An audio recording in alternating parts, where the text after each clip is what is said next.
Okay, I'm back.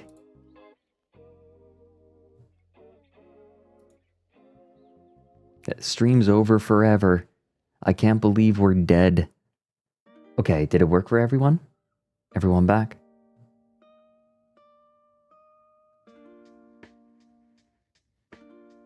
The nice thing about restarting at the beginning of every day is that it alerts everyone that the stream is live. Right? That I'm back.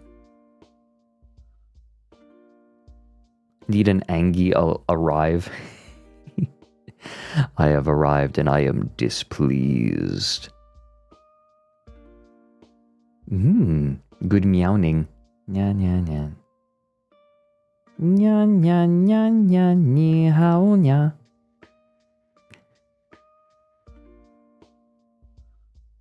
New Hunter the Parenting is out. Ooh, oh my gosh. Stomach's out at 5 a.m. I'm considering my options, right? Like, maybe I should do an outfit change depending on how I'm feeling. I think that I should use my... what is it? My professor outfit when we're learning about the snooker cheating scandal today. That's what's happening today. We're going to have Ryan on to tell us all about cheating in snooker. I can't believe that we are already 2/3 of the way to another day.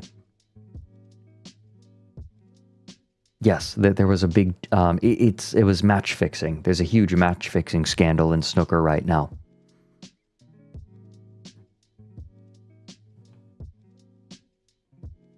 A player has been banned for 5 years.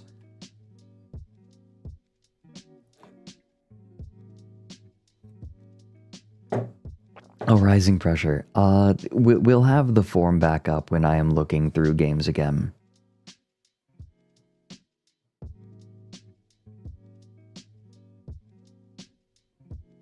Snooker is sort of the super high skill version of billiards.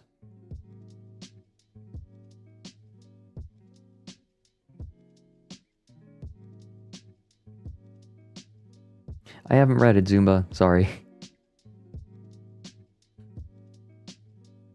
What is this about Snooki? Oh my god, isn't that an artist? Like a music artist? I feel like I recognize that name.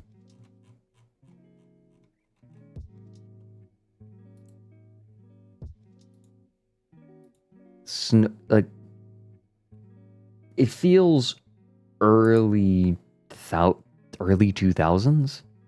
Oh, thank you, Sid. A dandelion. Probably the last one of the season.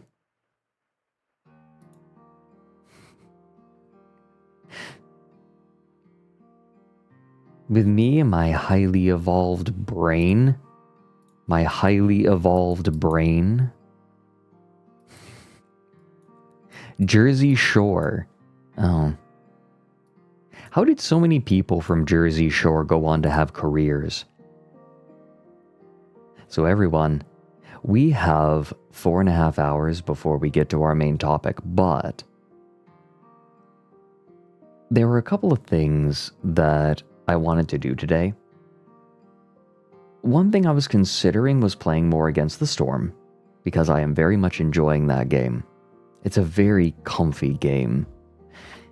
I think it's the vibes are so comfy while still being an extremely engaging like village sim. But there is another thing that I wanted to watch. Pannenkoek, the no A button press challenge guy in Super Mario 64. He has released a new video all about every glitch with Goombas in Super Mario 64, and it is almost 2.5 hours long, and that sounds really comfy.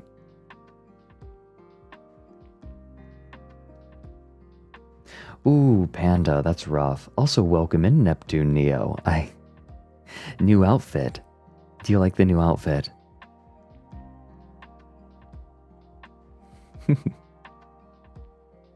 Okay, I will release the owlet so that they can go and shower. Oh, wait a minute. What are you doing all the way up there? Get back down here. Razzie, thank you for the 30 months. Yeah, the owlet needs to go and shower.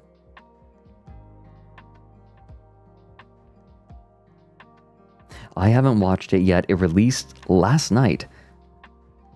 You guys want to watch it together? We could start with it.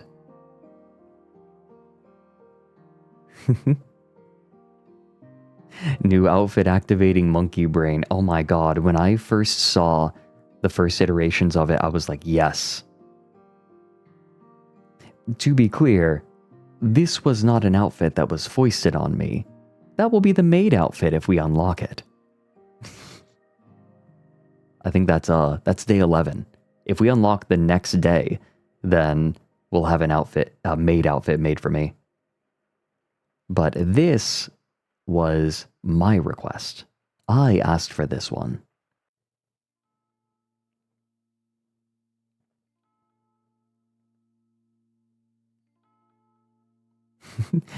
Recreate your beer gut.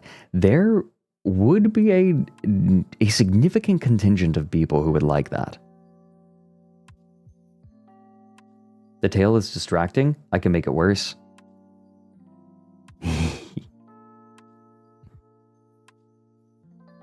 I think I should put the tail down for when I'm looking at something, when I'm playing something in this outfit. I'm figuring things out. Although, I gotta say, of all of the additions to my model, the one that I think I personally like the most, of all of the outfits, right, the one aspect that I like the most, the glasses. The glasses, I feel like, add something to the model that was just missing.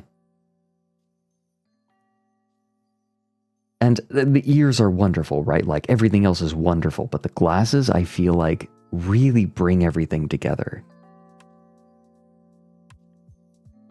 I mean, I'm also a fan of round glasses.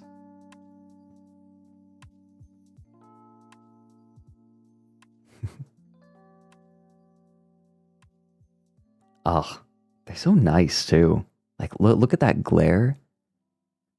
Ah, Susu and Blue Mary really cooked with this.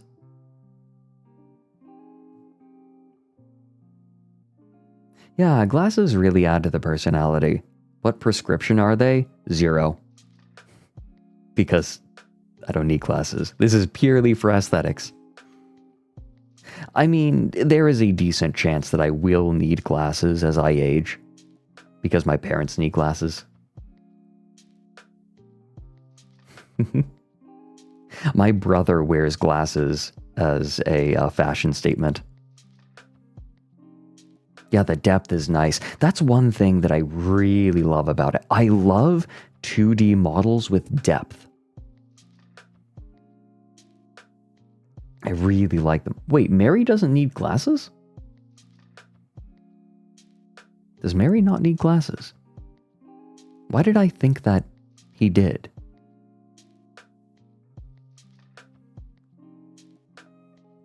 Oh, welcome in, Milky Blue. It's nice seeing so many new faces. I suppose I'm streaming at peculiar hours. Well, for me. I actually really like starting at this hour. It's nice. It's comfy for me. Right, obviously. Because it's just early afternoon. But I catch the morning crowd. Maybe I can accompany some people on their way to work. Replace NPR. Yeah, don't listen to NPR. Listen to me. That's who you really want. You're at work and sick. Ugh, everyone is sick. And here's the thing. I think that people are still getting COVID, but I get the feeling that what's going around is a cold. Because I got sick, but it felt like a cold, like just a really bad cold. And I'm vaccinated. Austrian colds don't play. Yeah, seriously. I have had an Austrian cold twice. And both times was brutal. Although the first time I got it, I was recovering from strep throat. That was insanely painful. Getting a cold while my throat was still raw from strep throat. That sucked.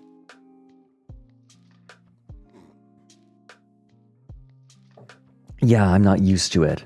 Yeah, I'm not used to the strains in Europe. I was okay. I was eventually okay, but...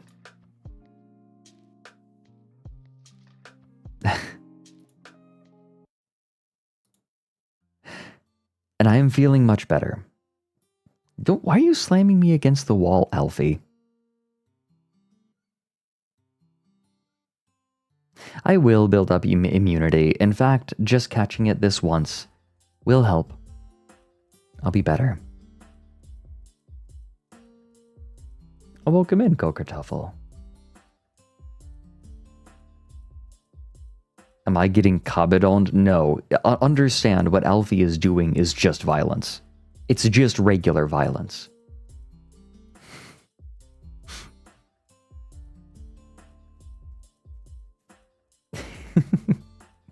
It's violence with love, but it is just violence. Gonna have a lingering cough. I've noticed, like, it's... Doing the subathon for 10 hours a day is bringing that out a little bit, but I'm doing better. 2-month-long lingering coughs. Everyone in Germany, ugh. Rough. And welcome in, Super Bethy. So, I'm thinking, I think that it would be nice to play against the Storm again today. Just do one run, or maybe just part of a run. But I'm also considering, well, the other thing I want to do is watch the Pannenkoek video. The only question is, which do we do first? I will leave time. I'll leave 3 hours for the Pannenkoek video because we will want to stop at some point. Yeah, I think that a poll is good. We will do both eventually. Here, I'll make the poll. Which first? New Pannenkoek video or there? Both at the same time. I could not concentrate on both at the same time. I am the kind of person who can do one thing at a time. I tend to work in silence. I don't listen to music while I'm working or reading. Although, I have found it's nice while I'm working to listen to lo-fi because it kind of reminds me where I am. It grounds me. New Pannenkoek video first. Let's do it.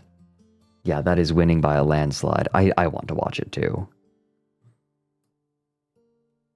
Do more video again.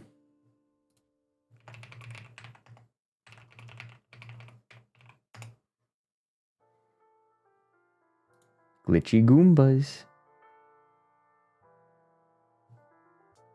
Let me set that up.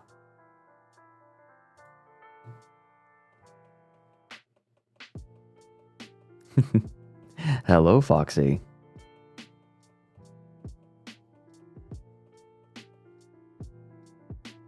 Think it happens. Okay, yeah, no worries, Ender.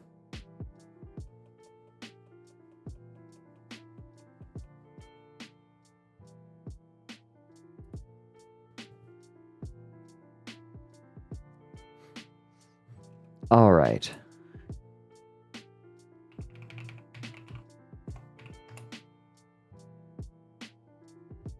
Here we go. Every Goomba glitch in Super Mario 64.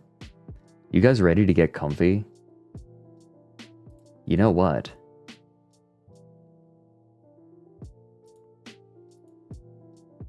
You know what? Yeah, I'll stay in this outfit. Yeah, we'll do it. I'm like, what do I feel like?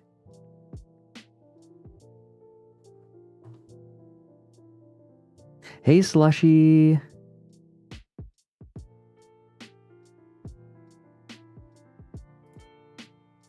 Ooh, actually, you know what? Maybe here. I'm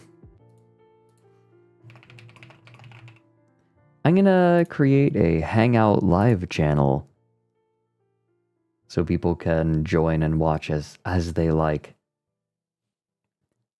We could get friends in. Slushy, do you wanna hop in and watch the new Pon and Kook video together?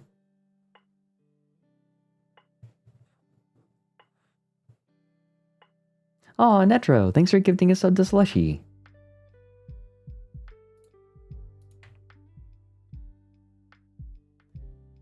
Hey, Slushy.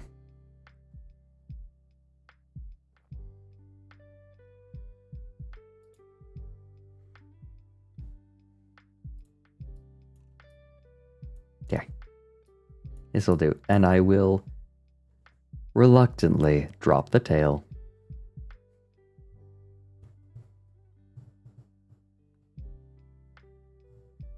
God, the bald emote for Mike is a lot. But the tail's the best part. But the tail's distracting.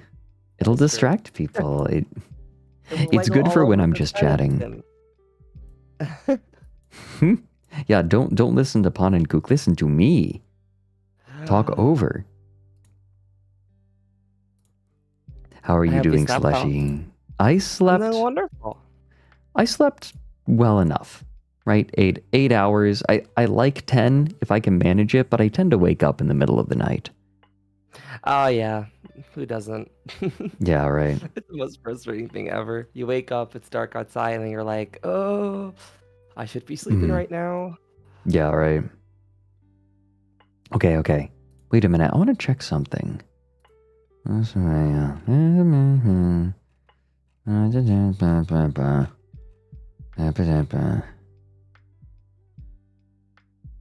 don't speak owl. Not yet. I am learning though.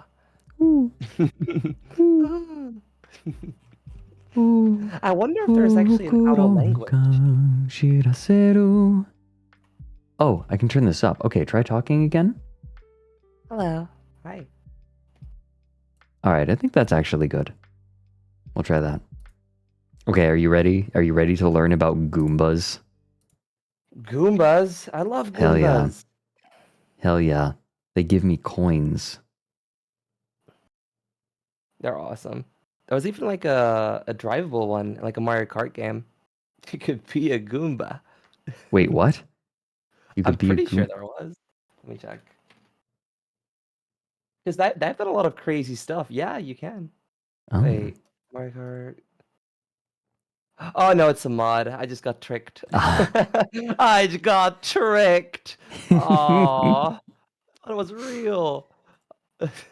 That'd be cool though. Imagine Goomba and Mario Kart. That'd be pretty damn cool. Okay, yeah, that would be goofy as hell. How he gonna drive? Does he drive with he feeties?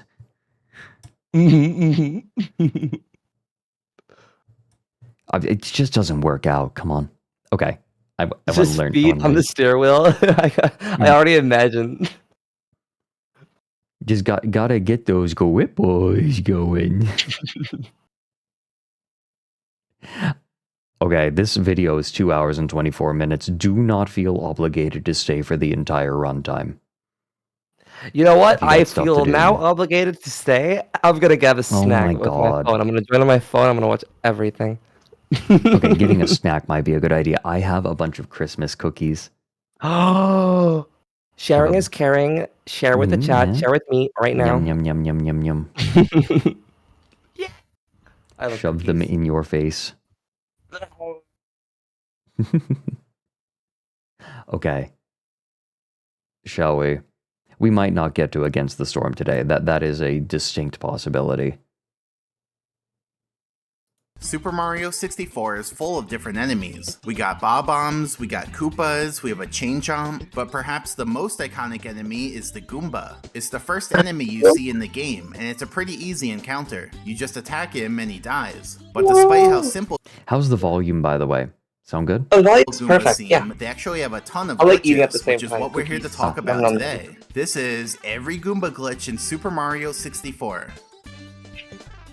I didn't even know there were glitches. But before we I'm get gonna into be Goomba honest. glitches, we Oh, should this game probably is so discuss glitchy. how Goombas work in general. So, Goombas by default will just walk around. That might not seem like much, but it's way more advanced than many other enemies. For example, Bob-Ombs just walk in circles. Spindrifts walk in circles. Bullies walk in circles. Scuttlebugs walk in circles. But VTubers walk in circles. for Goombas, he ain't walking in Not that wrong. circle. So how does his movement work? Well, here's the simplest way to VTubing drama walks in circles.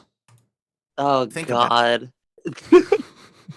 The Goomba makes what I'm going to call the movement decision. That's the main decision that the Goomba makes over and over throughout its walking. Now, the movement decision has 4 different choices the Goomba can make, and which choice it makes is dependent on RNG, or random number generation. Then after it Yeah. completes its choice, it makes the movement decision again, and that just repeats for forever. So going back to the Goomba, let's see what these 4 choices are. There's a 3/8 chance that the Goomba turns to the left and walks forwards. How long it walks forwards for Math quitting. No, I'm kidding. depends on RNG, Oh and my will be a gosh. value between 100 and 200 frames, or about I've 3 to never 7 thought about seconds. this There's also ever. Really? I just thought I walked, you know? They just, I don't think- well, I mean, you kind of start to notice patterns, right? Like watching clouds. Yeah, you start to notice like a pattern, but I've never not acknowledged a pattern with the Goomba. I'm gonna be honest, actually. It just goes. It goes wherever which- it pleases. Which means that their programming is doing its job, right? They don't want you to think about it, right? They just want it to look like, oh, he's walking around, and it doesn't need to be actually that complicated. It needs to be just complicated enough that you don't think about it, that it's natural at a glance. It's clever. I like, yeah. It's very clever. I don't think any of us like stood still by that when we used to play these games, you know, or still So- play these. They're very fun. Oh yeah, they hold up. I will say this is actually the reason why AI like image generators don't work, because I personally dislike them. Personally, I don't like. the problem is that at a glance something feels off, something feels wrong. It like that's the reason that it doesn't work. Is you look at it and you go, oh, wait, that's not right. Like Is that the it same feels method? Hmm? Like with the random number generator, kind of. No, the random number generators, the whole point is like if they're fine enough, then it feels random, right? Like this is designed. The problem with the AI and it works, random number generation is effectively random for all intents and purposes. It's just I also am a little bit biased because, well, first of all, I don't like what it's doing to industries and how it's breaking the don't brain worry, of every MBA. Exactly the same. I agree. I just feel bad for all the people losing. Like, I have a few friends who are graphic designers. You're not gonna believe me, but their company just fired them for no reason and replaced them with, yeah, you know what I'm talking about. Yeah, And I'm like, but an AI can do what the human Can brain do, yeah. can. And But of course, the AI can make the simple things, but if a human uses their artistic talent or their general thought process, like, you know, smart it's too brain, general. Yeah, like you Yeah, need a human there you for can specifics, and you can tell when it's a fake. I mean, when it's AI or when it's human, you can immediately tell. Anyone can. Yeah, and my prediction that seems to be coming true is people are associating AI generated images with cheapness. It's like plastic. Oh yeah, it is. It's like AliEx. You know, it's like plastic. You know, Yeah. like if you For example, you can buy a Nintendo Switch for $1. You know, obviously it's gonna be fake. You get what I mean? Kind of like Right. that. That makes any Right. sense? It's used in the same way that like cheap polyester is. Yeah. And people are noticing it, right? It shows a lack of care and attention because the kind of person who's going to use this image generation is also the person who's going to cut every other corner. The kind of person who will use this just isn't dedicated typically to an actual good product, which is too bad because I don't think that the tech is inherently bad. Just the way that it is deployed is, and the overall attitude towards it by MBAs is horrific. Yep. Agreed. And I really hope The they're gonna tech come to their isn't senses. bad. The tech isn't Yeah. inherently bad. Like it's just a horrible, like, everyone wants to use it for the worst possible application. Yep, that's true. Which interests me because I don't understand. Like as a prior example, have you seen the new cat Christmas thing emoji?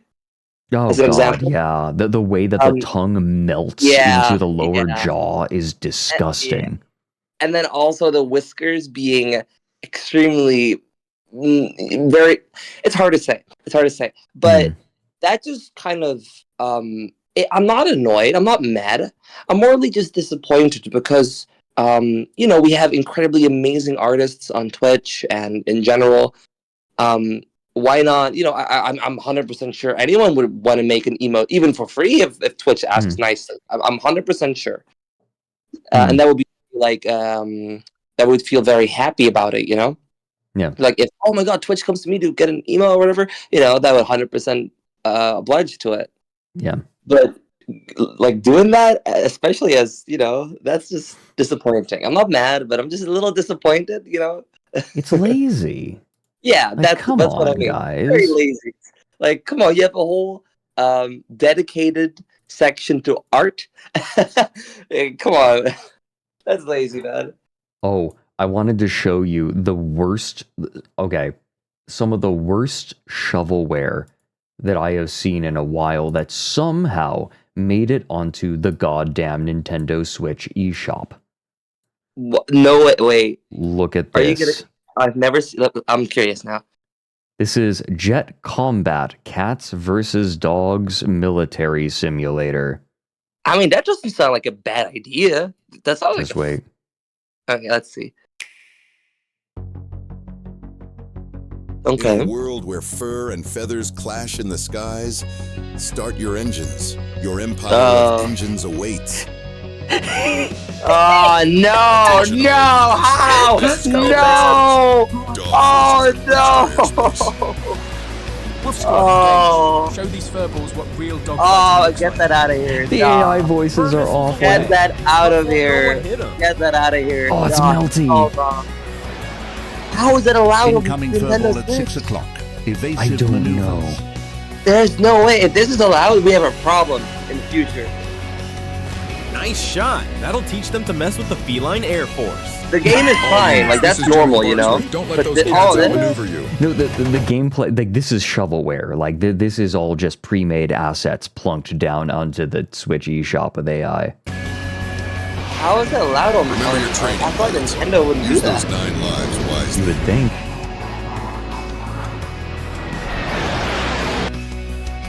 They may have 9 lives, but we've But got is it just loyalty on me? our side.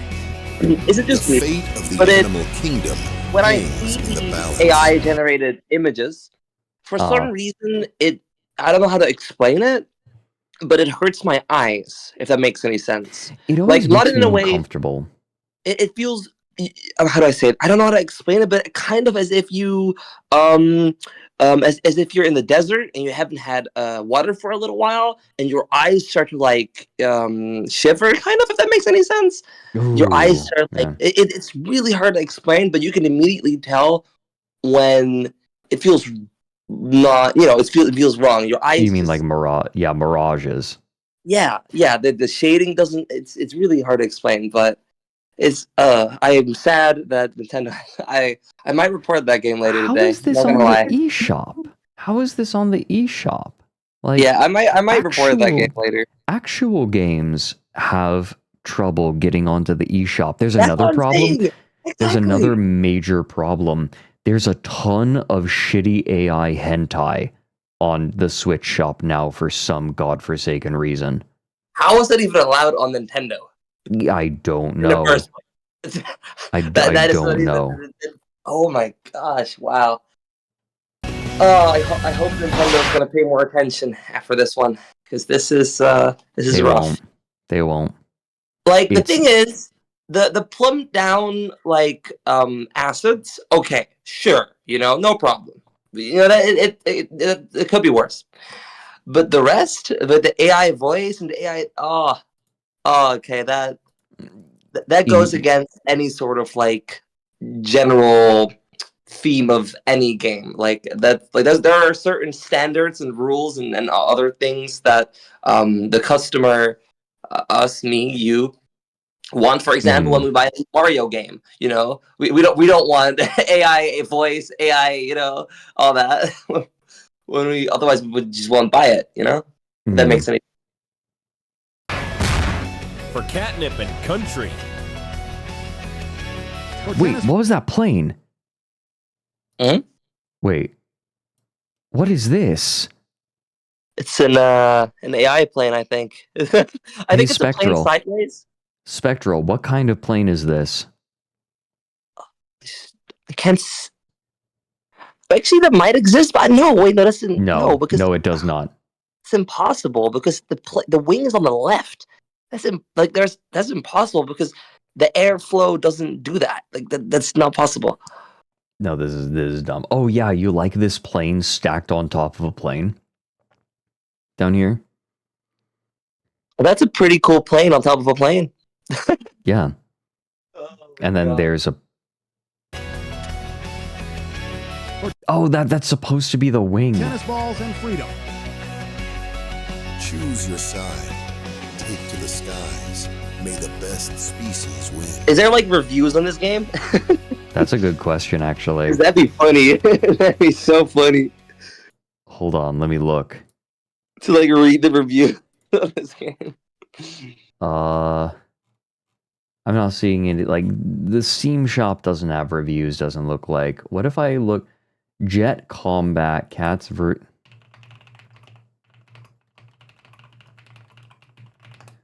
versus Dog Military Simulator. Any lovely reviews? There's a The Gaming with Dad show. Oh wait, is this going to be AI too? Is this AI reviewing an AI game? Oh no! Don't tell me it is, please.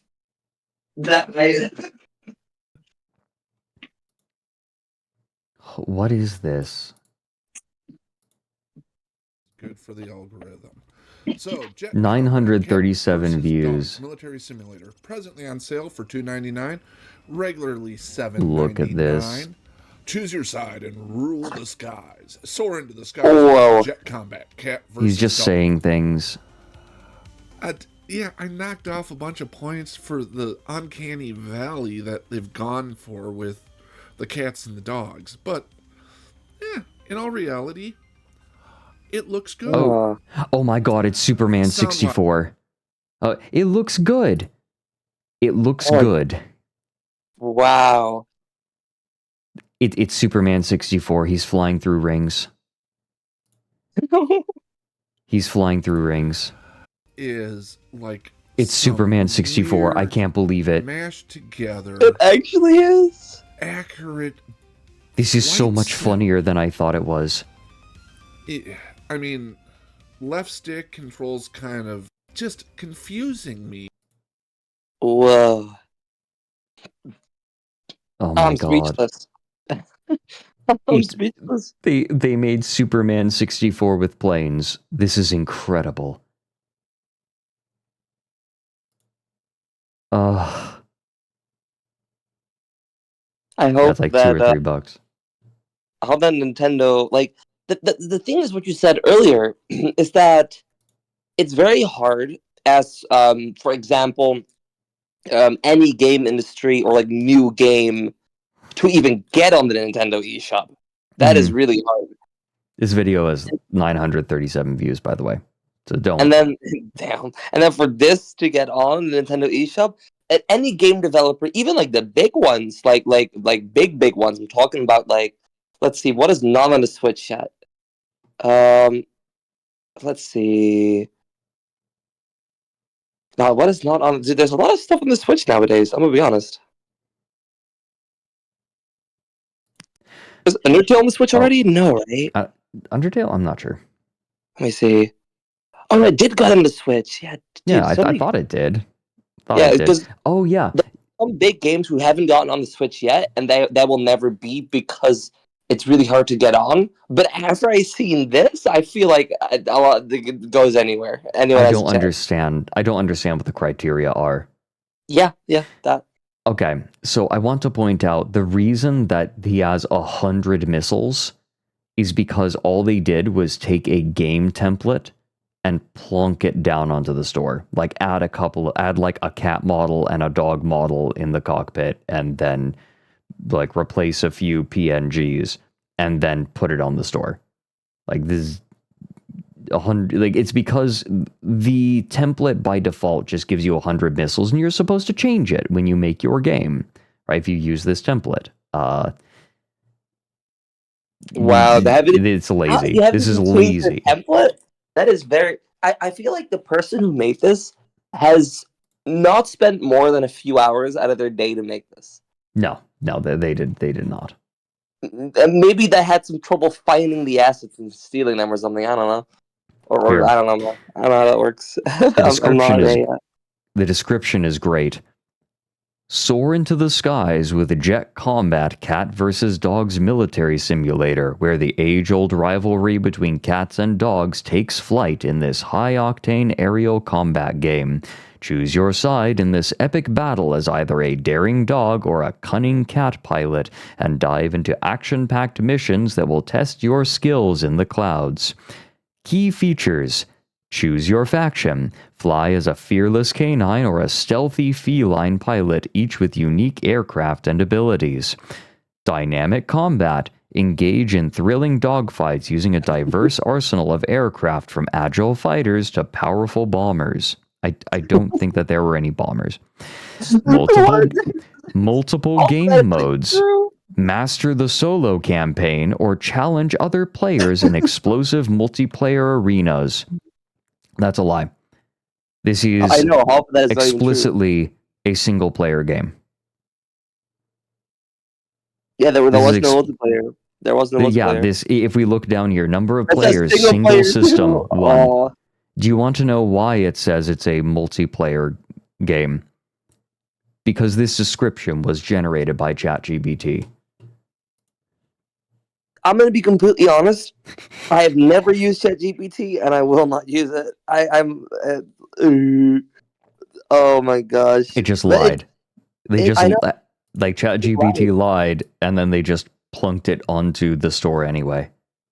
They didn't even bother. Overread it, like, you know. If you're gonna use ChatGPT, at least overread it. Then I guess, like, come on. Right. That's the thing. Is the kind of person who's going to have ChatGPT generate a description for them is not the kind of person who's going to proofread it. This is the inherent problem with like the way that these models have been made available and the way they're used. Also, I'd like to point out that cat's headphones are not on his ears.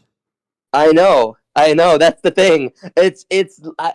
Don't worry. I've seen that ages ago. It's literally. Oh my god! It's funny. It's funny. Rich progressions. Like, this is all. I'm not gonna fucking bother reading this. This is just ChatGPT generated slop. Yeah. That's why, like, I would also like to point out. Soon. This AI bubble has to pop soon. Like, it is unsustainable. Hope so, because I'm kind of sick of it personally. I don't know what anyone else's opinion is, but my opinion is I'm sick of it. No, this cannot sustain itself. The amount of money that is being pumped into the development of these models by investors will not last. It cannot last because the amount of money is just absolutely absurd. You could have spent all that money on incredibly talented creators, artists, web developers, graphic designers, 3D asset animators, all the money that you pumped into something that isn't going to work in long term. You could have pumped that money into like developing new dildos and lube, and you would Literally, have and gotten then more people out would of have, it. you would Like sell more. You would actually sell more. literally anything else. Yeah, Septic Punk. That's one of the ways I've kind of been keeping my my thumb on the pulse of this is Ed Zitron. Ed Zitron is very... I do not agree with him in every single way, but I do believe him in that. He's got the numbers, right? Like, the numbers don't lie. This is an insanely expensive technology, and it has no use case. There is no use case. Like, I've the never use used cases, it, ever. it's not worth it. Well, that's the thing, is people played with it, but there are very few real applications. Like, what can you do with it? Like, when I create my stuff or create content, I can't do anything with that at all. No, like, I'm a content creator. I am one of the ideal users for this tech, and I just can't think of a way to use it.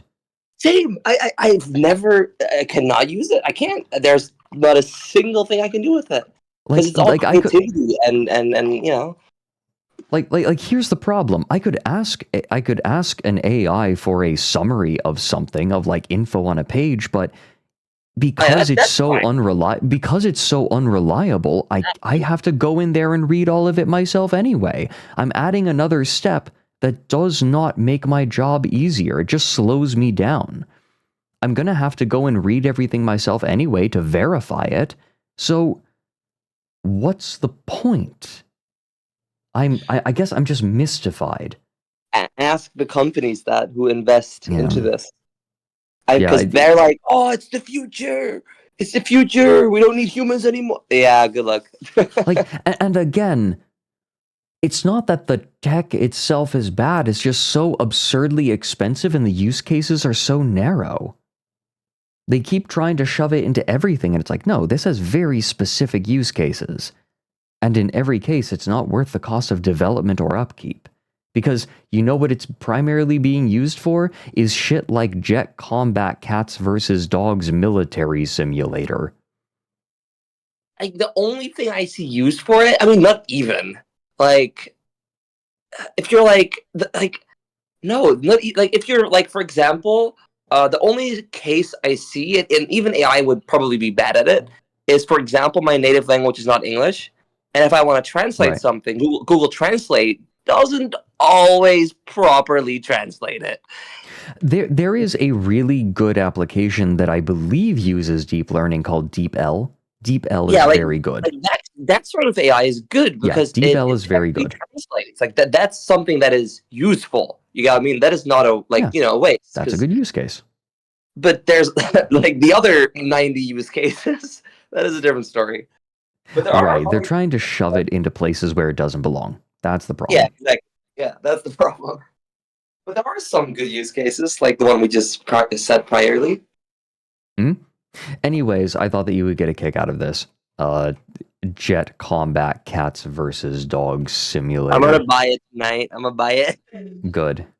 I'm gonna go play Jet Dogs Military Simulator. I can't wait to play multiplayer. Oh wait, there is no multiplayer. Yeah, right. So anyways, Pon and Kook. Pon and Kook. I think I hurt Spectral. Dude, Pon and Kook are so good. It's literally my language. Is it on purpose? Yeah. No, he's Dutch. Let's go, W. Everyone calls him Pan and Koek. It's funny. Oh my god. The proper way to say it in Dutch is pannenkoeken. So you can either stop the last N, so pannenkoeken or pannenkoeken. It depends on which side of the Netherlands you live. But most people say like just pannenkoeken. Okay. But in Yeah, English, you- it's pancakes, so it isn't that much of a difference. Pancake, yeah. And they're both really good. Pancake. I love pancakes and panakuka. They're so good. Pan and cock. Do you guys have pancakes in America? Yeah, right. Oh yeah, absolutely. Yeah, I love yeah. pancakes. Yeah, they're so good. Yee. Also a 3/8 chance that the Goomba turns to the right and walks forwards Oh yeah, for that same I'll random go back a amount. little bit. Goomba turns to the Oh, yeah, Goomba. a lot Let's of see what people these miss. 4 choices are. There's a 3/8 chance that the Goomba turns to the left and walks forwards. How long it walks forwards for depends on RNG, and will be a value between 100 and 200 frames, or about 3 to 7 seconds. There's also a 3/8 chance that the Goomba turns to the right and TK. walks forwards for that same random amount. So that's why you'll see Goombas turn slightly and then continue walking. But the Goomba can also do something that's a little more rare, and that's jumping. See, there's a 1/8 Oh. chance that the Goomba jumps while doing a big turn to the left. And similarly, there's a 1/8 chance that the Goomba jumps while doing a big turn to the right. So those are the 4 choices a Goomba can make when it does a movement decision. Walk left, walk right, jump left, jump right. And as That's why I never placed see you. them jump. I have placed you into Super Mario 64. You will find yourself in a Goomba suit. You have 4 choices. You can either turn to the left and walk for 100 to 200 frames. Turn to the right and walk for 200 to 400, 200 to 100 frames. Or you can bounce and turn. Make your choice. I'm sorry. soon as it finishes doing that choice, it makes the And movement the decision Goomba doesn't again. attack you, So right? When you it'll get either close. walk Oh, forwards obviously, we and then touched make it without another hitting it, but it doesn't like explicitly attack you, right? I It think. does eventually. Yeah. Like when it sees you, it'll walk toward you.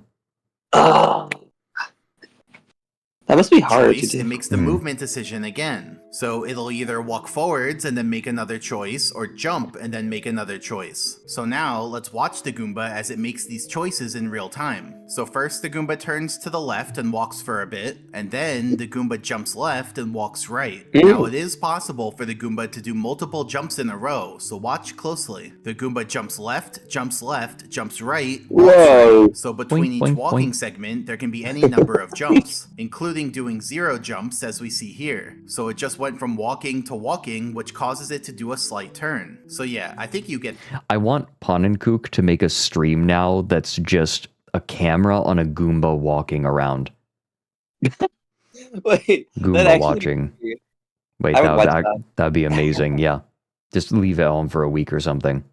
Oh, Super Bethy, it's okay. I've got your day planned out for you. You start by hanging out and watching this video with us. Then you hang out here and join for Against the Storm, and then you join for Ryan talking about the snooker match fixing scandal, and that's your day. You did it. Also, Daniel City, and thank you for the 22 months. I don't think I shouted you out. Thank you. the idea. Now, one cool thing you can do is manipulate RNG to get the Goomba to do an infinite number of jumps. Like, there's Manipulate normally what? only a 1/4 chance that he jumps, but we can make dust on certain frames to manipulate RNG to hit that chance over and over, and make the He's Goomba jumping the jump entire as long as time. we want. Man, so look at him silly. go. He's getting a real workout over He's there. happy. Now, there's one important property that every happy, Goomba he's has, happy. which is its I love home. this one. The home is a point in 3D space, specifically the point where the Goomba originally spawned. Now, the home plays an important role in the Goomba's behavior, because the Goomba isn't allowed to walk more than 1,000 units away from its home. We'll call this spherical area the Goomba's home range. So if a Goomba does happen to walk outside of its home range, then it's programmed to walk back towards its home until it's back inside the home range. That's why when we look at the Goomba's pathing over time, we see that it never walks too far away from its home, because the second it goes outside of its home range, it's forced to go back. Now, so far, we've just been talking about It was trained to do that, Pavlovian style.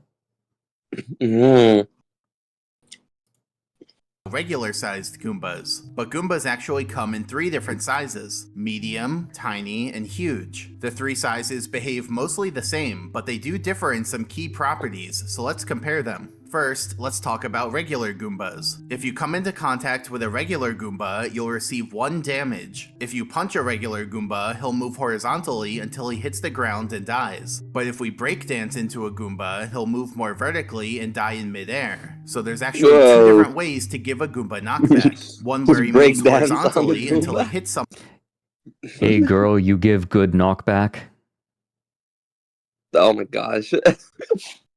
And dies, and one where he moves vertically and dies in midair. And finally, if we bounce on a Goomba from above, he'll get squished and die. And note that a regular Goomba will always produce 1 yellow coin when he dies. Next, let's talk about tiny Goombas. If you come into contact with a tiny Goomba, you'll receive knockback but no damage, and the Goomba dies in the process without producing a coin. Then like before, we can punch a tiny Goomba to kill him horizontally, where he falls with very low gravity. We can breakdance into a tiny Goomba to kill him vertically, and we can bounce on a tiny Goomba from above, in which case he gets squished and dies. So tiny Goombas do produce a yellow coin so long as you kill them with an attack, instead of just letting them walk into you. But unfortunately, sometimes when you try to jump onto a tiny Goomba, you don't end up bouncing on it. Instead, you just land on the ground and then the Goomba hits you, resulting in no coin. So why does that happen? Well, let's play it again, because pause fuck it, you. look at it from the side, and hide the background. Here's Mario's hitbox, and here's the Goomba's hitbox. The hitboxes are cylinders, so they just look like rectangles from this side view. Now Mario will bounce on the Goomba if the following conditions are met. Their hitboxes overlap while Mario's in the air, moving down, and Mario's above the Goomba. Now let's focus on that first condition, requiring the hitboxes to overlap. But if we step through the frames, we see that Mario goes straight from his hitbox being above the Goomba's hitbox to Mario landing on the ground. And now that he's landed, he can't bounce on the Goomba anymore because he has to be in the air for that. But instead he's on the ground, so he gets hit by the Goomba. So yeah, jumping onto tiny Goombas is risky because you might end up with bad spacing that skips straight over the Goomba's hitbox instead of intersecting it. And finally, let's talk about huge Goombas. If you come into contact with a huge Goomba, you'll receive 2 damage. Now, regular attacks like punching and breakdancing don't actually kill the huge Goomba. Instead, it just makes him bounce up. And you can hit the Goomba on multiple consecutive frames, causing him to go really high up. And note that each frame that you're hitting him produces its own set of yellow particles. So we can make a lot of I remember these. These are awesome. Attack, since it hits you go to like the world, in a row. tiny world, or but huge world Goombas or aren't invincible. Super Mario 64, See, that was jumping awesome. onto them will still kill them and produce a yellow coin. But interestingly, if you kill a huge Like, this Goomba game by was so ground pounding him, it'll actually produce a blue coin, which is worth 5 yellow coins. What the The hell? same thing happens if you didn't know twirl that. a fly guy Right? and attack the Goomba using the Look at twirl. this. That also produces a blue coin. What the heck? So getting the blue I coin didn't- out of what? them is That's definitely insane. useful if you're going for the 100 coin star. So to summarize, What the Goombas come in heck? 3 sizes: medium, If tiny, only we and knew huge. this But early. interestingly, we can subdivide them even further into 2 different classes of Goomba. One class is singleton Goombas, and the other class is Goombas belonging to a triplet of Goombas. So let me explain the differences. Let's say we have a singleton Goomba. A singleton Goomba will exist no matter where Mario goes in the level. So even if Mario goes really far away, the Goomba is still loaded in memory. But note that all Goombas have a draw distance, which is a sphere around the Goomba. If Mario exits the draw distance, the Goomba becomes inactive, meaning it turns invisible and won't move around anymore. But it's still Singleton. loaded in memory. And then if Mario goes back into the draw distance, the Goomba becomes active again, meaning it turns visible and will move around more. So in the game, we have this Goomba, and his draw distance looks like this. So, if we exit the draw distance, then the Goomba becomes inactive. And if we go into the draw distance, then the Goomba becomes active again. And we can even oscillate in and that's out how of it the works Goomba's in draw games. distance every You exist, you don't exist. You exist, you don't exist. I never thought about that. Just other frame to make the Goomba flicker. Gone. Now let's talk about Goomba Existential terror. triplets. The way they work is that there's an invisible object called a Goomba spawner. The spawner has an inner radius and an outer radius. When Mario goes into the inner radius, the spawner spawns the 3 Goombas. And when Mario goes outside the outer radius, the spawner despawns Ah yes, a triplet spawner, also known as a VG. the 3 Goombas, meaning the Goombas don't Sorry, that was exist at dumb. all. See, not even a dashed outline this time. So in the game, I here's a am Goomba dumb. spawner. Stepping back a bit, here's Don't the worry. spawner's inner radius, and here's its outer radius. So you can see that when Mario enters the inner radius, the Goombas load, and when Mario exits the outer radius, the Goombas unload. And note that since the loading and unloading use two different radius sizes, we can't do the oscillating technique from before to load and unload the Goombas every other frame. So at first glance, the two classes of Goombas seem pretty similar. You can see the Goombas when you go close to them, but not when you go far away. But internally, they're using two completely different systems. The singleton Goomba is switching between being active and inactive, but it exists in memory the whole time. It's always loaded. But for the Goombas of a Goomba triplet, they switch between being loaded and unloaded. So Hey baby, can I enter your inner radius? Oh my god. when they're Yeah, unloaded, of course you can. Oh my god.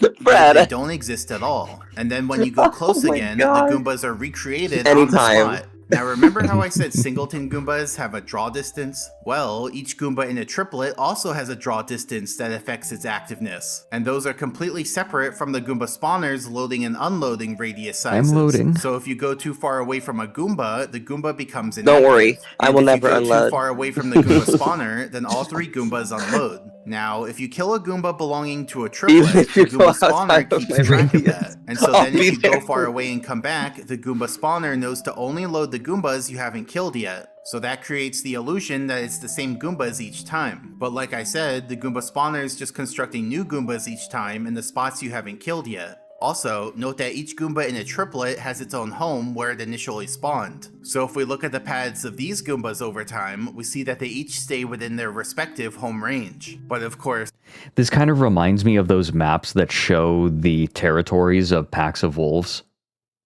Oh, it actually kind of does. right? Wait. Mm. there's a lot of overlap in the middle where they all have access to and can walk into each other. So in summary, there are 6 types of Goombas, 3 different sizes, and 2 different classes. In total in the game, there are 23 medium singleton Goombas, 10 Whoa, tiny did singleton I Goombas, count it? 8 Oh, huge singleton that must have been a Goombas, pain. 11 medium Goomba spawners, equaling 33 Goombas. I'm gonna level with you. I think that he just has all of this memorized now. He just goes through all of the levels in his head and says, all right, how many are there here? Probably. 0 every tiny single Goombas. every single game, like painting you go into has like different sets of Goombas. Right. But you have to remember them, and there's so many, because if I remember correctly, in Mario 64, there's a lot to do. Like, it's a very well-rounded and polished game for the time being. It was an extremely fun game. Memorizing these kind of things is just super hard. It's like that one game in like Mario Party or Super Mario Party, whatever it is, where you have to memorize like the colors. That, for example, green, and then you got to press the green button, and then green, red, and then it keeps going on and on. Those things are Simon hard. Says. Yeah, Simon Says. That's the word. I'm going to level with you. I don't think that he intentionally committed all of this to memory. I think that he just played the game so much that he naturally absorbed this information. And I say this because I have done this with some games. I have played some games enough, like Stellaris. I know enough about Stellaris that, like, just off the top of my head, that it is a little bit goofy. It's a little bit goofy, and it's not even like I intentionally committed any of it to memory. I just have seen it. What else? I mean, actually, I kind of get it. It's as if, for example, let's say, for example, chat's favorite game. Maybe their favorite game, I might know nothing about because I haven't played it. So if I would play it and I would know a lot about it and teach me, I wouldn't know it because I don't know what the game is about. But because that person has played it many, many hours, let's say, for example, 100 or more, they're going to know a lot more about it, and it's going to be muscle memory, maybe. Is that correct? Yeah, right. Yeah, so it's going to be muscle memory. Muscle memory, yeah. There are games that I've played where it is like some movements are muscle memory. Like I played enough Kirby's Dream Land when I was little. Oh, that game is awesome. I would just beat the game when I felt like it. Like I wasn't trying to speed run. I could do it. and it was satisfying to beat the game in one sitting. Speed running, Fred. You had to beat it. You had to beat it in one sitting because there was no save feature. Oh. But I played it enough to just know that game inside and out. I could do every boss without getting hit, like, really easily. It wasn't even a thought. Was it like What certain other- boss patterns? Because most bosses have like certain Yes. patterns that you can Yes. like. Yeah. Ah. I just Is it memorized the same them. thing with chess, for example? Because I play a lot of chess and I know all these openings and you Yes. don't. And Right, yeah, you've just played enough that, like, you say, oh yeah, no, like, here are the moves that you play in this position usually. The only difference is chess has so many permutations that you can spend a lifetime and still not understand every opening. okay, that's true. That's true. Yeah, I don't know that's one of the everything. things. I don't- That's one of the things Mhm. that makes chess special. So that's like a special occasion. But any other like game wise, most of the time. Yeah. This is why chess is so addictive to so many people, because they play and they see all these openings and, they memorize. Like, it's not that they purposefully memorize them. They just play enough and then they naturally get to know them. It's like, oh yeah, I've seen this opening before. Like, I've seen this move before. I remember this position. But then they'll play against someone new and say, I've never seen that. And they're still discovering new things decades into playing. They are, which is super interesting. And even if you're like, there's a lot of people who spend their, like you said, they spend their entire lifetime playing chess, which is just crazy how much there is. Speaking of, have you been keeping up with the World Chess Championship? Yes, but only with my favorite players.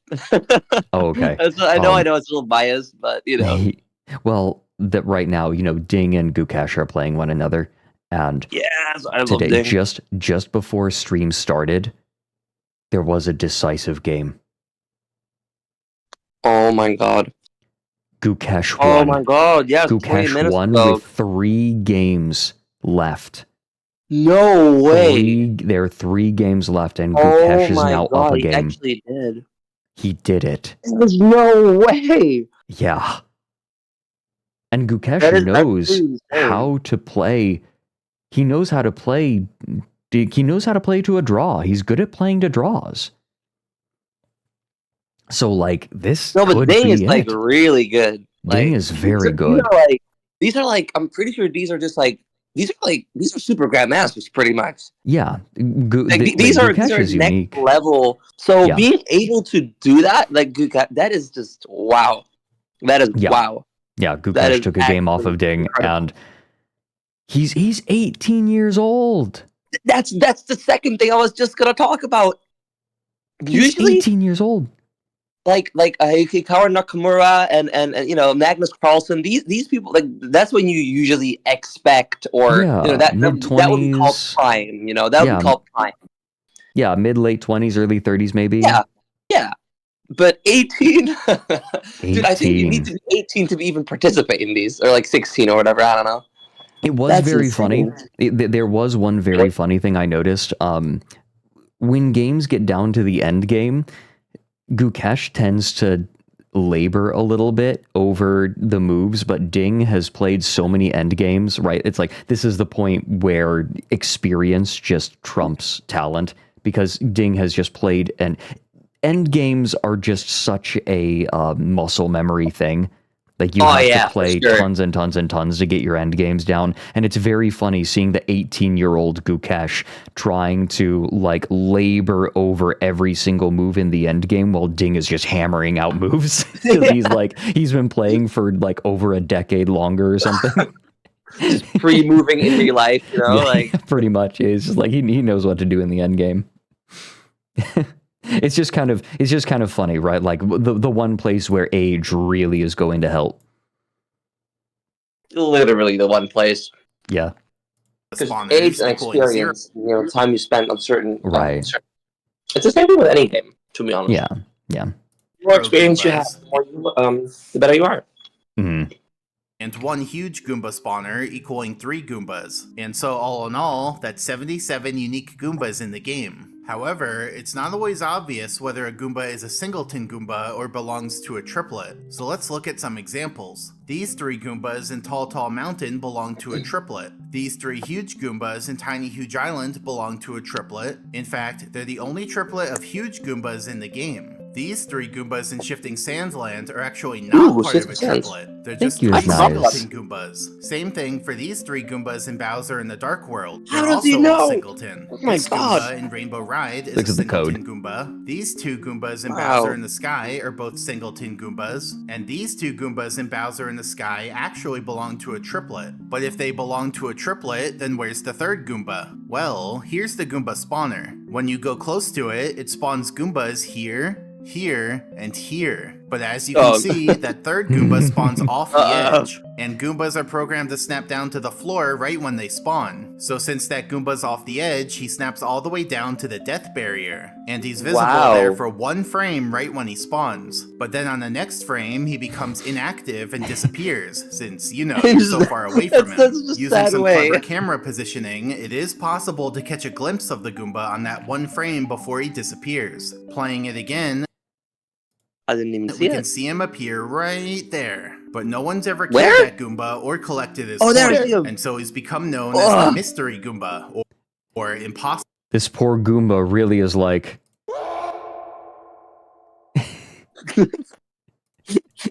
What can you do to- Like, there's just no way to kill him or even get over to him when he's stranded all the way down here on the bottom of the course. Let me show you with the side view. So here's Mario, and here's the Mystery Goomba. Now, if Mario's within this blue sphere, the Goombas, including the Mystery Goomba, will be loaded. But Mario has to go within this red sphere for the Mystery Goomba to become active. But they've as you tried. can see, the 2 spheres don't overlap. They've tried? And so Oh, if you jump down to get over to the Mystery Goomba, he unloads before he ever becomes active again. So we can't even reactivate him, much less get over to him to kill him. And so as far as we know, there's just no way to defeat that Goomba. Now, something else interesting is that in the Goomba spawner's code, it can actually spawn a variable number of Goombas. Like, it's not just hard-coded to do 3 every time. Instead, there's a property on the Goomba spawner object that in theory could be set to a higher number to spawn more Goombas. In the game though, they never actually use that functionality, they just always go with the default of 3. But if we use hacks to modify that number, we can see what 4 Goombas would have looked like. And here's what 5 Goombas would have looked like. And here's what 16 Goombas would have looked like. So by hacking that number, we can see this unused functionality to spawn more Goombas in the circle. And you know how the Goomba spawner keeps track of which Goombas have died so that it knows not to respawn them? Well, that functionality only works for the first 6 Goombas that spawn, because I guess the developers never got around to fine-tuning this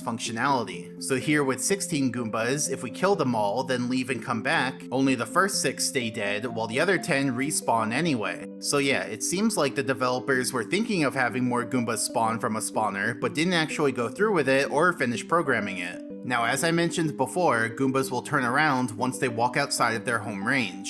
So you might think a Goomba's forever stuck inside its home range. But us glitch hunters, we found genuinely ways to make Goombas go beyond that. very For difficult to example, learn. remember how with a huge Goomba, you can punch it and it won't die? Well, every punch causes the Goomba to turn towards Mario and walk And that it's really way for a cool. bit, even if that means walking away from its home while it's outside of its home range. So by repeatedly attacking a huge Goomba, we can actually transport him very far away from his home. I can even knock him down onto the beach. I bet you never saw a Goomba down here before. And using the shell makes it even Can't say I easier, have. because then Mario's whole hitbox counts Wait, as can an the Goomba attack on never the go Goomba. back then? So for If this it's, like, Goomba, out of the we can range? That's what I was transport him wondering. and bring him all the way over to the How does it go cannon. back? Yeah, Then like- we can knock him inside the cannon. yeah, I had the same question. What happens if you just like leave him down there? What does he do? What action does he take? Does he just keep Because he's walking against the programmed wall? to walk back. Yeah. So Right. that's what we learned. So then he just whoa, that's. I guess he just walks against the wall, like you said. He just walks I against the guess. wall. permanently. I guess.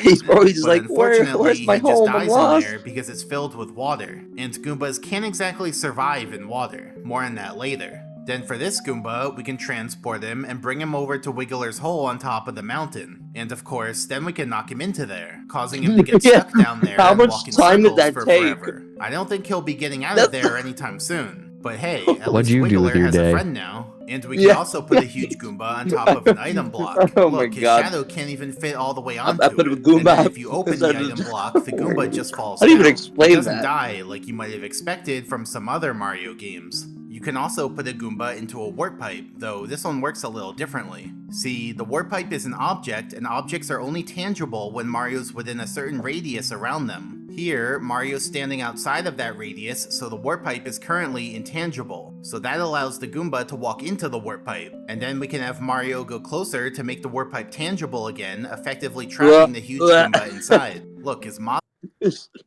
Damn. Piranha plant changed into Goomba plant. Literally.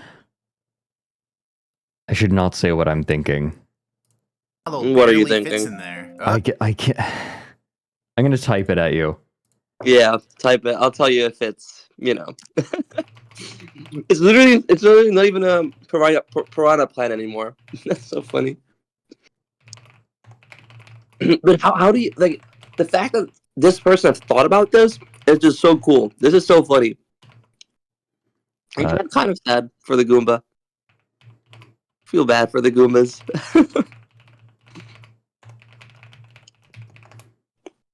Here. Oh my god. I Yeah. can't say that. I can't say that. Yeah, no. Oh, that is a good one. That's a good one though, but no. I can't. You can't. That probably is so bad. I need to not be a brand risk during my subathon. Yeah, that is bad. That is bad. I'm gonna be the fun funny, police. though. I'm sorry, Kat. I have to be the fun police. It's funny though. It is funny though. Is it? He can still get me, but I can get him too. Take that. So yeah, you thought you needed a Pokeball to capture creatures? Nope, just use a warp pipe. Then using that same principle, we can also put a Goomba on top of a sign. See, we let the Goomba walk into the sign when the sign is intangible, and then we have Mario go close to the sign to make it become tangible right at the peak of the Goomba's jump. And so the Goomba snaps onto the top of the sign. Man, look at him go. He's trying real hard to get off of there. But nope, he'll be stuck there for all eternity. You know, unless I walk away and make the sign become intangible again. And here's something cool. You see that Goomba in the fence over there? Well, what if we brought more Goombas into the fence? For example, this Goomba over here. I can transport him all around and then have him go into the fence.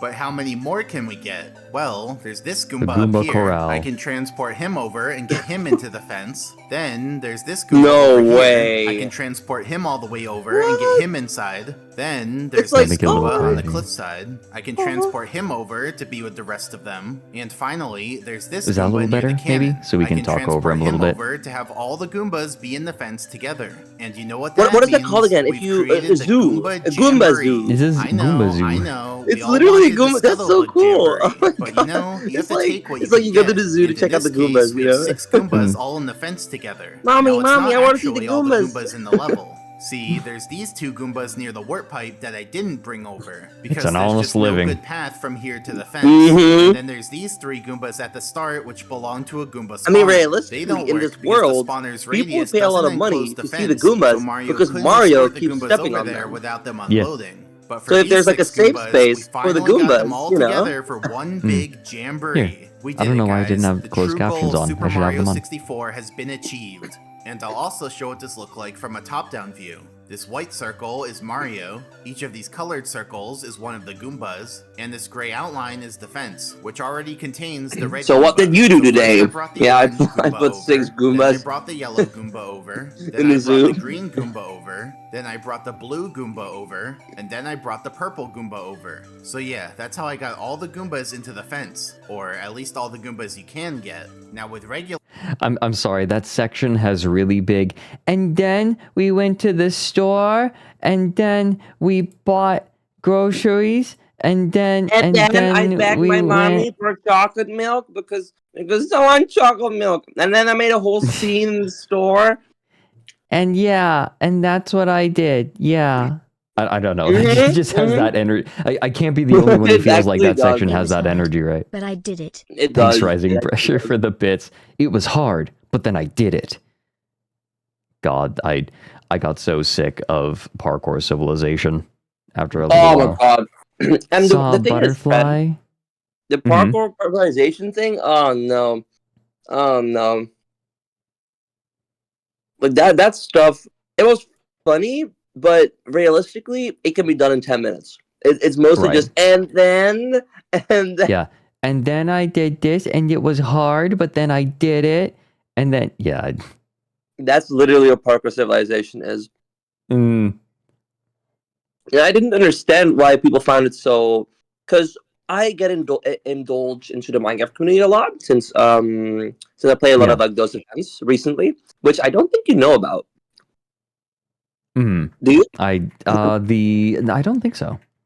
Yeah, I've been playing Twitch Rivals events. No, I do know I was about that. I have been keeping an eye, a yeah, slight eye that on one. you. I know And you've then I'm been. playing side events with the Minecraft Championship. Has anyone ever heard of that before? The Minecraft Championship. Maybe you Yeah, can search like Slushy's a competitive Minecraft player. yeah, very very like I've been playing a lot with the Minecraft Championship participants, and very soon I'm going to be playing for Pride, which is going to be very very fun, very very exciting. And the Minecraft community is a very big fan of the whole Parkour Civilization thing, and I'm like, I don't get it. I don't get it. I guess I'm too old for this. Too old, yeah. Yeah, I think it maybe I don't it understand uses it. a media language that is relatively new. Like I I try think to keep up with the creator side of things because that's important. As creators, we want to try and keep up with the vibe at least, a little bit. As if you want to, you don't have to, obviously. But I try to keep up so I can understand stuff. That's how I learned what skibbity means. I think That's how I learned what. I think the problem, I think the reason the younger generation likes it so much is because, and I'm not kidding here, I think that there is a slight lack. There's a slight lack of understanding of familiarity with media, because one thing that we were doing when we watched Parkour Civilization on my stream was we were noting all of the different tropes that show up. And like it's just shonen, right? Like it's just a shonen anime, and I think that we have seen those tropes so many times that they're obvious and at this point kind of annoying because they're so like they're cheap.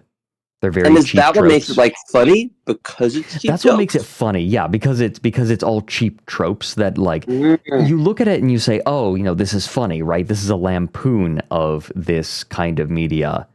But then, part 2 was released, and collectively, me and my chat went, oh, wait a minute, it wasn't a joke. Yeah. It's like, oh, well, that's disappointing. Because the first one, right, the first full movie was funny. Because it did seem to be lampooning these a little bit, but then it went full shonen and like serious face it, and it was kind of annoying.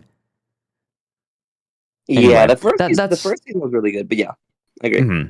Yeah, the first season, yeah, quote unquote, that was funny. I thought that was funny, but then it just I thought it was funny too, but some parts I didn't particularly understand. But that my friends kind of told me what certain things mean.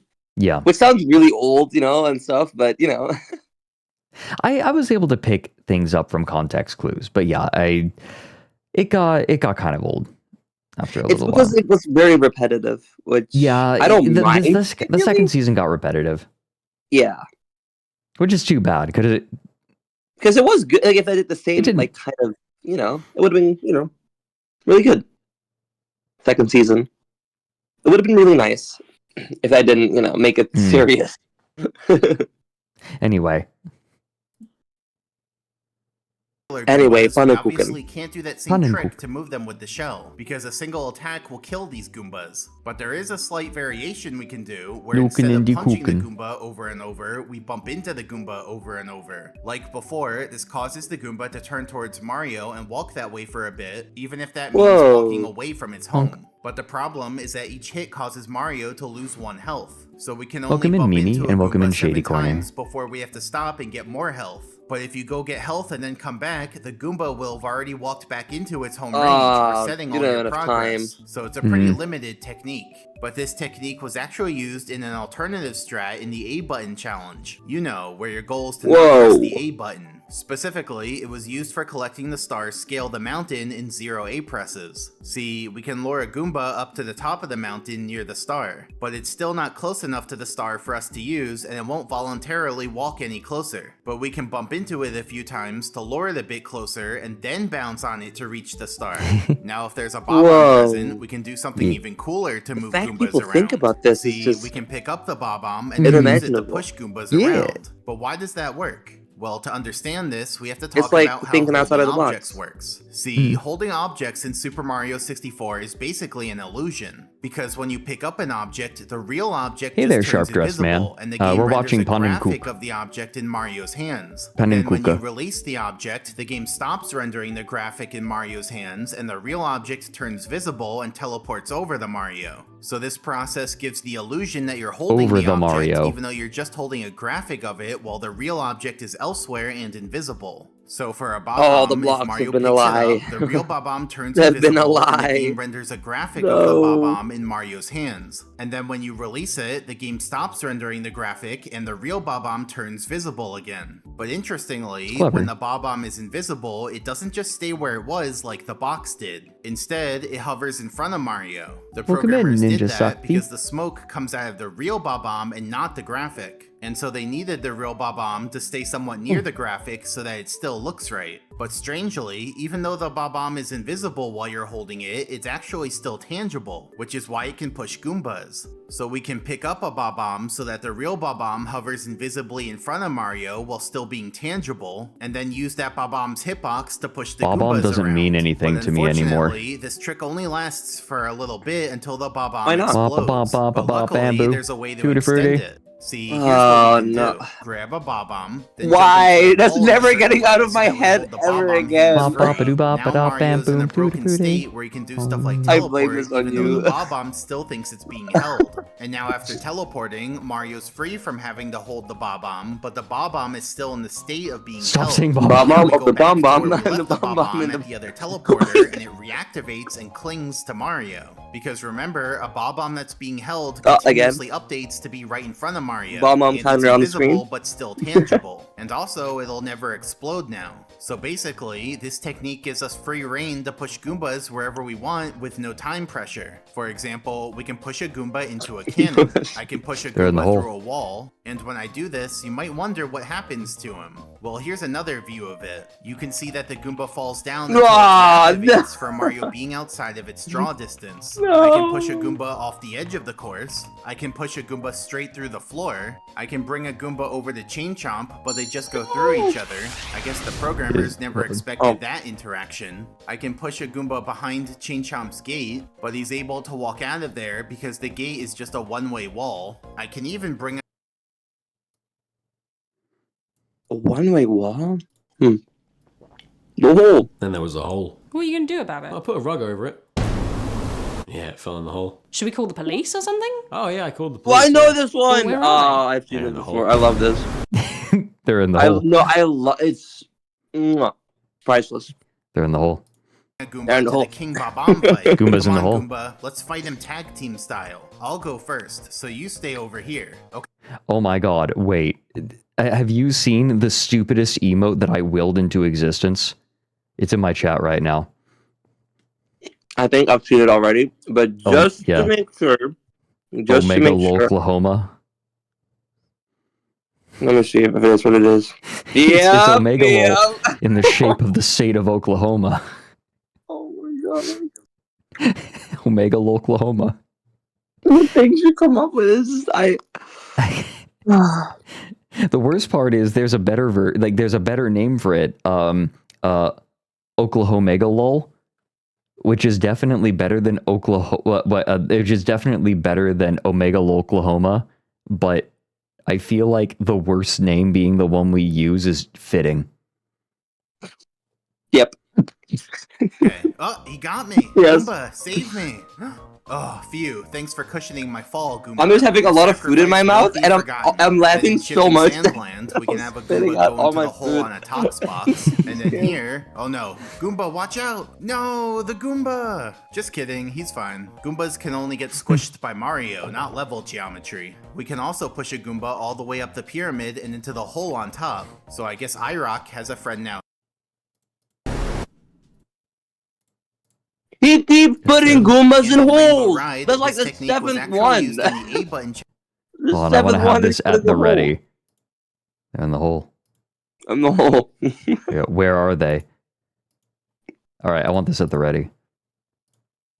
challenge for the stars swinging in the breeze. Wanna bet in like See, 2 the minutes star is there's too another high one up in the to hole? reach without the A Oh, yeah. button. But luckily, there just so happens to be a Goomba nearby, and I knew a way to bring that Goomba all the way over to the star. How'd I What? do it, you ask? It was the hands-free teleported Bob-omb. Come on, use some context clues. But yeah, I had to bring the Goomba up the ramp and then across the swing. And the swing was Goomba pretty tricky because you parkour? have to go fast. Goomba but I figured it parkour. out. Parkour. And now you can see how high up the star is. So I put the Goomba near the star, got rid of the Bob-omb, and then used the Goomba to bounce up into the star. So yeah, that's how What this the star was heck? first collected without using the A button. Now, That must one have caveat taken of this technique is that hours. only singleton Goombas can be transported all around the course. Oh, See, yeah, if we try to do because- it with a Goomba from a triplet, the Goomba unloads once we go too far Yeah. away from the Goomba spawn. Yeah, So for that is- example, in the A button Whoa. challenge, there's this star from the chest. The fact that this that's even star is too high possible, up like to the reach fact for that the you rollout. think about that. Consequently, over Mhm. the The fact years, that you many even people have try it out, suggested dude, trying that's to move a insane. Goomba over to the star. But these Goombas are part of a triplet, so even if we did Dude, have this the is the ability way I want wanna play my video Goomba games. done here with a Yeah. hacked-in Bob-omb, the Goomba would just This one unload makes once it we so move too far fun. away from the Goomba spawner. All these silly so it's just not things.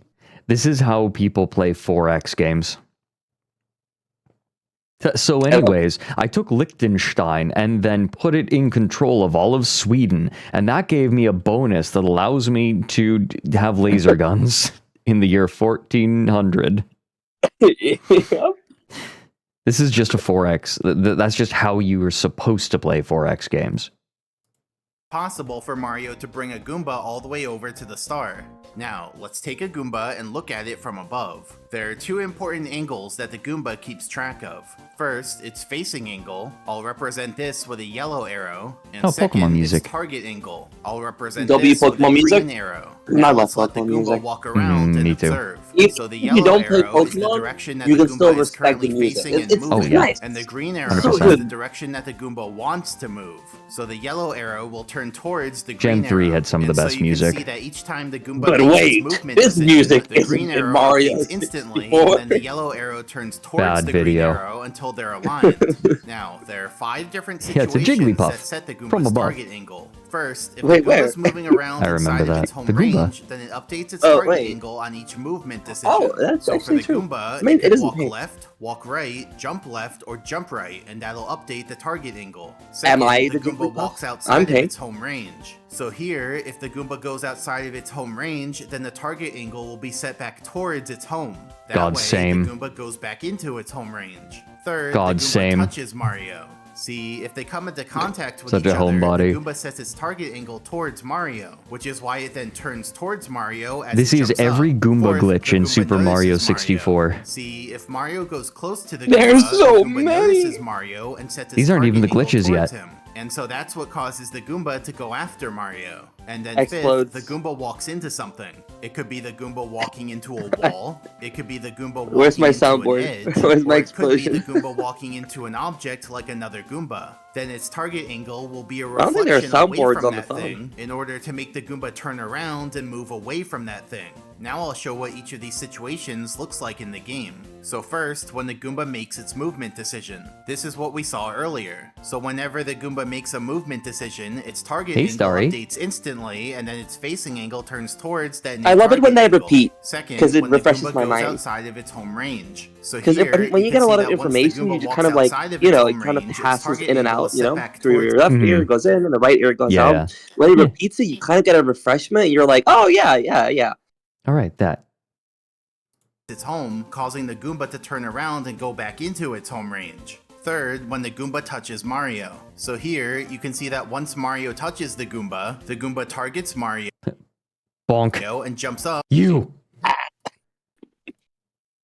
I need. Wait. Do I have it on my soundboard?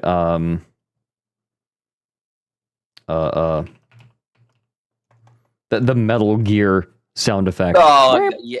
Damn it! While I don't have turning it. towards him. So this is the functionality I used earlier when I repeatedly bumped into the Goomba to move him away from his home range. And it's also the functionality I used when I transported a huge Thank you, Goomba Spectral. away from his home by repeatedly punching him. Then fourth, when the Goomba notices Mario. See, in order for the Goomba to notice Mario, three sure you have conditions it. have to be met. First, the Goomba has to be within its home range. Second, Mario has to be within the Goomba's home range. And third, Mario has to be within 500 units of the Goomba, which we'll call the notice range. And so when Mario goes close to the Goomba will notice him. So to summarize, for the Goomba to notice Mario, both the Goomba and Mario have to be within the Goomba's home range, and Mario has to be within the Goomba's notice range. And note that for this visual, I'm making the ranges circles on the ground instead of spheres, because that'll be easier to see. So now, let's watch as I interact with the Goomba. So watch, I get the Goomba to notice me, causing him to jump and then chase after me. And the chase will last until one of the three conditions fails. And now, I lure the Goomba outside of its home range, causing it to stop chasing me and instead just walk back towards its home. But the it moment indefinitely goes back chases inside, it starts chasing me. Wait, you just walk Next, around in you can see circles. that It's the like moment Mario it steps keeps outside going of the after home you. range, that also ends the chase. See, he won't notice me if I stand over here. Now exiting the notice range will also end the chase, and we can oscillate. Oh, good. That's very interesting. Spectral got me though. Whoops. Sorry. That's okay. Don't worry. Okay. I'm eating at the same time, so I'm having cookies. Cookies, chocolate milk. Nice. Here we go. You can I never just go need wrong with that chocolate. there. Okay, hold on. I need to do that again. Watch, I get the Goomba to notice me, causing him to jump and then chase after me. And the chase will last until one of the three conditions fails. And now, I lure the Goomba outside of its home range, causing it to stop chasing me and instead just walk back towards its home. But the moment it comes back inside, it starts chasing me again. Next, you can see that the moment Mario steps outside of the home range, that also ends the chase. See, he won't notice me if I stand over here. Now exiting the notice range will also end the chase, and we can oscillate in and out of the notice range to have him notice me Okay, I'm many not doing this times. anymore. And similarly, we can oscillate in and out of the home range. See, even though I'm standing right next to the Goomba, he only notices me the moment I step inside the home range. And now watch this. If we stand in just the right spot, we can have the Goomba chase Mario forever. Like, he just runs in a big circle around Mario, never going close enough to hit Mario, but also never going far away enough to make Mario exit the notice range. Wait, this Fast actually forward silly. 10 minutes, and Mario fell asleep, but the Goomba's still going. Now, as we just saw, Goombas will jump when they notice Mario. Nothing weird there. But now watch this. If the Goomba's above Mario, like upwards on a hill or on a higher platform, then it's possible that the Goomba will jump multiple times when it notices you. See, it just jumped 3 times and then it jumped 2 times. So what's going on there? Well, let's play it again, pause it, and look at it from the side. Now, I said the Goomba notices Mario. Oh my when god, he Mario jumps goes within out a of certain range. radius around the Goomba. Oh, the But we radius. can just as easily think No, about what? it as the Goomba entering a Whoa. certain radius around Mario. Now let's zoom in extra on the Goomba to see what So it happens sees him when it multiple enters the times radius. because Now it it's goes okay in and that out the of Goomba radius itself every exits time? the Yeah. radius because the Goomba And then is it in its just- jumping action during that. Ah! But He's as out soon of as the the radius. Goomba lands and And does then a he little sees him bounce, again. then it goes back into the walking action, at which point it does matter if it exits the radius. And as you can see, because the little bounce exits the radius and then re-enters, Oh it my causes god. the Goomba to notice Mario again. And this is only possible My because the brain. edge of the radius is sloped at this point so due to the doofy. Goomba being above Mario. I'll show what I mean with a diagram. Now the Goomba's little bounce goes up and forwards, so if the Goomba enters the radius at the same height as Mario, the bounce arrow stays within the radius. If the Goomba enters the radius below Mario, the bounce arrow still stays within the radius. But if the Goomba enters the radius above Mario, then the bounce arrow goes outside of the radius, leading to more jumps. And this effect is amplified the higher up on the circle you go. So here, the Goomba's about to enter the radius No right way. above Mario. So let's see how many jumps it'll do. 1, 2, 3, 4, 5, 6, 7, 8, 9, 10, 11. That's a lot of times to notice someone who's not even moving. And then fifth, when the Goomba walks into something, its angle gets reflected away from the thing. Now there are He 3 couldn't broad even get categories down of from the things that ledge. cause reflections. That's kinda cute. First, the Goomba walks was into super a wall. cute. So this Oh could my be the Goomba gosh. walking into an actual wall, was but adorable. it could also be the Goomba walking into a steep floor, which isn't technically a wall, but it is treated exactly how a wall is treated. Then second, the Goomba walks into an edge. This could be an edge next to out of bounds, Yeah, very meaning there's excited. no floor beyond Very the excited edge. fellow. It could be an edge with a big drop down to the next floor, or it could be an edge next to a Me, floor when I that try to slopes reach the down top very shelf in the steeply. store. And then third, the 1, Goomba walks 2, into 3, another 4, 5, object. 6. But only certain objects work for this, which includes walking into another Goomba, getting walking flashbacks. into a Koopa, They're and smooching. walking into a They're Spiny. smooching. So in all of these cases, the Blah, Goomba's blah, blah, angle blah, gets blah, blah. reflected, Goomba causing the smooch. Goomba to turn away from the thing that it walked into. Disgusting. However, the specifics of the reflection Hey, depend don't on do which my of the boy 3 Goomba like cases that. we're Ace. in. So No, let's go no, through the Goomba 3 is Ace. cases, starting with walking Goomba canonically Ace. Smooching is like you. into You. walls or steep floors. So here's a wall as seen from above, and here's a Goomba who's facing northeast. So the Goomba walks northeast into the wall and then it does a reflection. Specifically, its facing Welcome angle in, reflects guys. over the angle of the wall. So it reflects like this. And that reflected facing angle becomes the new target angle. So the Goomba would then turn around to face that new target angle. Now I should mention, Yeah, when the Goomba does a tell me real. reflection, it enters a special mode. Dude, the which tummy we'll looks call so turning good, by the way. around I haven't Isn't said it anything nice? about it, Represent that but a Goomba is in I've turning been around shy. It mode. looks great. Oh, thank you. He did a good job. I did a very good job. He did a good job. By making the arrow outlines red.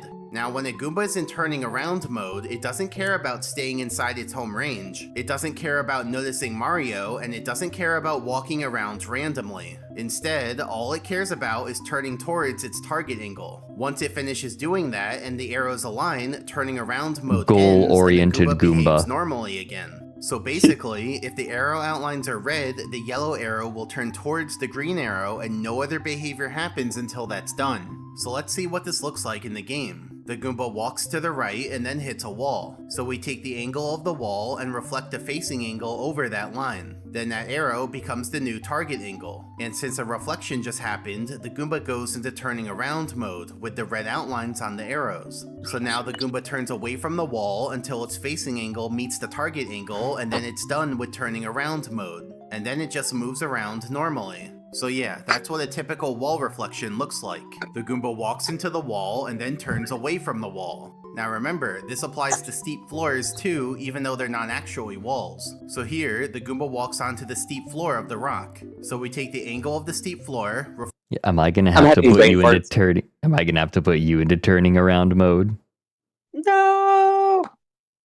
I want the cuddle mode. reflect Where the can I facing angle activate over that cuddle line, mode? and that arrow becomes the new target You just angle, need to and the Goomba nuzzle goes the into midriff. turning around mode. So Nuzzle now the the Goomba midriff. turns away from the steep floor until its facing angle meets the target angle, and then it's done with turning around mode and moves around normally. And you can see that the Goomba actually goes onto the steep floor while he's turning away from it. Now here I've moved a Goomba very far away from his home using a hands-free teleported Bob-omb. Like, his home is on the other side of this wall. So now if we let him try to walk back towards his home, he walks into the wall, turns away from it, walks into the wall, turns away from it, and that just repeats. So now if we fast Same. forward, we see that he ends up moving along the wall until yeah. his home is directly on the other side of the wall. And then he just sort of hangs out in that spot because he can't get any closer to his home. Now since Goombas turn away from walls, we can use that to do something cool. See, we can lure the Goomba into the wall in just the right way, causing it to walk very far away from its home. What's going on is, the Goomba turns counterclockwise in order to go back towards its home, but then it hits the wall and turns clockwise Vibrates away from against that the wall. And that just repeats over and over, meaning the Goomba keeps oscillating But wait, it's between outside turning its radius. clockwise and counterclockwise, ultimately causing it to walk in a straight line away from its home. And this only works because the turning around mode overrides the Goomba's urge to go back towards its home, like I mentioned earlier. Now eventually, the Goomba reaches the end of the wall and then manages to turn around. And interestingly, it does the same thing on the way back. It turns towards its home into the wall, then turns away from the wall, and that just repeats. And so after some time, the Goomba manages to get all the way back into its home range. We can also do this with a huge Goomba. So I lure him into the steep floor at just the right angle, and then he gets stuck oscillating. He turns left to go back towards his home, but then turns right to turn away from the steep floor. However, using a steep floor isn't as stable as using a wall, so eventually the Goomba breaks free and turns around. And then he does a similar thing on the way back. And we can also do this with a tiny Goomba. So I get his attention and then lure him all the way over here to this wall. Then I get him to go outside of his home range, and before you know it, he starts oscillating against the wall. Now since he's tiny, he doesn't move as fast as the other Goombas, but you know, he's still getting there. Fast forwarding a bit and he's made it all the way over here. But then something a little strange happens. He just stops moving. Look, he's completely still. Now based on the arrows, we can see that he's still oscillating, but he's not actually moving anywhere. So what causes the Goomba to get stuck like this? Well, it has to do with the way Goombas interact with walls. See, the Goomba's behavior Animal on Crossing every music. frame goes like this. First, handle wall interactions, and second, move one Such a frame comfy game. forwards. So let's watch this play out. First, Especially the handle music. any walls. It's The very Goomba's Love currently not oscillating in their any Goomba. walls, so that step does nothing. And then the Goomba moves one frame forwards, which looks like this. Next frame, the Goomba handles any walls, but he's not in any walls. Then the Goomba moves one frame forwards, which looks like this. Now, even though the Goomba is currently inside the wall hitbox, it's not until the next frame that does something. So now on this frame, the Goomba handles any walls, which means it gets pushed out by the wall, and then it moves one frame forwards, once again ending the frame inside the wall hitbox. And continuing forward, those two steps would just keep happening. So it just keeps Now, here's repeating. the code that Goombas use for wall interactions. But there's something interesting about the coordinates that it uses. See, here are the Goomba's coordinates, which are floats. But the code first converts those coordinates into shorts, and then that's the position that it uses to check for walls. Let's look at an example. So for the Goomba itself, the type of its coordinates are floats, meaning they can have decimal components. So the Goomba might be at x coordinate 1.43 and z Panakukin coordinate is actually negative so smart, by the way. 2.89. But that's not where the game yeah. would check for walls. Instead, there's a slightly Not as different smart as point you, where the though, game Fred. checks. You're smarter. It's but I don't. Smart I and feel- handsome. It's not a competition. It's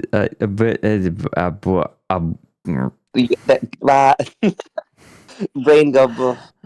brain Head pets. Blah blah blah. I think. Oh, you know what? I should fix the head pats while we watch the video. But I was gonna say, if this dude's interest was nuclear weapons instead of Mario 64, we'd all be dead. For walls whose coordinates are shorts, meaning they have no decimal components. So to calculate these coordinates, you can take the Goomba's coordinates and chop off the decimal components. So it's not I need to adjust rounding, this. it's truncating. And so even though the Goomba is at 1.43, negative 2.89, the game would check for walls at 1, negative 2.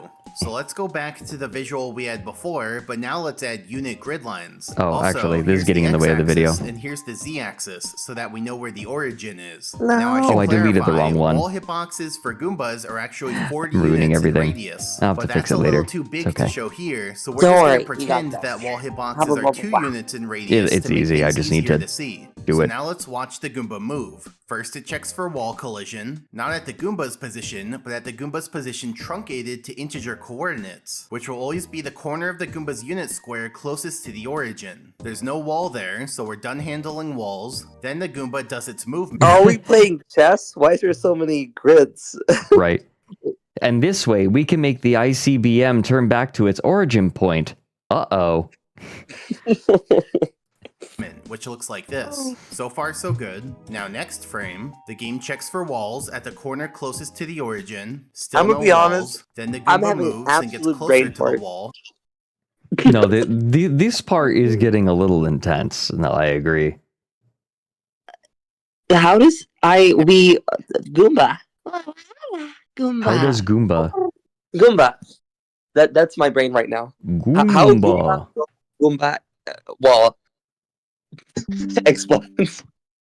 Insert Goomba explosion sound Boomba. effect here. Goomba go Boomba.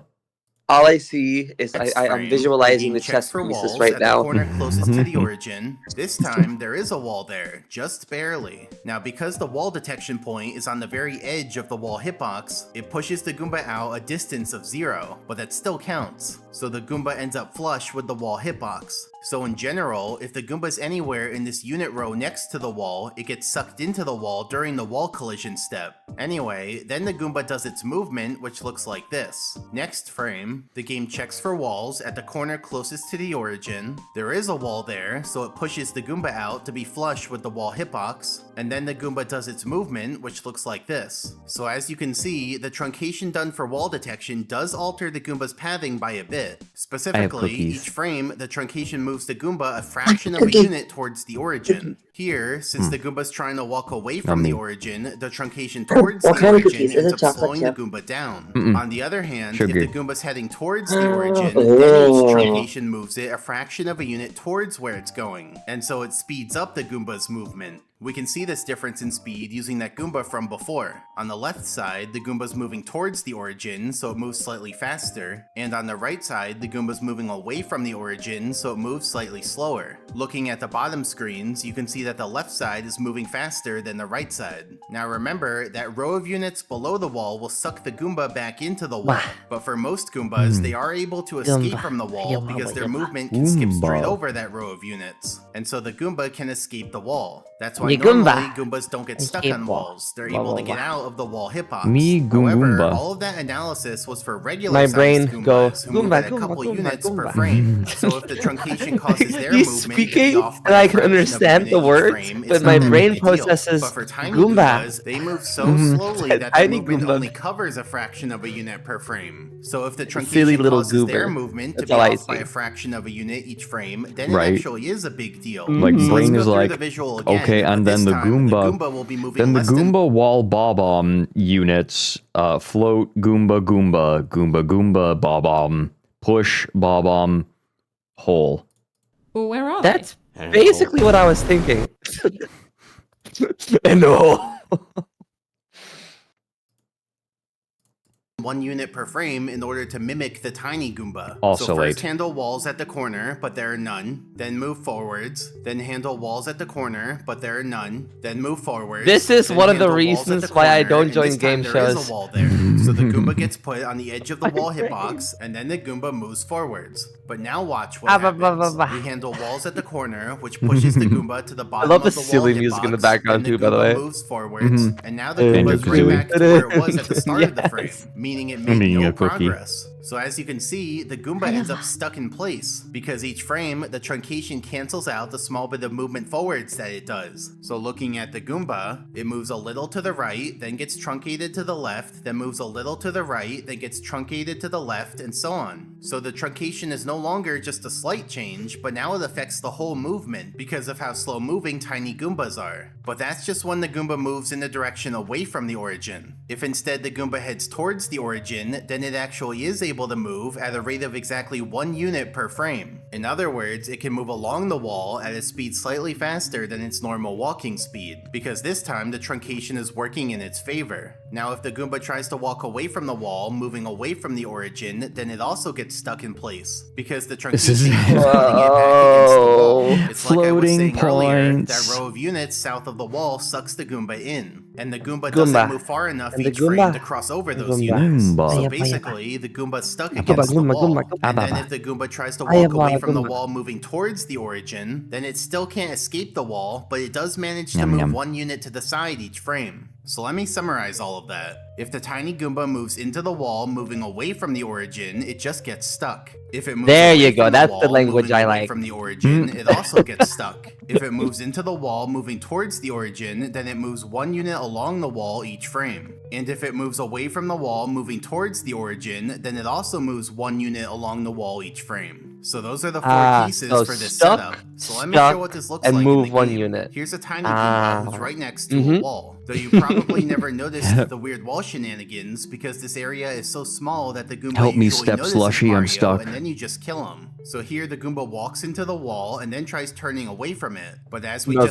just discussed, that doesn't work. Instead, the Goomba gets stuck against the wall and can't escape. Cutie. So if the Goomba walks to the No, right, then he just stays motionless. And if he You're walks cute. to the left, then he's able to move along the wall. And note that that little hole in the wall is purely graphical, so there's still wall collision there. So is there anything the Goomba can do to escape the wall? Well, as we Is just the saw, Goomba just jumping doesn't forever work. stuck? But if Mario goes close to the Goomba and gets the Goomba to chase him, then the Goomba is able to escape. And then That's dies. because the Goomba's chasing speed is No, more than you were 1 just unit per free. frame, Yeah. allowing the Goomba to cross over that row of units next to the wall that suck him in. However, one important caveat Mario, here is what that have all you this done? analysis was done with the origin behind the wall. If instead the origin is in front of I love how Nuclear Mario like Goomba. saves him, but Yeah, right. Nuclear Goomba versus Coughing Baby. the wall, then it's a little different. Because now if a Goomba is in that row of units next to the wall, the truncation doesn't pull the Goomba into the wall. Instead, the truncation goes away from the wall, which lets the Goomba safely escape from the wall hitbox. So for this setup, moving into the wall away from the origin results in getting stuck. Moving into the wall towards the origin results in moving 1 unit per frame along the wall. Those are the same as last time. But now, moving away from the wall, away from the origin, lets the Goomba escape, and moving away from the wall towards the origin also lets the Goomba escape. So basically, if the origin is in front of the wall, the tiny Goomba can escape the wall and there's no risk of getting stuck on it. So let me show what this looks like using that wall on the edge of the course next to Out of Bounds. The Goomba walks into the wall and gets stuck in place as it's walking into the wall, but once it turns around, it's able to escape and leave the wall hitbox. Oh. So yeah, now you Why didn't understand you do why that the earlier? Goomba stopped moving earlier. Sure, he was I do. allowed to move forwards Sure. before he crossed the axis Escape. line because then he was moving towards the origin. That's so funny But the that that's moment he just the crosses origin. axis line, Like that- then he's that's trying just to move aligned with away the from origin. and just get stuck in place. And one other thing, There's a Goombas literal will only cannonball reflect off of hitting the walls if they Goomba. walk into the wall from the It's front, not even which doing is anything. the intended way to walk into a wall. So if a Goomba walks into a wall from the back, like here with Chain Chomp's gate, the Goomba doesn't reflect at all. Finally, we're done with walls. Now we can move on to edges. The Yeah, I was second about to say, well, what about edges? thing that causes Let's reflections. go! So here's a floor rectangle as seen from above. All right, chat. This is where you get really good. We're going to talk about edges. You I all can't ready wait to see- you all ready to edge? Yes, I'm ready to edge.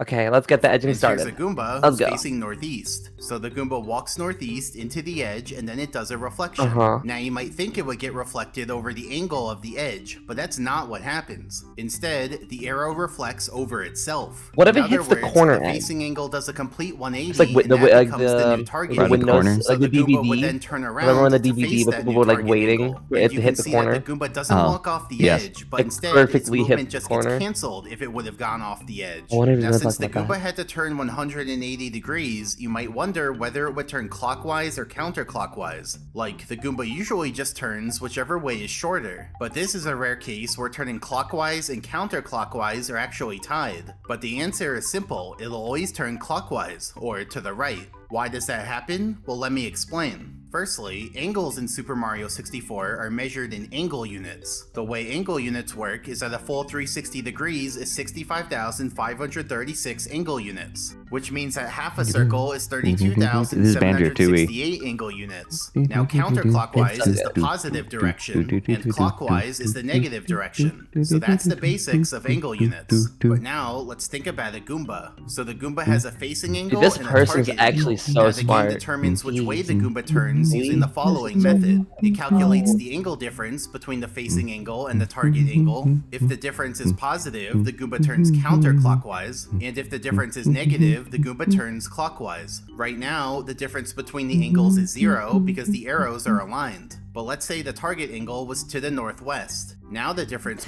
Sponge, if we manage to reach our highest goal on the subathon, then we'll be able to get a furry model from Andre. Let's go. That's when we get Owl. Yeah, did you hear? I've got Andre. I've got Andre reserved Oh my We can god. do it Andre's for- work is just for incredible. March. Yeah, we've got him And reserved to plus, start work Andre- probably in March. Andre's queue is like, I'm pretty sure you can't get in his queue till like 2026 or something. Yeah, right. Like Andre was seriously, very sweet. But they're amazing. I love them. They're so talented. That made a lot of great Mhm. models, by the way. I'm Oh, pretty yeah. like some really good ones. Especially the one for fur looks really nice. Furs is very cute. I love them. They're between adorable. the But yours is arrows gonna is be even cuter. 8,192 Yee. angle units. I That's love a owls. positive There's not number, enough so the owl Goomba love. would turn counterclockwise Yeah. to reach More it. owl love. If the target angle was to the west, Because then that's funnily a enough, difference of I don't know a single 16,384, owl so the Goomba except would for still you. turn counterclockwise. There's Mr. Underhill, but he's graduated. There is who is it? Is she with HoloLive? HoloLive? I think I think there is one with HoloLive, I believe. Mume, I've not yet seen them. I would love to see them. Is it Mume? Yeah, Underhill graduated. Wow. I'm glad there's still like a lot of owl love around though. Owls are amazing. And they're so pretty too, on the big feathers and blah blah blah blah blah. Wilhelm van der Bos and Globy, okay. And Voxid and V for okay. But there aren't many. That's awesome. There aren't many. Owl? Oh my god, it is an owl. Yay. There are actually like not many. No. Which makes it even more special. Yeah. Which is nice. I'm special. Yeah, Spectral, you're not a very VTuber. Goof.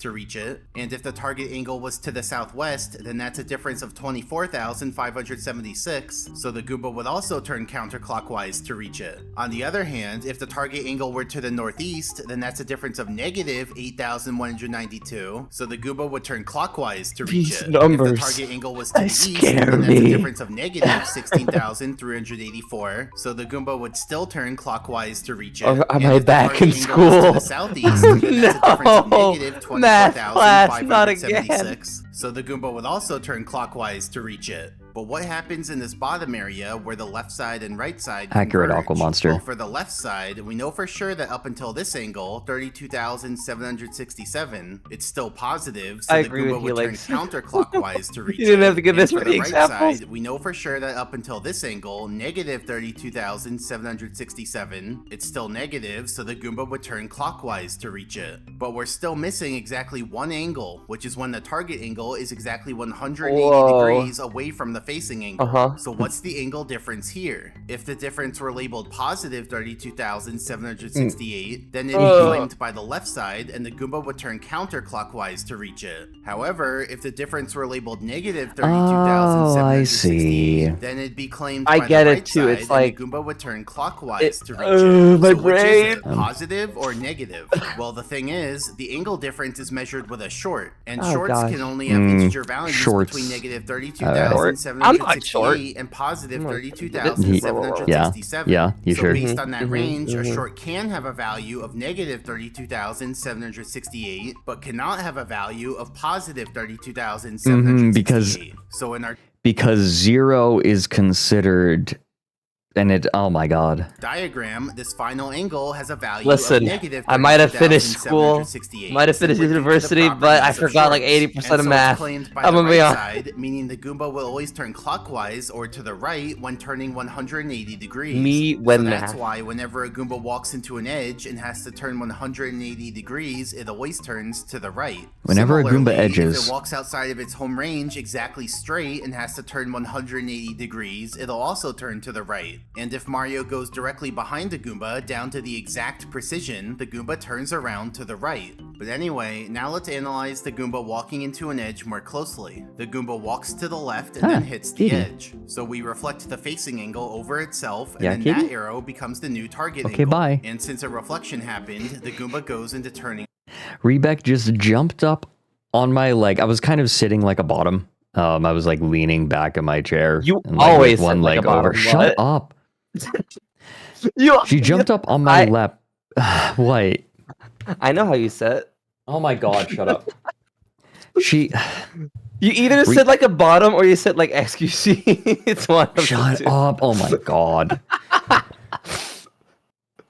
Nothing in between. Don't worry, it's not a bad thing. Just accept it. It's okay. It's okay. Just accept it. Just Screaming accept it. internally. You look great regardless. Oh. Hey, listen.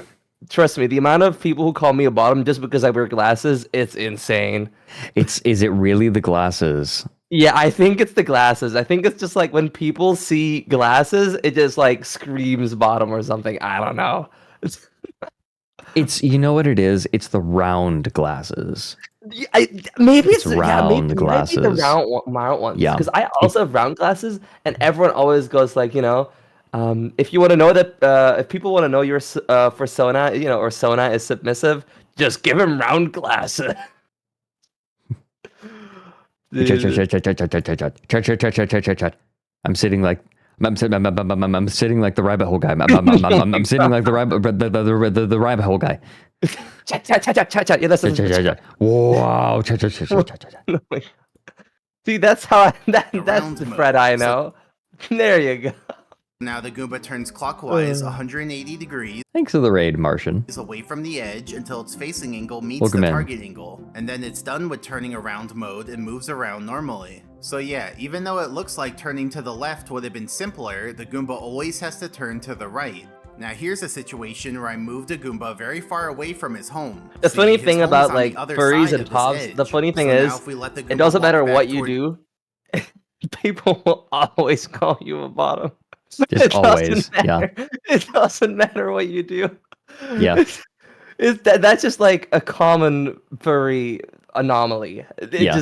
It's just a furry thing, I guess. They just call each other bottoms constantly. Yeah, I don't know. It's annoying, kind of. I mean, sometimes it can be funny. Don't get me It's getting a wrong, but little old. I think it's Yeah. getting a little old. it's like using the same joke over and over again. You get what I mean? Mm-hmm. It's starting to wear thin a little. Yeah, for sure. That's why I haven't used that joke in like, I think you're the first person I used it on in like 7 years. Oh wow. That shows me. But it's true. You are. I think it has outlived its humor a little bit. I agree. his home, we see that he walks into the edge, then turns around, then walks into the edge, Except then but it's turns really around, relevant, etc. like, And you know, in this with case, Fred. he has a slight drift to the side. Oh my god. So over a long time, he ends up moving along the edge. Then here, I have a Goomba walk into the edge, and then I deactivate him. Now, interestingly, the flag that Deactivate keeps track him? of whether a What? Goomba is walking into an edge Just- doesn't yeah, let me reset just properly when deactivate the Goomba is the Goomba. Oh, What's he doesn't next? Gonna deactivate me? Gosh. activated. So currently, that flag is staying on, causing the Goomba to think it's perpetually walking into an edge, and so he just keeps turning around forever. And so He thinks he's perpetually edging. now, if I Joke's on strategically you, I reactivate am him just when he's perpetually walking to edging. the right and then back into the edge, I can have him move along the edge very slowly. So by repeatedly doing this for 5 minutes, The fact I that the can move Goomba him can't very like far walk away from off his the home. edge, like, And because he's it's also like very Yeah, far right. away from literally, the Goomba spawner. it's like So just now look if at it. Mario It's like goes almost, over there, he exits it the almost Goomba falls spawner off, radius, right? causing It's like the Goomba halfway to off. unload. Whoa. And watch this. Whoa. If a Goomba starts What chasing happened? you in a narrow spot, he may end up getting stuck chasing you for forever. Like, he hits this edge, wants to turn around, hits that edge, wants to turn around, and repeats that over and over for forever. And so he'll never get out. We can also put a Goomba onto this steep pillar in Shifting Sands Land. This pillar is so steep that Well, the Goomba can't walk uphill or downhill on it, and he reflects It's in just both directions for different reasons. Like, when the Goomba tries to walk uphill, he does a wall reflection, so the target angle is the reflection This over is the just- angle this of the is just wall. sad. And when the Goomba tries to walk downhill, This he is does an just edge sad. reflection, so the target I angle thought putting is the I'm putting the reflection Goombas in the hole 180 was sad. degrees around. This? So the Goomba is Damn. just stuck in a perpetual Funny state cooking of is reflecting ruthless. over and over without actually going anywhere. And finally, third, if a Goomba walks into an object like another Goomba, then that causes a reflection. Though this one gets No, a bit is the edging complicated. over? See, No, here's the I wasn't code that done. handles objects Edging's over. colliding. It's Wasn't almost done perfect, yet. except for this Then line. you're doing it This right. line calls the inverse tangent function Oh. using the x and z distances Wait, no. between the Goombas. Ah, And so no, that function my should produce brain. the angle from one Goomba to the other. But the problem is that the inputs into the function are in the wrong order. It's supposed to go z component then x component, but for whatever reason, they put x component then z component. That results in the wrong angle between the Goombas, so the reflection over that angle is kind of wonky. Like, it doesn't make sense in terms of the geometry. It's not intuitive at all. Let me show you. Well, first we're going to analyze what the function was intended to do. That's from like Mario RPG without the series. mistake. I love So here's those. Goomba A and here's Goomba B. But instead of labeling Oh, them boy, with big bugs. letters, I'm just going to color Goomba B gray, which will help avoid clutter later. Now we're going to analyze how Goomba A reacts when it walks into Goomba B. Now, even though the two Goombas just collided, it still looks like there's some space between them. But that's just how it works in the game. See, even when Goombas are colliding, they're still separated Whoa, a bit wait. graphically. And that's because Goombas collide when their hitboxes touch. Their hitboxes are cylinders, so they just look like circles when viewed from above like this. So now let's talk about the reflection, which will set Goomba A's new target angle. See, there are two relevant angles that go into calculating the new target angle. First, Goomba A's facing angle, and second, the angle from Goomba A to Goomba B, which will represent with a brown arrow. The brown arrow is what's affected by the bug in the code, but remember, for now we're analyzing it as if the code were correct.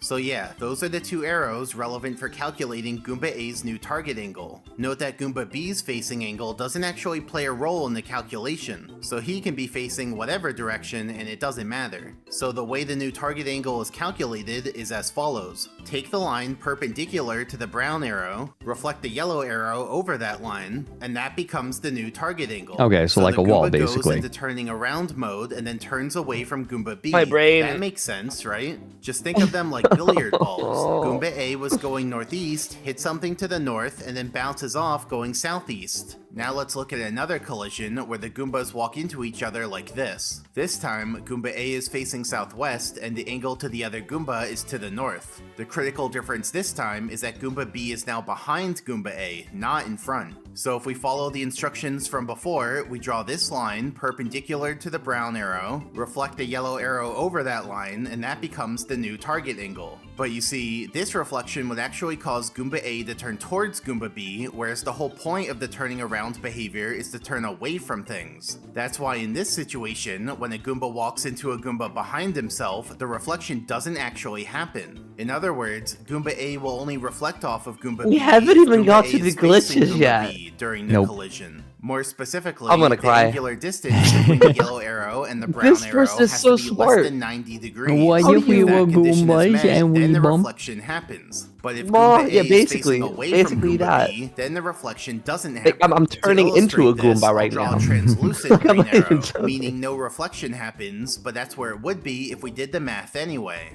Now if we rotate Goomba A's facing angle, we can see how the reflection works at various other angles. The green arrow is always the reflection of the yellow arrow over the purple line, and this reflection only occurs when the green arrow is opaque, which is just when Goomba A is facing Goomba B. Similarly, we can rotate Goomba B around Goomba A to see how that affects things. Who up When rotating Goomba B they is directly Goombas? in front of Goomba A, the target angle is straight backwards. When Goomba B is to the side of Goomba A, the target angle is just a slight turn to the other side. And when Goomba B is behind Goomba A, no reflection happens. Now remember, all of that analysis was for how reflections off other Goombas was meant to work. In other words, that was the easy What if we were Goombas but we were sexy?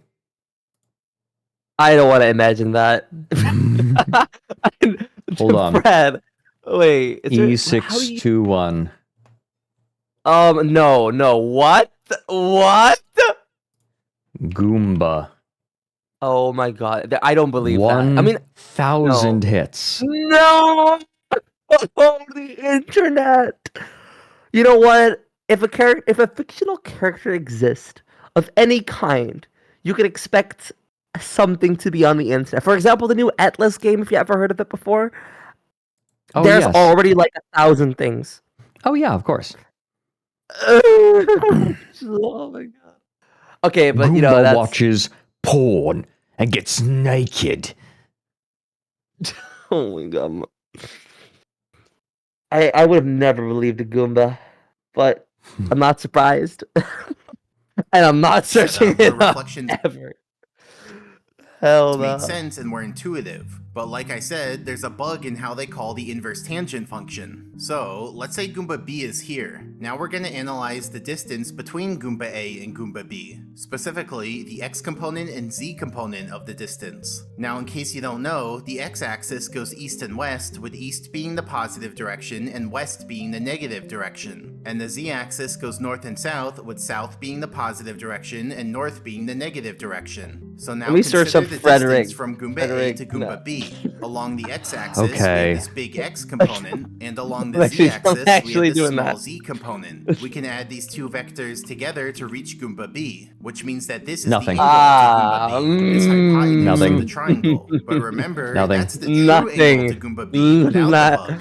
Whereas nothing in yet. reality, I'm safe. there's the bug I'm that safe. switches the x I'm and z clear. I'm in the clear. components. So instead of a big x Clear component and a goes, small clear z goes. component, the game switches them and instead thinks there's a big z component and a small x component. When we add these two vectors together, it results in this angle. So this is the bugged Didn't angle look up to Goomba Lauren. B that the Ugh. game uses. And you can see that it doesn't actually point at Goomba B, it's just somewhere else in space. Now since the brown arrow is the result of switching the x and z components, the simplest way to think about Nah, it is as follows. not seeing anything. Take this diagonal line that separates the x and Nothing. z axes, like the x and z axes are mirrored over that line, then the brown arrow will just be Sorry. the true direction to Goomba B reflected over that diagonal line. So occasionally, the brown if only. arrow will correctly I'm point to kidding. Goomba B, but most of the time it's just in some other direction that has no meaning. Now let's say the Goombas collided like this. So what would the reflection look like? Well, we just go through the same steps as before, but now with the bugged brown arrow. So here's Goomba A's facing angle, then we take the line perpendicular to the brown arrow, reflect the facing angle over that line, and that becomes the new target angle. Oh, But weird. that's just how the math works out. In reality, this reflection wouldn't actually happen because the yellow arrow is more than 90 degrees away from the bugged brown arrow. So the game doesn't think Goomba A is facing Goomba B, even though we Oh. can clearly see that he is. On the other hand, let's say the Goombas collided like this. So here's Goomba A's facing angle, then we take the line perpendicular to the brown arrow, reflect the facing angle Thanks for the over that follow, line, Evelyn. and that Welcome becomes in. the new target It's angle. nice seeing you. Oh This my time, the God. reflection would happen because the yellow arrow is within 90 I'm degrees sorry. of the brown There's arrow. just So the so game many thinks things Goomba happening. A is facing Goomba Oh, yeah. B, even though we can clearly see that he's not.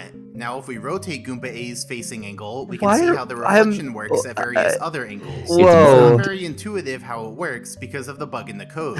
But You remember, spin it's not me random, like it's just Bobby, hard to baby. mentally grasp.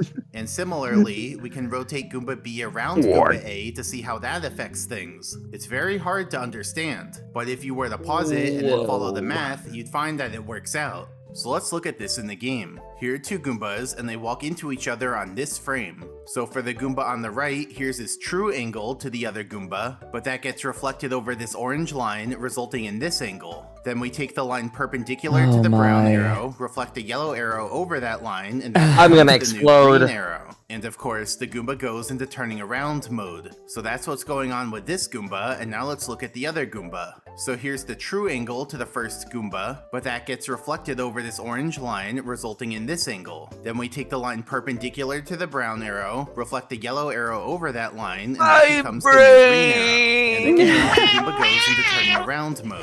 So that's what this Goomba does. And if we resume, you can see that both seven Goombas turn arrows. towards their target angles, and then they're done I'm with back turning in around mode and school. move normally.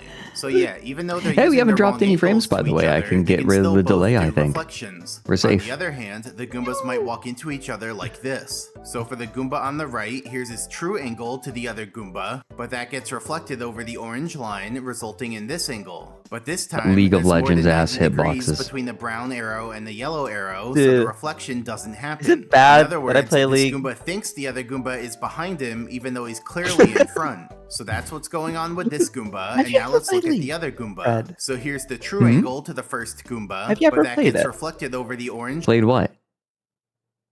League. League? Oh yeah, I was into League before. Like I stopped playing. Oh, I'm when sorry for your loss. I'm sorry. No. I stopped playing League before the LCS was established. But wait, that's like 10 years. That's like a long time ago. Correct. Oh my god. I played. I started playing a little after Xin Zhao was released. And That is like so long ago. Oh my gosh. I wait, stopped since, playing let me see. around. Yeah, and I stopped That playing is around when. 2010. Yeah, I stopped playing around when I think Zach was released. Dude, I never. Whoa, Zach. Dude, I Yeah. started playing like 2 years ago. Dude, No, these champions. I kind of Whoa. saw the trajectory that the game was going, and I wasn't really liking it. It wasn't a good one. Like I only played like maybe twice a week or something. And I feel like most people like play it again because of Arcane specifically. Yeah, don't get lured in by Arcane. I have some Arcane and really old League are two different skins. things. I have some really old, probably like rare skins at this point. Yeah, if you like, sometimes I could check them out and tell you, because I Yeah. know if you. I never played the original Dota. I did play a bunch of Dota 2, however. I enjoy watching Dota 2 more than I enjoy playing it. I've been to the International in person. That was fun. Oh wow! And actually, I got all of the money that I spent on the trip back in Steam credits by selling the drops on the Steam marketplace. That's how I paid for my index. No way. Yeah. What? Yeah. That's If you crazy. sell the boxes before opening them, then you can get you could get a bunch of money for them. People would pay quite a bit. Whoa! Hmm. You're so smart. Yeah. I'm learning new things every day. I mean, I like, should have done that. Well, I just didn't care very much about the cosmetics. So I'm like, hey, wait a minute. These go for quite a bit. That is Well, very, well. very smart. I mean, Yeah. cosmetics are definitely not necessary. They're morely just extras to give your character more live, if that makes any sense. Right. Okay, so Helix Snake, I'm actually going to say this isn't crypto because someone is actually purchasing a thing. Even if the availability is artificially limited, it's still it still has an effect, right? It's a skin for a character and people want the skin. Like that is a thing that they can use. So it's not quite crypto, right? Because there is a use for it. Whereas NFTs are almost universally useless. Yeah, I never understood those things. I swear some people bought that for millions. I got like really confused. I was like, it's just like, There's a bunch of theoretical uses for them, but no one has actually done it. To my knowledge, like there are crypto games that tie usage of something to an NFT, but what happens is people mostly purchase the NFTs as a speculative asset rather than something that someone actually wants, and so there's no actual value. And the fact that it's on a blockchain is also, it's not relevant. Because once the game stops existing, well, the NFT's utility is gone as well. So there's no reason to have it on a blockchain over an internal server. whoa. So it's adding an extra step, an extra unnecessary step. I never Hi, understood. Ross. Hmm. Maybe I'm just too old. Fred, I stepped out about 20 minutes ago. Would you explain in thorough detail what I missed? We up rotating our Goombas. Yeah, keep it at that. Don't That's say the what we're other things. Line resulting in this angle. Not But bad. once again, there's more than 90 degrees between the brown arrow and the yellow arrow, so this reflection doesn't happen either. And so what ends up happening is that the Goombas walk into each other with no one turning around. There's no reflections. So yeah, this time no one turns around despite that they're Oh, we're colliding. edging. Now an interesting thing about No, we're not turning edging around right mode now. is We were that edging. remains We were at its edging. current We were speed edging until earlier, turning yeah. around Mhm. mode is done. So if a Goomba walks into a wall at its Now, normal walking object. speed, it'll turn around at that normal speed. But if a Goomba moves into a wall while it's running, it'll turn around while running the whole time. We call this technique a chase extension because the Goomba was chasing Mario at a fast speed, then hits a wall and goes into turning around mode, which redirects and extends the chase. And it's all done at that fast speed. Now remember, a Goomba in turning around mode must finish turning towards its target angle before resuming its normal behavior, even if that means going outside of its home range. So here, you can see the Goomba turn around and walk slightly outside of its home range, but only a little bit. But if we do it again, this time with the Goomba running, now it goes really far outside of its home range. I played Crystal Maiden some. Turning around mode was done. For those wondering, my mains when I played League of Legends were I played a lot of support. I would say that my best characters when I was support were Sona, Soraka, and Janna, but they were all meta back when I played. Those were so good. Right now, Janna was they're really still good. very good. They're still all really good, especially Janna. Mm. But the problem is, it's became more of a tank meta for the last few seasons. It became more of a. Did Taric exist by any chance back then? Taric? Yeah, Taric was meta, but I never really got the hang of him. Yeah, he's always been meta. It's because his ultimate, I didn't like him. you know. His ultimate wasn't what made him strong back in the day. What made him strong was his guaranteed stun. Oh yeah, it was they remade him. Basically his ult, after 2.5 seconds, you get 2.5 seconds invulnerability. Right. So that's why it's so good. That's just an ability of its own. It's just if you can time it, you're the best. I was a support, but I also played jungle, and when I jungled, I tended to play a lot of Fiddlesticks, who never was meta, but I liked him. And when I wanted to actually play on meta, I played Trundle. Oh, those are both super fun. Yeah, Trundle's good. No, but Fiddlesticks is super. I don't know. I'm pretty sure, like back in the day, he wasn't the same as he is now. They changed which I'm like 99% Fiddlesticks. sure of. Yeah, they changed Fiddlesticks at some point. Fiddlesticks is very lovely. Very, very. I'm pretty sure it's still kind of the same as the old one used to be. But they're both really fun. Those are very fun characters. You have a good taste. But you should see Fiddlesticks' new model, as Chanton Wolf says. I saw the trailer for the rework, and he's so cool. Oh, that was a really cool trailer. Scary. Yeah, they made him scary. Finally. Well deserved. I played a couple of other junglers. Teemo, by the way. Have you seen the new Teemo? Like, that actually looks very lovely. I haven't. There's a new. Just search up the Teemo. Let me quickly see. Teemo the Swift Scout champion theme. Completely new, so I'm pretty sure Teemo in 2010 was the same model till upon last month, and then I changed everything. Just not the champion, the legend is the same, but just everything else, and it actually looks really nice. That made him look like an actual furball. It's super cute. Hey, good. I forgot to put the main event timer on. God damn it! On the showing screen. We are 2 hours and 15 minutes out. 2 hours. Let's go. Yeah. I'm so excited. I'm very interested. Ryan went through the entire document detailing why this person was suspected of match fixing, and one of the things that makes it interesting, according to him, is that it is not a legal document. And so it's not constrained by the demands of a legal document. And so you have a lot of assessment of character in it. It's fascinating, right? It is a professionally produced document, but it's not a legal document. It's more an argument.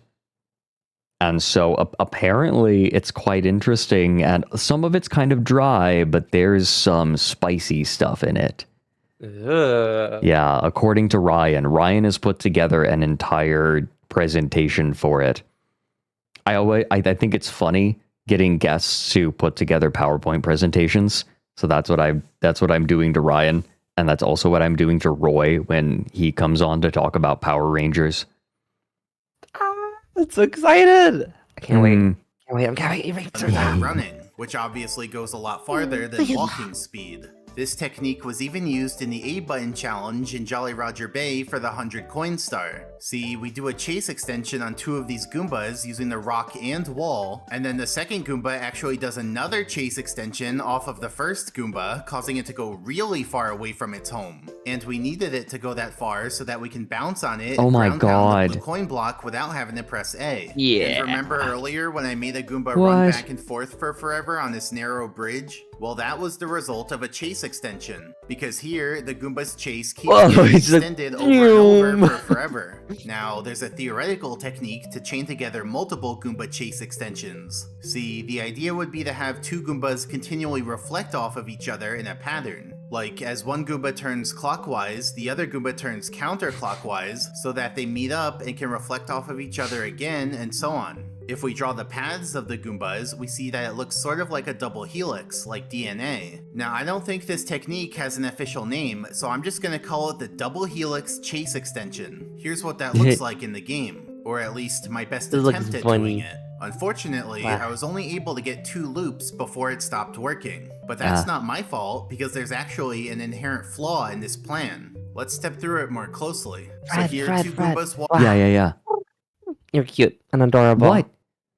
You're What? amazing and sweet and kind. And I'm throwing compliments at you because you're incredible. Shh, it's okay. Nuzzles. Wow. Yeah, it's okay. You could take it. Love bomb. All the love. Who's good at?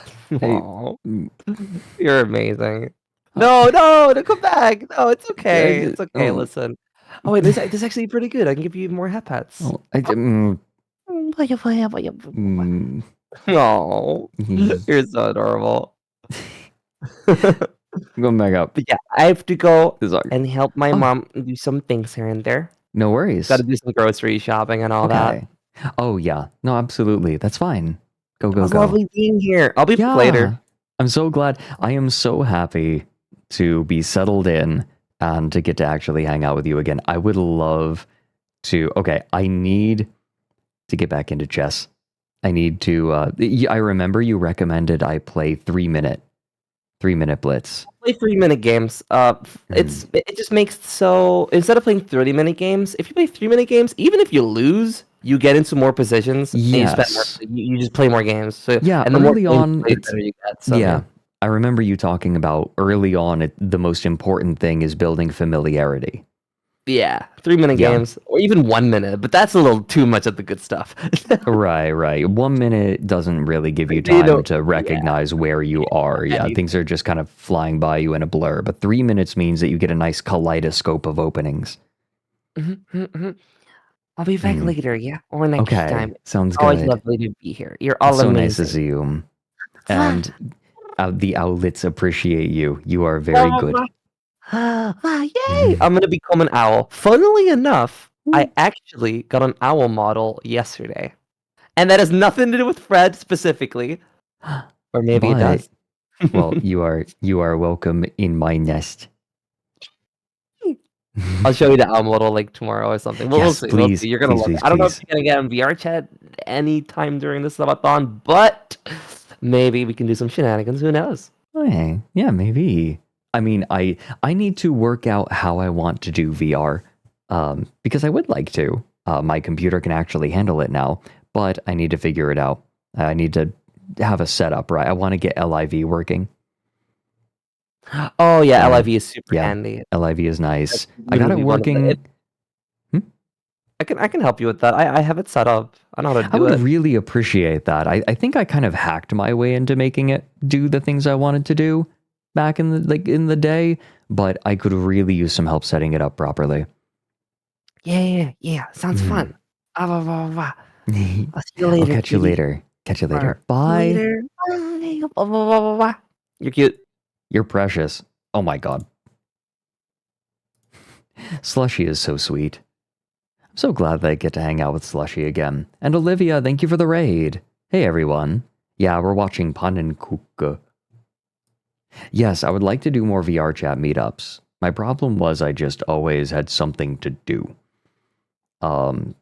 something especially involved. You know, often I had some sort of obligation, but now I'm settled in and I don't have to worry quite so much about everything that it took for the move. So I would like to do more VR chat meetups. Yeah, we could do VR. We could do chess in VR. There are some good chess worlds. Walk into each other. The top Goomba is going to the right and the bottom Goomba is going to the left. Now let's analyze the reflections. For the top Goomba, here's the true brown arrow, which gets reflected over this orange line so that it goes to the right. Then here's the line perpendicular to the brown arrow, so the yellow arrow gets reflected over the purple line and that becomes the new green arrow. And the Goomba goes into turning around mode. Then for the bottom Goomba, here's the true brown arrow, which gets reflected over this orange line so that it goes to the left. Then here's the line perpendicular to the brown arrow, so the yellow arrow gets reflected over the purple line and that becomes the new green arrow. And the Goomba goes into turning around mode. So that's how the reflections work for this collision. Then the Goombas do their loops and meet up again. But this time, something's a little different. Instead of the Goomba directions being right-left, this time they go left-right. That might not seem like a meaningful difference, but let's do the analysis. For the top Goomba, here's the true brown arrow, which gets reflected over this orange line so that it goes to the right. But this time, the yellow arrow and brown arrow are separated by more than 90 degrees, so no reflection happens. Yeah.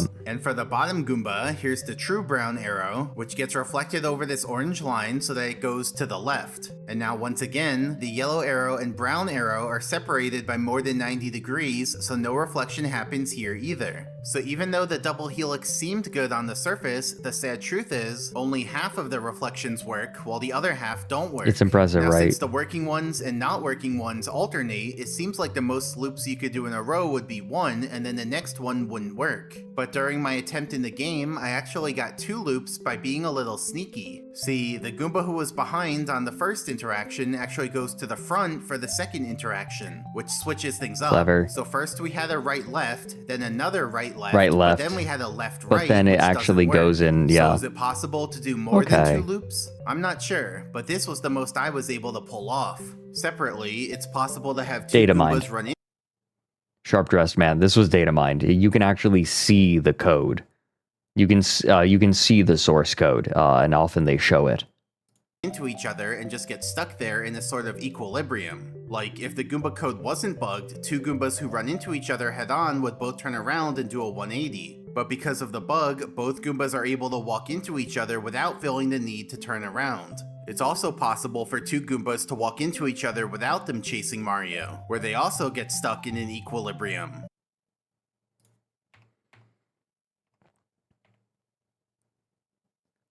White people in an HOA arguing over whose lawn the tree is in.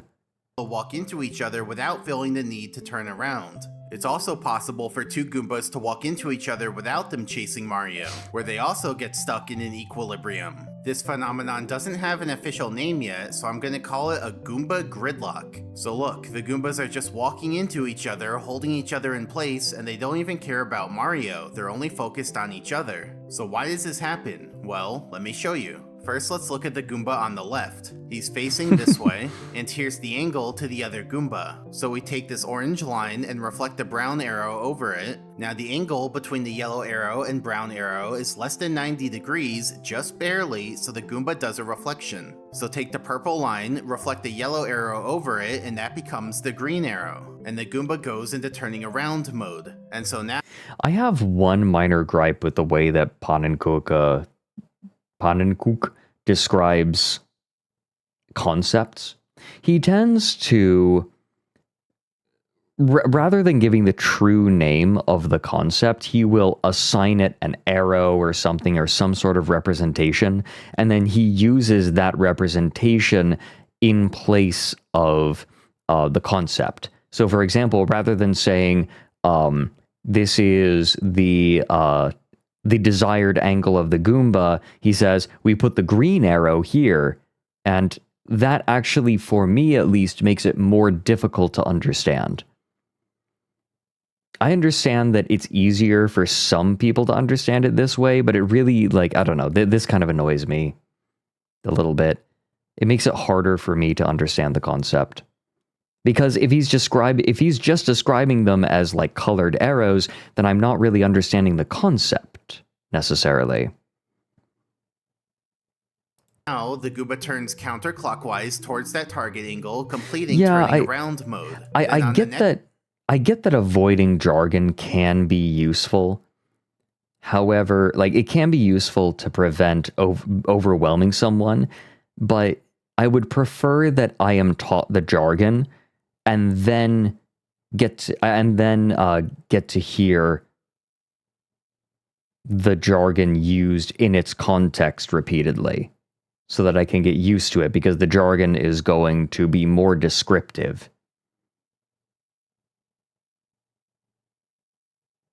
Next frame, here's the angle to the other Goomba, so we take the orange line and reflect the brown arrow over it. Right, this is my job. I am describing my job. I much prefer giving actual names and then just using the word over and over and making sure that its usage is clear. I do that a lot in my videos. And then I try to clue in on what the jargon is with the language of the script. There are ways to do this if you're an experienced writer or have I'm very fortunate that I have a degree, right? I'm very fortunate that I have a degree in literature and writing. So me criticizing him for this is not really fair, I think. But it still annoys me a little bit. Like, is it a fair criticism? I don't know.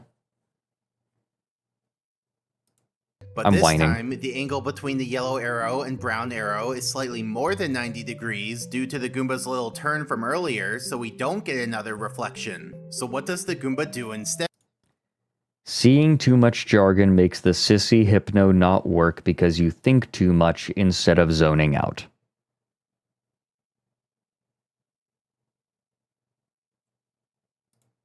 While zooming out, here's the Goomba's home and his home range. You can see that the Goomba is slightly outside of his home range, meaning he now targets his home, and so that causes him to turn one frame clockwise, effectively undoing the other little turn and putting the Goomba back to how he was originally. And now this process just keeps repeating. He reflects off the other Goomba, turns counterclockwise, targets his home, turns clockwise, and that just keeps happening, which is what causes the Goomba to be stuck in an equilibrium. And the same thing applies to the other Goomba. Going through the same process, we see that this Goomba gets reflected to this target angle, and so he turns counterclockwise to reach it. And now the Goomba doesn't reflect because the angle difference is more than 90 degrees, and this Goomba is also outside of his home range. So he targets his home and then turns clockwise towards that target angle. And now that just repeats over and over, causing this Goomba to also be in an equilibrium. So the result is that both Goombas are forever stuck in this configuration. And interestingly, a Goomba gridlock can have a slight drift over time. So if we wait for 30 minutes, we see that the Goombas drift to the side, potentially going very far outside of their home range. But there's actually a much more efficient technique to move Goombas far away from their home, still using an equilibrium against another Goomba. See, we have Goomba A. Who did Alfie? You are gay. I thought that was. I thought that you were like a TTS or something. I could be your TTS if you want me to be. I can be your TTS or your AI generated voice. Like, I actually, that's true, Fredrik, because people have accused you of using AI. It's true. Like, people are in the comments of my videos being like, "Is this AI? Is this AI, guys?" Hi, No. Alfie. I'm watching Pannenkoek tell me about Goombas. Goombas. Goomba. You know what I'm doing? I'm eating chicken nuggets with ranch and feeling sorry for myself. Oh, yeah. Are you sick? I might be, like, my ears hurt and my throat hurt this morning, so we'll see how it develops. I feel like Okay. fatigued, basically. Okay. I gotcha. Yeah, take it easy then. Goomba moment? Are they Goomba gonna moment.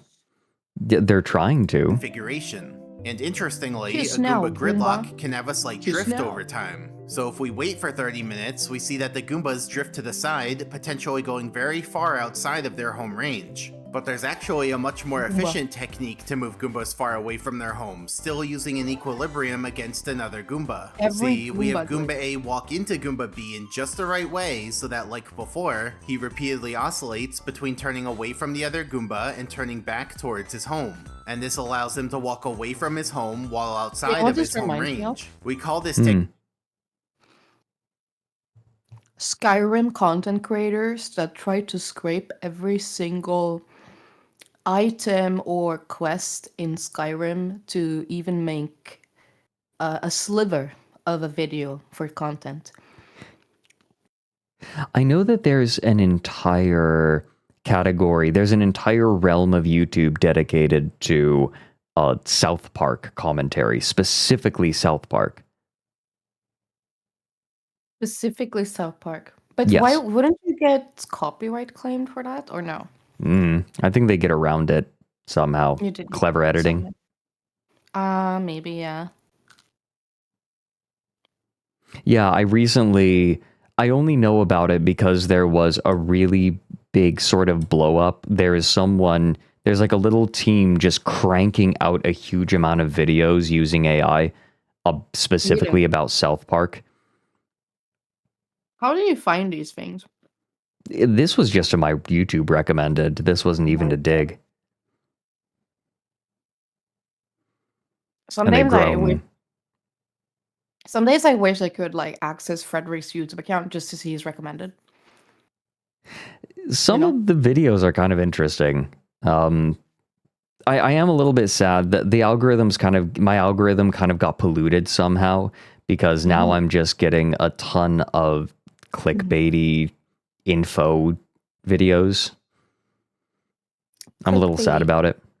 Did you watch too much slop content?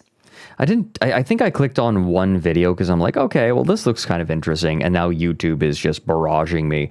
You have to be so careful about what you click to not mess up your algorithm. You're telling me? Yeah. You have no idea, Fredrik. Really? How my algorithm is awful. Like, it's used to be even worse. Because YouTube moderation didn't used to be that good. And can you imagine what happens if you watch a bunch of history videos? Oh, no. Yeah. Right. You get a bunch of people talking about World War II history who can pronounce a lot of German words suspiciously well. Yep. It's gotten a lot better, thankfully. Okay. I don't really have this problem anymore. I used to have to sit and press manually. Not interested, not ever interested. Right. But now YouTube have fixed their shit and it's way better, thankfully. Okay, good. Yeah. Escort, because it's like Goomba B is escorting Goomba A outside of where he's supposed to be. And actually, it's even possible to get both Goombas to escort each other in what we call a double Goomba escort. With this technique, they can both go outside of their home ranges and travel really far away. So let me fast forward a bit, and now the Goombas have walked all the way over here, somewhat They near the literally glitched through the chests. rock. So can we use this to help with the A button challenge? Goombas do No, not because if you were care paying about attention physics. earlier, They you'd are remember above that the physics. Goombas walk outside of the Goomba Hold on, that was so funny. Wait, I just want to hear that again. here, somewhat near the chests. So can we use this to help with the A button challenge? No, because if you were paying attention earlier, you'd remember that the Goombas walk outside of the Goomba spawner radius, Goombas. meaning that Mario can't even reach the Goombas. They're dating? It's like, Oh my if God, you how wonderful. fucking... All it would take to ruin the vibe of this video is one poorly placed fucking. Like, because if you were fucking paying attention to the earlier part of the video, then you'd remember. Over here because they'll just unload. And a Goomba escort is even used in the A button challenge in Tiny Huge Island as They're the like fastest way the to get gay to the coconuts. mainland Gay without pressing coconuts? A. What? So The first gay I use a coconuts. butterfly bomb to push What does this that tiny mean? Goomba Is that a off, reference? which lets me bounce on him to reach don't the next recognize it. platform. And from here, I can I get feel close like your enough to a viewers could Goomba on the actually mainland trick me to into thinking reactivate him anything's so a that he reference. starts walking around. Yeah. Oh, you're just very quiet. I have you at 200% and I still have to like crank Oh. it. Is this better? Yeah, it's better. Hello? Okay. No, I was just saying that your viewers could trick me into thinking anything you say or Shad says is an actual reference to something, to like a spaghetti bob moment. I feel like Shad could bullshit me basically. Oh yeah, no, absolutely. I believe that wholeheartedly. You can see him on the right two screens, Yeah, and he's kiss about to go them. on quite the journey. Kiss the Fast microphone, forwarding a Alfie. bit, and the Goombas walked all the way down here so that he's closer to Mario. Then I get him to walk into the wall and get stuck there. You know, because tiny Goombas can get stuck against walls, like we talked about. But he's not as far to the right as I would like him to be. And he won't voluntarily walk anymore in that direction because he's on the very edge of his home range. But luckily, there's another tiny Goomba nearby who can assist with this. So I have Goomba, that it second is. tiny Goomba go to the left of the main Goomba and then push the main Goombama. Goomba farther to the right. That gets him closer to being in the right position to start the Goomba escort. But he's still not all the way there, so we actually have to get the other Goomba to push the main Goomba multiple times until he's finally in the right spot. And then we initiate the Goomba escort, causing both Goombas. I'm sorry. And then we initiate the Goomba escort is a powerful phrase. It is. Initiate Goomba escort. To walk southeast. Now remember, the whole point of all this is to get Mario up to the mainland of the course, because right now he's stuck on those platforms down below in the water. Those two Goombas are the key to getting up there, and that tiny Koopa is gonna help too. So watch this next part closely. Those two Goombas fall down, that's the next allowing one. Mario. Chat, you better cook. Mommy wants maid outfit. Oh my god, yeah. Literally every woman in ASTRALINE is like slavering for it at this point. I'm Alfie, begging, please. Lumi, I think, is able to control herself a little bit better, What but the fuck she does wants that mean, it. control hers? I am in control. I just Yeah. know what I want. I'm 100% in control. I am a determined woman. I know what I want. You and Aoife, like, encourage each other. Yes, I think so. You She two- literally enables me.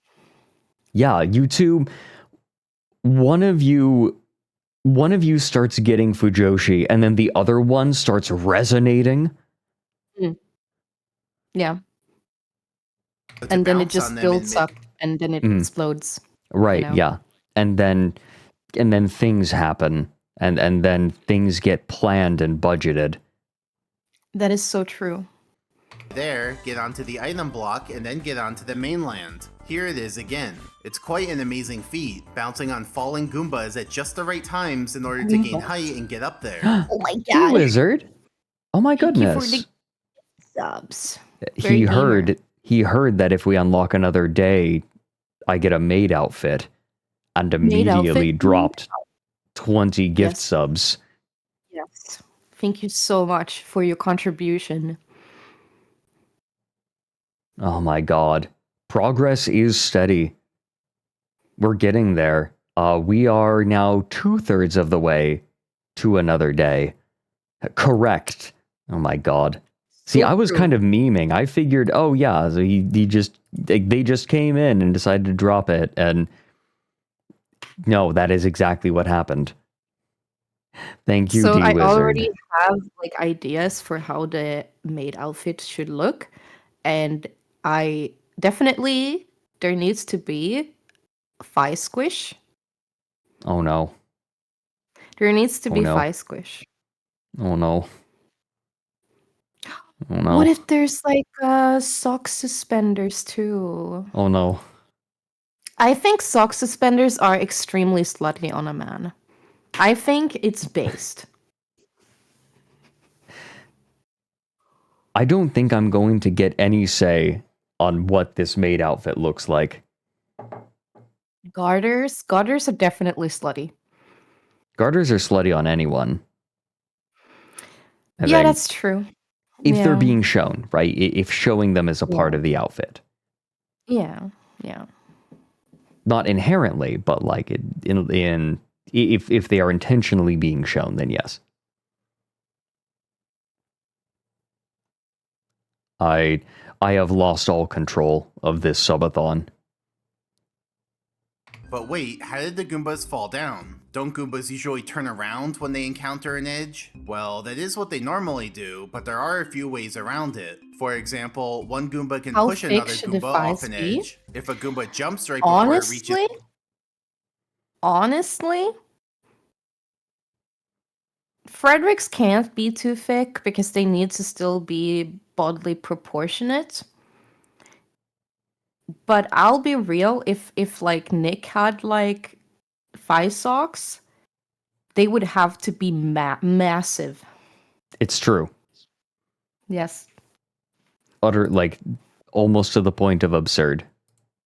Yeah, they need the squish needs to be plump. Mm-hmm. You'd have to make sure that he wouldn't break them either. Wouldn't snap them. No, maybe they should be broken. Like they've tried to shove him into them, and they're like, "Well, this is the largest size we have." He's They like, need to "It'll be do." You're cooking. They need to be a little bit ripped. You're cooking right now. Wow. A little ripped with the fur poking through. Yes. Wait, You're actually, serious. that would be great. Like little rips along it with fur poking through. Okay, wait, that's great. Yeah, I know. We need to think deeper. Oh, we're creating stories now. We are. Mythology. We're creating the mythology of Nick's thigh-high socks. I already know that if I got a maid outfit, it would have to be like a tactical or like a battle maid with like a bunch of guns, gun straps and shit. You know? Yes, absolutely. No Yes. question. Mm. Pockets on the inside and outside. Yes. All over with like little pistols, little snub noses. Yes. I want it to be like Toho coded, where there's just a bunch of unexplainable guns, a million attacks. Like, it makes no sense, but it's See, based, you know? My immediate thought was Trigon, Oh. right? With all of the one-shot pistols hidden away. Like you fire the one shot and you throw it away. Yeah, you just discard them. Yeah. That would be great. an Throwing edge, that knives? can cause it to go Oh, over. you want me to do Let's something play it else? again. See, the Okay. jump itself goes straight up, and so that doesn't fall off. But after the jump, it does a few little Goomba, bounces no, while don't moving do it! forward. No, Goomba fell Goomba, off. no! Goomba, no! Where are they? And the hole. And so if it bounces over the edge instead of walking into the edge on the ground, then it'll go over the edge. So in the Tiny No, Huge Island Fredrik. strat, I got the Goomba on the left to jump right before the edge so that he bounces over, and the Goomba on the right was pushed off by the Tiny Koopa, and I had to get them to fall on just Oh the right my frames to make the timings work for the bounces up. And I there are didn't a few expect more to be strats in the A traumatized button today, challenge Fredrik. that also make use of Goombas falling down. Also in Tiny Huge Island, we What can get the a tiny fuck? Goomba to jump right before the edge so that he falls down and we Tiny can bounce on Goomba. him to reach the Tiny piranha plants. Boomba. This was actually Tiny- part of the I wanna original eat strat him. to get Can to the I eat mainland, the but tiny that Goomba? strat's very slow. It looks so edible. Well, is it kind of like in Dungeon Meshi where the entire body is just mushroom? So you don't have organs? That would be nice. Goombas like don't have bones. Like look at the way he's smooshed. How do you cook a Goomba? I imagine like a mushroom. Like pasta. Could we make a Goomba pasta? Ooh. I mean, you can make mushroom pasta, kind of, right? On a spit? Oh, with Ooh. garlic? Yeah, you could. Goomba skewer. A Goomba skewer. Yes, with Goomba the skewer. garlic, with the Mhm. butter, you With know? Koopa meat. Koopa meat. Koopa meat. How would that taste like? Wasn't there an explorer that found a turtle and then the turtle was so delicious that they almost ate them to extinction? most of the time when European explorers have disrupted the delicate ecosystem of an island, it's been because of the introduction of invasive species, not The like Galapagos overeating. giant turtle. I don't know about Galapagos tortoises. They might have eaten a lot of them, but I know that, like, for example, real. See? Alex is saying they it's just ate real. a bunch of them. Real. I They ate them. I didn't know about Galapagos tortoise. Like, I wasn't sure. I had heard that story before, but I wasn't sure. It's real, Fredrik. #real. My thought, now I know turtle soup is a real thing, but I also know that most ecological disruption is due to the introduction of invasive species, not necessarily to overconsumption. Like, that was the problem with the dodo. Like, the records we have of... Germany has what? Raccoons. Yeah. Raccoons. They have invasive raccoons. Trash pandas. You know what we have? Hmm. We have the tanukis from Japan with the huge balls. Wait, you do? Yeah, they're invasive. Oh, shit. How'd they get there? They went from Russia into Finland, and then they breed like crazy. And then sometimes they come into Sweden, and they're basically like the government's like shoot them on sight, basically. Like they're super invasive and disruptive to the local ecosystem. The Pacific Northwest has a crab that's kind of like that, an aquatic, like in the ocean. Yeah. Their Dungeness crabs are local, right? They're native, but there are red rock crabs that made their way all the way from Japan, which have a much stronger pinch and a much stronger shell. And there are limits on how many Dungeness crab that you can catch. But if you catch any red rock crab, take them, right? Just like get them, eat them. And here's the great thing about red rock crabs: they taste delicious. Free crab. Yeah, they're free game and they're tasty. Red rock crabs are tasty. Crab moment.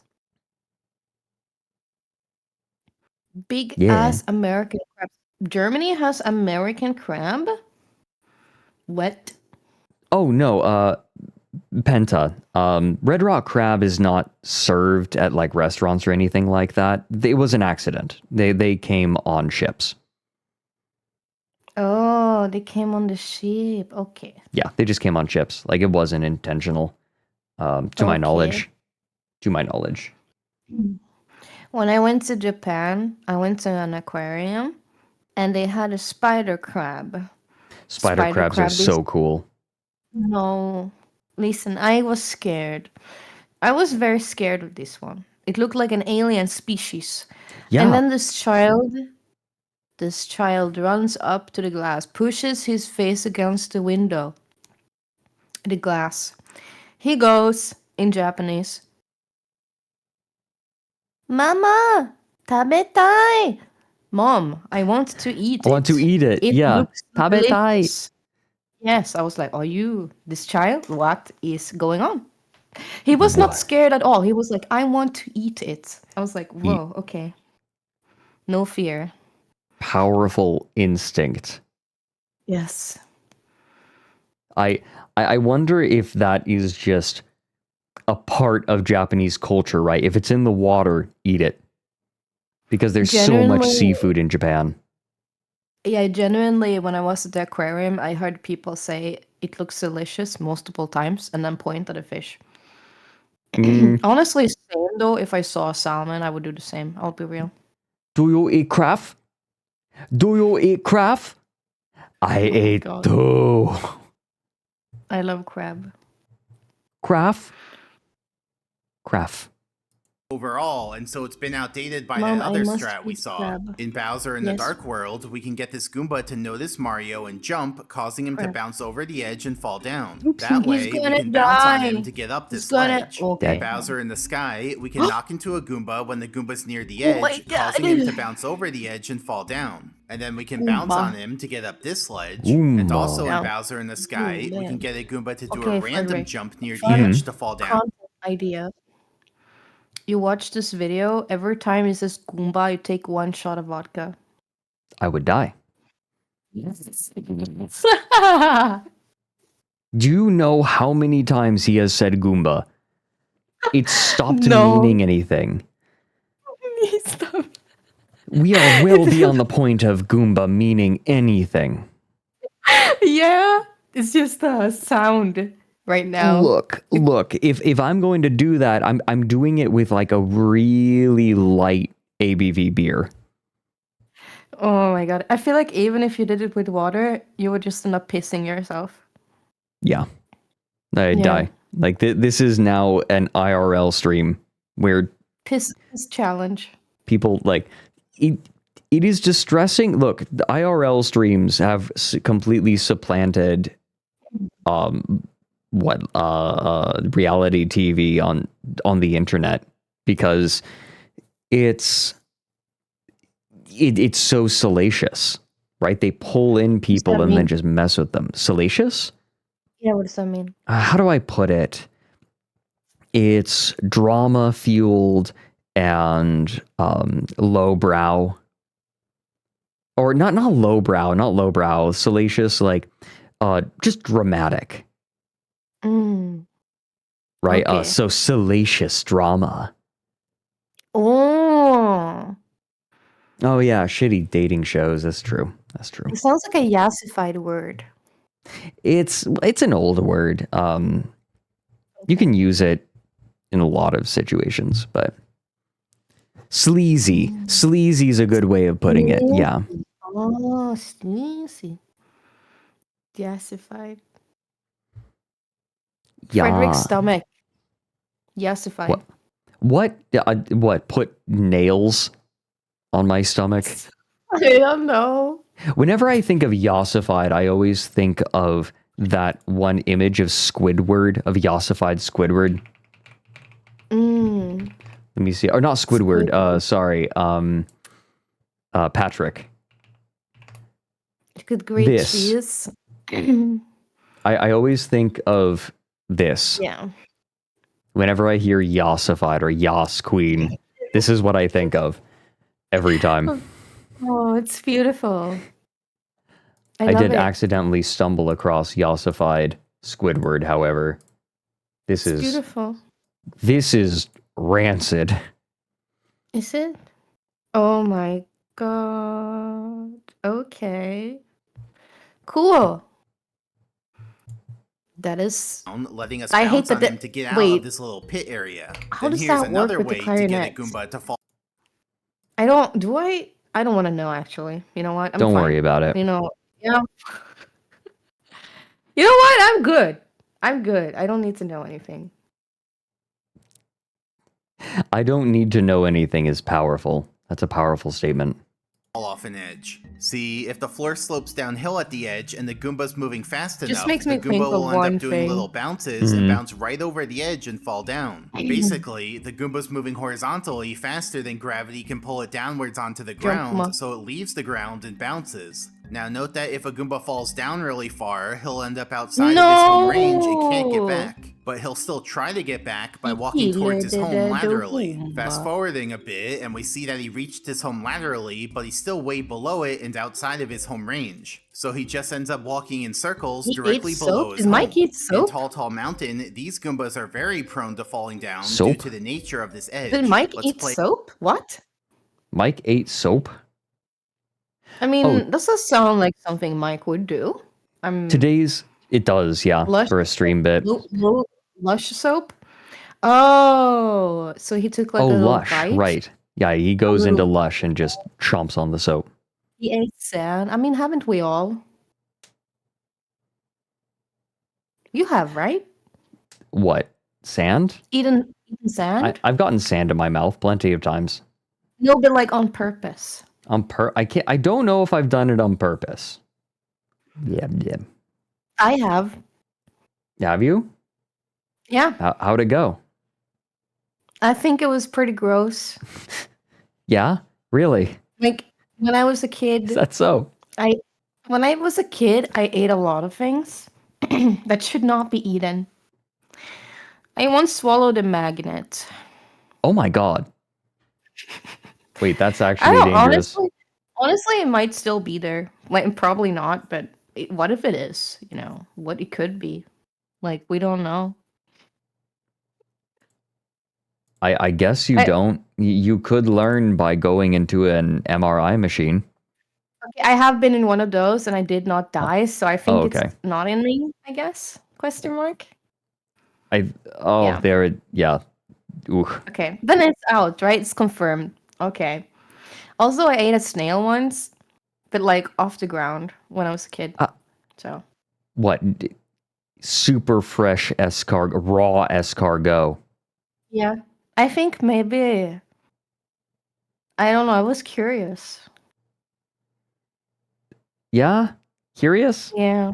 I was curious, maybe. Yeah. And also, do you know like the VHS tapes, like the plastic on the VHS tape? Yeah, Like yeah. you the one that's like they would put the cover and then they would put like two layers of plastic, right? Yeah. Like that plastic, it was fantastic to eat. Okay. What do you Yeah? mean fantastic? I mean, it was just a good texture. Oh yeah, eating snails can give you raw snails can give you brainworms. Can I give you did hear parasites. about I did hear but about that, but the thing is, I think Sweden's too cold for that. Oh. So I did not die and I do not have brain parasites, so I'm okay, Oh, okay. guys. Mm. Plastic wrapped snail spring roll. Oh my Are god. you good? What a first time chat. What a way I to enter the chat yeah. for the first Honestly, all of time. these plastic wrapped. Yeah, let's go. I think one of the most traumatic things I did as a child though. So I was at like after school activities, like it's like kindergarten, but like for all the kids, like if your parents have work, right? So I was playing with Legos, and there was this Lego helmet, and I put it in my mouth and I shoot it, and I accidentally swallowed it, and I started crying. I started crying because I thought I was gonna die, and then I went to the teacher. I was like, I swallowed a Lego, and she's like, okay, well, you can breathe fine, and you know you're not choking, so I think it will just come out. And I was like, really? And then I cried on the toilet, and I was like looking for it, like Oh no. I wanted confirmation, right? I wanted And then when I went home, my teacher had called my mom. My teacher Uh had told my mom, and my mom just laughed at me. My mom laughed at me. And then later that day, she was on the phone with her friend, and she literally was telling her friend and laughing on the phone. She was laughing at me. I would like to say that I would react any differently, but I think I would do the same thing. Fredrik, I was crying. Yeah. I thought I was gonna die. I thought it was over for me. Yeah. I thought it was gonna die, Fredrik. I think I might also laugh at you. Like if I had a kid who did that and reacted that way, I think I might laugh too. Hi, Starboy. Oh my god. Anyway, I did eat a lot of weird things as a child. I'm pretty sure that I did have it and might still have something called pica because I chew on things a lot, and definitely, yeah, probably. I want to show you something that Starboy posted. What is this? Oh, that's cute. This was Starboy's reaction to seeing my new outfit. This one. Oh, I already told the snail story. Yeah. Too late. Tasty. Mm. Tasty. Mm. I love the tail wrapped around too. So cute. Tom. Someone said Tom it's is not the good. first time your parents have spoken shit about you. No, I know. Because my grandma, she would loudly talk shit about me on the phone with her friends. Oh my On god. a regular basis. On a regular basis, I would hear it through the wall. And then if I went in afterwards, she would pretend like, what do you mean? What do you mean? Okay. Okay, so my take on that. That's funny. Like your grandma pretending like she didn't is not the right play, but it is funny that she would do that on the phone. It is kind of funny. It was always very innocent things. It was never like Uh-huh. Serious things. Right. My mom would do that too. Like Fred did this thing or Corey did this thing. Yeah. It would never be like serious stuff. So it's fine. Yeah, my mom was always really respectful about that kind of thing. But if I did something that was genuinely funny, you know, I'm not living that one down. My mom wants to come on my stream and hang out, have to tell stories about me when I was a kid. Oh my god. Has your mom been on stream? I don't think my mom has been on stream. Okay. Oh, Starboy, yeah, VZ's open. Yeah, check it. I made a new channel to make sure that was clear. Hang out live. Yeah, just hop in. It's open. I'm here harassing. Do you remember me? Yes. I forgot. Whoops. Hi, Starboy. Hello, how's it going? It's going good. I'm watching the new Pannenkoek video. Oh, Pannenkoek video. Yeah. Every Goomba glitch in Super Mario 64. You know what super kook cool. means in Swedish? What? What? What does it mean?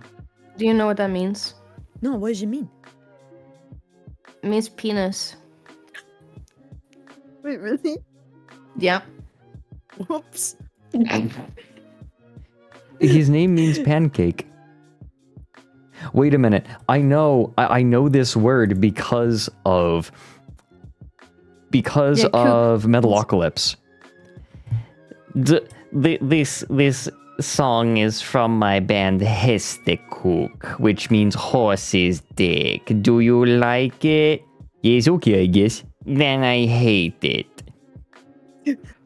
Oh my Then god. I hate it. It's black metal. It's a black metal shop. Yes. Oh my god. God. Holy shit. I feel like, hold on, maybe I can find that scene. Metalocalypse. Black metal shop. Is this What it? is the best stim sound of the year? Of the year? Yeah, of the year. The best stim sound. Oh, I found it. Are we counting like sentences, like quotes, as stem sounds, or is it just like noises? Quotes also.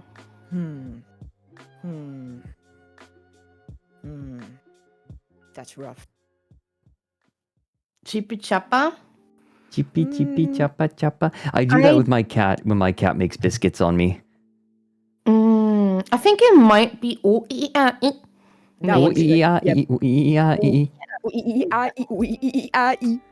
Hold on. That might be the one for me, maybe. The cat brain rot. That one is a good choice. I really like fish. Fish. That's a good one. Fish. This Bobber. Is Bobber this year or last year? Which year is Bobber? Bobber kurva. Which one Bobber. is that? Bobber.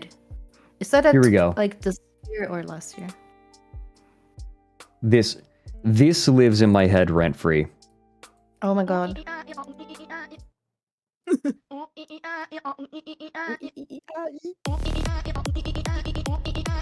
Yo. Have you seen this? No. This shit goes So good. hard. It actually does.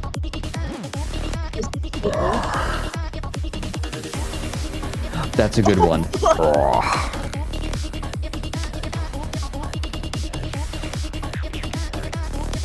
This shit is great.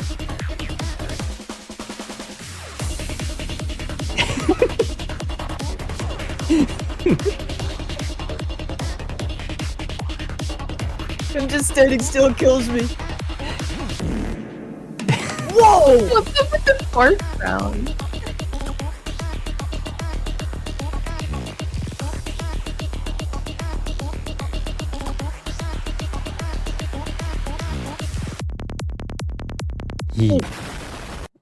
Shit! Yeah. Oh, Oh god. Oh. Crazy Fred. frog. Oh, the Great. crazy frog. There you go. okay. So someone else made a really good point. There is one that has dominated my brain. The one vocal stem.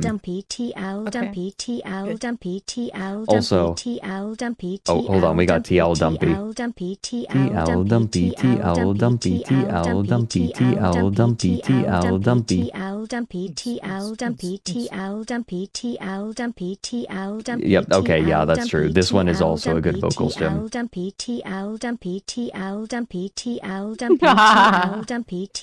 Sorry.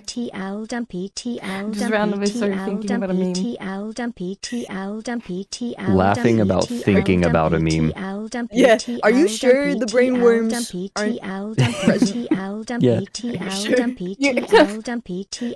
There's a little snail Oh. just sitting in your mind. Oh my god, scam train. Scam train, scam train, scam train, scam train. Train.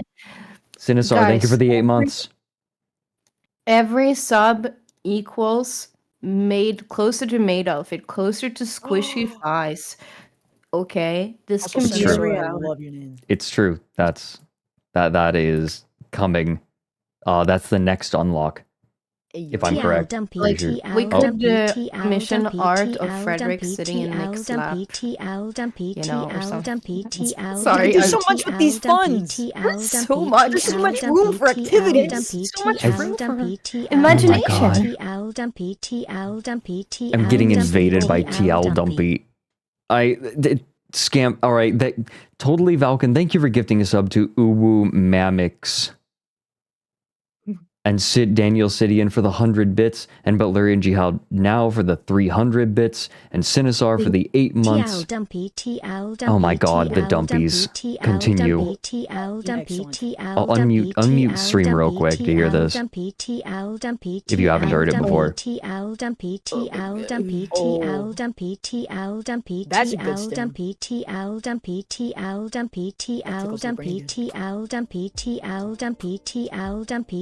TL Dumpy. Thank you for the 8 months, Sinisar. Dave for the 300 bits. A man called Brand for gifting out 5 subs. And Luis for the 5 months. Thank you so much, all of you. We're so close to the top of the paw print. Oh my god, we're getting there. Yeah, The liquid is and the almost furry, touching. It is. We're actually So getting excited. there. We have unlocked... Okay, so day 1, 2, and 3 have each unlocked 2 more days. It keeps happening. We're capped at 14 days, but we are very close to unlocking another day today. Funds away to commission Fred's Nick Art, and Fred will have to pay for the Loren model Very out good. of Love pocket. that. TL Love that for you. Froggy. Non-zero chance of that happening at this point. Alfie absconding with the funds to just make Fred's Nick Art. I need yaoi art. I need Yowie to live. I need Yowie to thrive. Yes, literally yesterday I was watching like Doomer Yuri, and I felt like this is the most Alfie thing. This is the most Alfie evening activity ever. Doomer Yuri. What do you explain what that is? Sad lesbian love where they just die at the end or they don't get each other. It's like sad Yuri. Like a lot of Yuri is like that where it ends and they don't actually end up together. It's just like you start crying and it feels awful. Seems like a good book, Father. Yuri fans will understand what I mean. They will It's understand. like an addiction, though. Like you would Yeah, think, it like, is why an would you addiction. watch that? Yeah. But then you watch it and you're like, I can't look away, and also I crave more. Yeah, I need more. I remember when I was in high school, I had a friend of mine trying to. It was like the seniors would adopt sort of the incoming students and sort of mentor them, and we mine tried to shared just shoujo manga with me. I remember she showed me Mars. Wow. And that was my introduction. And I'm like, you know what? I feel like I've always been ready to fall back into that kind of media again, but I just never have. I had a experience like that at summer camp, where like one of the older summer camp kids was like, "Let me introduce you to Sasunaru," and I was like, "I'm very impressionable at 13 years old, and this has changed my brain chemistry forever. Thank you so much." Forever. All And now. I'm saying is that I watched Hetalia once. Oh my god!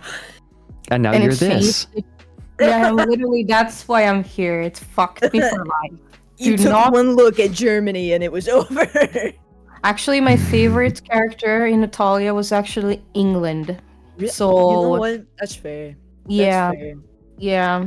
That one little song that he sang while like over the fire, he like was trying to curse somebody because he did like black magic or whatever. I don't know why. I think it was because I thought his voice actor had a sexy voice. I don't know. That's valid. I like beautiful voices. My favorite was Italy, and that's when I found out that I was a bottom. That's understandable. Oh my god, Is Misa, thank you for the Sasuke's 300 voice bit. actor? No! No! No! You're lying to me! What? Stop lying! The Italia the VTuber pipeline! Oh my... Shit! I wonder if it's a pattern. I want to make a survey now. It's a sickness! Fuck! I had such a fucking visceral reaction to someone saying it was Sasuke's voice actor that I literally ripped out my headphones on accident. Oh, wait, were they being serious? That wasn't a goof? They were being serious? I think they might be serious. But honestly, that explains a lot of things. How the range? Incredible. Damn. Mm. But I also got to kiss my first girl because of Hetalia, so I think that in the end, a win is a win. Wait, tell this story. I want to know this story. I went to a Hetalia meetup and I got to kiss my first girl. Oh my god. Yeah. We just wanted was to, it a okay, so cosplay what meetup? was the context? You just want to try it? The context? I don't know. She liked me, I guess. The fuck do I know? And then like the worst thing is like 6 years later I saw her at a convention again. We got eye contact with each other. She looked horrified. I looked horrified. And then we just nodded to each other slowly and walked away. Said nothing. Oh my god. Oh my god. Oh my god. It was just a mutual understanding that we do not won't talk discuss about this. the past. We will not discuss this. Yes. Oh my god. So- Crazy. What was the embarrassment? Like, could neither of you accept it yet? We could, I mean, the fact that it was due to Hetalia and the trauma that comes with it. You don't want to know what it was like. Hi, Gabro. Yeah. Wanna I've come done up? my fair share of homosexual activity at like old school Homestuck meetups. So Oh my god. I feel No, yeah, no, yeah, no. yeah. Where's the door? If I ever Where's saw the any door? of those I need- dudes There's again, the window. if I could jump out of the window. If I ever saw any of those dudes again, I'd be like, I can't even look at you. No, please. Holy shit. I gotta move. I have cat. I have cat. Someone gets it. Don't We shall not celebrate solidarity over this chat. We cannot. Don't We must move on. eat my cookies. We must go. We Don't gotta eat my grow up. cookies. Uh-oh. My cat's discovered my cookies. Meow. Oh, Keycaps? Show keycaps, king. Show Oh. keycaps, king. Hold Cat on. pics. I've got cat in the way. Oh, no, stop. Don't. No, she's going after my cookies. Uh-oh. How the fuck? She's going after my cookies. Literally, Starboy, when I went to a convention during the Homestuck era, there was some disgusting Oh my Homestuck God. swab No. that had covered the entire bathroom in gray body paint. When I What? put my ass down on the toilet seat, my entire ass got covered in gray body paint. The wretched, Apologies. greedy, No, okay. gluttonous So beast. when I used to cosplay from Homestuck, I was like I'm diagnosed with autism, so I can't do like body paint on my hands. I was always just like, Oh, yeah. no, fuck that. So I hate. I did this crazy thing. Yeah. Go ahead. No, go ahead. Well, I found this really crazy tutorial on freaking DeviantArt back in the day about how to take like ballet dancer. Oh, guys, thank you so much for the gifted sub. I Oh my appreciate God. it. Thank Oh, you. Tootoosh, yeah, thanks for Calling gifting a me sub out- to Starboy. calling me out And in chat and Cactus gifting me for gifting a to sub Weird to Forbidden. homosexual. Sick. Yeah. I found Good. this old school Okay, gonna come DeviantArt tutorial on how to take ballet dance tights and cut them along the foot and then sew them along the fingers. So I had these like crazy up to the shoulder gloves that I would like that would loop around the back of my neck that I would wear. I think I still have them, and I had like fingernails on them that were colored as the horns, like the candy corn color for the horns. Like I was serious. It's awful.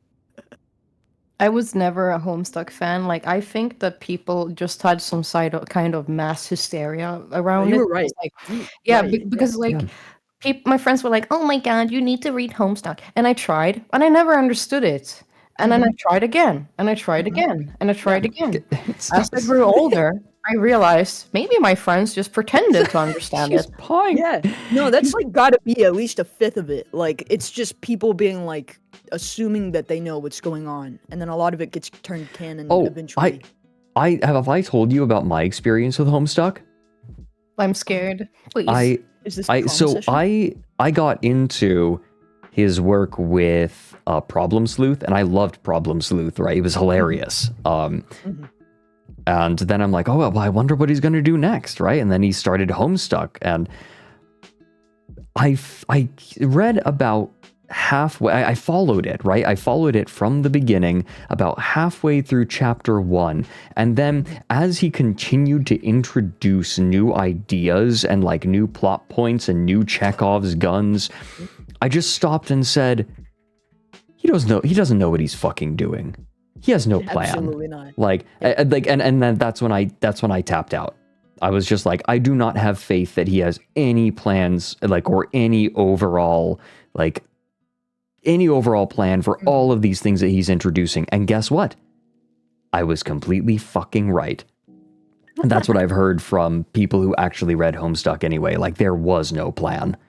No, He just introduced a bunch of things and then nothing. I was like, half of these things at least aren't going to get resolved. And I was right. I was completely right. That was what it was like. And, like everybody was super into it.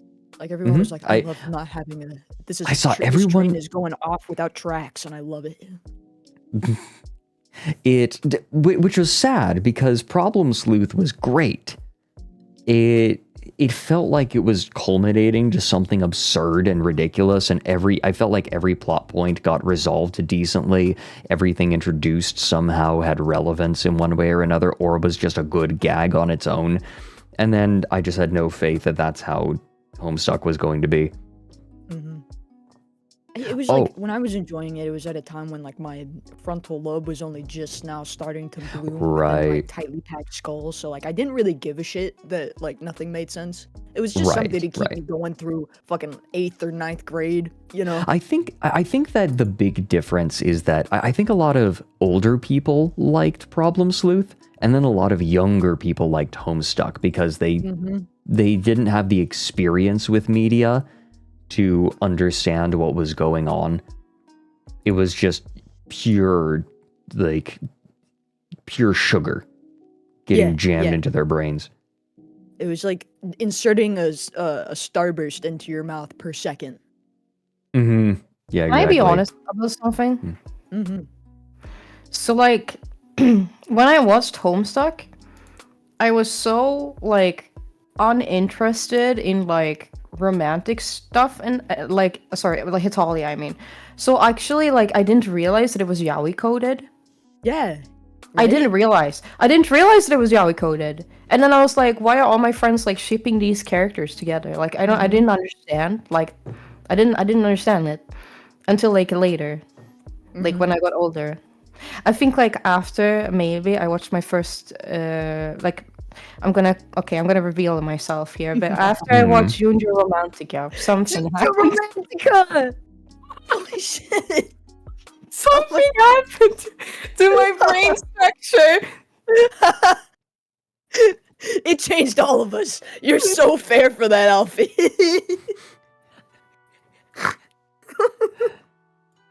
I'm sorry. I'm sorry. Don't be sorry. We all. I feel like I'm watching something beautiful happen between two people. Like, I feel like I'm watching two people on opposite sides of a war meeting each other, like in old age. That's very. Oh, you were on the front lines, eh? Ah, yes. Yeah. Yes, Yeah, I was we had our also guns there. pointed at each other. It's like, yeah, we were both there. We were both there. Yeah, we were both there. You had to be there, honestly. You had to be there. It was such a cursed, but like the exploration of the media was so new that nobody knew any better than to indulge. Exactly. Oh god. Ew.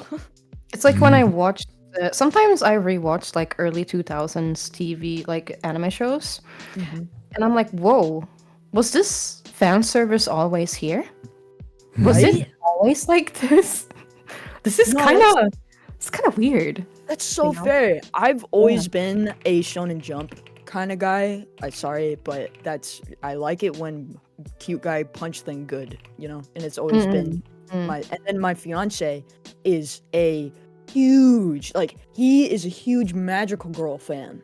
And so we've been showing each other like our entry shows, and like the difference is like I would watch an episode of Dragon Ball, like early Dragon Ball that I would watch when I was like in early middle school, and I'll watch it now and be like, what? Why is that girl's? Why are her titties out? That's not. I don't remember that being. And then we'll watch like my fiance's favorite shows. What a moment to stick my head in. Oh hey, Xander, hello.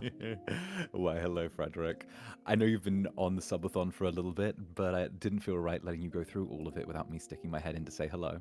Oh, of course. I was actually I just opened this channel so people could pop in whenever they felt like it, and so you are actually quite early in that regard. Oh, wonderful, wonderful. I love that. You're a little quiet. Oh, let me fix that real quick. Sorry, I'm using a mic setup that I am not used to.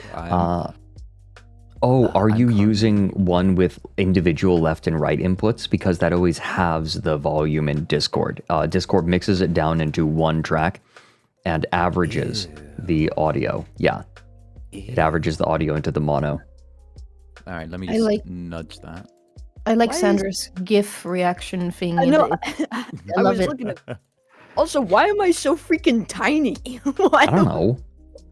Why am I so small in comparison? Probably because the resolution of your GIFs is small. Kind of like that I'm floating. I do like that, actually. Oh, you know what it probably is? It's the aspect ratio. Oh, probably. I'll message my artist. Aspect these nuts.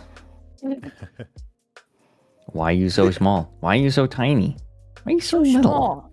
Little. Oh, Just I a wanted to little show guy. you. I wanted to show you my vocal stem that I had for a Okay. very long time this year. Oh, yeah, Because we when I covered one was thing. so right, you know Norfolk Wizard game. It's the tabletop RPG I'm a part of, the actual play that's being posted to the Alpha Busa channel. I know which one this is gonna be.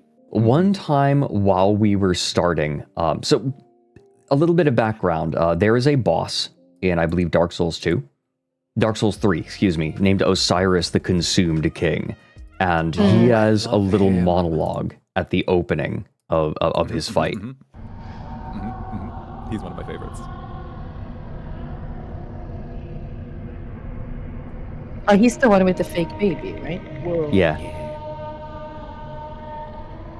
He's a little boop. You ignorant slaves. Finally taken notice, have you? Of the power of my beloved Ocelot, child of dragons. Now, this is cool on its own, but the problem is, just before we started an episode of Norfolk, like before we started recording our play session of Norfolk Wizard game, someone posted this. How you get? I'll give you an... All right, bet.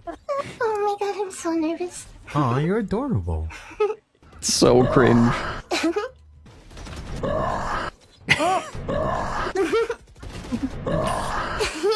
Oh my god, that is so adorable. Oh, and he's... You ignorant slaves. Finally taken notice, have you? Oh my god. And it plays the whole Eldritch thing. Horror board. So ever since then, I have been going, you ignorant slaves. Finally taken notice, have you? And in the server for Norfolk Wizard game, all of us kept going, and so every time we said that, Erndil would post a picture of Osiris, the Consumed King. There are at least 100 Osirises in the voice chat. More? Oh my god. Oh, wow. There are at least 100 in there because we kept just going, you ignorant slaves. And now it's a sound alert. So cool. Dude, I love his stance. I love his little stank stance that he's got going on. Oh yeah. Oh yeah, right? He's doing a little bit of a stanky leg. Mm-hmm. I like the Stanky bit moment. when he hits phase 2 and he starts running around on all fours breathing ice. Mm-hmm. Whoa! Damn. Apparently, when they were preparing his movements, they had a giant fake baby for him. Uh-huh. What? And then, like, he either was planned to actually have a baby that he crushes halfway through the fight, or they just used it as a reference to make it so that his pose looked right for holding a baby. Okay. They had to make it invisible because he fucking crushes the baby.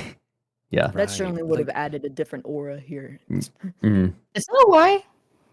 There's like a whole ton of lore with Osiris, which I've dove into a lot in my own time. But it's really interesting because essentially the whole thing was he tried to do the thing that Seath did in the first game, which is splice a dragon baby. And it probably didn't work out from how the lore's going, but it kind of mind broke him and he believes it's still there in his hand, essentially. Oh, okay. Yeah, they had to change the lore, I guess. Yeah, so it makes it kind of sad as well because he's actually guarding essentially a little portal that leads back in time there. So he had everything he needed to make the world a better place, but he just couldn't make the science work, so it drove him insane. Oh. He's got deeper lore. There's other things going on in there. And ironically, this boss fight though is probably one of my favorites in Dark Souls 3. Same. It's really good. It's so interesting that you like Dark Souls, but you bounced off of Nine Souls. Yeah, I think it's the three-dimensional movement that does. Yeah, I gotcha. The three-dimensional movement does it. That, and I've never been much of a parry king. Okay. Yeah, see, I'm going for parry builds, and it's so satisfying. I love getting the timing. No, I can't do it. I prefer the dodge rolls. I'm a little dodge roller. That's fair. That's fair. I like the parries. Give me my iframes. Give me my iframes right now. See, I like the finesse. I like the feeling of finessing. I like the feeling of finessing. On the flip side, though, I like Sekiro, and that's all parrying. I wonder.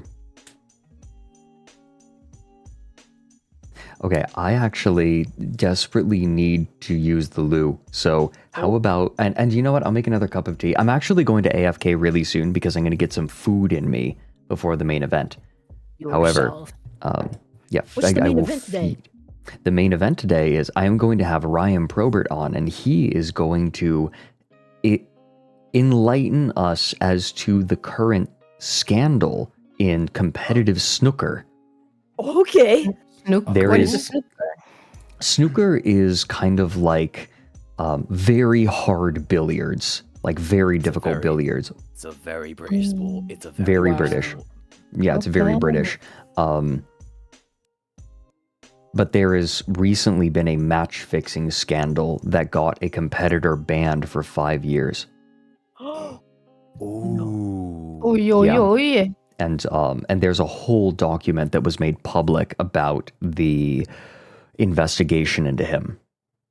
Whoa. Yeah. Väldigt sussen. Yeah. I love hearing So, about tea that I have absolutely no reason like listening to. oh yeah, and Right. Ryan is It's going not to gonna spill solve. that tea on stream for us. Yeah, let's go. Mm-hmm. Mm-hmm. But I need to get. I need to make sure I'm ready for that. So I'm actually going to refresh myself. I haven't made any more tea today. My throat's doing okay, but I do need some refreshment, and I'm going to get some food. Mm-hmm. I'll come back for like a little bit. I'll come back for a little bit before food. But would you guys mind holding down the fort for just a minute? Sure. Yeah. Sure. Perfect. Thank you. We can do. We Of can do course. the thing. We can do the Yeah, thing. we could talk. We could do the streamer thing. For sure. Excellent. Sit 3 random people in a call and see what happens. Yeah, exactly. Here, I'll put exactly. I'll put Alfie and I have already Starboy. had a trauma bond, so now it's Yeah. you Yeah. and me, Xander. We got a Oh, trauma that's bond wonderful. Yeah, no, Yeah. I was listening when you two were talking about Yowie. No, Mhm. please, The no! times that You I were not did. listening. Oh my god. I was listening. I'm sorry. I have Yeah, been no. lurking for a little bit. I don't know if you know this, Alfie, but we're on a live stream right now. No. Yeah. No. Yeah. Yeah. No. We're just sitting in Fredrik's living room. Of course. That's true. Well, And I am Starboy is perfectly- sitting on my tummy. I'm putting Starboy Yeah, I on was my about to tummy say, right this now. is it, baby. And then I'll be right back. Wait, is this like a Position of Big privilege Brother right there. moment? There's like hidden cameras, and this is like we're being filmed right now. Oh, this is our enclosure. We're in our enclosure right now. Oh my god, Nice. We're really? having enrichment time actually right I'm now. being This is our filmed? enrichment. Yep. Oh, There's a okay, let's live stream. socialize. It's like animals in the zoo. This is what the live stream is, Yeah. actually. Oh, I can't believe someone did an AI copy of my voice and made it talk about Yowie and Natalia. That's terrible. I That's think this, insane. yeah, someone awful. needs to be cancelled right now. This is AI's gotten unforgivable. so far out of control. So insane. They really need to Yeah, regulate that. no. That's crazy. Crazy. You know, Whoa. talking about preferred Crazy. ships in Hitalia and Yes. you know, I think we should circle all the way back to putting random shit in your mouth, because that was a very interesting conversation that I came in at the latter part of, Alfie. Really? was it you who was talking about eating the Lego? Oh yeah, I swallowed a Lego helmet and I thought it was gonna die. Ah, yeah. I heard. And my that mom little- laughed that at little me. bit. I never put like objects in. That's not true. Hold the phone. Laying both hands on the table. I chewed on Polly Pocket. Whoa, clothes. okay. I chewed on Polly Pocket clothes as a child. I was about to say I didn't put like objects in my mouth, but that's Yeah? definitely one of them. Yeah, like Oh, the little plastic clothes. okay. Yeah. So That's when sin of I was mine. a child, we used to have these little like magnetic construction kits. You know, where you'd like put the little like Yeah, the joints balls? together. Yeah, with the balls. This I is the swallowed scariest. a ball like that. I put one of Bro, the what metal the balls in my mouth and it broke a tooth. What? Oh my Yeah, God. when I was like a little kid, I put one of the little balls in my mouth. Like I was really tiny, like Oh. single digits, and I like put it in my mouth, and it like chipped one of my baby teeth. And literally, I was like, it was like in a weird, like a little like weird like half angle afterwards, and I was like, oh, that's bad. And I was like, I was so relieved when the tooth like fell out like a few months later. I was like, oh, it's all good. Oh, I don't think yeah, that's- thank God it was a baby tooth that it happened to. Yeah. Oh my Right. god. Holy shit. The only, Never, like, Good kid. never put a ball in your mouth without the proper precautions. Exactly. Mhm. You got to be careful about that You shit. gotta be alright? safe. Don't just go putting weird balls in your mouth. No, it's not Mm. good. Lesson learned.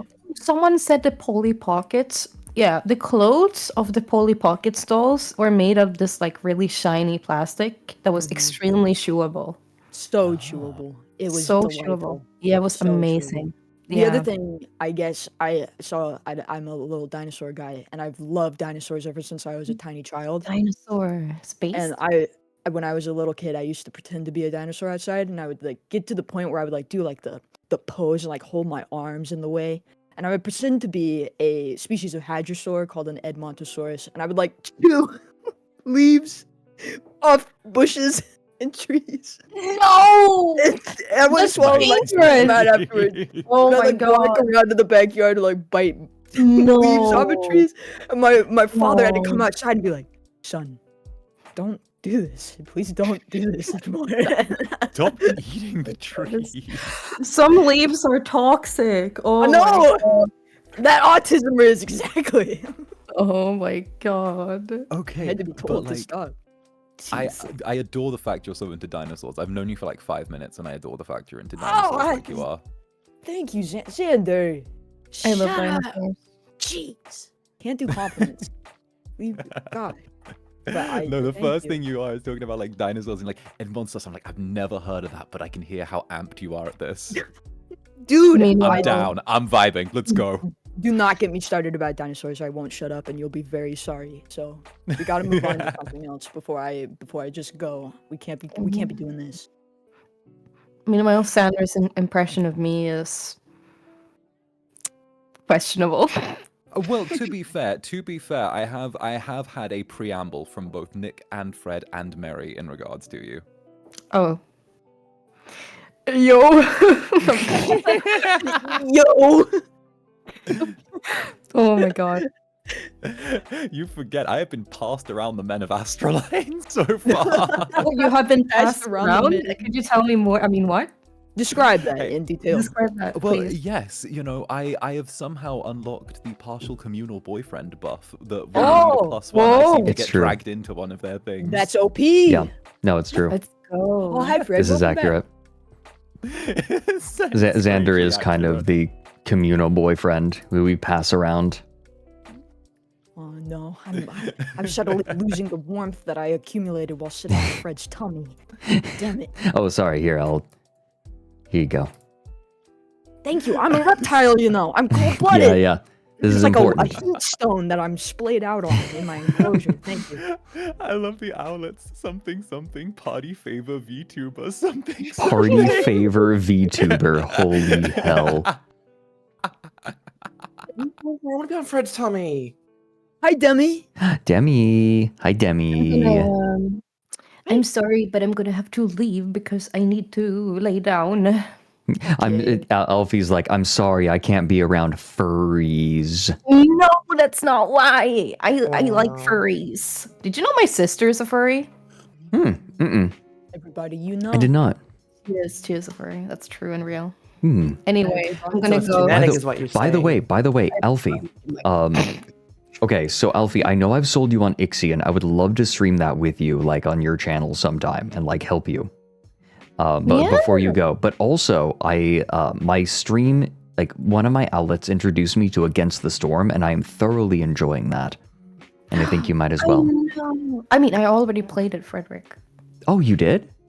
I love Against the Storm. It's a great game. I'm loving it. Yeah, I'm loving it so far. I've only done the tutorial and my first encampment, but it's really cool. But yeah. Anyway, I'm someone loving asked what my sister Sona is. It's a wolf. Yeah. I'm gonna go now though because I am a bit sick and I need to lay down. But I might come later. Yeah, go maybe. rest. Yeah. Well, I'm going to be just with Ryan during the snooker okay. cheating scandal, but if we have time afterward, then I might hop back in here. Or another This day. channel, this channel is going to primarily be for that first 5-hour slot. Yeah. It's okay. like unstructured time. All right. Take it easy, guys. Bye, Bye-bye. Alfie. Goodbye. Bye, Alfie. Bye. Bye. Oh, now you're bigger. Yeah, my channel artist hopped on that immediately. Thank you, Oh, Poke. nice. Thank you. Bless. I am now appropriately sized. Bless. I'm the gonna- one furry here now. Yeah. I was in my human form because I had to fit amidst the other humans. Do you want? Wait. You know, part of the Well, I reason must I get wanted my crop top was because I always felt a Sinful little behavior. underdressed when I was hanging out, or overdressed, I guess. Improperly dressed when I was hanging out with Nick or Xander or Tyga or oh god, I could go down the list. You can't talk about me. I'm barely wearing clothes in my model to begin with. Yeah, that's true. There's other tummies to be had somewhere. Must get my claws on them as well. Xander is very tummyful. Well, more chestful. Very tummy, chest. I would say mostly hipful, to be honest. There's lots of hips. Yeah, that's true. Yeah, I actually had one of my Netherlings make an asset. One of my Netherlings was really lovely and made an asset so I could go on Twitch with my hips covered. They made like a little thing for me to wrap around. That's sweet. Like a feather boa that you just wrap around your waist. Sweet.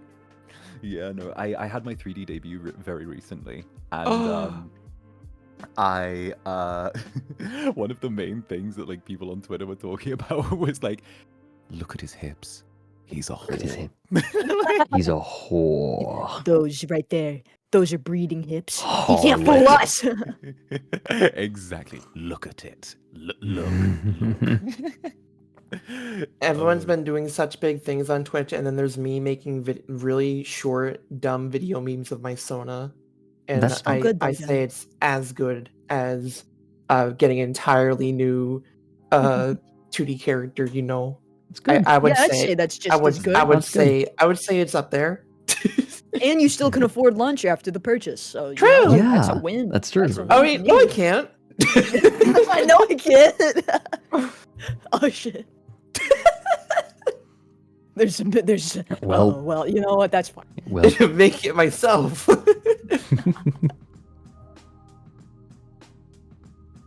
No, and Mint, right? Gotta match Mint. Mint Castella. Mint Castella's got belly out. Belly. But no, I now have to drag you to my club now you're wearing that outfit. Okay. I'm posting in the general chat. Do I get to come and join in on the club? You get to do whatever you want. Oh. There's club activities. Oh, you know, there is one thing that reminds me. There is one thing. I think this works. I still have the wine glass on this model. Check it out. Now you look like a wine mom. Yeah. Why didn't you become a wine mom before I got to become a wine mom? Because I'm in wine country. Damn. Austria. Right. Yeah. Damn. How am I meant to survive with crop top wine mom Fredrik existing in the same space as me? I'm going to become extra wine mom if Starboy and Alfie get me into Yuri and Yaoi. Yeah. It's only a matter of time. I've got so many good racks. It's a good to see you. I'm holding off on the alcohol until my throat's all better, right? Because alcohol's an immune suppressant, and I'm like, I want to be healthy, right? I want to give my immune system a good fighting chance. But I believe I heard you. I believe I heard you talking about that like the other night. I had you on in the background while I was working. I was a little bit sick before the subathon, and my throat healed just in time. Ooh, a blessing. A blessing. Shush, I believe this is a wine flute. A wine flute? Wine flute, yeah. Wine flute? A flute made I out think of wine. so. Well, it's when you play it, does wine pour forth from it? The champagnes are often in flutes. Isn't there a wine flute? Aren't there wine flutes? Oh, the owlet's giving me... Yeah, we gonna get him on Yuri on Ice outlets. Don't you ever worry about it. I'm gonna get this boy to watch Sasuke and Mia know. It's only a matter of time. Don't worry, I got your best interests at heart, alright? I gotta say, I'm enjoying the subathon. Like, I'm really... I feel like I'm not as exhausted as I thought I was going to be. You've definitely I'm hit a so rhythm happy with for it. you. Yeah. I'm enjoying My this. last subathon was exhausting as hell. Yeah. It's kind of like when marathon runners like find their pace and start hitting their getting their stride in, and you've got the momentum now. Yeah. Right. Yeah. I think Once you part of get it has... I do think part of it has to do with my change in mindset. Taking it a little bit more... feeling less like it's a performance. and more like the analogy that I gave last night was I'm trying to approach it less like being on a stage and giving a presentation, and more like sitting with someone across the table at a restaurant. Oh, classy. No, that's Right? kind of similar to how I approach it for sure. Yeah. It's a good mindset to have. I've been trying Way to better than find the it. mindset I approach with it. It's been a struggle, but I think that this is working for me. I'm Doing a figuring it really out. good job. Aw, thank you. If I could can I put little gold star stickers all over your tummy Yeah, you may. for a good job? All You right. may. You may. I would Yay! absolutely. Would you? I get good job stickers on my tummy. Doing good You job. did it, and it's spelled I did. incorrectly. You did it. Woo! Yeah, I love the "you tried" star. Yeah, exactly. It's so perfect. Aww. one of my hatchlings drew that, but it's the shape of my head in my dinosaur form. Like it's just my head with the "you tried" written on You it. tried. Wait, I need that's to so put- good. My I most need to put prized the possession. tried star on like my antlers. The Like it's like duct taped on to one of my antlers, you know? You're a wiener. You did it. You I win. You're the winner. You're the winner. You're the wiener. When I hear "you the wiener," I always think of Joel doing the speech to text. Do you know what I'm talking about? No, enlighten me, please. Here, let me show you. It's here. I'll share it. Let me pull the window open, and I am still sharing my screen, so you should be able to see. Okay. And down here, down here. Okay, here we go. Windows 98 is a nice computer machine. Did you know that this software is really good at recognizing my voice? Let's try it out. Super Mario 2! Yahoo! Why is it skipping? They got him. What? How?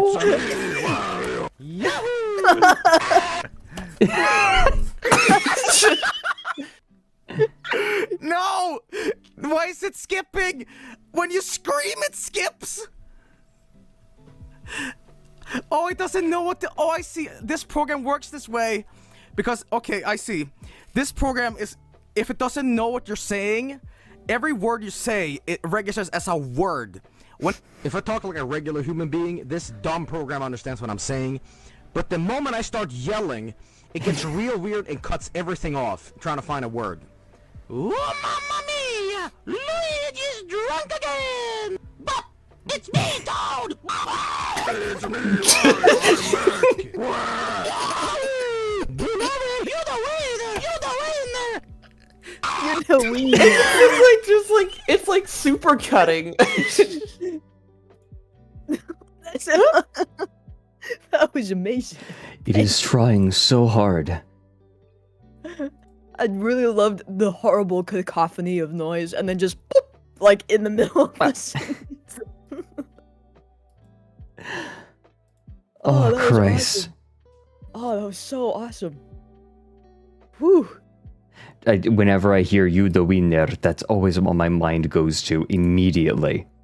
You the winner. Followed by horrible yelling. Oh shit. Oh dear.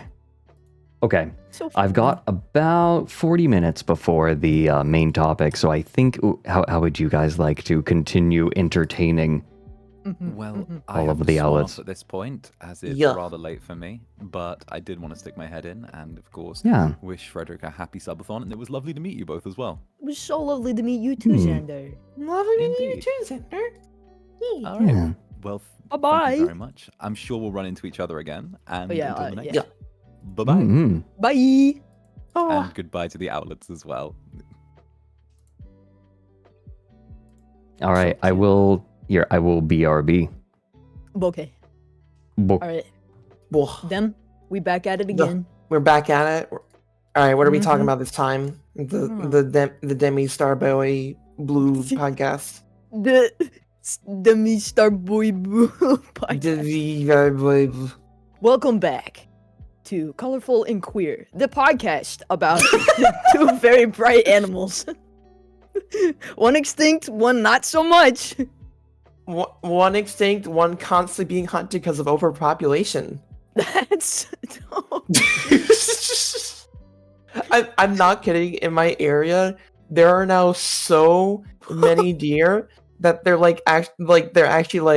they're creating more laws to allow people to hunt deer because there's too many of them. Real quick, Alex in the chat, which dinosaurs do you ship? I have never in my life ever been asked that question, and I am so happy that I was asked it today. Oh my god. Problematic faves. Problematic faves. I ship pterodactyl and T-Rex because those are like one of the few ones I know. See, that's Doomed Yuri right there. That's Doomed Yuri. Perfect example. Yeah. Okay, if we want to take like a, you know, the two that I ship, problematic faves that I do ship, I actually ship, you know what would be a good dinosaur ship, chat? I think a Myosaurus shipped with an Iguanodon would make a beautiful toxic Yowie ship. Actually, wait a minute, roll that back. Tarbosaurus and Tyrannosaurus. There's a doomed Yowie if ever I've heard one. Problematic, they're so toxic they don't want to like own up to the deep emotional guilt that they feel, but they can't help but feel attracted to each other. Yes, even continents apart. Oh, the late Cretaceous. This is a great love story. This is a great love story. T-Rex Velociraptor for the size difference. Oh my god. Oh my god. You know, that's yeah, that's good. That's really good. I can't help but like envision them in their like natural forms where they're just standing next to each other. Oh my god. Holy shit, I can't wait to tell Red Claw about this later. Demi, can you believe that Red Claw, the amazing T-Rex VTuber, is at MFF? And Red Claw? Yes. Red Claw's not even a furry, and he's at MFF right now. I'm jealous as fuck. I'm looking up who that is because now, I want to know. That's my man. That's my boy. That's right there. awesome, though. That's my bro right there. Yeah. We just didn't Tarbosaurus go is to- the bottom. Large bottoms is based. So true. So true. Damn, bro. Look at that Thagomizer, baby. Hey. It's the late Jurassic. All right. Stegosaurus is out here. Fine as hell. All right. Big, beautiful Thagomizer. I'm looking up this person. Yo! Wait, this person's cool. They got Dude, a I cool love tuber. Red. He's cool as fuck. I love all of his vibe. His and my Yeah, I get it. lore overlap. And it's really, really cool. He's making a big comic about it because he's a beautiful illustrator. Let's go. So many freaking talented friends of ours that are such beautiful artists. Which, by the way, I was lurking in Maple's stream last night, Dem. Yeah? What was And going on? There was art happening. I was editing while I was watching, so I was just lurking, but there was beautiful art happening. And then also they started talking about how at one point they expected you to just run into the room and that Maple would have to carry you out.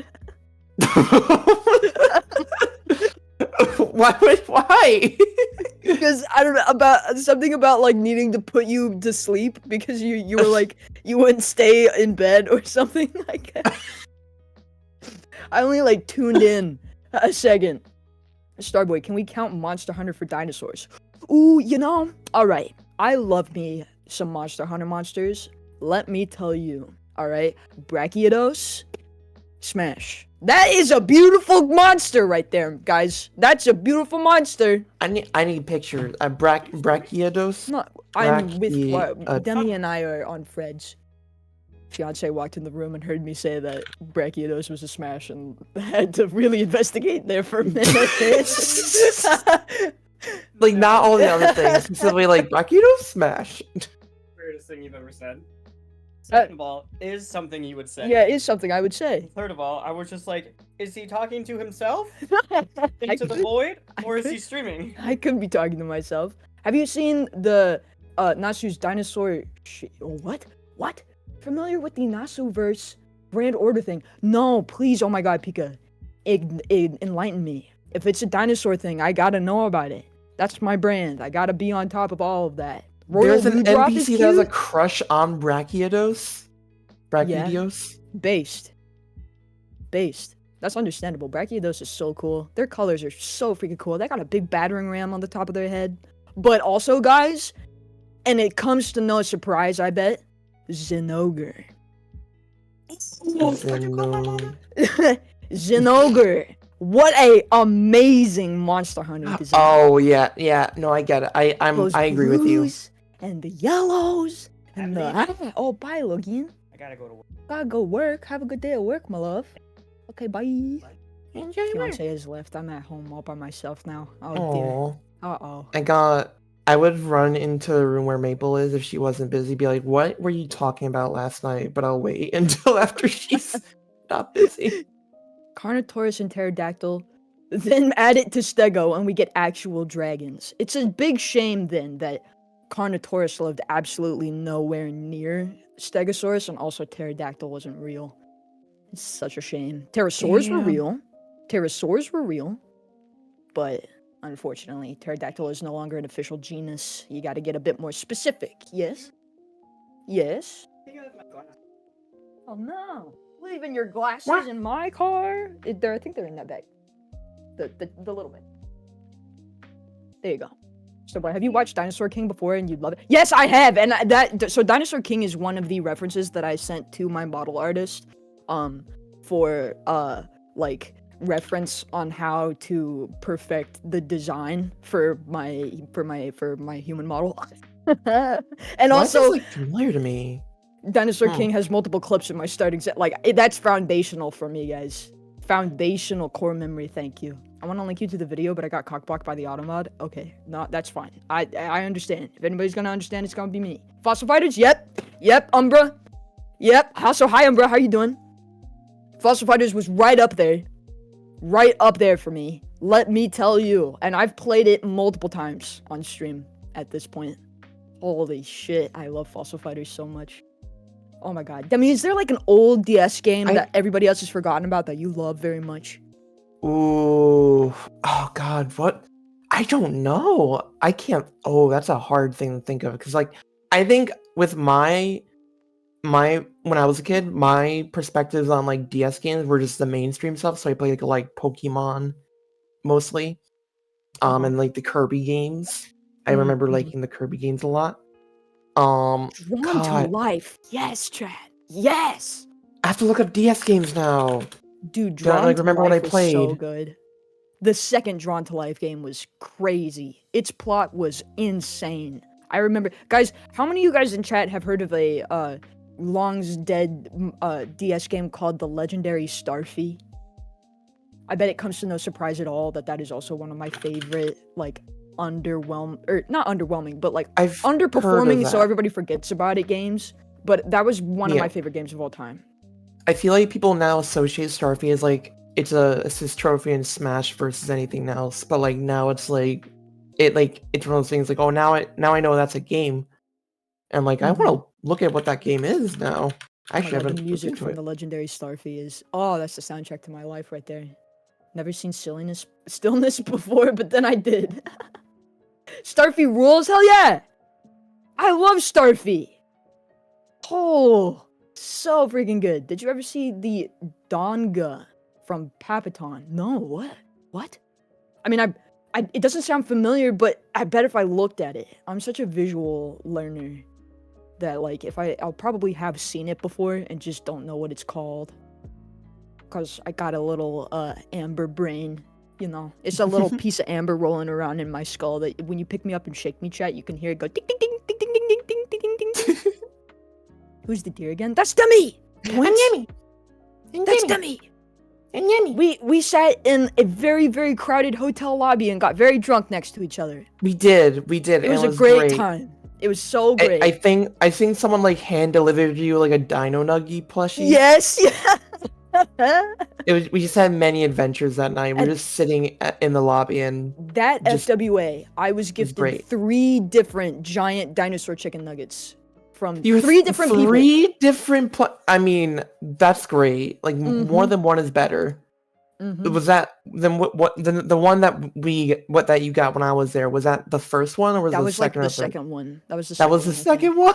Yeah, and I remember looking at it and being like, now I've got 2 of these, and then being like, my life fucking rocks. Yeah. I got 2 Love to giant see it. dinosaur chicken nugget pillows. It's amazing. Is there an insect in the amber in the brain in Dino there? Nugget parent. I gotta be honest with you, Chet. I've never cracked open my head to take a peek at the amber fossil that represents my brain. And I don't think I'm gonna. I'm just kind of glad that it's in there to begin with. You know? Oh my god. Okay. I just had a memory unlock. Yeah. Do you know that like in when in the Game Boy era, like Game Boy Advance era, or like Game Boy SP, what they would do was they actually put like some TV show episodes on a Game Boy cartridge. Yeah. Oh, that's way back in the day. I very specifically remember watching 2 specific Yu-Gi-Oh episodes on my Game Boy Advance when I was like 4 or 5. Whoa. It's so specific. That's incredible. Yeah, so I think it was like I think like the episode I remember the most is the one where Yugi's fighting the bug guy. Because the bug guy. Then, the bug guy that like he talks like this. He's like a conniving little shit. Oh my god. I had on my Game Boy Advanced, I had some Spyro game, I can't remember the name of it, but I had seasons. It was like Spyro in the 4 seasons, Spyro in the something seasons. You remember playing Nintendogs? Yes. I remember playing Nintendogs. Absolutely I do. To the point where I downloaded the emulator from my freaking iPhone and I have Nintendogs on my iPhone now. That's awesome. I need to do that. I need to get an emulator for my phone and It's so just play good. random games. It's so good. Legally. Wink, wink, wonk. Wink, wink, wonk. Wink, wonk. I remember when Yu-Gi-Oh! Dueled Edgar from Men in Black. Please say what? Please say Fresno Max Velocity. Why? Why? Out of the things I've been asked to say, Fresno Max Velocity. Why that? There's context here. There's context here that I am missing out on. There's an inside joke on this. F-Zero? Oh, my dyslexia. Wait. Did you say F-Zero?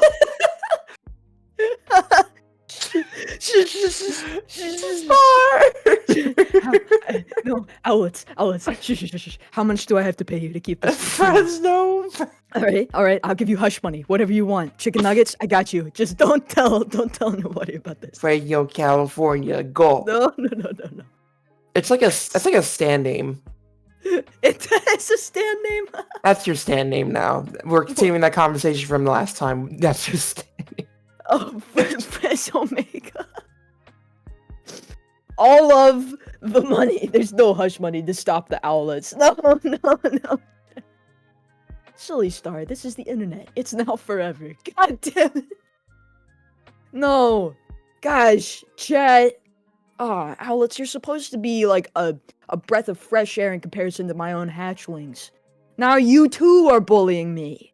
No! Everywhere I go! People always trying to crack my head open, look at my brain amber, making fun of my freaking dyslexia, trying to drink my horn juice. Everywhere I go! Everywhere I go. Why? Also, I saw Wi-Fi. What? Wi-Fi? I saw Wi-Fi in chat. I saw Wi-Fi in chat. Wi-Fi in chat? Maple? Wi-Fi in chat? Wi-Fi in chat? Maple? Wi-Fi in chat? Here, Maple. Psst, psst, psst. Here, Maple. Psst, psst. Here. We're minions to the fat nuts. You expected wrong. That's so fair. That's my bad. Whoopsie. Whoops. We bully cute things. Oh. Aww, well that's Is it cute aggression? Do I give people cute aggression? No. Sure. Oh gosh. No. I don't want to. Oh god, it's like when you see a really, really cute dog and you're just like, "Oh." Speaking of, I watched the what are they called? The dog shows. The dog awards. The dog award. What is it called? It's something dog show. I know it's a dog show. I forgot what it's called The fancy one. specifically. Yeah, the Westminster Kennel Club. Yes. I was editing videos yesterday, like until 3 in the morning, and I was just watching all of those. I for no reason. But Hold on one the dogs are cute, but by the end of it, I was like, the Hold gate is on. off. No, Blue. you can tell. Wife has been summoned. She's right here behind me. Hi, Maple. Hi. So I have a question, honey. Star was talking about how he was lurking in your chat, and you were like, "I'm gonna have to, when Demi runs in here, I'm gonna have to carry her out, or something." Like what? Something what did you, about like what did you carrying Demi to bed. I just I tuned right back in at that moment. What was it? What was it? This was last night, but there was like 3 other people in VC, so I don't remember like who started the conversation. Who's carrying me to bed? And or you're carrying me in bed, but what leads up to the fact that I'm being led to bed? Oh, I think I was saying something like, I don't need to get you to bed or anything. Like she's doing it by herself. So I don't need to even like think about it. I just Jordan. This is also true, which is true because I was asleep at like 1:30, and then I briefly woke up and I heard you streaming, and it's like, I have to stop stream. It's 4:30 a.m. I'm like, I just kind of like. It was a very nice drawing session. Okay, almost 9 hours. Oh my god! Oh wow! You streamed for so long. Listen, I draw You were a some Nighthawk. dude, and then I was drawing women, like Women? sexy Hellhound, yes. Wait, you didn't show me. I want to see. No. I want to see woman. Hey, woman. You have one in front of you. I do, and Literally. she's lovely. Jeez. Where? I want to see drawn woman. Oh my god. Is that better? Yep, that's Draw great. me like draw me like one of your women. Star wants to be drawn like one of woman, but boy, Can you? you can Women? do draw Starboy blue impreg. No, don't draw that. No, don't Do draw that. that. Don't that. draw So that. again, another impreg. Jesus Christ. No, don't draw that. Don't draw that. You've said that, and now it exists on the internet forever. Damn it. My wife, like as like a sub goal for one of her subathons, had to draw Sonic impreg on stream, and then a bunch of people started commissioning her to draw their characters. Oh my god. I also got banned from YouTube because of Sega directly striking copyrights on me. So Pregnant Sonic is canon. Yeah, Pregnant Sonic is canon because Sega's legal team cracked down on her drawing it, which means it's a real I'm still thing. banned from going live on YouTube. Why don't you appeal? Cow. Because he refused. Oh my god. Oh my. Okay, we have to move on from the impreg topic. I don't know how much longer I can take it. We can't keep getting away with this. I know we can keep getting away When with it. Starboy be gravid? It's because I'm a reptile. All right, nah, we gotta keep going. We gotta move. Reptile win. We can't. We gotta keep going. We gotta move way down the road. Minecraft. We can't keep doing this. We'll just go. Dinosaurs, go. Yes. Dinosaur, go. Is it reptile or? Get out of here! Get out of here! We can't keep. Oh god, it's like I'm hanging out with Andre all over again. Oh my god. Demi, did I tell you about that? Did I tell you about about why what? I finally made my streams 18+? Oh, what happened? So for the longest time, I was not an 18+ streamer because I don't really talk about anything that like strafes over that line. You know what I mean? I do say like cock and balls quite loudly on regular occasion, but I don't think that itself qualifies an 18+ rating. You know what I mean? I feel like But the conversations rather than the words. This one time, I was like, oh, it's the end of stream. We just got done playing Minecraft. It's fucking awesome. I've got 100 people, and I'm gonna just send them to my good friend Andre. Oh no. Andre was drawing impreg art, and I didn't know. Oh. And it sent me into a panic. There you go.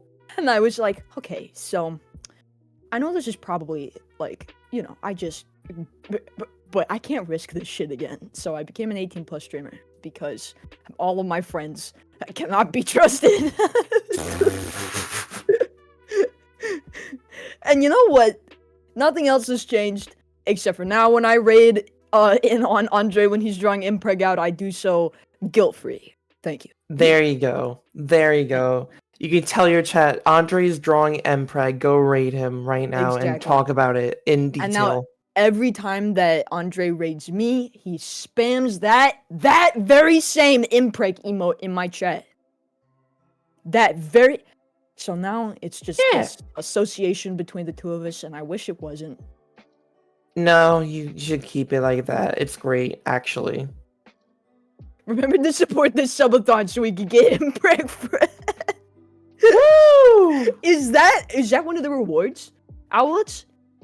Is impreg Fred one of the rewards? Now I need yaoi art. Need that injected directly into the vein. Not officially. Amazing. No, You know, but it like- should be. No, I hope not. I Free get, model like- by Andre is the final reward. Oh, and you guys are so freaking close to that. You could draw it, wink wonk. Wink wonk, Wink technically. wonk. Wink wonk. You The final shouldn't, goal is to but make no one's gonna Andre stop you. Mpreg with Lauren.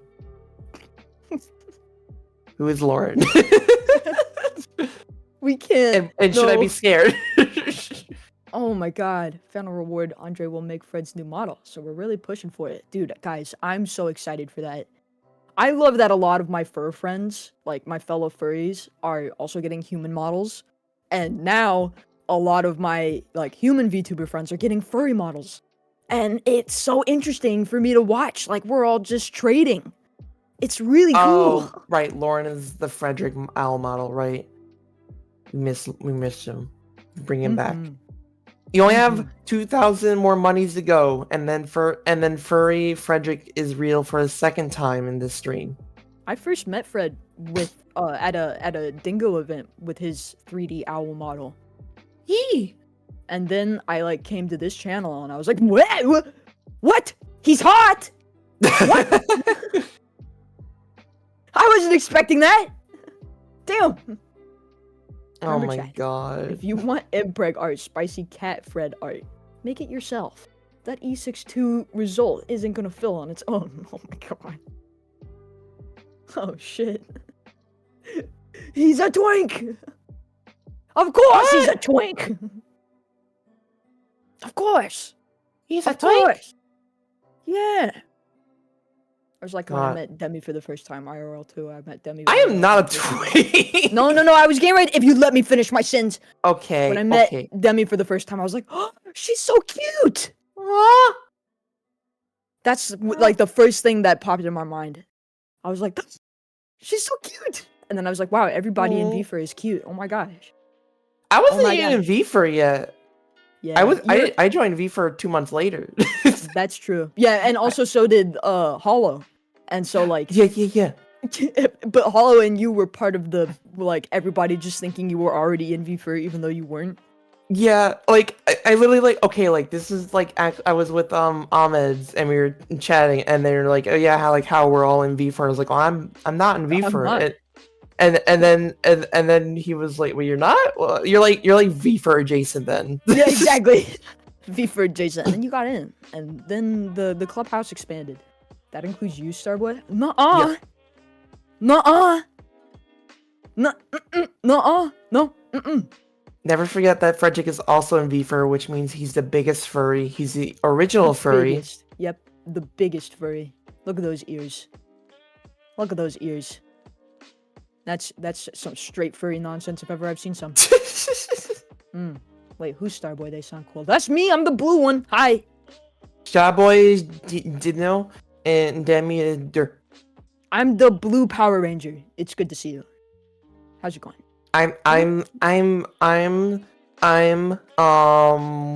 What Power Ranger would I be? Is there a purple Power Ranger? I don't think so. I'd be the green one, At least I guess. not in the dinosaur gens. So like the OG and then Dino Thunder, which by the way, chat, Dino Thunder, peak Sentai, peak. Thank you. Yeah, I need your lonks. I need to follow. Oh, why? Thank you. Well, Starboy Blue, but boy is spelled with a B-O-I and not a B-O-Y. That's me. What about you, Dem? Huh? There. There you go. There. There.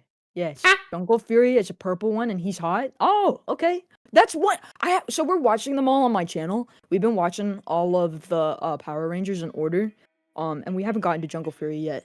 But I really want to. Right now we're doing the oh god, what's it called? The cop one. What's it called? Do you remember the remote control Rexes? Yes! I had a green one! And I loved it so much. SPD, that's the one. Yes, we're watching SPD right now. Which, by the way, wow, I love all of the fights, like the Megazord fights in that one. Oh, the cock one. I said the cop one. COP. Power Rangers. Transformers. It's a huge dick. Nah, that's just Transformers. That's just Transformers. Cock included. I know you, Transformer fandom. I see the art that you make. You can't hide it from me. I know the art that you make. Tisk tisk. I think I saw a little bit of SPD. Is that the one that they had a wolf fella? Yes, the really hot wolf guy. The really, really hot wolf alien guy. Demi, have you seen him? The what? So, Google Power Rangers SPD Blue Wolf guy. SPD Blue Wolf. I'll just look up Blue SPD Power. Oh! So, it's an Why does he have animatronic scales? suit thing. He's an alien wolf, so he's a scaly and he's a wolf at the same time. Like, he's a reptile wolf, and he's the commander of the Power Rangers in this series. Like, he's the one that's like, Power Rangers, you're needed to go out over here. Yeah. So, it was made in, like, the early 2000s, but also he's kind of hot, though. Yeah, I can see it. Yeah. Okay. The Japanese version is way hotter. Yeah, that's true. This is my favorite thing when people like design like lizard characters and then like they give them like little ponytail like tendril hair. I love that kind of like design on like I love that shit. like lizards or dragons, you know. I love that so much. So you should totally join Ryan about this. Oh, yeah. Kruger, that's what his name is. Yeah, dude. Kruger, Anubis Kruger. They really named him Anubis. I mean, I get it. Anubis Doggy Kruger. His nickname is Doggy. Yeah. Also, there's a robot dog. Is your robot dog? Yeah, in the show called K9 Unit. Like he's like K9. And he's adorable. And the SPD is surprisingly really delightful. I've enjoyed it thus far.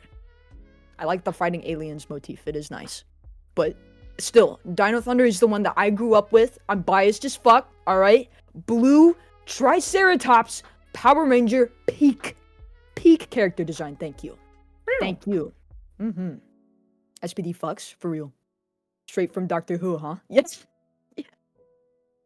Very fair. If only the TARDIS could transform into a giant like robot of some kind, that would be pretty dope. Yeah. That would be pretty dope.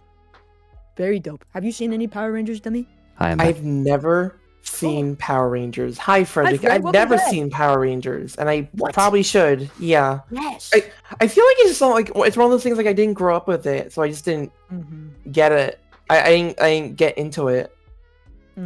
Yeah. The Mighty Morphin Blue Ranger was also a Triceratops. Exactly. That's the tradition. And then like at one point they broke the tradition and I was pissed. But the color coordination is always red for Rex, blue for Trike. That's just how science works. All right. I don't make the rules, but that's how science works. I think like my two like childhood fixations like in like cartoons was like it was very specifically it was Ed and Eddie I love that show, and it was also very specifically Total Drama Island. Those two peak, yeah. Yeah, Cartoon like Network peak. I was a Cartoon Network kid. I was like Nickelodeon. Who? Absolutely. Yeah. Who? Disney? Who? I would watch Nickelodeon for Danny Phantom, and that was it.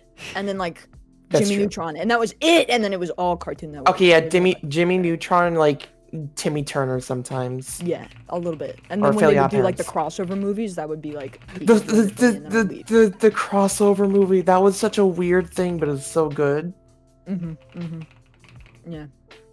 That was By the crazy. way, don't ask me about that because I don't know anything about that. I never will. I won't ever. I don't know what you talk about. Can't. Okay. No hablo inglés. Anyway, hi Fred. Welcome back. Hi. No, you're fine. You are buying me time so I can prepare the social media post to let everyone know we're starting the main topic. Wow. Yeah. Yeah. We're just talking about cartoons and dinosaurs, and my wife drawing MPreg art, and Robot Monkey Team Hyperforce I mean- Go! I've been wanting to watch that for ages. Is it good Ah. MPreg art? What? Sure. Okay. Wife, is blacked out it for a little good bit there. MPreg art? I don't know. No. I don't know what makes good or bad MPreg art. This is why I I'm don't know deferring to either. you. It's very subjective. I can't it's judge all- that either. It's about the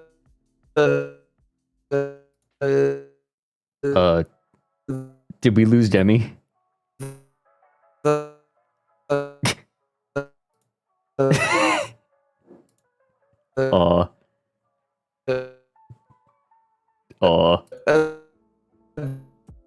Oh, my connection to Discord is messed up. That's my fault. around that. Fred? What do you mean? Let me know. Oh, really interesting. Interesting. Oh wow. Wait, was what that happened that there? everyone? That was Discord as a whole? Yeah, Yeah. Discord I think just went down for a minute. Yeah, Whoa. Discord just went booby. They wouldn't let me talk about the details of MPreg. Yeah, they literally I'm- cut you off. Yeah, Shut so I her guess down. I can't do that. Oh, wow. Take They the shut shot. me down. Take the shot. The CIA, the Moon FBI Fairy. is watching. They don't want me to talk love about that. MPreg. Moon Dude, Fairy no, Junie Anthony gave a fresh Prime sub. Thank you. Welcome in. Very, very true for that hamster. No, Ben 10 was also very peak. Very, very peak. I still Yeah. have like the Omnitrix that I bought when I was like 13. I still have it. Oh, Ben 10 was also awesome. Ben 10. Well, Ben 10. What was your See- favorite Ben 10 alien?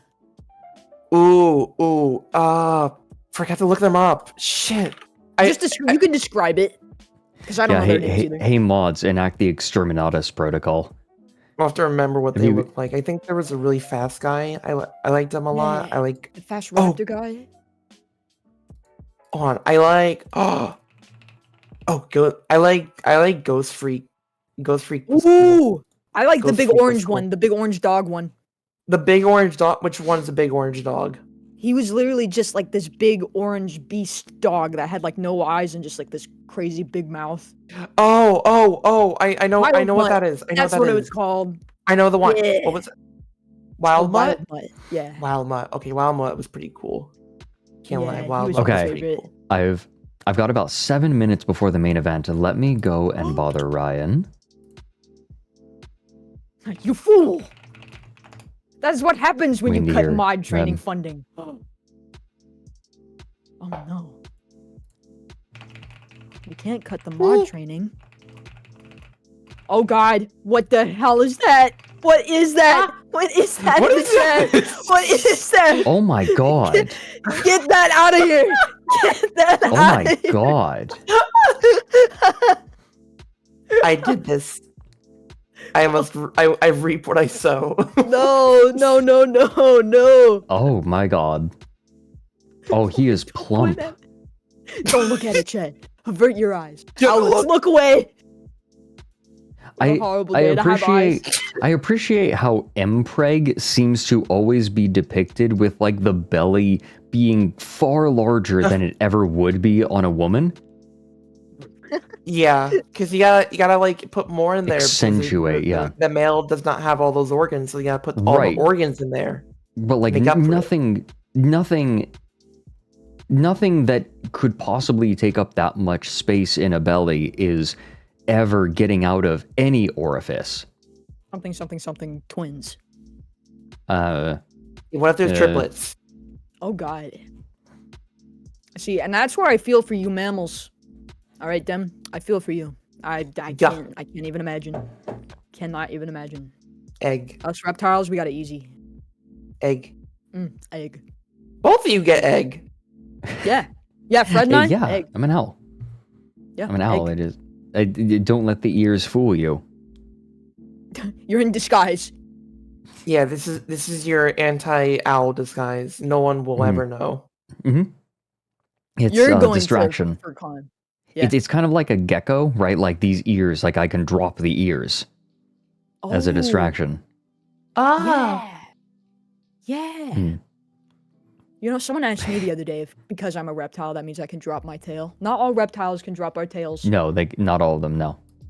I cannot do that. My tail's too small. It just kind of sits there and wags a little bit, and it's Yeah, cute. that's cute though. Mine gets It stepped makes on my a butt lot. look good. Oh, It's kind of a pain in the ass. It gets caught. It's stuck indoors. That sucks. Like when you close the door behind you when you leave the bathroom, straight on the tail. Hurts every time. And you'd think that I'd learn, but I don't. That's great. Every time I look into the owlet's enclosure and they're still talking about eggs and impreg and Starboy's tail looks like it's blueberry gummy flavored. Please don't chew on my tail. You don't know where it's been. Yum yum yum. It's been wrapped around my behind me. belly. That is true. That is where it has been effective Yeah. recently. Yeah, Mhm. that's true. Yeah. Most recently, yes. Okay, Ryan is about ready to get set up, so I'm going to bow out from this call. But thank you All to the right. both of you for buying time while I got food in my belly. Yeah, of course. I did. We did a good job. Chat. We did a good Did job. you owlets? No, I'll let the owlets decide that. Owlets, how well did Demi and Starboy do? We did a good job.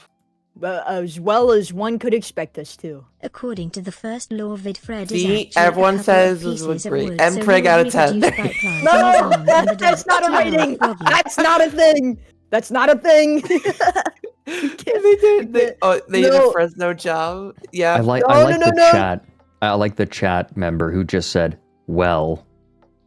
Well, thanks. Period. You Right. did it. See, wants to watch the guy. I interpret that as not as a they did well. I interpret that as the beginning of a long rant. Well. Well, yeah, they have some critiques. Yeah. Are you Hey, is your chat Ryan. making Fresno max velocity a thing now? That's great. No. Huh? Probe Composer, What? by the Didn't do way, that. is Ryan. He's the person who's going to be joining today to share with us this bit of hobby drama. Dude, I'm gonna be lurking. You better believe. You I'm excited, I'm enjoy. invested. I'm already ready. All right, well, goodbye, you two. I will see you soon. Bye, Fred. See you later. Goodbye. Good luck. Let's do this. Yeah. All right. We'll give the timer a chance to count down. But I also wanted to share something. We have just enough time because Mary put together an idea that I rather like. Here. You said, I have a suggestion for a new Twitch feature.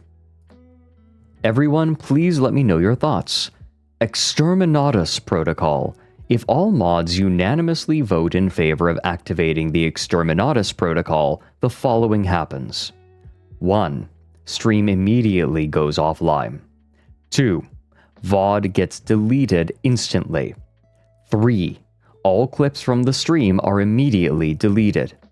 4. A message from the streamer gets automatically posted on all the streamer's socials apologizing for not being able to stream today due to having a mild cold. 5. The streamer is locked out of all social media accounts for a 24-hour period. This is genius. I like the implication that the mods are the creators, the streamers' handlers. Like, we can't let you we can't let you try to, like, reply to anything. We can't trust you with this right now.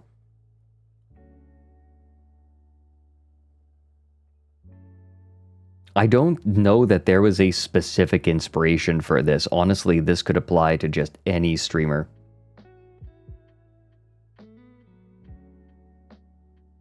That'd be useful for both your streams and Ash's streams. I've gotten better. Little bit. It's kind of a actual practical. Okay, but for actual real, I would like a button that would do most of this. At least most of it. Oops, that is not what I intended to do. There. Okay, timer's done. Send the posts, tweet. And let's get Ryan in the call.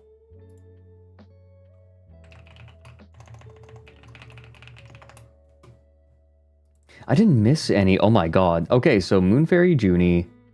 Oh, and Jordan, thank you for the bits. I didn't miss. Okay, good. I didn't miss too much. And I fixed the paw. Streamer did an oopsie.bat. You've had a number of sippy breaks. I know I've been bad about taking sippy breaks. I will try to do better. All right, I'm calling Ryan.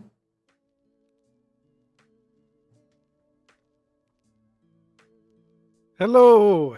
Hello, Ryan. Oh my god, you're so loud. Wait, what I am? Did you turn me up to 200? Are you sounding better now? I just turned my volume down. Wait, did you have me turned up to 200 or something? I don't know, Fred. All I know is my ears hurt. Let me have a look here. This app is too much for me, Fred. I look like my input looks fine. Oh god. The square Riker. Yeah, you're up to 200. That's why. That would explain it. My poor ears. His icons should be... They're saying that your icons should be Sonic and Mpreg Sonic. They can just shut their mouths. Okay. Fred, Let's move me away see. from your belly. Just get me away from the belly, Fred. I don't like this. Here, I'll swap it up. How about that? Hold on. You know what? I do need to swap it up anyway. So Let me see if I can hear what you had for dinner. I'm listening. Okay. Yeah, get right up in there. Some kind of sausage. No Mpreg Riker. That's never going to happen. I'm amazed there isn't an episode of Next Generation in the first series where Riker was you pregnant. know what? I need to take us to the deep library for this. There's an episode where Troy gets pregnant. Oh, wait, really? Yeah, but it's like an energy baby of some kind. Energy baby. That sounds about right. Like that's a second series episode, I think. And then the baby, like, I can't remember how this goes, but it's all the worst parts of an episode where someone gets pregnant. Oh, like, okay. Loses the baby at the end. And Right, of course, because you have to... Like, you can't have her actually have a baby because that's too much consequence. Mm-hmm. Yeah. Okay. Gene Roddenberry was over horny. Mm-hmm. No, he was very horny. Been a man who has been more horny than Gene Roddenberry. Like, the entire reason Star Trek exists is because he wanted people to go out into space and bone the aliens. And honestly, bless him for that, but still. And each other, yeah.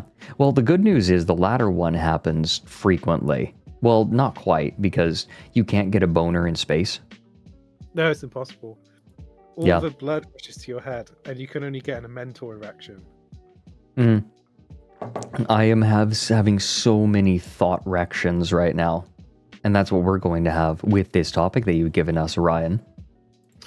I'm pissed off you called it hobby drama, because this is like a legal drama as well. This is It is, yeah. It's kind of interesting because this is something that transcends the sport of snooker, but it's very it's been more, there've been high profile cases in snooker recently, and there have been in darts, and there have, go ahead, Fred, sorry. Oh, just you're very quiet. I've even added gain to OBS. I relaxed a bit and I leant back. Oh, okay. All right, hey Chad, how does Ryan sound? Somebody I can turn just made him a up. From Beyond reference in chat, and I'm so proud of them. Starry Feathers, I am proud of you. I was talking about is it Brian Usner, the director of that film, because he's both a theatre and a film director. And my friend was going for a position as a lecturer in theatre and film direction. I was like, but most people don't do both, right? It's quite unusual, and Brian Usner did both. I might be wrong, but I might be wrong with the name. I was just talking about a different director here, but I think it's Brian Usner. Right. Who did Reanimator and From Beyond. Classic graphic God, gory film. Herbert West. Herbert West. Herbert West Reanimator. I know that because it's a... Dead details later. I only know it exists because it's a Lovecraft story, and it's like very pulpy.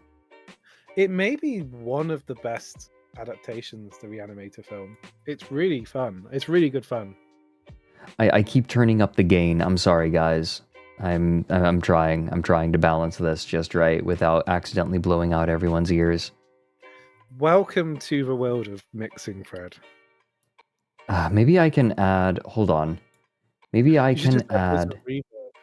Now, here's what I'm going to do. I think I'm really far away. A couple of times, I would wake up from sleep periods and I I'm gonna had a try boner something. that I could have drilled through kryptonite. Retired NASA astronaut Mike Mullane, in a 2014 interview with Men's Health. Oh my god. Okay. Okay, Ryan, try talking. I'm really resisting being a dick and moving further away from the microphone and closer, and just to mess with you. Okay, hold on. I'm dropping the threshold. Okay, try talking now. Hello. I can turn it up at my end if you want. Can you turn yourself up on your end? I can turn. I am quite good at turning me on. Yes, I can.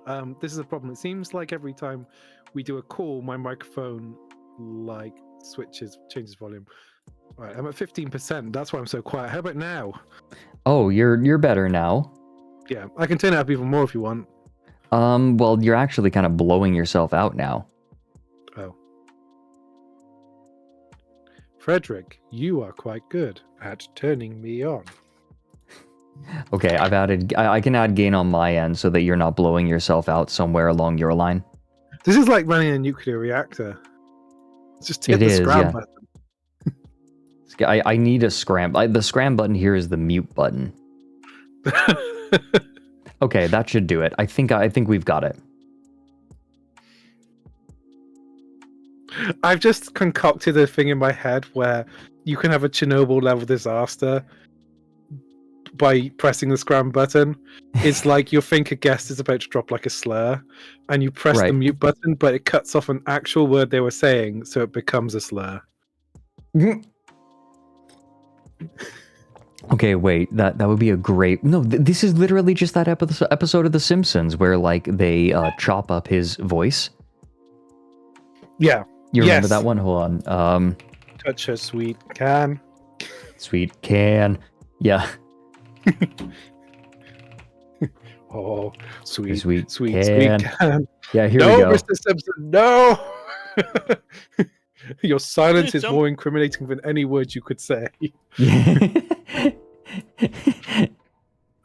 I've got it. So This you is one of my... You wanted to touch a... I know stuff by heart, Fred. Just let me do it.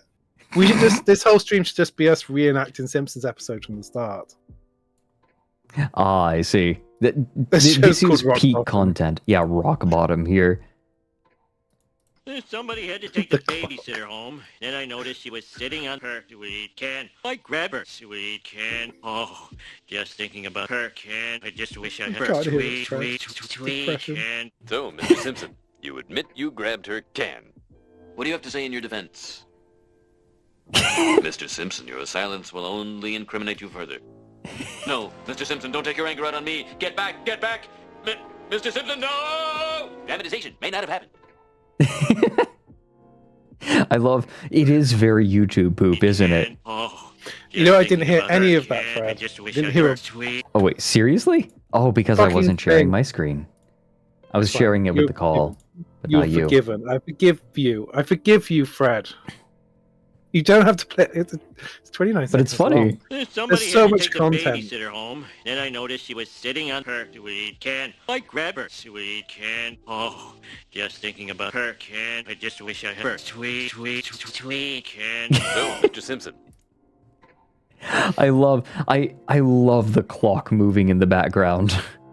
So something this is a genuine conversation because we make documentary, Fred. Right. We don't make like observational documentaries, but people make observational documentaries. A lot of the time they'll film with a single camera.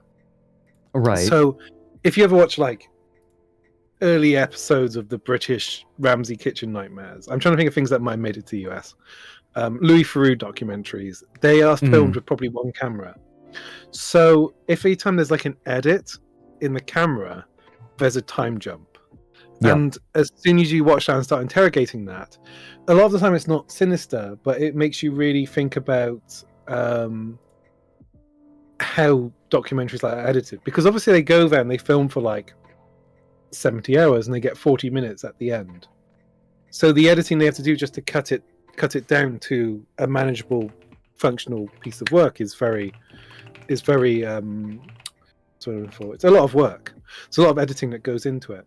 And they also will be trying to build narratives from that. So they will kind of potentially show people in a slightly more negative light than they are. Right. And once you become aware of that, you cannot unsee it. You start watching documentaries and you're like, time jump, time jump, time jump, time jump. You know, every single time. Yes. It becomes so obvious the moment that you think about it. And it becomes hard to watch once you do learn about it. Like it's almost a form that banks on its audience's lack of knowledge. Yeah. I think it's not. I'm kind of aware. I watched there's a good TV show if you want to learn anything about the media called Charlie Brooker, who made Black Mirror, did a show called Screen Wipe. Charlie Brooker's Screen Wipe. And you can watch and you learn a great deal from he talks about how like shows like that are made and how they edit it sequence down so they make sense. And I think that's a good thing to watch. And it doesn't bother me so much because I'm kind of aware how they're probably not being dishonest, but they're trying to kind of build I mean, it's different in America though. This is the problem. American documentaries are effectively lies generally. In the UK that's just not really legal. Right. One of the most interesting, I actually talking about Louis Theroux, I would suggest this, one of the most interesting documentaries is his documentary Shooting Joe Exotic, because he met Joe Exotic like 20 years ago before the Tiger King stuff, and he was just talking about wild animals in America, people who kept big cats in America. And he met lots of different people and didn't really focus on Joe Exotic. But he talks about, like, he gets threatened by the producers of the Tiger King, and they use the point, at one point they mention, they said, you know, if you interfere in like the storylines or make reference to storylines of our show, we could sue you. And it's because like they're not really telling a true documentary, they're like spinning a story out of real life. Right. And because it is a fictitious story, they have the copyright to that story. Yeah. It's almost like they copyrighted the character of Joe Exotic. Right. Whereas what I don't know what his real name is, like Joseph. He's got a. I can't remember his real name, but his name is not Joe Exotic. Mm-hmm. And I think even the name they thought was his name is not really his name. He's got like a different name. But it's really I think a lot of the editing you'll see in like BBC documentaries isn't that sinister because they just got to edit for time. Right. But it's something that kind of needs to be interrogated a little bit. Man, that once Homer Simpson's jokes completely thrown us off course. Yeah, right. Okay, well, the good news is I have all of the files. Yes, I haven't put them in order because there's like 5, and I'll just tell you which one to look at. Oh, hold on. Showrunner equivalent to that one professor who trapped a bunch of people Oh, in a hold on. raft for a social experiment, expecting them to start brutalizing one another only to realize that they cooperate and ended up all becoming lifelong friends. The only difference is that there are cameras everywhere and the participants are paid to come back if they are popular. Yes, Tankfax, thank you for the bits. And yes, I remember that story about like the person who tried to put everyone on a raft and because he thought they would start brutalizing one another, but they actually just got along really well and like became friends. Like they're still friends. Oh, they're like a bunch of them are still friends with one another after it. The sex raft. The sex raft. Yeah, he kept trying to mess with them and it's like, I don't know, man. Being at sea. Yeah, I watched the Wendigoon video on it. That's where I learned about it. Yeah, the only person they wanted to brutalize was the professor, right? The person who put it all together because he was being a complete jackass and trying to instigate drama.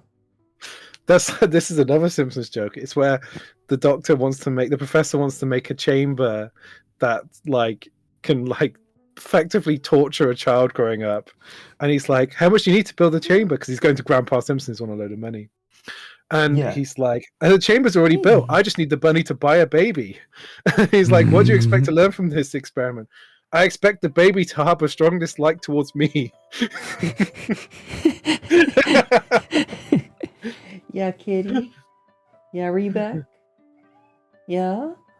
Really? Really? Is that so? Oh, Rebecca recognizes one of their own kind. Rebecca loves having conversations. She'll chat. She Put her loves, on. like, you talk to Put her? her on Yeah? the line. Yeah, Rebecca? Hold on. Oh, let me see if I can capture it. Yeah?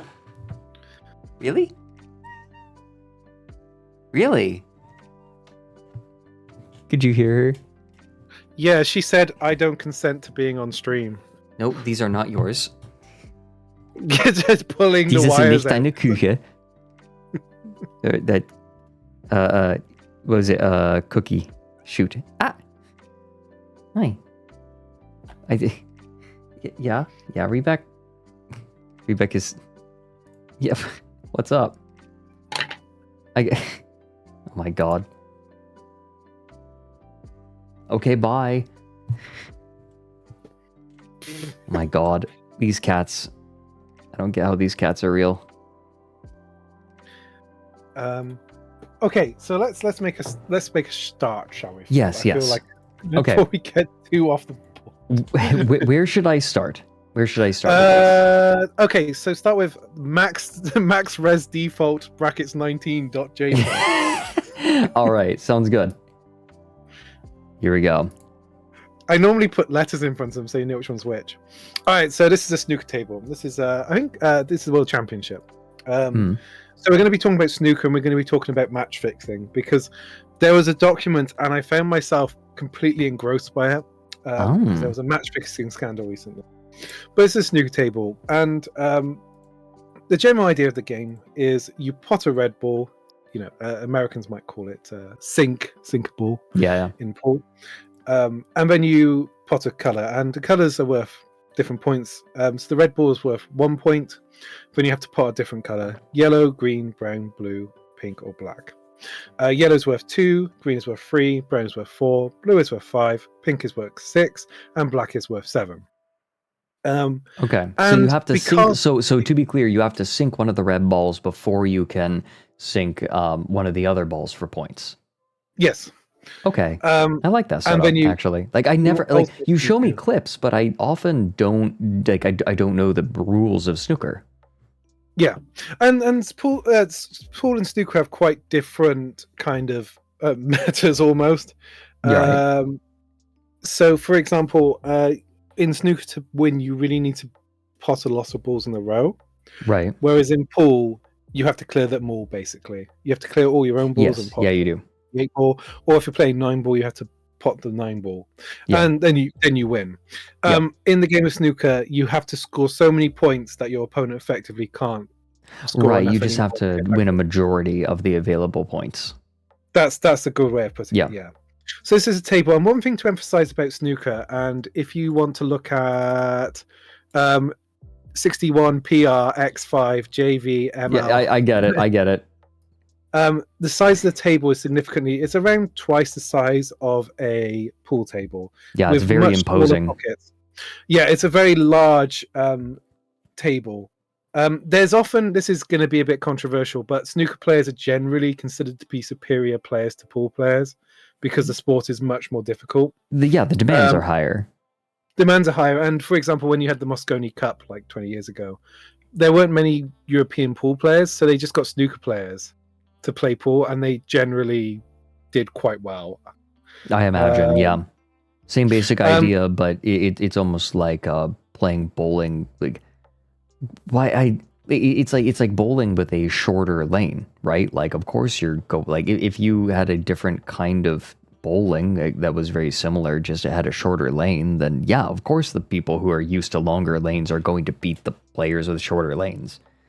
Yeah, and I think pool's probably a bit more. If you miss and make a mistake, you're kind of done. Whereas snooker, you have potentially more opportunities to make mistakes. Though in the last 20 years, that's increasingly less true. Generally, in snooker, if you make a mistake in the last 20 years, you can expect to lose a frame. We call them in pool. It's called a rack. In snooker, it's called a frame.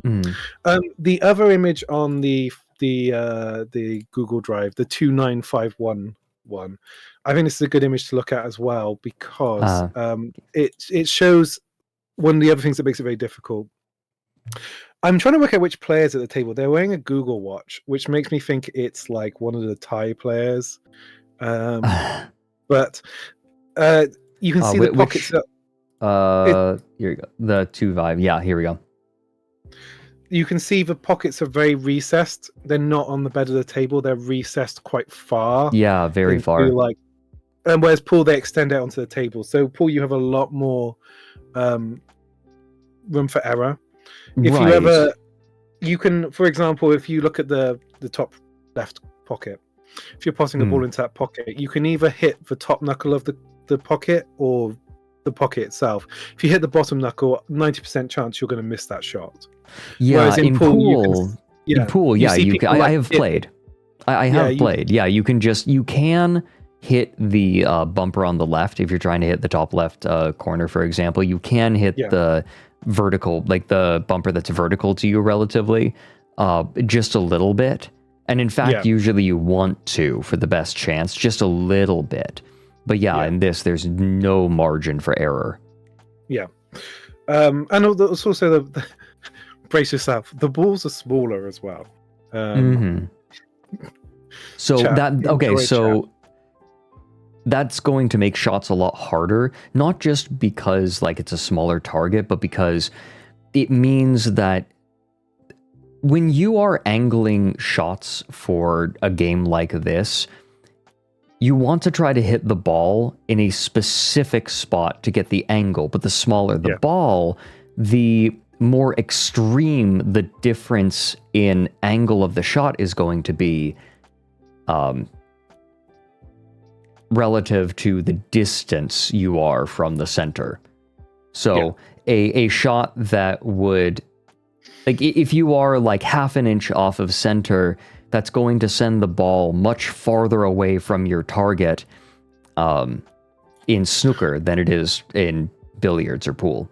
Well, if you're half an inch off, you might even miss the ball. In snooker, you're talking fractions of a millimeter to make the shot. Yeah, that's how it is. And I play snooker, and it's such a difficult game. There are people who like practice every day as a guy on Twitter. I don't follow him, but sometimes I see his posts, and he practices maybe 3 hours a day, and I think the most he's made, the highest break is like 54. He said, and he like really is a passionate amateur. Whereas the professional players, I think Ronnie O'Sullivan's on like 1,200 centuries, which he's in on televised play means he's made over 100 points over 1,000 times in televised play. And he's made like 14 maximum scores. The maximum score you can make is 147, maximum break we call it. He has made like I want to say 14 at this point, but don't quote me, maybe 16 or something like that. His break building ability is quite extraordinary. So the quality of the professionals is extremely high, which makes it all the more shocking when they get in trouble for match fixing. And they will regularly receive lengthy bans. There was sort of almost a conspiracy there was a group of sort of maybe 5 or 6 Chinese players who were recently banned for various lengths of time for match fixing. 2 players were banned for life. They'll never be allowed to return to play professional snooker. Right. There were some people who have received effectively lifetime bans. I think Stephen Lee was banned for, I want to say, 12 years. But he was sort of 40 at the time, and most professional players start to lose their ability to play at 50. Right. Because they lose the coordination necessary to play to a high standard. So that was effectively a lifetime ban. I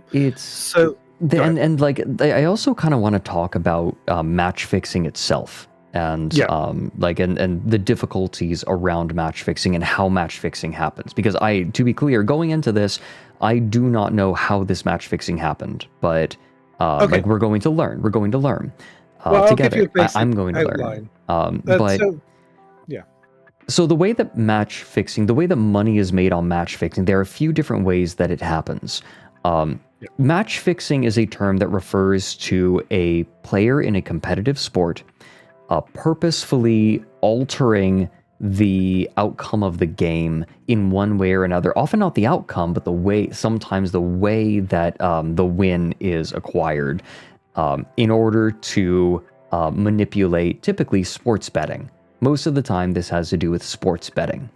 And sometimes the player themselves, a player on a team or an entire team, or if it's a single player sport it's 1v1, then the player just on their own will change the way that they play, usually, and not always, like usually worse, right? Like you can't purposefully perform better than you're capable, but they will purposefully throw in one way or another to change the outcome, and therefore either earn the winnings themselves if they bet against themselves, or someone who is involved in the sports betting scene will approach players and say, we will pay you a certain amount of money to win or lose this game. Right, or they usually lose this game, although sometimes it's a little bit more subtle. For example, sports betting can get very specific, right? This team will win by more than 7 points, right? Or this team will win by like less than 7 points, right? There's more specifics, and so sometimes a team who is significantly better than another team will still win, but they will fix the game so that they win by a smaller margin than they otherwise would. This can get quite complicated, and I hope that my explanation makes sense. Yeah, and there's a couple of things that are important to talk about in match fixing, because match fixing is more common these days because of the way events are sponsored, meaning that most sporting events these days are sponsored by betting companies. Traditionally, they were sponsored by alcohol or tobacco companies, but tobacco advertising has been illegal since like 2006 in the UK, which means that the amount of money that can be bet on a sport, the prize money will be generated by the betting company, which will be the primary betting company for the event. The amount of money bet is going to be obviously and paid out is going to be higher than the prize money in it by itself, because the company has to make a profit, and that'll be more significant than the prize money for the event. Snooker prize money fell after tobacco sponsorship was pulled. Tobacco sponsorship used to be a very big part of a lot of sports a lot of sports income, but now that's gone. So I would say about 20 to 25% of income was lost in 2008 from prize money because of the loss of tobacco sponsorship. Right. I'd also say snooker kind of is increasingly kind of top heavy. A lot of players are doing some players will always enter every championship. Right. And they will often do very well. They're more consistently winning. Right. They're the dominant players. Yeah. Oh, and so to make real money from match fixing as well, it's important to say they generally do have to make a specific bet. Otherwise, you're just not going to get a huge return on investment. And considering like a lot of the people who are very susceptible to falling into match fixing schemes are people who don't have a lot of money at that time. The kind of investment that goes into these bets isn't necessarily very huge because the amount of money they're probably getting paid to lose isn't as high as you might imagine.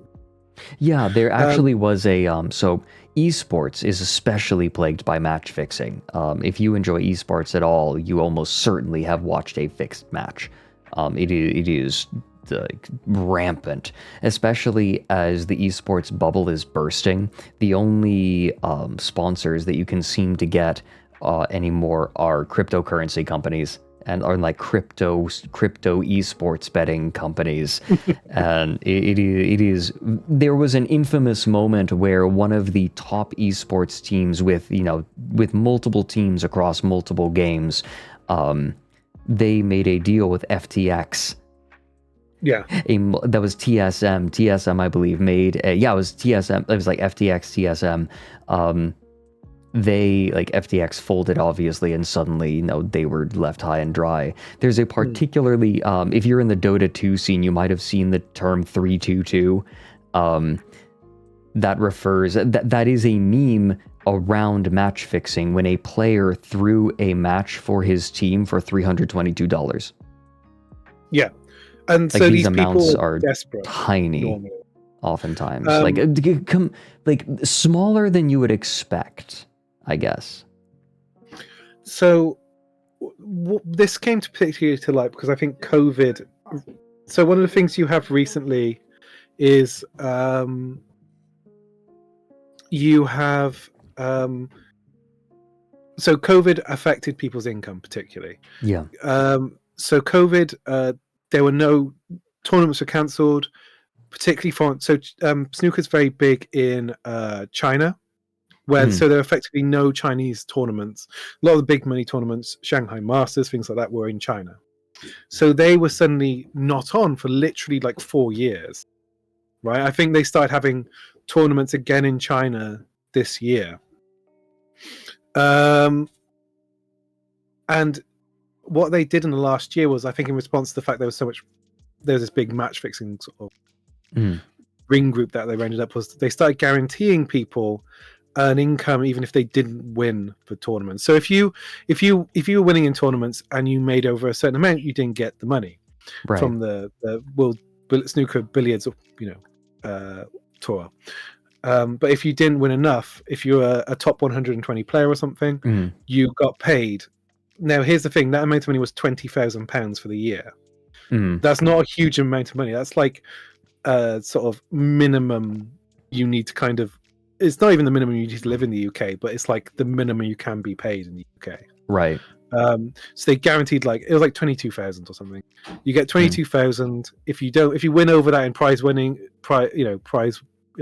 you get to keep that prize winnings. No money from them, but that's the minimum you get. So the amount of money people who played for match fixing could be generally very low. I think with the 6 Chinese players who were charged with match fixing and found guilty subsequently, they were betting their own money on it. But in this case, that's not quite the case. Another sport which is very rife with it. There was a ban in darts recently, but another sport which is infamous for match fixing is boxing.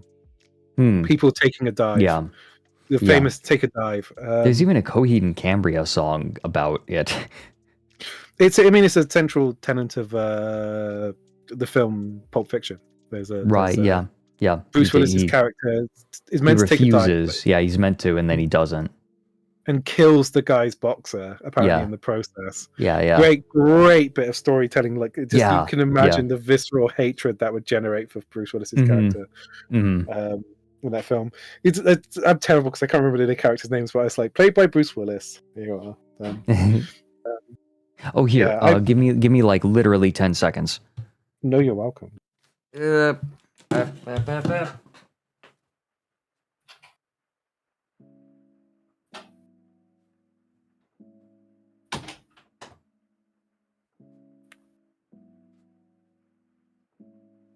Yeah, Daredevil and Snatch as well. Yeah. Okay.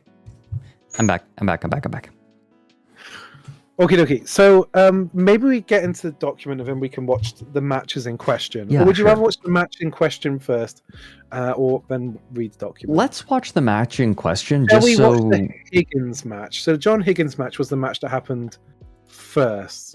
Okay. So that is the. Oh, so these are slightly edited down. Unfortunately, I couldn't find the unedited footage online.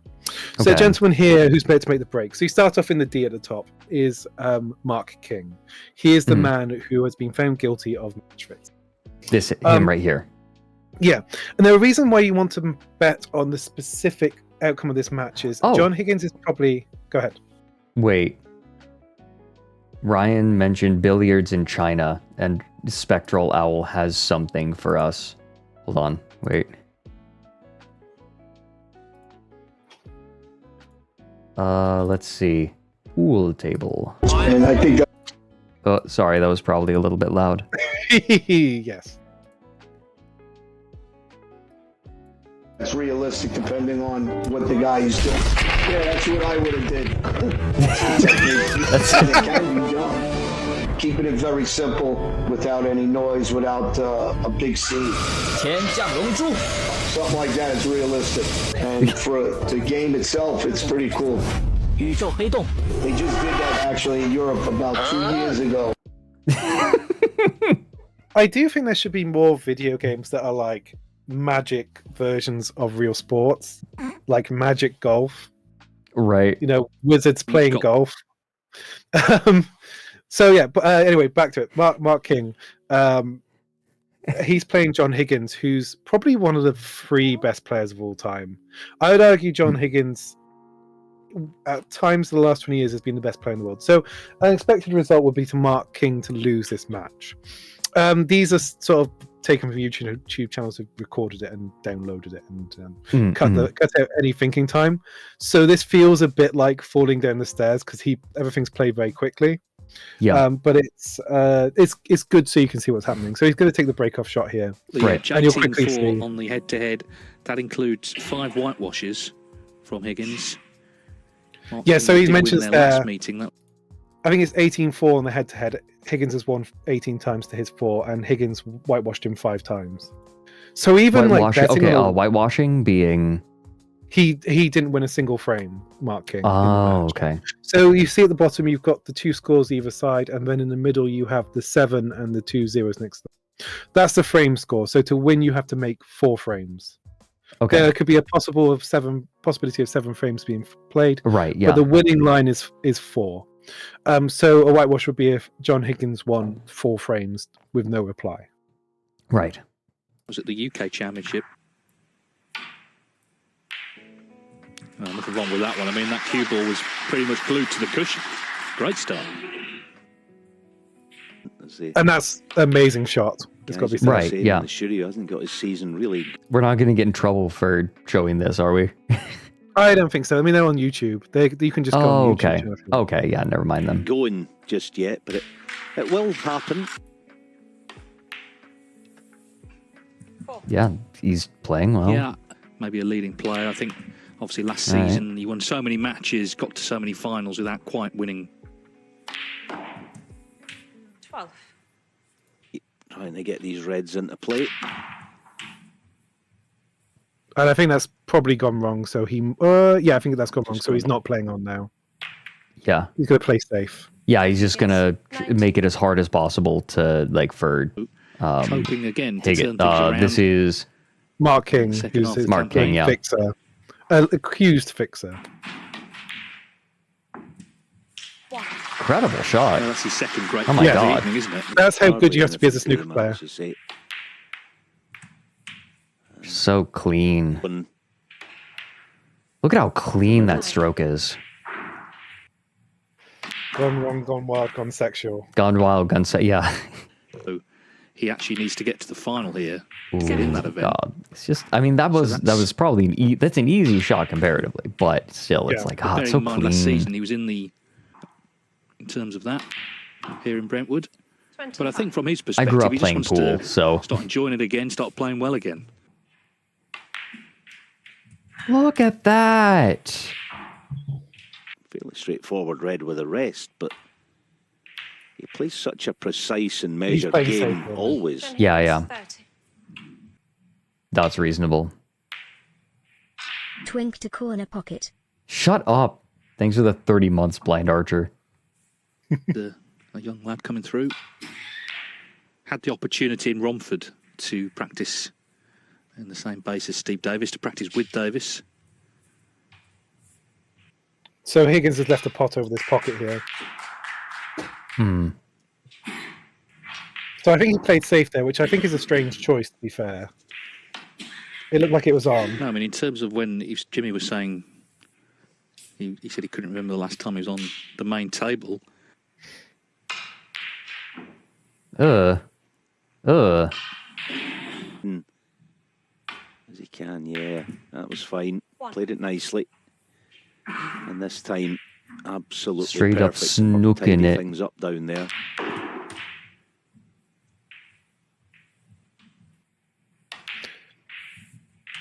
Seven.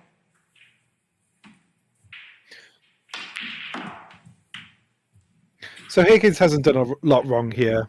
Mark King hasn't had a lot of table time. 15. So, you'd be hard pushed the to blue. make a judgment that he was losing on purpose from here. Yeah, no, it seems like he's playing solid here. God, Mark King is an easy match by any means, from long experience of playing him over the years. And that's the frame one. Yeah. Yeah, I think there actually is something in that. Lesser players playing a high-ranked player, one of the top boys, and it probably is because... No, he's playing well. Better, yes, but he's just kind of better in every department. So this isn't the Like match fixer Mark playing, is a- Fred. A sort Mark's of sat flashy there long currently. potter that'll... Right. But you can't tell because Higgins is playing well enough. You know, if you're playing really well, you might have lost this in the same way. Right. Had Yeah. a solid win. Like you could play yesterday over well Gerald and Green easily 4-0. lose this. Yeah. He beat King 6-0 in the semis of the... It was in 3 years till he won another ranking event. There weren't as many then, but even so, for him, that was a long time. So he has had slumps. How often are you allowed to use the bridge? Oh, constantly. There's no rules against using. Okay. That's called the rest, and that one's just the cross rest. Call it. Okay. But most of the time, because you can't reach otherwise. If you go back, look how far he has to reach. It's huge. And he's- Yeah, the distance yeah. is huge. 63. You'll notice they're putting side spin on the ball, which means they have to adjust the angle they aim at to get the Yeah. spin. 67. Yeah. So it comes off the cushion at different angles. 72. God, snooker players are just so impressive. And he's taken these very efficiently. Yeah, you were mentioning potentially going to a championship Yeah, together. we could do that in the future. It depends if That'd you're in be- the UK, but there's one local to me I want to go. see. It's not hard for me to get to the UK anymore. Yeah, and Higgins would be probably at that tournament unless he's like, I don't know, unless he's like finished and retired, but he should Yeah, be playing yeah. this guy.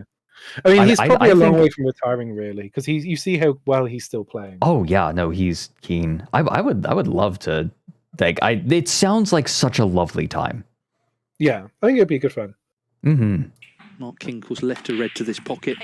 And John Okay, Higgins so that's made a very that's the stylish frame first there. one. That's And the maybe frame. we leave it there, and then we can talk about this in reference to the actual. Because this one is interesting because he has, even though we'll talk about this, but this one is a bit less suspicious than the other one, which we'll watch. So maybe we Right. can hop into the document here.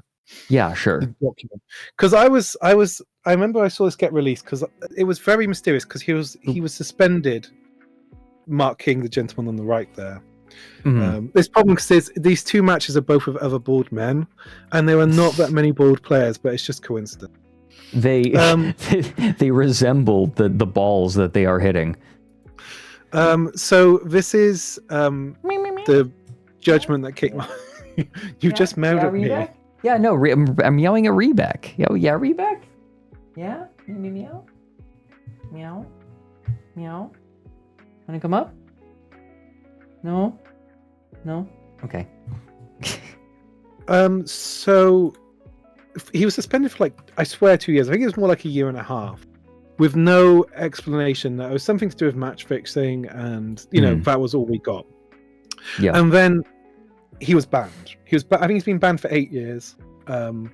And this is the document that came out afterwards. And this is I sort of I gotta read this because I gotta know what he was playing at. What happens with the match in question? That's Tanks Fact Sticker with the bald head. I know, right? That's Jol. Oh no, yeah, okay. That's Jol.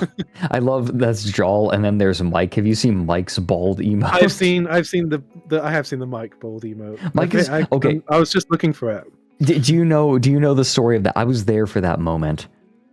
I didn't know the story behind it. Okay, so you know how sometimes you look at like your head from a certain angle, and you can see the scalp even though like you have a full head of hair there. Fred, I'm a big mop head. I can't even. I haven't. Okay. Well, you know how other people, right? That happens. You can see that in other people. Yeah. Yeah. That's what was happening with Mike. Like Mike turned around, and on the camera, you could see some of the scalp. I think it was, and he looked, and this is completely normal, right? Like he's got a full head of hair, but then he looks at stream and he goes, "Guys, I think I'm balding," and just immediately starts spiraling. He spiraled so hard. Mike is spiritually so bald. now, That's absolutely true. Mike is spiritually bald. He is, yes.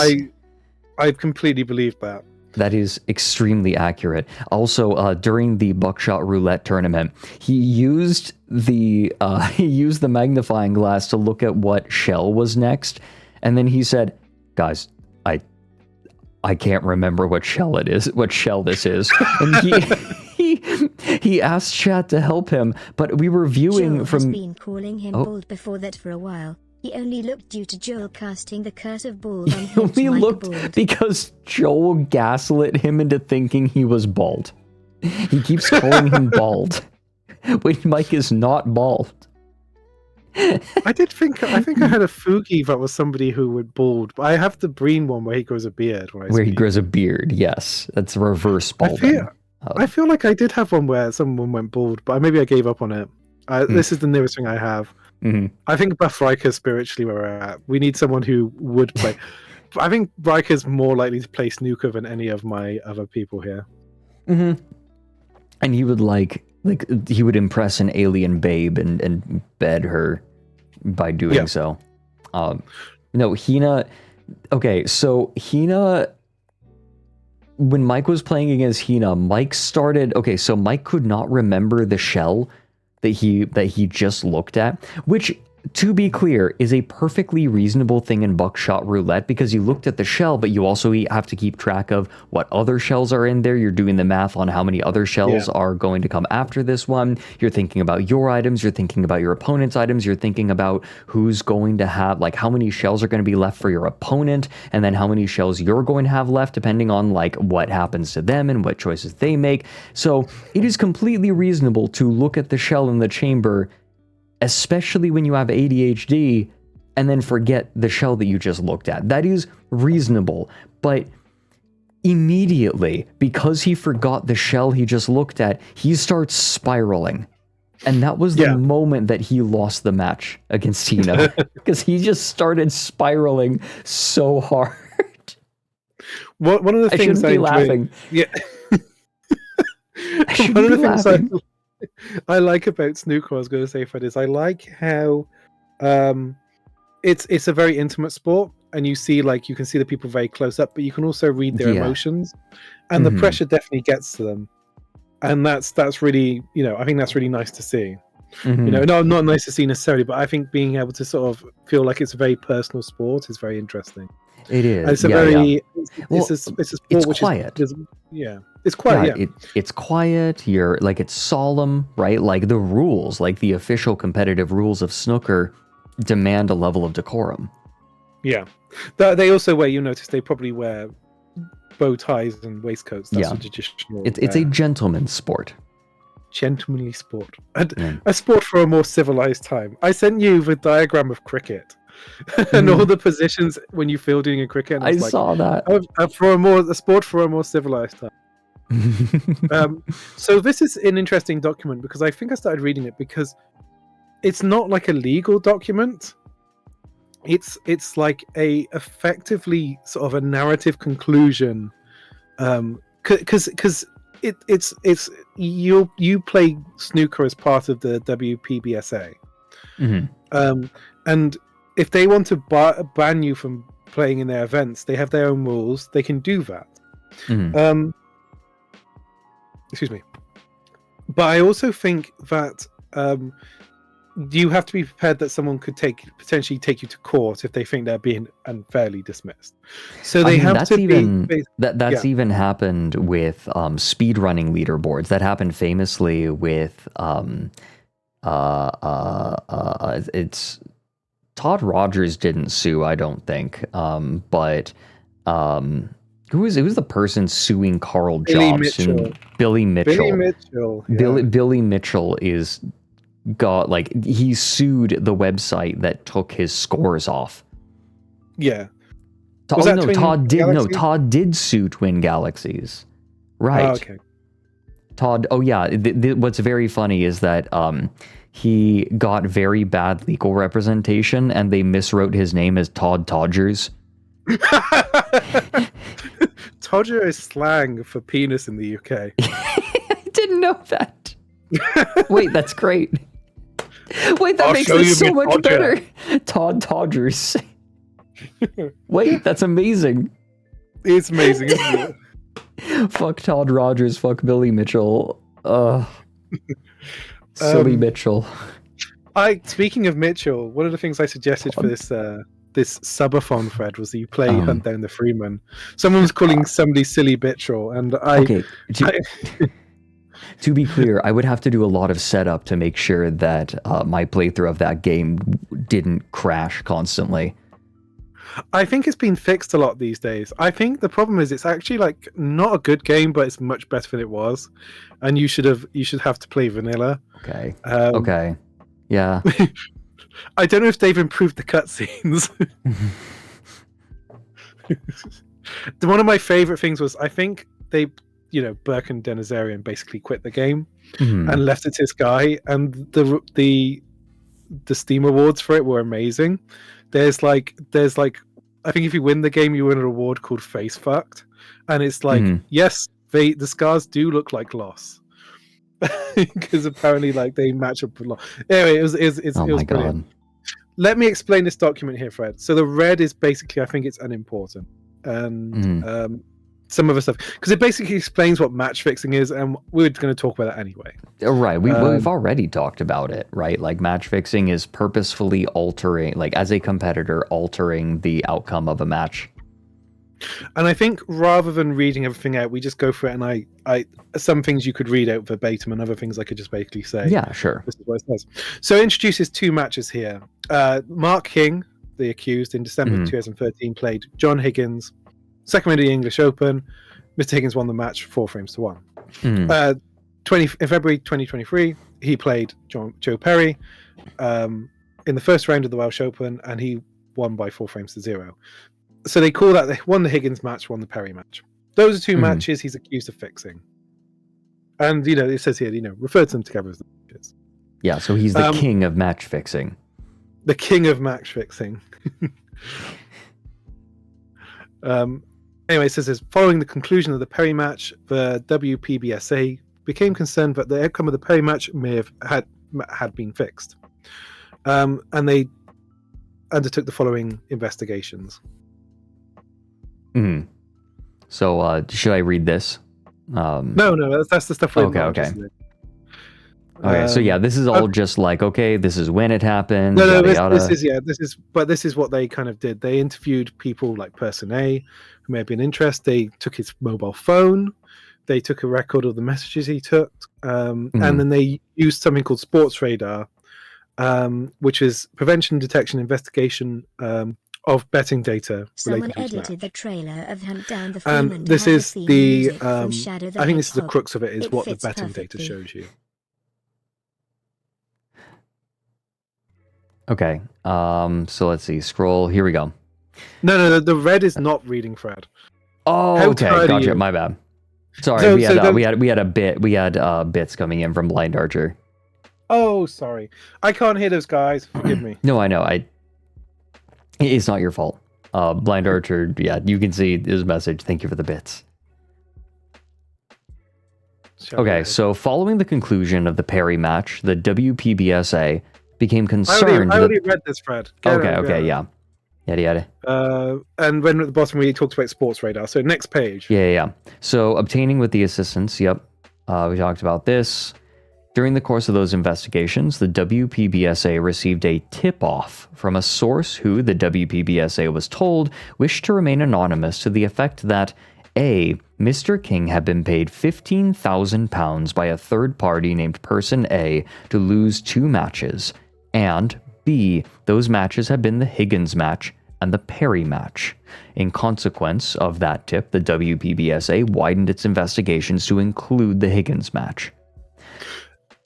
Yeah, so after the Perry match, they became like, they believed that match had been fixed. Yeah. And he's accused of breaking part rule 221, all these rules of match fixing. You know, this is the rules Right. Next page. We got 77 pages, Fred, to go through. So that's Hell yeah. So the WPBSA set out its case against Mr. King in a case summary dated 22nd of January 2024. The WPBSA's case had at its heart 3 broad strands of evidence. Okay, yes, this is very interesting. Okay, so this is their evidence. A. Betting evidence. The WPBSA relied on what it described as evidence of extraordinary betting by groups of connected persons and the coincidence of the type and timing of the betting. So that's obviously, you know, where there's smoke, there's fire. Yes. B. Association evidence. The WPBSA relied on what it alleged were 1. Links between many of the bettors, and 2. Indirect links between Mr. King and many of the bettors. And C. Performance evidence. This is the one I feel like if you are running a defense, this is what you attack most of all, is the evaluation of the performance. And if you are defending yourself, you are going to try to draw attention to any criticisms of the performance to try to maintain your innocence, right? Because the proof's in the pudding. Was he actually fixing, and can we tell based on how he was playing? So the WPBSA relied on what it asserted was poor and consequently suspicious shot selection and performance by Mr. King in each of the matches. Have you seen the video about the cheater in competitive Civilization 6? Dude, talking to me, Fred? No, Yeah, I don't know. It's a good video. Game. It's a never good played video. one. Okay, so I don't have time to build Civilization, Fred. I can barely get shopping in. You see, he did, the Emperor of China did not have the mandate of heaven. No, okay, no, literally the funniest part of the buckshot roulette turn. Okay, no, there were a lot of really funny parts. So one of the best was Hina saying, "I have the mandate of heaven," and then shooting herself in the face.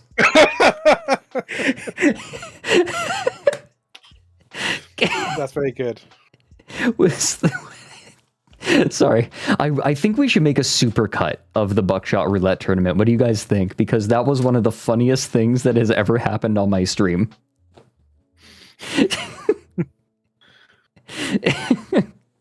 Maybe I should do it. Okay. Yeah. Okay. I love the introductions by the cat every so often. Yeah, just Rebecca's chatty. George absolutely loves cats. She'll get completely locked onto a cat and just want to play with it constantly. Mm-hmm. No, I wanna make a cut of the buckshot roulette tournament because it's one of the funniest things in the world. Okay, so yada yada. Yeah, we can just kind of doop. Here we go.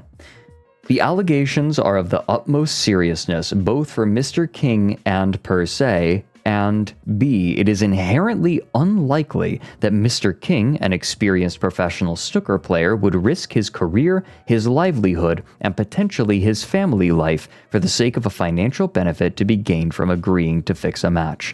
As it was put on Mr. King's behalf, not only should the disciplinary committee consider what incentives Mr. King might have had to behave in the manner alleged by the WPBSA, but also what disincentives existed, which might have disinclined Mr. King to act in such a manner.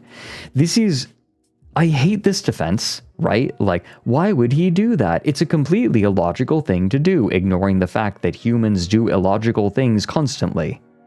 I think the idea is they are basically setting up the burden of proof on the snooker association. They don't want them to. They're essentially saying that it's their job to prove this, and it is right to a certain degree. £15,000 to fix 2 matches. Those I think.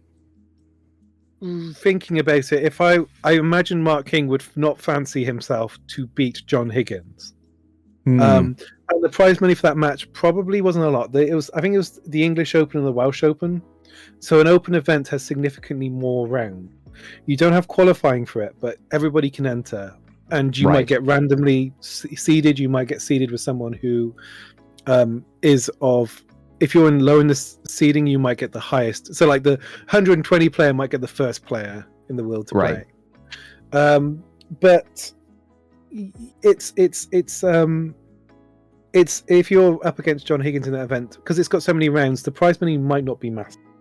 You might get $3,000 for losing that match, $5,000 for winning it. And then you might kind of double from there, and by the time you're through to the winner might get 150,000, you know. And bearing in mind there are snooker tournaments almost bi-weekly. There are 25 tournaments a year, so if you're making 5-10 grand a tournament, you're actually doing financially okay. Yeah, you're doing quite well, if anything. If you're but also by the same token, not all tournaments you can enter. There are the Masters where only 16 players can get in.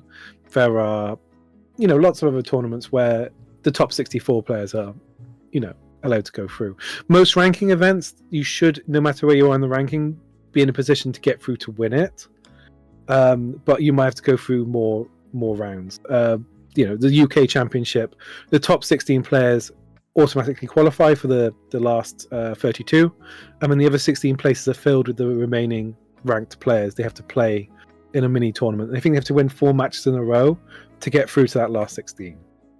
And there's prize money for that qualifying, but the bigger players are guaranteed more money from the start. So this is where it kind of can become a little bit top heavy. You see the issue. But at the same time, it really betting against yourself. John Higgins is probably one of the best. Is one of the best ever. There's no doubt about that. Who also heard his own dalliances with match fixing, believe it or not. He gave the impression while speaking to an undercover reporter he might fix a frame for them, but he didn't in the end. But you would probably not fancy yourself to win. So like, I can make another couple of £1,000 by just basically following through and losing like I expect. That's the thing. But like I said, he's won tournaments. He won a ranking event before, Mark King. I just want to double check so I get this right. Yeah, sure. Which one he won, and I'll tell you the prize money for it. I got the musician Mark King. So he won 1 ranking tournament.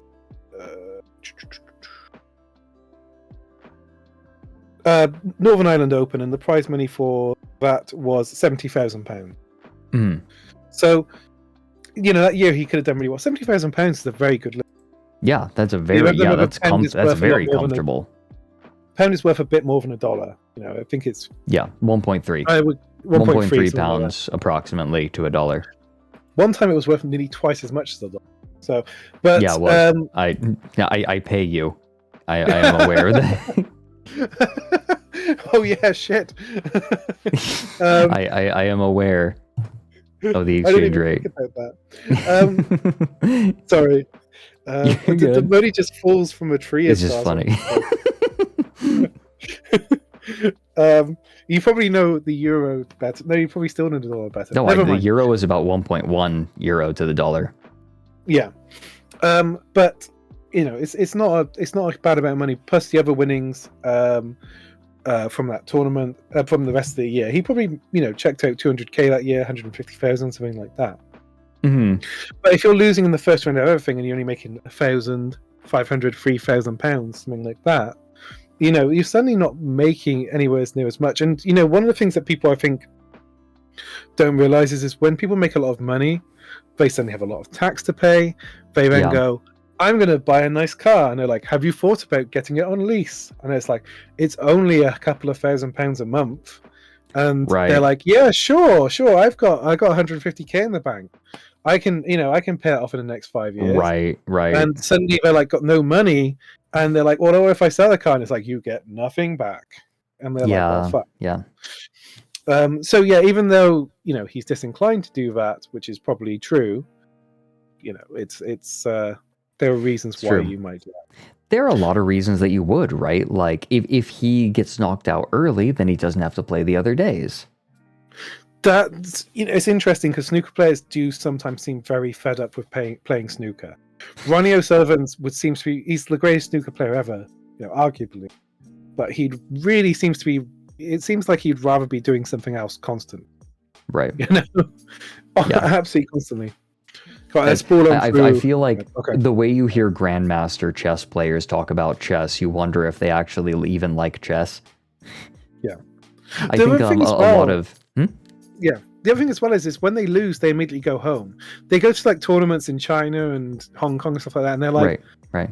I remember Judd Trump was like his first to 7 frames, and he was like 6-1 down, and they went to the interval, and he won the match. He won like 7 frames in a row to win the match. Wow. And in the interval, he was checking for planes to find a plane to get home.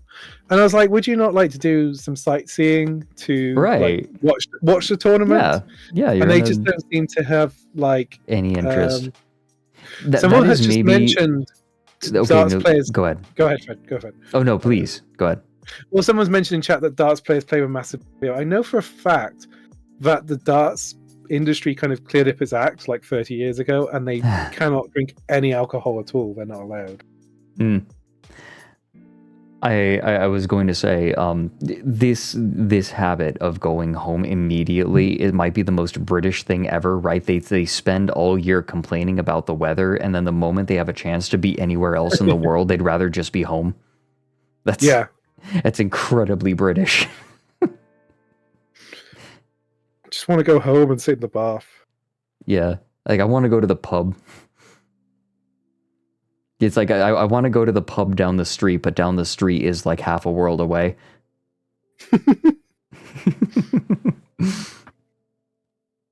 I would really like to go to a proper pub with you. It feels like an experience I want to have. I'm the guy. Yeah, okay, so for those of you who don't know, like Ryan is into good beers, into really nice beers, and I come from a place that has very nice beers, so I've been very spoiled, and I am interested to make a comparison. Yes, well, I take it very seriously. Yeah, there's like one place I go to in a different city to pick it up. No, that's fair, right? Like I'm that way about tea. Like we're both this way about our beverages. Yeah. Come here and hang out, and we'll taste wine too. Okay. So next, the disciplinary kept in mind that where facts relied on by the WPBSA to support an inference of dishonesty on the part of Mr. King are also consistent with honesty and negligence. 1. It should adopt as its starting point a presumption that, save in the case of known fraudsters, an innocent explanation is more likely to be correct than a dishonest one, and 2.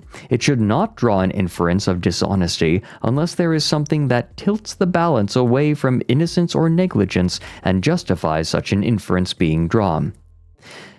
So that's a really... It's so important to note that this is not a legal document. Like, they are not covering any legal bases. They are trying to... This is just pure argument. And I think maybe that's one of the things I'm getting drawn into this. I feel like this is one of the things that's really compelling to me. This is more like a document at a debate.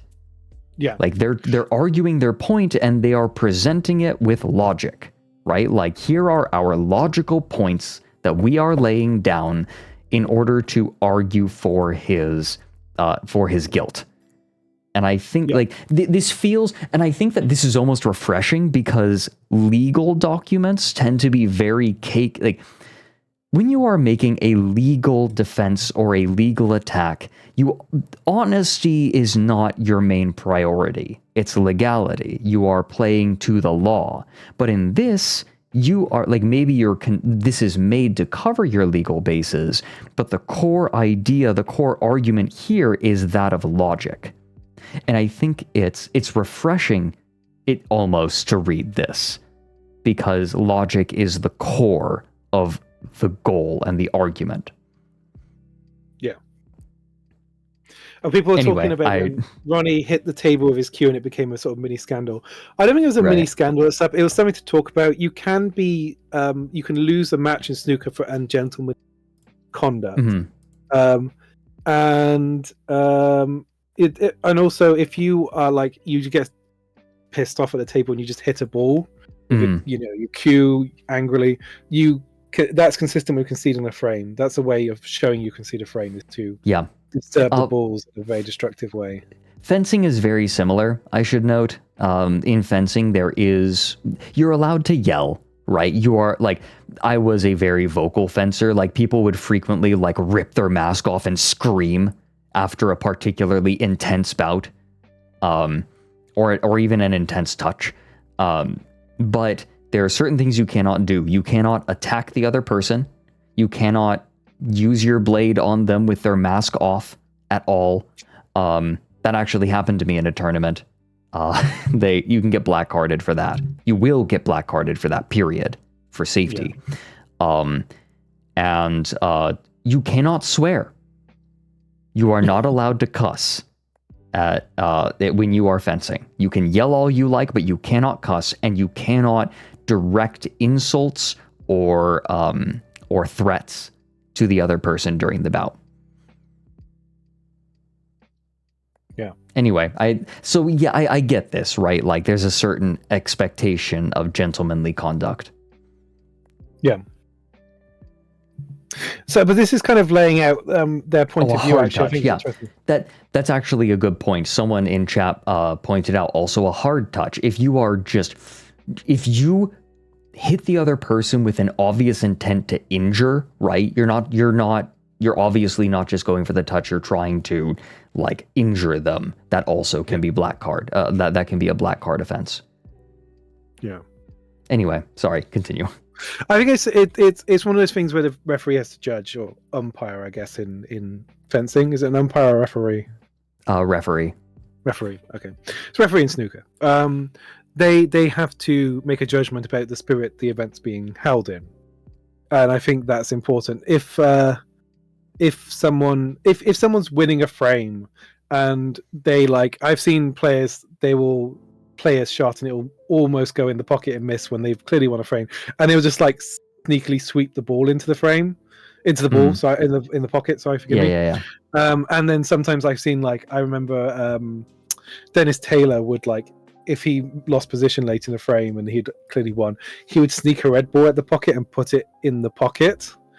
So it was just hanging over the pocket, and then oh, where did that come from? Play on that. But wait, that's funny.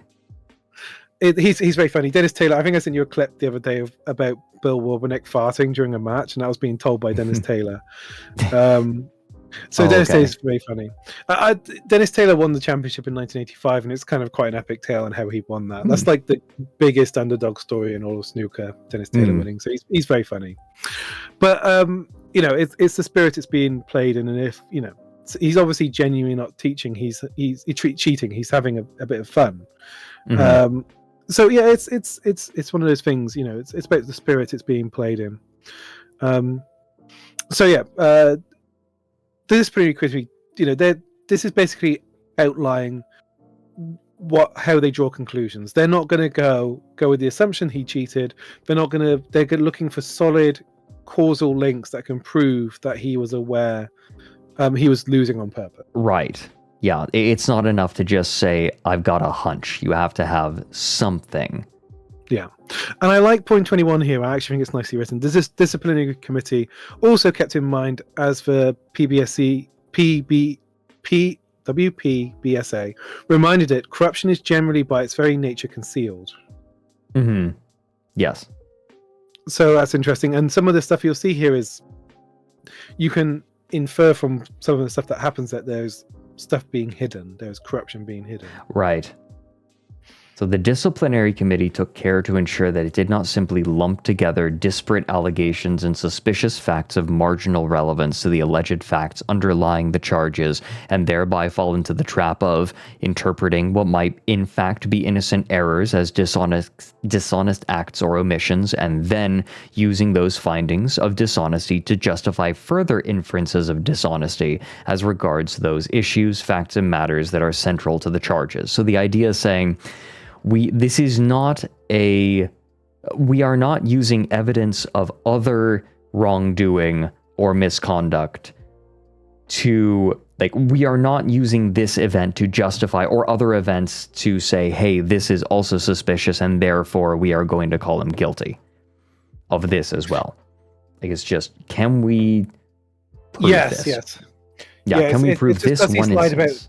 Just because he's lied about one thing. I think it's actually more just because he's lied about one thing doesn't necessarily lied about everything. So this is not a criminal matter, so it doesn't have quite the legal level that we have to normally deal with, but right, you can go to court in a civil case and say these people were incompetent when they made this judgment.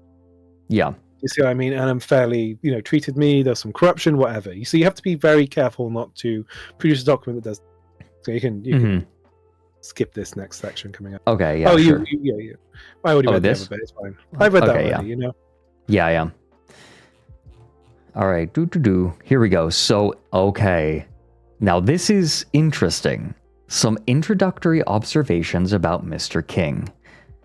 Mr. King turned professional in 1991. For many years, he was ranked in the world's top 32 snooker players and reached a career high ranking of 11 in the 2002 and 2003 season. In 2016, he won the Northern Ireland Open.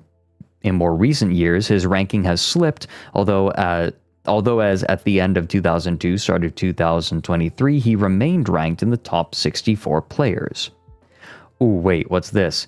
We noted from an Apple message that Mr. King sent to Mr. Selt on 26th of January 2023 that he was at that time currently 52. He was, quote, currently 52 14k pounds ahead of 64. Oh no, 14 pounds. I think that he, this might have been like a mistype. He's 14k ahead? Oh, which we took to mean that shortly before the Perry match, Mr. King, 1, was ranked 52nd, and 2 was at that time 14,000 pounds ahead in prize money of the player ranked 64th. Okay. Oh, I think he's written that. He's written question, 14k, question. Right. Am I about, I'm about 14k ahead of them? Yeah, he thinks he's made 14k more than 64th place. Yeah. Mr. King's financial position. Okay, this is going to be interesting. The WPBSA sought to portray Mr. King as an individual who, by late 2022 or early 2023, 1, had serious financial difficulties, and so, 2, had a motive to fix a match for financial gain. In particular, the WPBSA pointed to A. Mr. King's admission that at the time he had no savings. How do you earn as good of a living as he did and have no savings? Well, I explained that you I don't know. buy a nice car No, it's because true. You just won a big prize, and you Yeah. you go on lease, and then you don't pay it all back, so you can't save it. I think people. I know. This is more just my incredulity. There are a lot of people are ways. dreamers, and people are negative people, and I think one of the advantages of being negative is that you kind of go, well, I could lose it all tomorrow, so I better put it in here. Right. And I think don't that need there's new shoes. also another thing. Like, people without a certain level of financial literacy will often struggle, right? People who aren't used to having money often don't know how to handle money. Yes. So it's possible that if he didn't have a lot of experience with money and then he became a professional snooker player and came into some amount of money, he wouldn't necessarily know how to handle it in a responsible way, right? Because, like, even if you are in financially difficult times, you can husband your money and still live comfortably. But not everyone either has the knowledge or the inclination to do so. A lot of people who came into snooker in the last 30 years, you get many more professional players.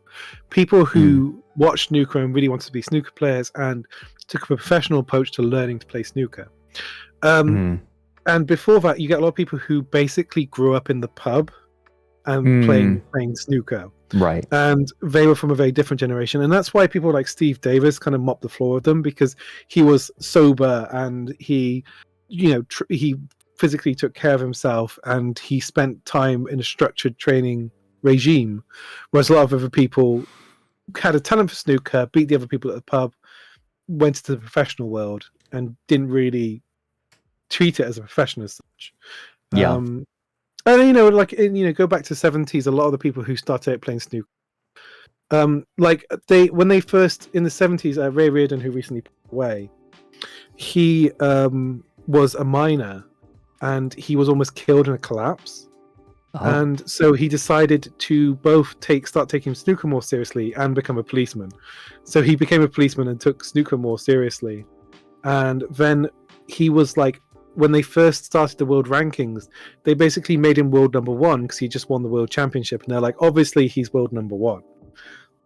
So snooker kind of picked up again in the 70s. It had been popular in the 30s and 40s, but it kind of waned in popularity and then became significantly more popular. To the point where I think some of the events are some of the world's most watched TV events because snooker's so popular in China.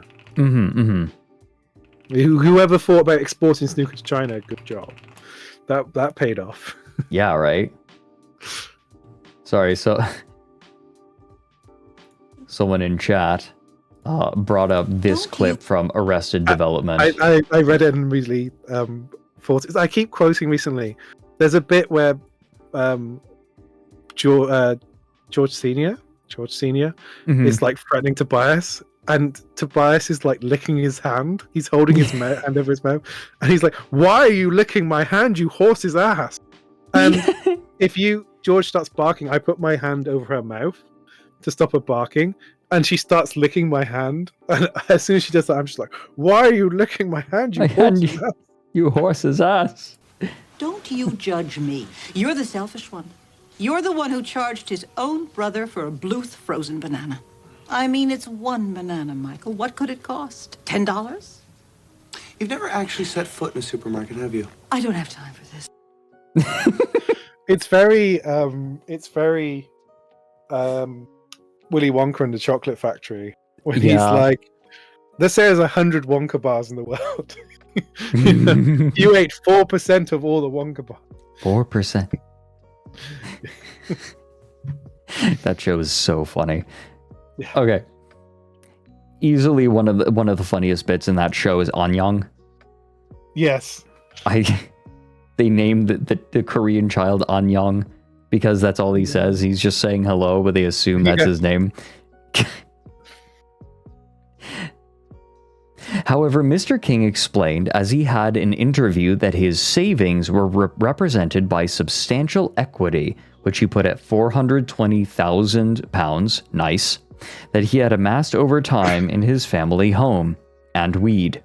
In the event that there came a time that he needed funds, such as in retirement, he explained that his plan had always been to downsize and so release equity from his house.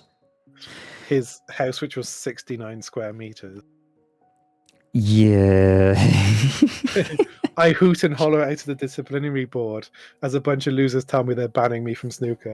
Is this a drill tweet now? Yes.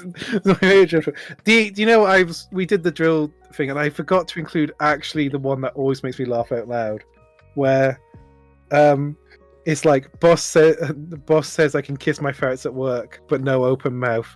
No. He's like, I punched the floor so hard his screensaver deactivates. That's that one. I read it the other week and I just burst out laughing in public. Welcome in. I see a few people sliding in. Welcome in, you guys. We're getting to the spicy stuff right now. They basically just mean to this man about his life. They did. Mr. King's acceptance that a company through which he had previously traded had been unable to repay a government COVID loan and had been placed into liquidation. Mr. King's answer was that he had been advised by his accountant to liquidate that company so as to avoid having to repay the loan. Although the WPBSA suggested that he had personally guaranteed the loan and had been unable to meet that guarantee, it was unclear from the evidence whether Mr. King had in fact provided such a guarantee. So he could be on the hook for a COVID loan for a business. Yeah. C. Evidence given by Mr. King in an interview in March 2023 that he owed money in the region of £2,000 to £3,000 to friends. Mr. King's response was that that was not unusual. He and his friends regularly borrowed money from and lent money to each other. Okay. D. What? I don't know, man. That's $3,000's a lot, you know. Yeah, that's I don't know. Any money that I look, any money that I have loaned to friends is like I don't expect to see that money back. Well, I think if it's that amount of money, you're kind of worried about like someone's financial health in general.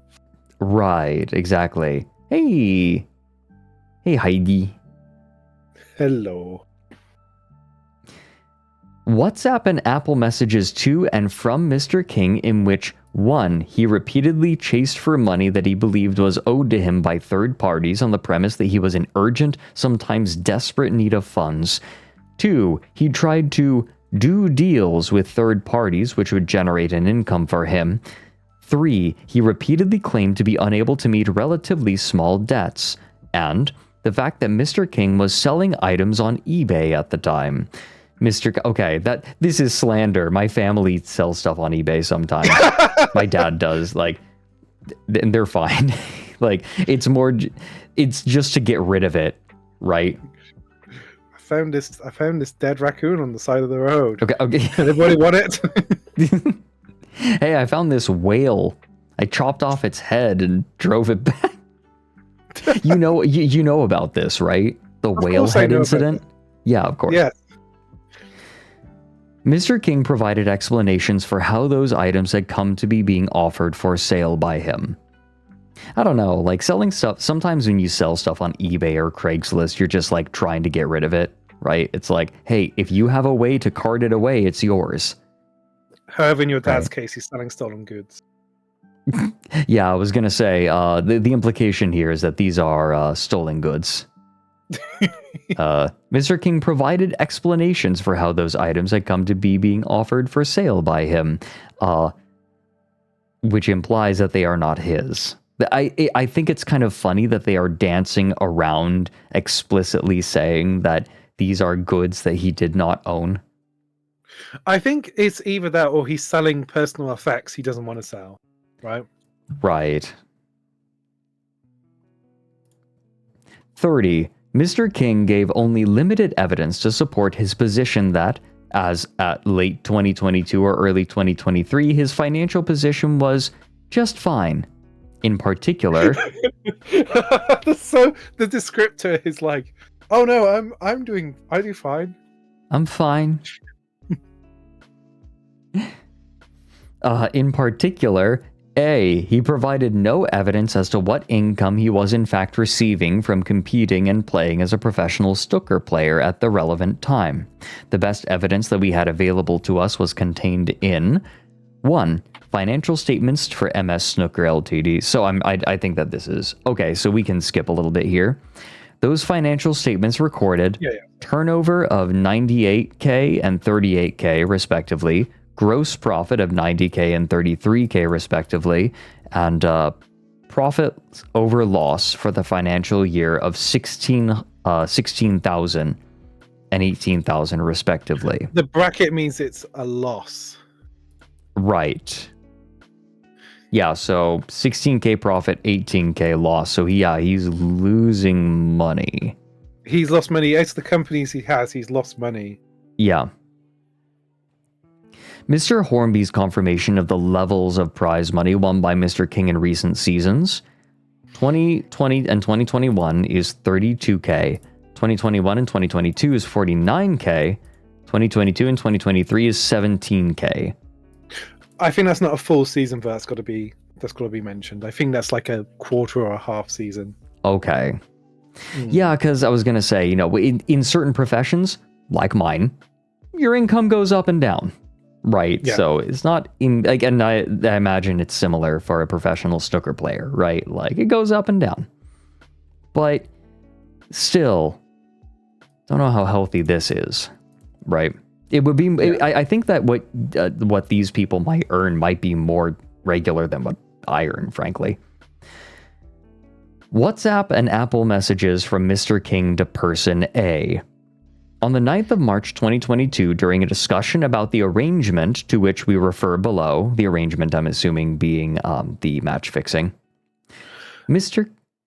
Well, you see, it's a little bit weird, the arrangement. It's very. Have you seen Spaced, where it's like there's two characters. There's a guy who rents from this woman. He's like, "What's the deal between you and Marsha?" And he's like, "Who told you about the deal?" He's just like wants to know what their relationship is, but he's like, "Who told you about the deal?" This is very like that. The arrangement's very strange, and it's not specifically about match fixing. It's a little bit funny. Okay. Okay. Mr. King stated in response to person A's question, "What did you earn last year roughly?" 50k pounds plus Worlds and Gibraltar left, but had a poor season, TBH. And 2. Mr. King stated, apparently in response to a deleted question to the effect of, "What do you expect to earn?" 65k at least. It is not clear whether Mr. King was stating gross or net figures. Is Gibraltar, Mike? Gibraltar. Gibraltar. I can't say Gibraltar in any way except I had to concentrate there not to say Gibraltar. Gibraltar. Don't worry, you can say Giblatner. Giblatner, Mike. While he explained that he supplemented his income from other sources, such as coaching snooker and buying and selling items for profit, he provided no detail or evidence as to what level of additional income he received from such pursuits. And C. He provided no evidence of his expenditure at the relevant time beyond that which was contained in the company's financial statements. 31. In the view of the disciplinary committee, the reality as at late 2022 or early 2023 was somewhere between the two extremes contended for by the parties. The contemporaneous evidence suggests that Mr. King's income by that time was sporadic and relatively limited, and that without any savings to fall back on, there were certainly times during 2022 when he was in pressing and urgent need of funds to meet debts and ongoing expenses. However, Mr. King's financial position was not, in the view of the disciplinary committee, desperate at any relevant time. In colloquial language, Mr. King was getting by, albeit that his financial future did not look terribly bright. So, the argument they're making is, this dude need money. Yeah, he's probably not like starving. Right, they're saying... So I think that I think that this argument here that they're making is very compelling, because a person who is like in dire financial straits is often has already made concessions and has accepted that they will have to make concessions. But this is a person who is teetering on the edge of needing to make concessions, and someone who is very used to leisure and luxury in any degree is often terrified of having to give them up. Sometimes the fear of losing those things can be far worse than actually losing those things. Yeah. At age 50, he should be looking to transition to making to retirement. Yeah. He should be trying to slow down. Yeah. Yeah. Because players often don't have much longevity after 50. You're seeing it now with Ronnie O'Sullivan. Ronnie O'Sullivan doesn't seem to win as much anymore, to the point where I don't think he's won anything major for a year now. He won the UK Championship last year, but I think he had a pretty poor season apart from that. And this season so far has been pretty dire. I think he might have lost. I could need to look at it, but I think he's lost in the first round of a few big events this season, which isn't great. But he's hitting 50 now. And I think that's natural. When you're 50, you start getting trembly hands, essential tremors, stuff like that. And it's you develop things like the yips and things like that, which are really debilitating for a snooker player. Right. Even just very small fluctuations in a sport that demands such precision is it requires going a lot to create of problems. Yeah, it requires a lot of repetitive movements. You have to play a shot in a consistent way every time, and as you age, those pathways in your brain start misfiring. You start getting that's what the yips is where your brain, if actually pathways in your brains are damaged, they misfire and you basically twitch rather than doing a very familiar action. And that's what people get. Musicians get it as well, and some people have their careers ruined by it because they just can't do something they relied on for so often anymore. Yeah. You want to know how I can tell that the owlets are interested in something? Chat goes almost dead silent. Yeah, I noticed that. I kind of... It's just an interesting pattern that I've seen because people are listening. Dart players get it as well. I think they call it like dartitis, which is where they can't release the dart anymore in a clean way. But yeah, you get it in a lot of sports. I remember though, I saw a man being treated for it. He was a musician, a guitarist, and when he twitched, they like zapped his brain, so the pathway was destroyed. So he'd have to relearn the motion, but he wouldn't just twitch anymore. Right. A man of good character. This whole section, I see that we're not skipping over this. This is an assessment of his character. Oh no. Really? This is like, it feels like this is a legal way of cancelling somebody. Oh my god. So this is the call out post portion of this. You know what? Speaking of, I feel like I should get myself some tea, or at least something to drink, because this is going to be a lot of reading, and I need something to I'm getting a lubricate my throat. Oh, you are. Lube it up. Just say lube. I don't know if it's here yet. I might have to get it delivered. If you hear a can opening, that's what's happening. Okay. Can you buy me like 5 minutes to make a cup of tea? Do you want? Oh, I have to keep just talking. I don't know. You can if you want. I can do that. I can manage. All right. Yeah, I'll be just a couple of minutes. Guys, prepare your questions. I have all the tea on Friday. You can do it, Ryan. Oh, hey, it's Morpheus. That's everybody. Say hello to Morpheus. They are 87 Morpheus. They are my composition student. How much of a bottom is Fred? Fred is all the bottom. Hello. Hi. It's nice. It's nice you're here. Yeah. Every time I speak to you, I panic. We're having a lesson today, and I've forgotten. Fred is obsessed with tea. Fred is very obsessed with tea.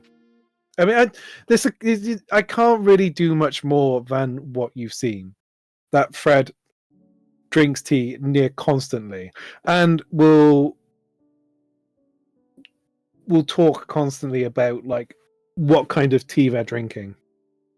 When I get snooker, so I worked this out the other day.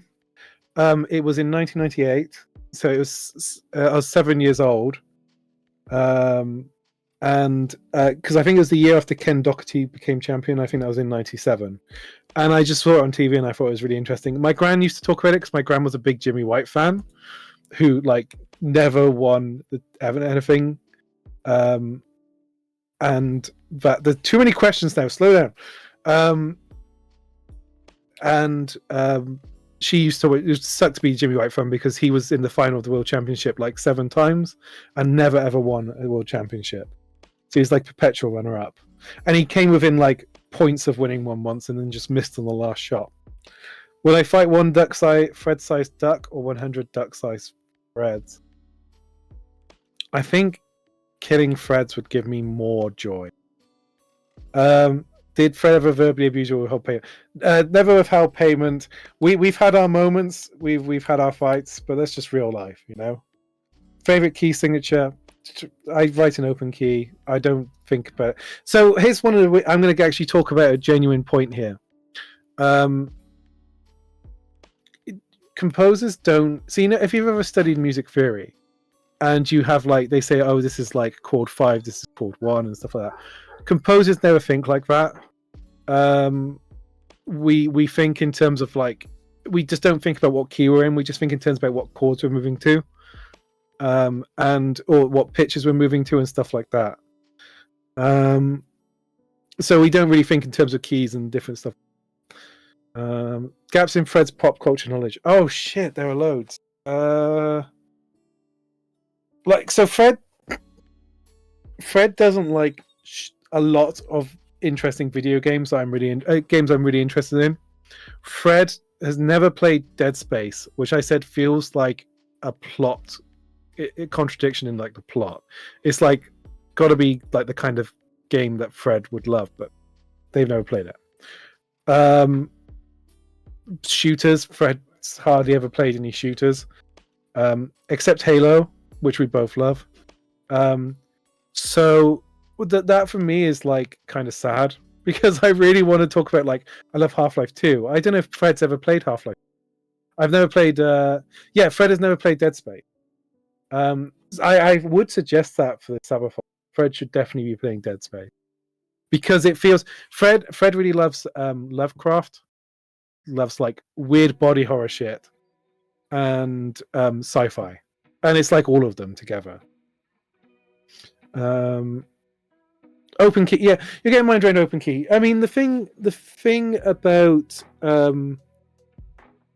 the way composers these days think about music is very different to the way people used to think about music. Because they used to be very funny about structure. In that structure in old classical compositions is extremely strict, but also kind of quite anarchic.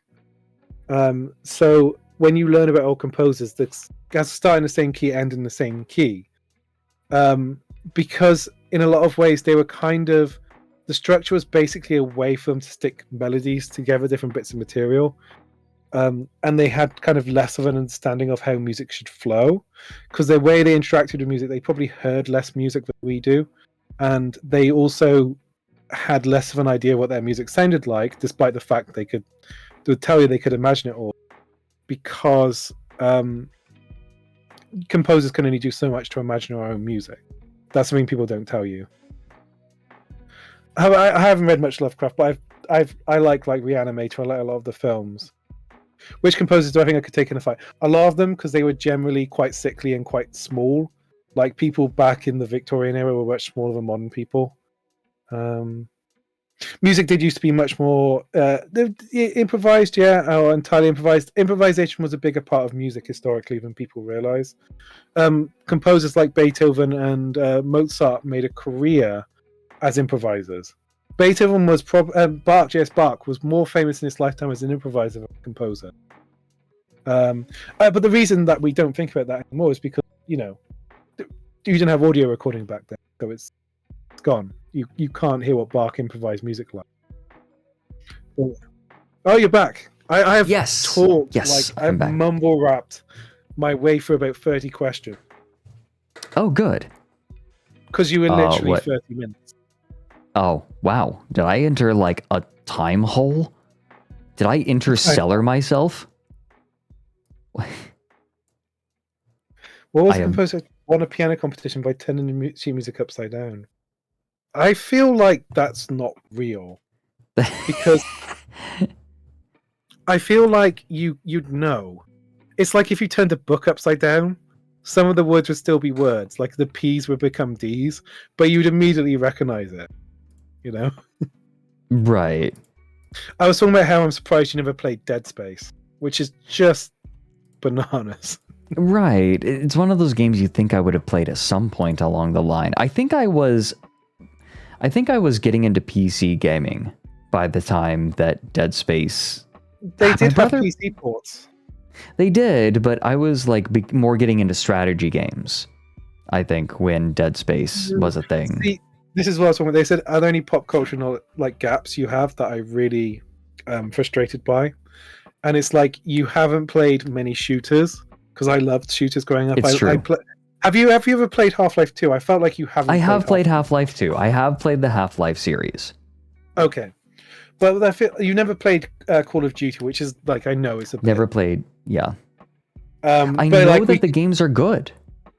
They're entertaining games. They became like they turned into Halo, where Halo was really good, but they kind of spawned so many imitators. You started just picking at all the inconsistencies in it. Because you were so sick of games like Call of Duty or like Halo. Remember, people probably it was pre-internet was really huge. It was like when we had dial-up. So when Halo first came out, everything was a Halo killer, but it was probably less irritating in general. There were so many games that were like Halo killers, and you were just like, oh, because they were so bad in comparison. Right, and just the concept of a Halo killer felt weird because Halo is just so good on its own that even if something managed to be marginally better than Halo, everyone's still going to play Halo, right? It's the whole thing of, right, like then artist puts their smaller cake next to a bigger cake and they're like, oh man, their cake is so much better, and someone walks up and yells, oh my god, 2 cakes! That's kind of the situation for the shooter market back then. The concept of a Halo killer in retrospect is very embarrassing to even discuss. And they're all shit games as well. There were so many like I got Haze. Do you remember how bad Haze was? I remember there was like I remember people were talking about how good it was supposed to be. Like this is the next big thing, and then the reviewers just panned it. Yeah, because it's crap. It's really glitchy and it's horrible. I'm looking at a list of Halo killers here. Time Shift, Call of Duty 4. Well, Call of Duty 4. No, this is a crap list. This is like an AI list. IMDb, Halo Killers, brackets lol.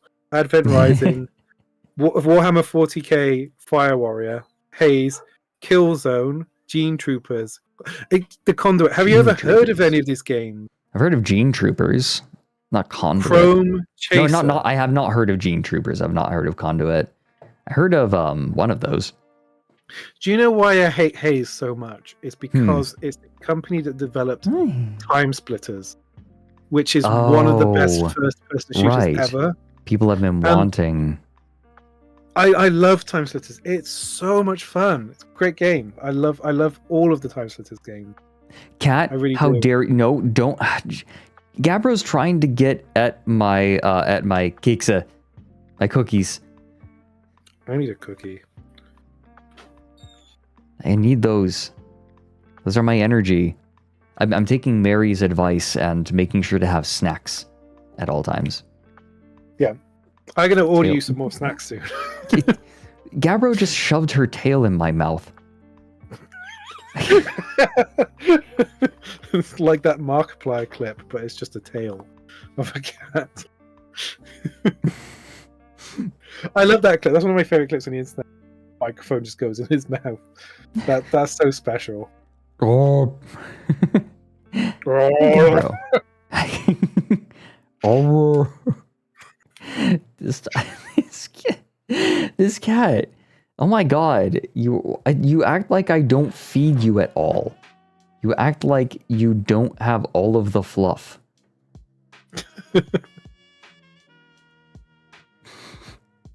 I love that clip of the dude just putting the entire microphone in his mouth. Hold on, I want to watch it now. It's great. It's great. It's because also you're hearing the audio of the mic.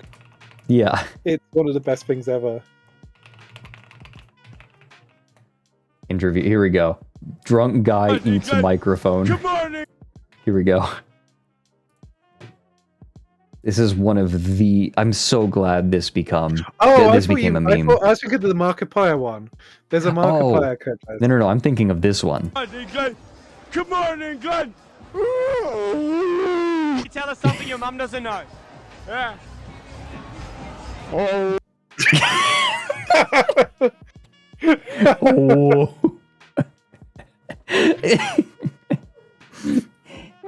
Hi, Rebecca. The cats are all over me. What the heck? Goofballs. Okay. Oh, it. Your link. Oh, okay. Here we go. This is really brings me joy. Oh, right. Come on. Game was oh. I'm sorry.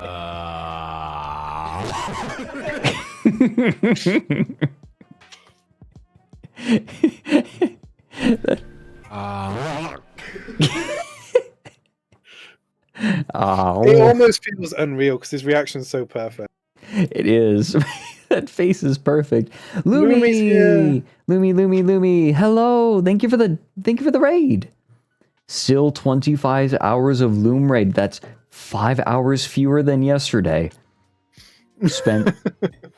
Spent what, like over 12 hours streaming to lose 5 hours on the timer. Welcome in, everyone. We are about to learn how a snooker player gets cancelled in professional snooker. How did you make it sound terrible? Terrible? That sounds amazing to me. This is like if the full weight of the British legal system cancelled you. Right. Hello. Okay, Lumi, how many people were there for Lumi's sweep of the Buckshot Roulette tournament? She was cold as ice. She was Scandinavian. She the match between her and Hina was so intense. Oh. I really want to get Lumi to co-commentate another tournament. I want to get like a whole tournament of people who are good, like very good at Buckshot Roulette, and have Lumi co-cast with me. Alfie, yeah, easily the coldest line of the entire night was when Lumi leveled the shotgun at Alfie, knowing that it was a live round, and said, "Alfie, be brave." Boom. Just pure evil. The coldness. You have to be brave. Yeah, just evil.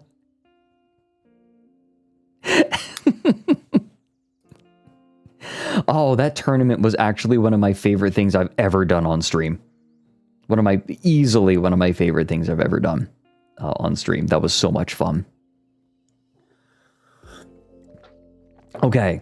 Just to let you know, Fred, if you ever put a top 5 list of your favorite things you've done on stream, and one of them is not mine, I will jump out a window. Just warning you in advance. Okay. Obviously, second to I'm trying to think of streams we've done. Have we done a really shit one before? They're pretty quality. They're good. Boom. Just. I'm trying to think. Like, we've just done it. So no. Oh, one of our shitty. Okay, no. The what was that really shitty post-apocalyptic movie that we watched? Oh, that was interesting. That was the one. No, you stepped up. Did not insult Roger Corman's movies, Fred. Get the fuck out of here. The gigantic froggy censoring the tits was a stroke of genius. No, I think even better might have been watching the the kung fu movie, like the terrible kung fu movie with you. Fuck, I can't remember the names, Fred. I'm 33, Fred. I don't remember anything that happened more than a week ago. Kung Fu. Oh God. Oh, Jesus. Yeah, I give up. Yeah, the Irish kung fu film. Yeah, that one. Exactly. You never watched it with me, Fred. No, no, not that one. Sorry, not that one. Not that one. It was that one I watched with Mike. We're talking about the other one, not the Irish one. It was yeah, that was the moment I betrayed you. I felt really bad about that. Fatal Deviation. That's what it. No, Fatal Deviation was the one with Mike. That was the one we did with Mike. That was the Irish one. We're talking about the other one that was just atrocious. Ah, shit. Fatal Deviation was funny, but I feel like I almost like the other one more. Like they're both terrible. See, it's just gone. It's just gone, Fred. I also deleted them off my computer to save space. Oh. So this is bad content. It's just me and you trying to remember things. You know, it's us. I'm going to start a streaming service now, and you know why? It's a Twitch stream. Why? It's just me trying to remember things that happened before. It's old folks home the stream.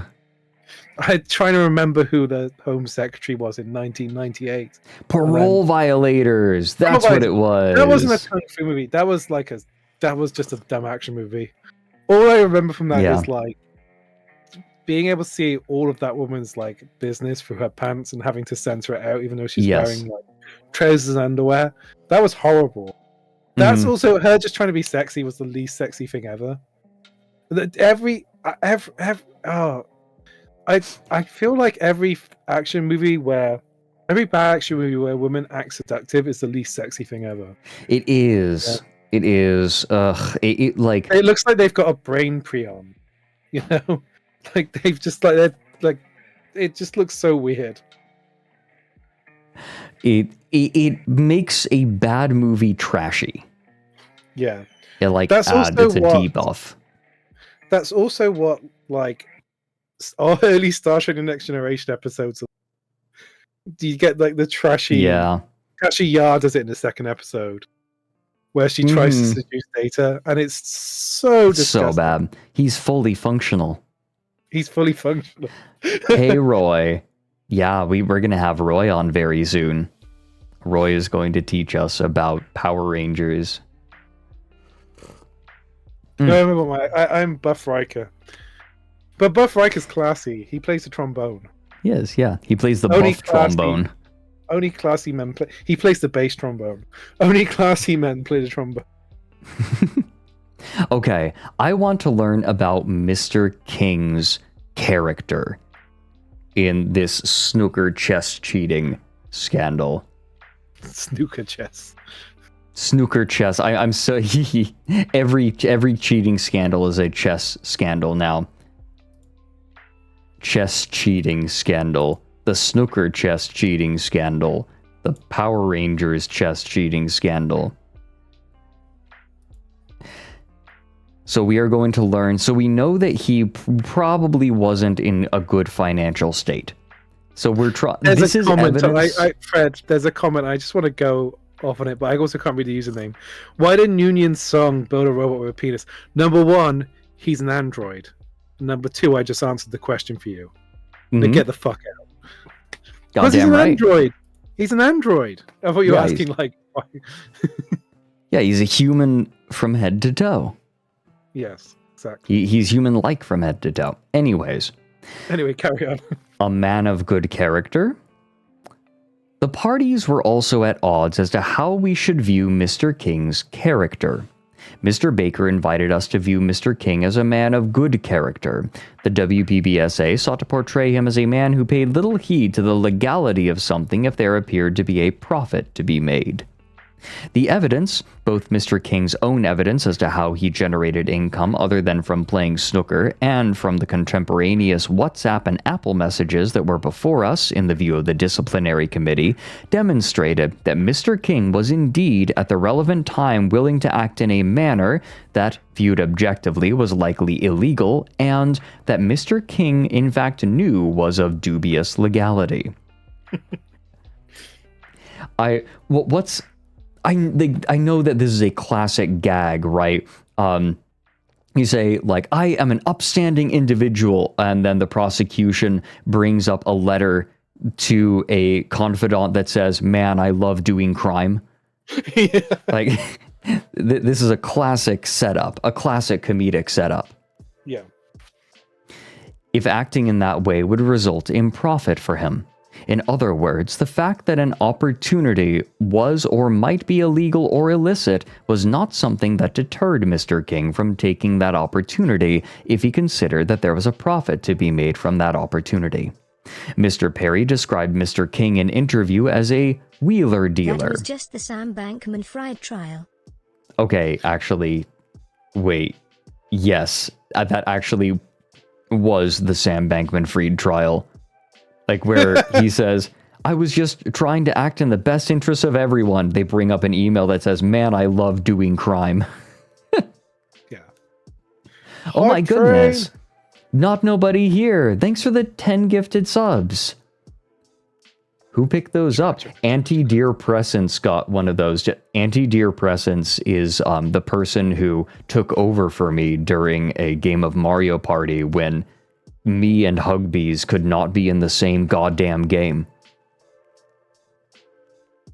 I don't understand a word you just said, Fred. Boomer. Everyone point at Ryan and call him a boomer. Why? They're all usernames. I know what Mario Party is. Boomer. Boomer. You know, you want to hear about when I was genuinely wounded? I was talking to Susu, who rigged your model. Yeah. She called me a boomer, and she is like literally 10 years younger than me. Yeah. And I was so wounded by that, because if you call me a boomer, it's fine. We're about the same age. Right. And I was just like Frasier, like when he's like, I'm wounded. That's how I felt, because I was like, I finally made it. I'm a fucking boomer. It's happened.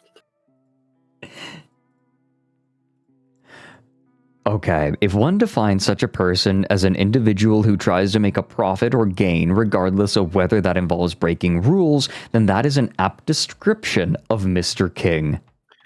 Right out the gate. Right out the gate. Just call, like, they are establishing right now, this dude doesn't give a shit as long as he makes a buck. Yeah. This is That great. said, Yeah, the 34 is why they think this. That said, we agree that the gravity of the conduct on the part of Mr. King that led us to that conclusion, reselling duty-free goods bought for personal consumption and selling counterfeit goods, could well be viewed, and was plainly viewed by Mr. King, as being significantly less serious than fixing a snooker match for financial gain. We therefore make it clear that, simply because we reached the conclusion summarized in the previous paragraph, we did not conclude that Mr. King had a propensity... Tiao Dumpier really? Name one law. Tiao noted murder is bad. Tiao bonk, that's on me. I set the bar too low. That's on me, I set the bar too low. That's a good meme format. People have come up with, that's a very clever meme format. Level 4, oh my god, we're at a level 4 scam train. Yeah, that Scam train! Scam train, scam train, scam train. Why do I feel like this clip is going to be played back in court, Fred? Actually, we are 3 subs away from unlocking another day. And unlocking the maid dress, I should note. Fred, you know what you're doing here. You're baiting them. I'm selling my body for money. Give me 3 more subs and I'll take it off. I'll take it off. I'll show you everything. And there you go. I'll take it off. Oh my god. Oh my god. Okay. Yep. Just follow the beat with the 3 gifted subs. That's all it took. Hey guys, remember, maid dress. Immediately, oh my god. Elven do with the 5 gifteds, just follow the beat with the 3 gifteds, Drake, Draconis with the 5 gifted, and Side Shot with the 5 gifted. Well, that'll do it. Jesus Christ, you guys. Daddy, chill. Okay. Finding the emoji now. Daddy, chill. It's that clip is so good. What the hell is even that? We did it. So good. Whoop, 11. There we go. Let's go ahead and open it up right now. So, for those who don't know, I am currently doing a subathon. And every time we get 100 subs, we unlock another day. And because it is a capped subathon, I have the opportunity to have a special activity every day for the subathon. Today's is the snooker match fixing scandal that Ryan has put together for us. And let's see, this was day 10. So last time, on day 10, I am going to be playing the Forever Winter with Digital Vagrant, a very computer taxing game that is also very fun. Who gifted a sub to Maid Fred?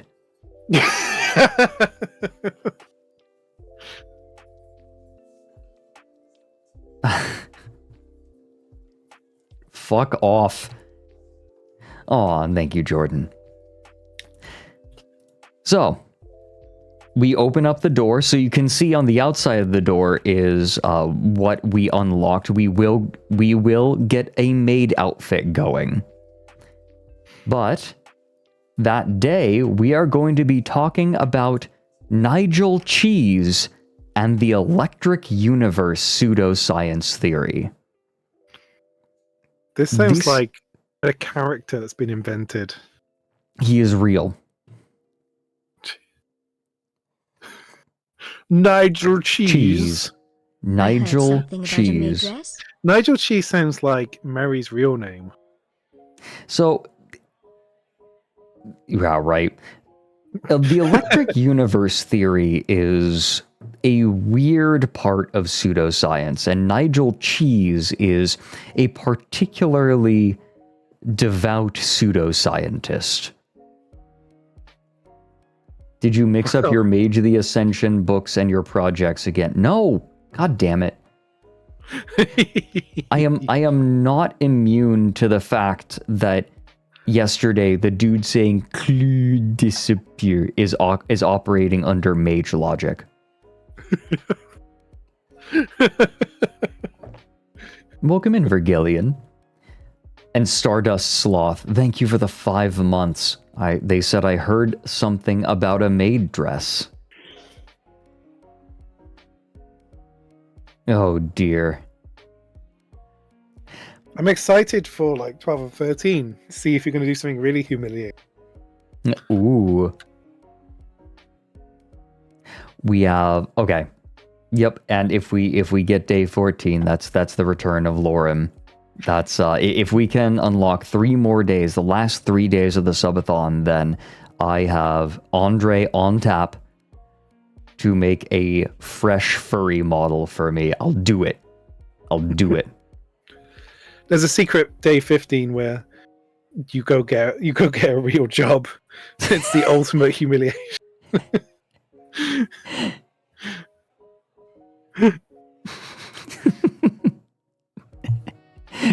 Disgusting.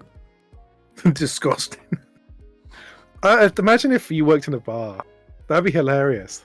Or a coffee shop. I think I would like working at a bar.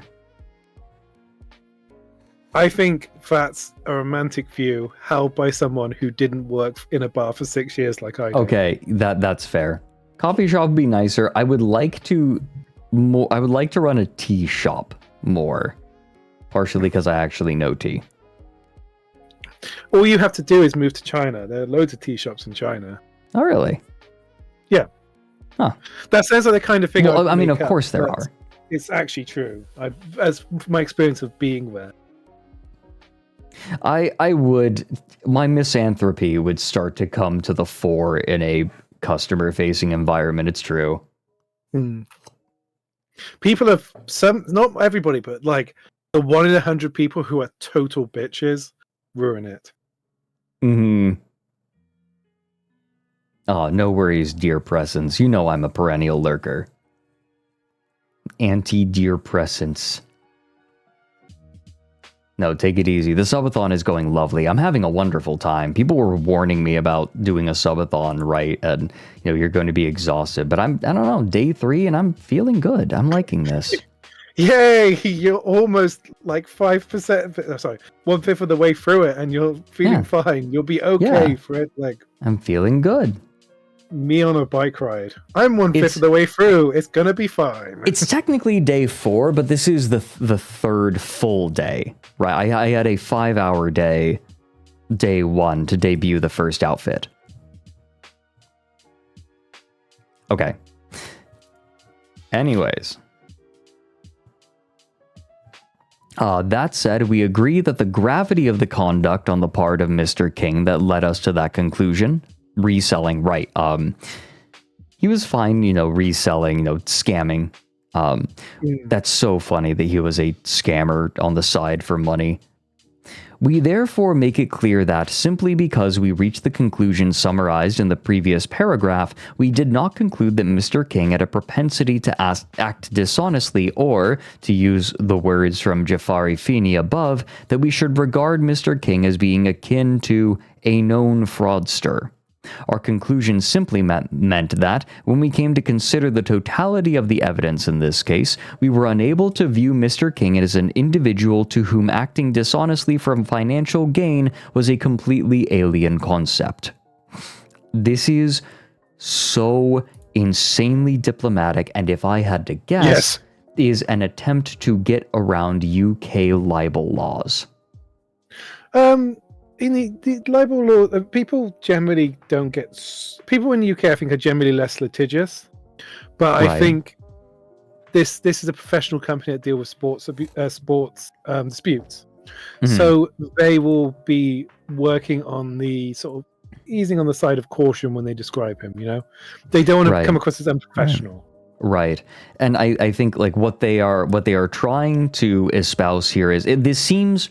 They're trying to frame it, in my eyes, as a refutation, because he was established by his defenders as someone who would never even consider to do something illegal, and their response is, he defrauds people with duty-free goods. Like, he resells duty-free goods illegally. Come on now. He doesn't mind doing illegal stuff. It doesn't mean that he fixed a match, but it does mean that it is well within his capabilities, or it is well within his will. Like, he is not above it, is kind of what they're saying here. This isn't above him. A reliable witness? As we identify below, on a number of occasions, Mr. King's written and oral evidence was contradicted by contemporaneous or near-contemporaneous documentary evidence. On a number of occasions, Mr. King's written and oral evidence was, in our view, demonstrably false, and evidence given by Mr. King was inconsistent with evidence given and statements made by him on other occasions. By the end of the proceedings, we were left with the clear impression that Mr. King's evidence, whether as given before us or to Mr. Maher in interview, had frequently been tailored by him to give what he considered at the time to be answers and information that would most help him, rather than to give responses and information that were complete and accurate. Yeah, so there was an interview before this. So he has this tribunal with the panel. And then before that, there was an interview done by the WPBSA. Nailed it. That was with this man, Mr. Muller, who asked him questions to get. I guess because they were starting their investigation and they were trying to develop evidence. They spoke to him about that. I guess this is if you're thinking of this in terms of a legal system, this is the court. The Mr. Muller thing is like a police interview. Right. Right. Yeah.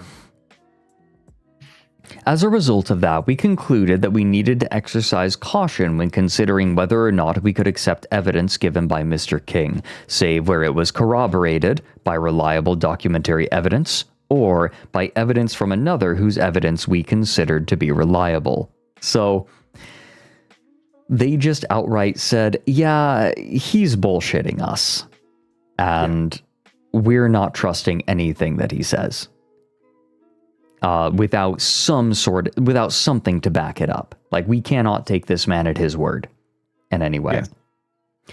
This is extremely recent side shot, as in, like, in the last month, right? He was banned in the last month, yeah.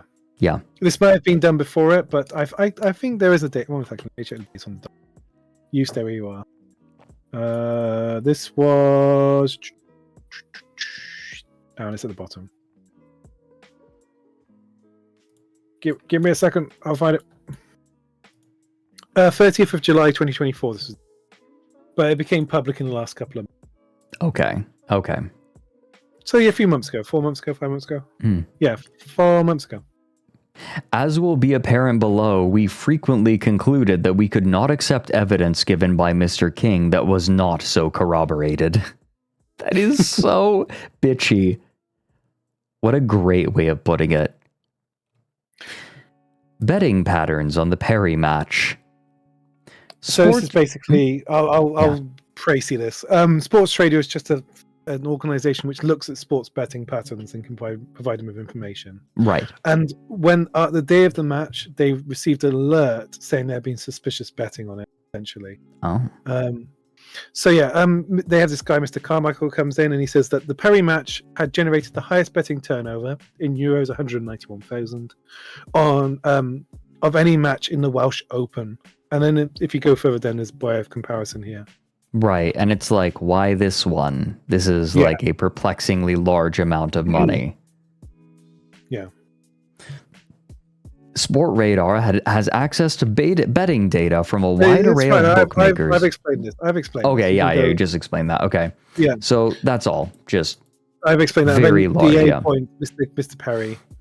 Mm-hmm. So the next highest match at the Welsh Open generated a turnover of 41,000 euros. Oh my god. So this had over 3 times the amount of money on it than the second highest betted match. Like, that is profoundly suspicious. And I think it's a round 1 match. I would like to double check that, but I believe it was a round 1 match. Yeah, it's like, this is super suspicious. Yeah. Yeah. It's amazing because you think criminals would be subtle, but they're just not subtle at all. Yeah, they don't care, I guess. Let's see.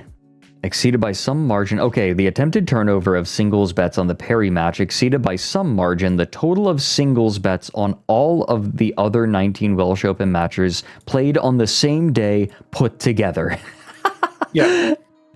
Well, oh my goodness. Oh, that is blatant. Yeah.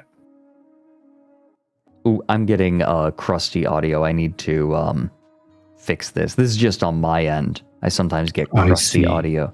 Oh god, that's awful. Hold on. Is it cat related? No, it is not. You know what?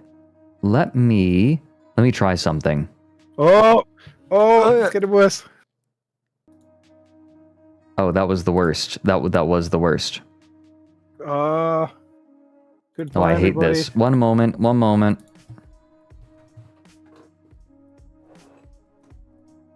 Where's the mic tip?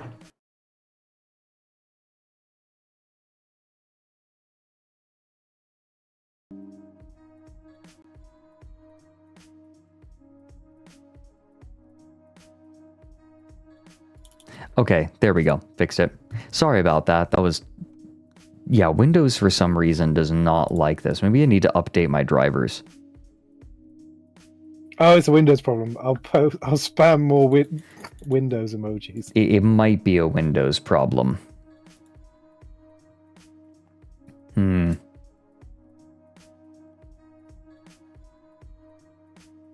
Okay, I'll figure it out later. It's fine now. Okay, let's see. The Perry match generated correct score betting turnover of about 29k, of which, let's see, most of it was for Mr. King to lose 4-0 or 4-1, but the most profitable outcome for those placing the relevant bets being a 4-0 win to Mr. Perry. The average correct score betting those turnover. would have higher those would have higher odds. Mhm. And I don't know how they work out. I imagine they would use statistical analysis. Some statistical. I'm having trouble with Testicular analysis. Testicular analysis. Yeah. But yeah, I imagine they would look at previous scores and then make a judgment about. It's got to be quite a complicated kind of calculation to make, because you probably base it on his current form as well. Yeah. So basically what they're saying is, by all odds, it was least likely for this to be a 4-0 or a 4-1. Yeah.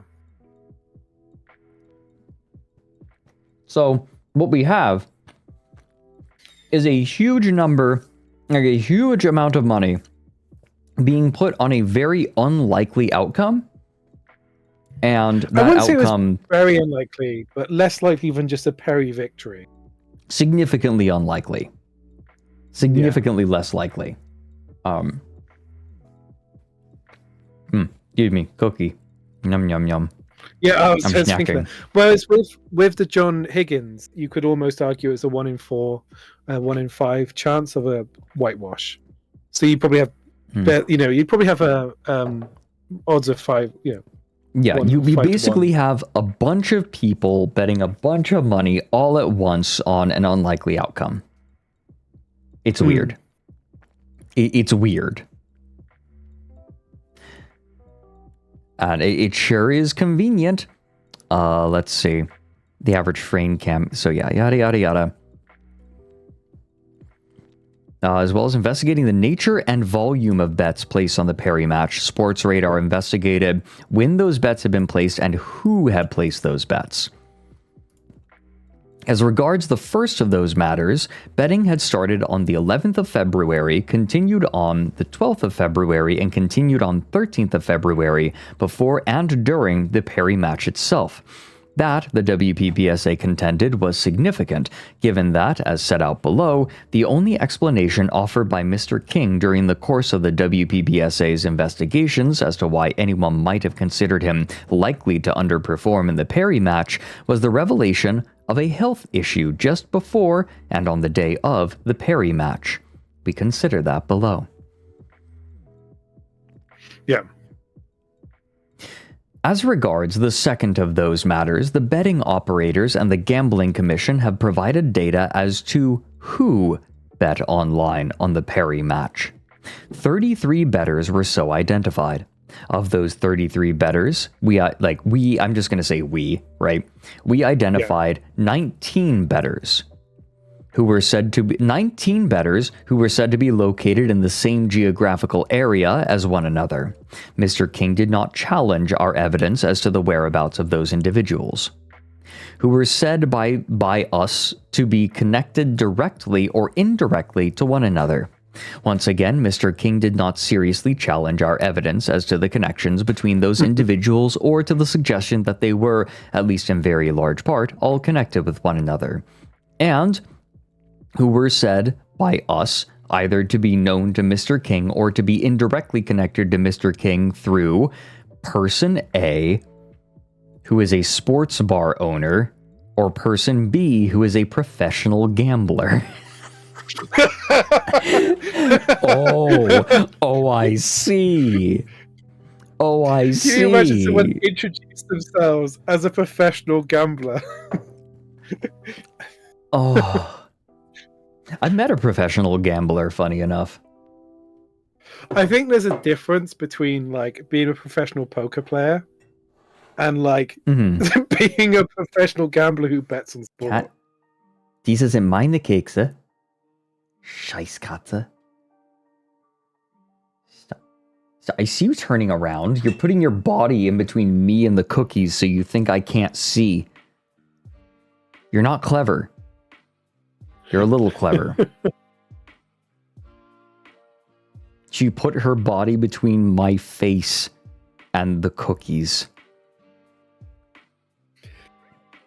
You'll be asleep at night, and suddenly just a pair of eyes will emerge from the void, disappear off to the kitchen to get cookies.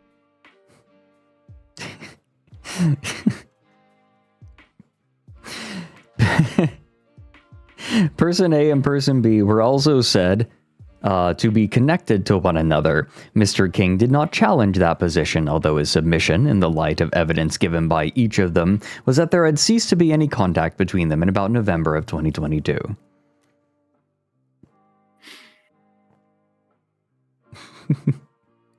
We address Mr. King's position. Sorry, just my cat. Oh my God. We address... Scheisskatze. We address Mr. King's position as regards paragraph 41C in detail below.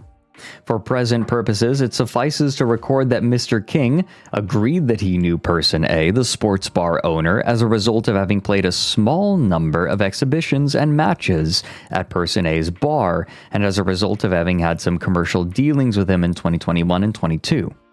However, his position was that their dealings had petered out during 22, and that, aside from a short exchange at the start of December 2022, in which he tried to sell some pool balls to him, he had no contact with the sports bar owner between the autumn of 22 and March of 23. Yeah? Are you knocking things over? Stop knocking things off the table, you dingus. What is wrong with you? Oh my God. Oh, I got a Dachshund. Oh. Dog. Puppy. And some Reese's Pieces. And some pork scratchings. It's Gabbro, in case you were wondering. Gabbro is being a little shitter. She's stealing my cough drop. I'm gonna need that. George is here. Say something for the people, George. Wait. She's just knocking. She's pushing it underneath my computer. Is that my God? God. Why are you such a problem? Warum bist du so ein Problem? So most of the time, bets that you're designed to lose money on bets. Yes. The house always wins. That's what they say eventually. Yes. So the bias could be as small as a roulette table has the 00 on it, which means everybody loses. Yeah. And that's like a 1 in 48 chance, I want to say. Yeah, but that's enough to like tip the odds in their favor. And if they do enough bets, they will over time make money. Yeah. So the it's always in the house's favor, the money. That's they always. So they designed the odds of betting on a sporting event are designed to be slightly lower than they would be. The chance of something happening should be slightly higher. They treat it. So if there's a 1 in 4 chance that Mark King would lose on a whitewash, they'd make the bet so you won 3 times your money back. Right. Yeah. You never win all of, like, just because it's a 1 in 5 chance of winning, that doesn't mean that the house is going to pay you 5 times what you put in. They're going to pay you less. That's how they make their money. And yeah, 00, I don't think that you can bet on 00. No, you can't. Yeah, just house wins on that. But that's quite complicated. You can do like even numbers, red, black, odd numbers, and then you can do like individual numbers. Have you seen the clip of Game Grumps playing roulette? No, I haven't. It is one of the funniest Let's Play clips ever. Go home tomorrow? Go home? Go home tomorrow? There's George. George Blow. Fuck no. I'm gonna go to the casino, try to win some money to get her an expensive gift, alright? I'm gonna play some fucking roulette, alright? Bet it all on black. I'm not right going... now. No, dude. I'm doing it fucking my way. 23. It's called the Fortress, motherfucker. The Fortress? Yeah, it's the Fortress of Solitude. What if it doesn't work at all? No, it does work. Watch. And then I'll put it like $1 million right here. Okay. And like I'll put like a bunch right here. Come on, big 2-3, give it to me! Yeah! 5! That's okay. No, it's all right. It's all right. I didn't lose anything, I don't think. Really? Maybe I did. Oh my god, who's betting on 23? No, that's my number. Fuck you. All right, this is what's happening. This is what's happening. 23 all the way. Fortress of Solitude. Here it comes. What color is it? It's red. There you go, 13! Black! 13, fuck! Well, no, you know what? It's fine. It's fine. I got you. It's fine. It's totally fine. Everything's People good. win a lot of money at this. Yeah, roulette is crazy. If you hit, you fucking hit, dude. Get there before anyone else can move in on your... No, 23! Fuck you, you fucking pink-ass piece of shit! 23's my number, you fucking garbage-ass pink motherfucker! I'll fucking kill you! I'll stab you in your sleep, you stupid fucking... What if it's Neotengu? It's not. No, it's your friend. It's... Oh, it's Kasumi? Yeah, it's... You left me! 23. Fortress of Solitude never fails. Never fails, baby! 10! Yeah, 10! I love that it's okay. Danny is so happy no matter I'm what. not doing very well with this. No.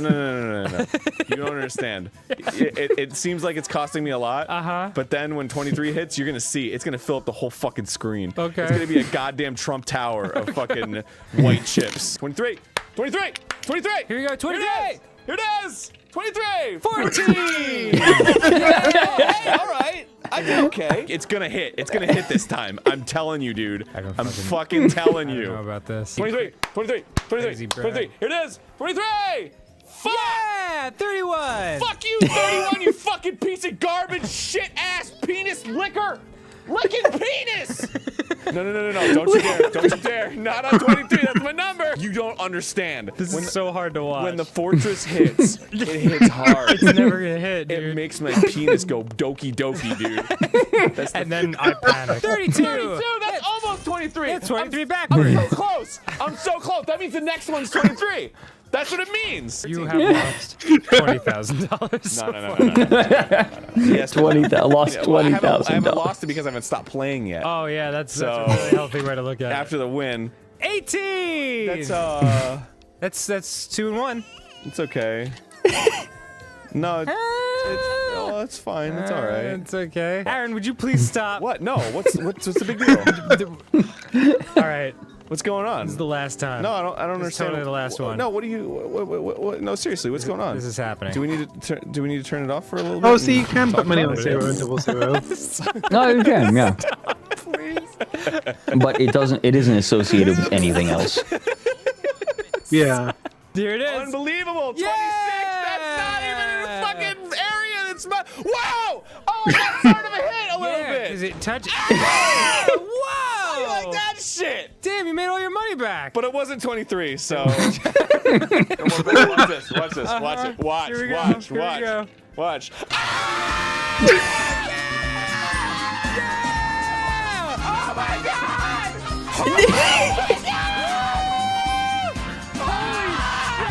Oh my god! Wow, dude. This might be a good time to tap out. Cash out. The moral of this story is that you should always gamble. Anyways, I'm proud to be introducing ASTRALINE Gotcha. Gotcha. Like it's time, by the way, Fred. My booze has arrived with the dog. Oh. Daddy needs his medicine. Okay. Next time on Game I'm gonna buy my girl fucking diamond rings, yo. I'm gonna buy her like 30 trumpets. I've got no money. Why? I spent it all on gambling.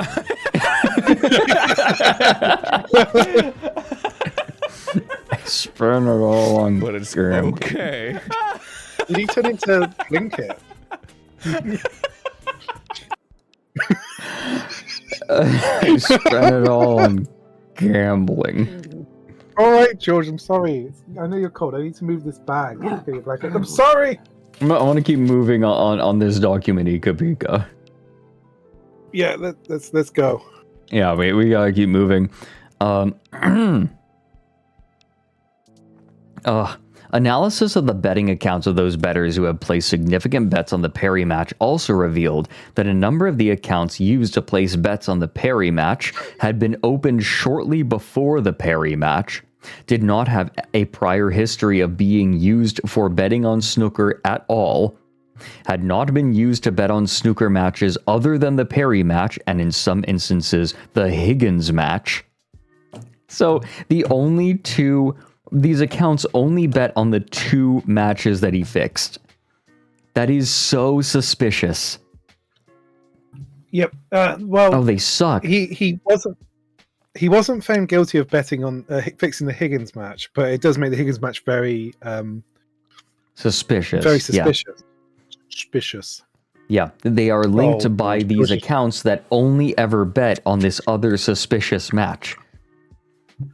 So, Fred, I wasn't thinking about this, but when I asked for a snack, because I was a bit hungry, I asked for pork scratchings, which might be the loudest snack in the history of mankind. So I'm sorry in advance. Do you want some ASMR? Yeah, give me some plastic ASMR. I love the ASMR of like your boyfriend kisses you goodnight and then accidentally drops 19 pipes on the ground.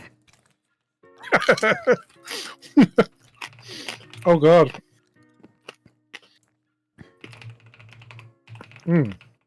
It drops 15 metal pipes. Here we go. There you go. All tucked in now. You got logged in, didn't you?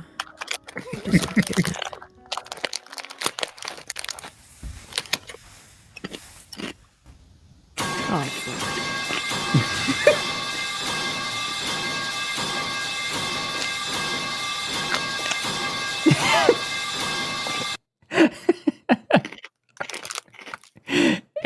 Being asked not to tune to the mic. I'm leaning away from the mic, alright? It's just these are so loud. This is the loudest. They're extremely loud. Maybe you should be on push to talk.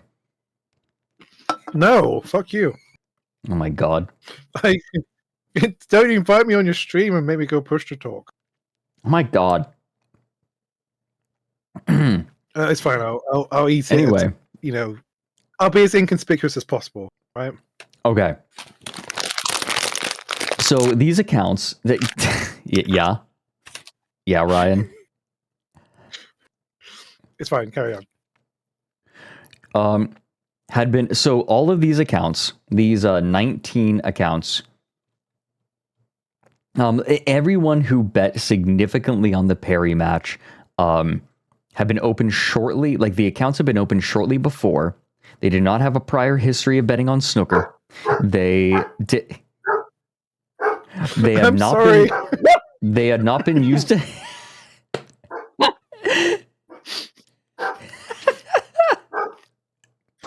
I'm so sorry. This is.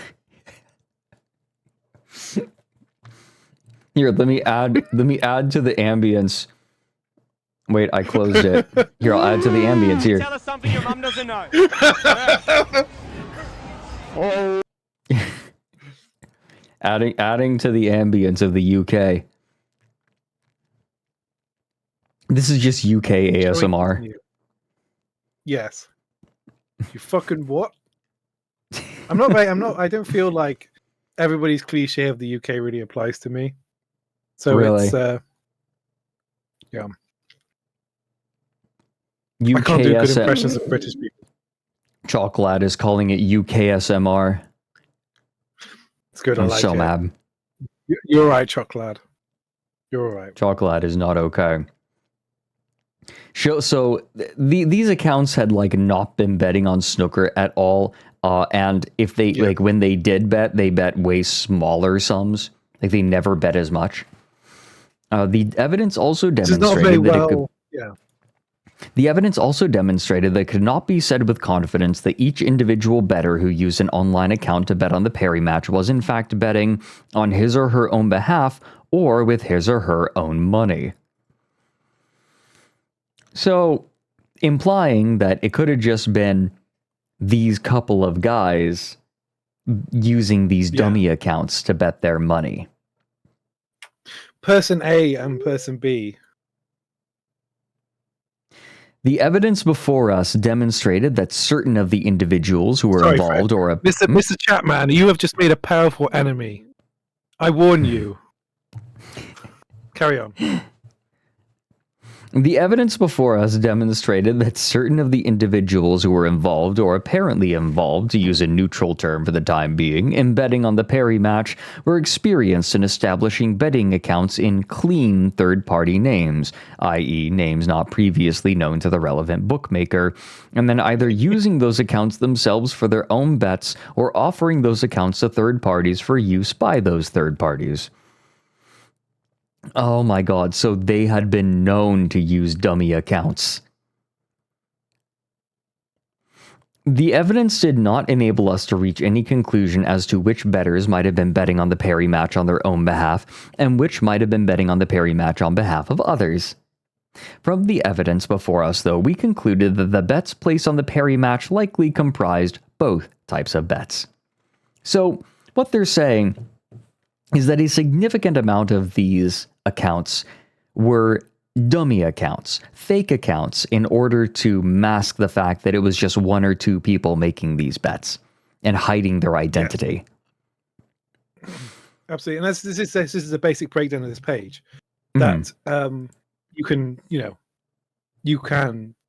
discern that from this pattern of betting. So that's just, I was going to praise this page for you. Sock puppeted betting. It sounds like they might have already been banned from betting already. Right, for this kind of behavior. I do think you can potentially get banned from betting if you bet too much. If you show like addiction issues in the UK under UK law online, I think particularly.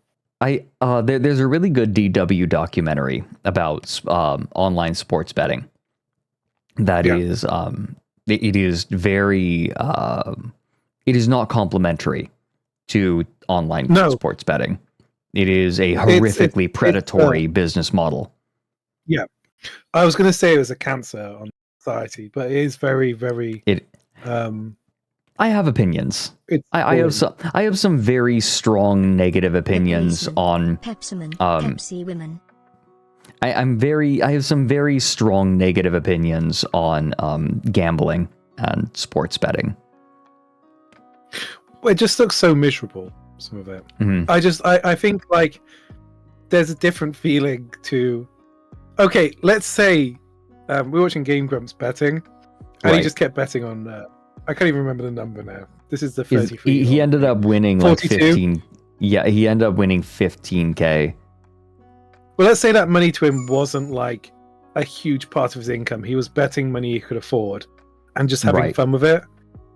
That would be amazing fun. Yeah, that's it's not for money. It's not my idea of fun. Like I don't enjoy gambling. I don't know. I just don't get the endorphins from it. But if people are enjoying it and they're gambling within their means, fine, right? That's fine. That's fine. There's a great 23. People are correcting me on the number. Oh no, 23. That makes sense. 23. There's a great, speaking of Louis Theroux earlier, there's a great Louis Theroux documentary about gambling in Las Vegas. And there's a bit where he's talking to an old lady on the slots. And he's spinning the money around. He said, "Should I cash out?" And she's like, "If you want to. If you could win more if you carry on." And he carries on again. She's like, "That's it, you can be a gambler." Because instead of cashing your money out, you gambled it. Right. And she said, if I give you money to gamble with, if you gamble with it, you're a gambler, even if it's not your money, because as soon as I give it to you, it's your money. You're Interesting. Right, George. It's okay. I think George is a bit funny when I'm streaming because she wants attention from me. Right. And then she feels like I'm giving it to the computer. It's okay. My cats are the same way. They hop up and they're like, "No, pet me. No, give me attention." See, what they've been doing tonight is, "No, give me attention." Ooh, cookies. Ex-casino employee here. Oh, ex-casino In the US, employee. You have to provide your taxpayer information if you win a specified combined amount in a certain period of time so the institution itself can stay above board with the Department of the Treasury. This is regardless of your net wins or losses in that time. Oh, interesting. Huh. That's okay, so yeah, of your gross. If you win a certain amount in your gross, that... Huh.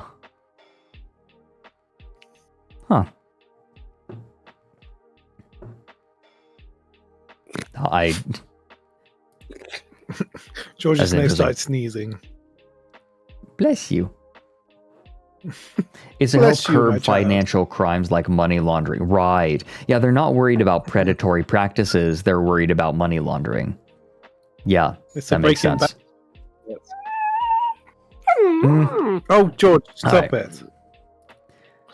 So you can skip. You can go to the next page. This is basically Yeah, what sure. we. What we've already talked about. Here we go. Betting patterns on the Higgins match. So this is the less... this is the one that was inconclusive. But I think you can just read 49 here, if I'm honest. Okay. Sports Radar's investigations led it to conclude A. That there had been no notable pre-match betting on the Higgins match. B. That no strong or irregular betting was witnessed during the Higgins match. C. That levels of betting turnover were not excessive for the Higgins match. And D. That although bettors targeted outcomes that focused on Mr. Higgins beating Mr. King heavily, there were no strong or irregular observable betting patterns on the Higgins match. After analysis of the relevant betting and sporting factors surrounding the Higgins match, there is a reasonable explanation for the market behavior. The principal feature of note for present purposes about the betting on the Higgins match was that a number of the connected bettors who bet on the Perry match also bet on the Higgins match, either directly or indirectly through others.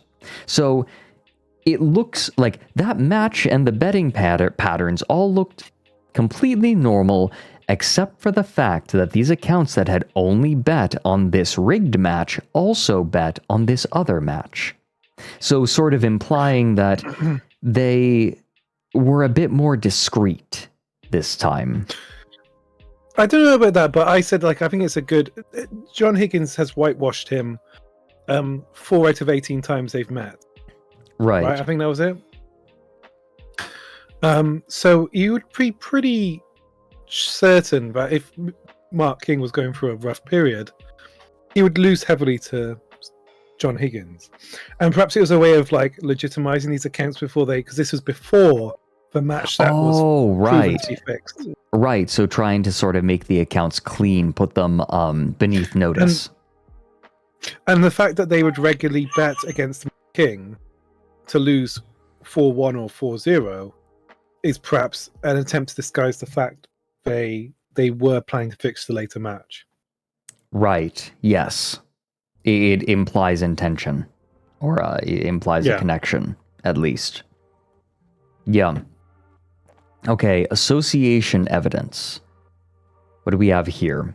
As you set out above, our case was that the investigations carried out on his behalf, that there were direct and indirect connections between many of the various bettors who bet on the Perry match, and some who also bet on the Higgins match, and there were connections between Mr. King and those bettors through person A and or person B. And I think person A's relationship here is kind of fascinating. Excited for you to read this. Okay. The evidence did not, in our view, establish that there was any relevant direct connection between Mr. King and person B, the professional bettor. Person B's evidence was that they had played snooker together as juniors many years ago. Mr. King had no recollection of that, but did not dispute that. Each gave evidence to the effect that there had been no direct contact between them for many years. There was no evidence to contradict that. The position was, however, very different as between Mr. King and person A. We have already alluded above to the fact that person A owns a bar in East Sussex, and that Mr. King had played a small number of exhibitions and other matches there, and had had certain financial dealings with person A. However, that does not tell the whole story. Mr. King was introduced to person A in about 2021, apparently by Mr. Perry. That so this is a bit introduction... confusing because Mr. Perry is also the guy he lost against. And I think Mr. Perry is just considered like Joe Perry, sorry, Mr. Perry. Joe Perry, the snooker player, is kind of just a very friendly guy, and maybe they're from the same area. I don't see any evidence that Joe Perry was involved in any way. But it's just to clear up the confusion. It is the same person. It's just a coincidence. Right. It's like, oh, he introduced us. That introduction was to explore whether person A would produce and Mr. King would promote player cards to sell to snooker fans on terms that would benefit each of them financially. So yeah, like sort of baseball cards, like except for snooker. That developed into cards imaginable. That developed into an invitation to Mr. King to play exhibition matches at Person A's bar. Mr. King was paid by Person A for those matches, although messages passing between them suggest that Person A was not a prompt payer and that Mr. King had to chase payment. Person A's failure to make payments to Mr. King during 2022 when they fell due was symptomatic of Person A's wider financial difficulties at that time. Certainly by late 2022 and almost certainly well before that time, Fred Person looks like an A's extra for the Harry Potter 30 movie, D. Thanks for the 15 months. Shut up. Sorry. In the UK, the cassette boy, like Harry Potter edits used to be very popular. So they used they had a Stephen Fry book where it like was changed to be a porno. Do you know what I mean? Yes. So it just made me laugh. Fredrik looked hungrily at Harry's. Sorry, carry on. Long Slytherin. I guess Slytherin. basilisk. I guess it would be a basilisk. Basilisk. And bashed in his Gryffindor. He looked at its size and immediately turned to stone. He strongly gripped his wand. He saw his basilisk and immediately became rock hard. Okay, that's bad joke. Bad joke, George. Didn't like that. Shut up, damn it. Thank you. Don't say Fred eats basilisks the long way.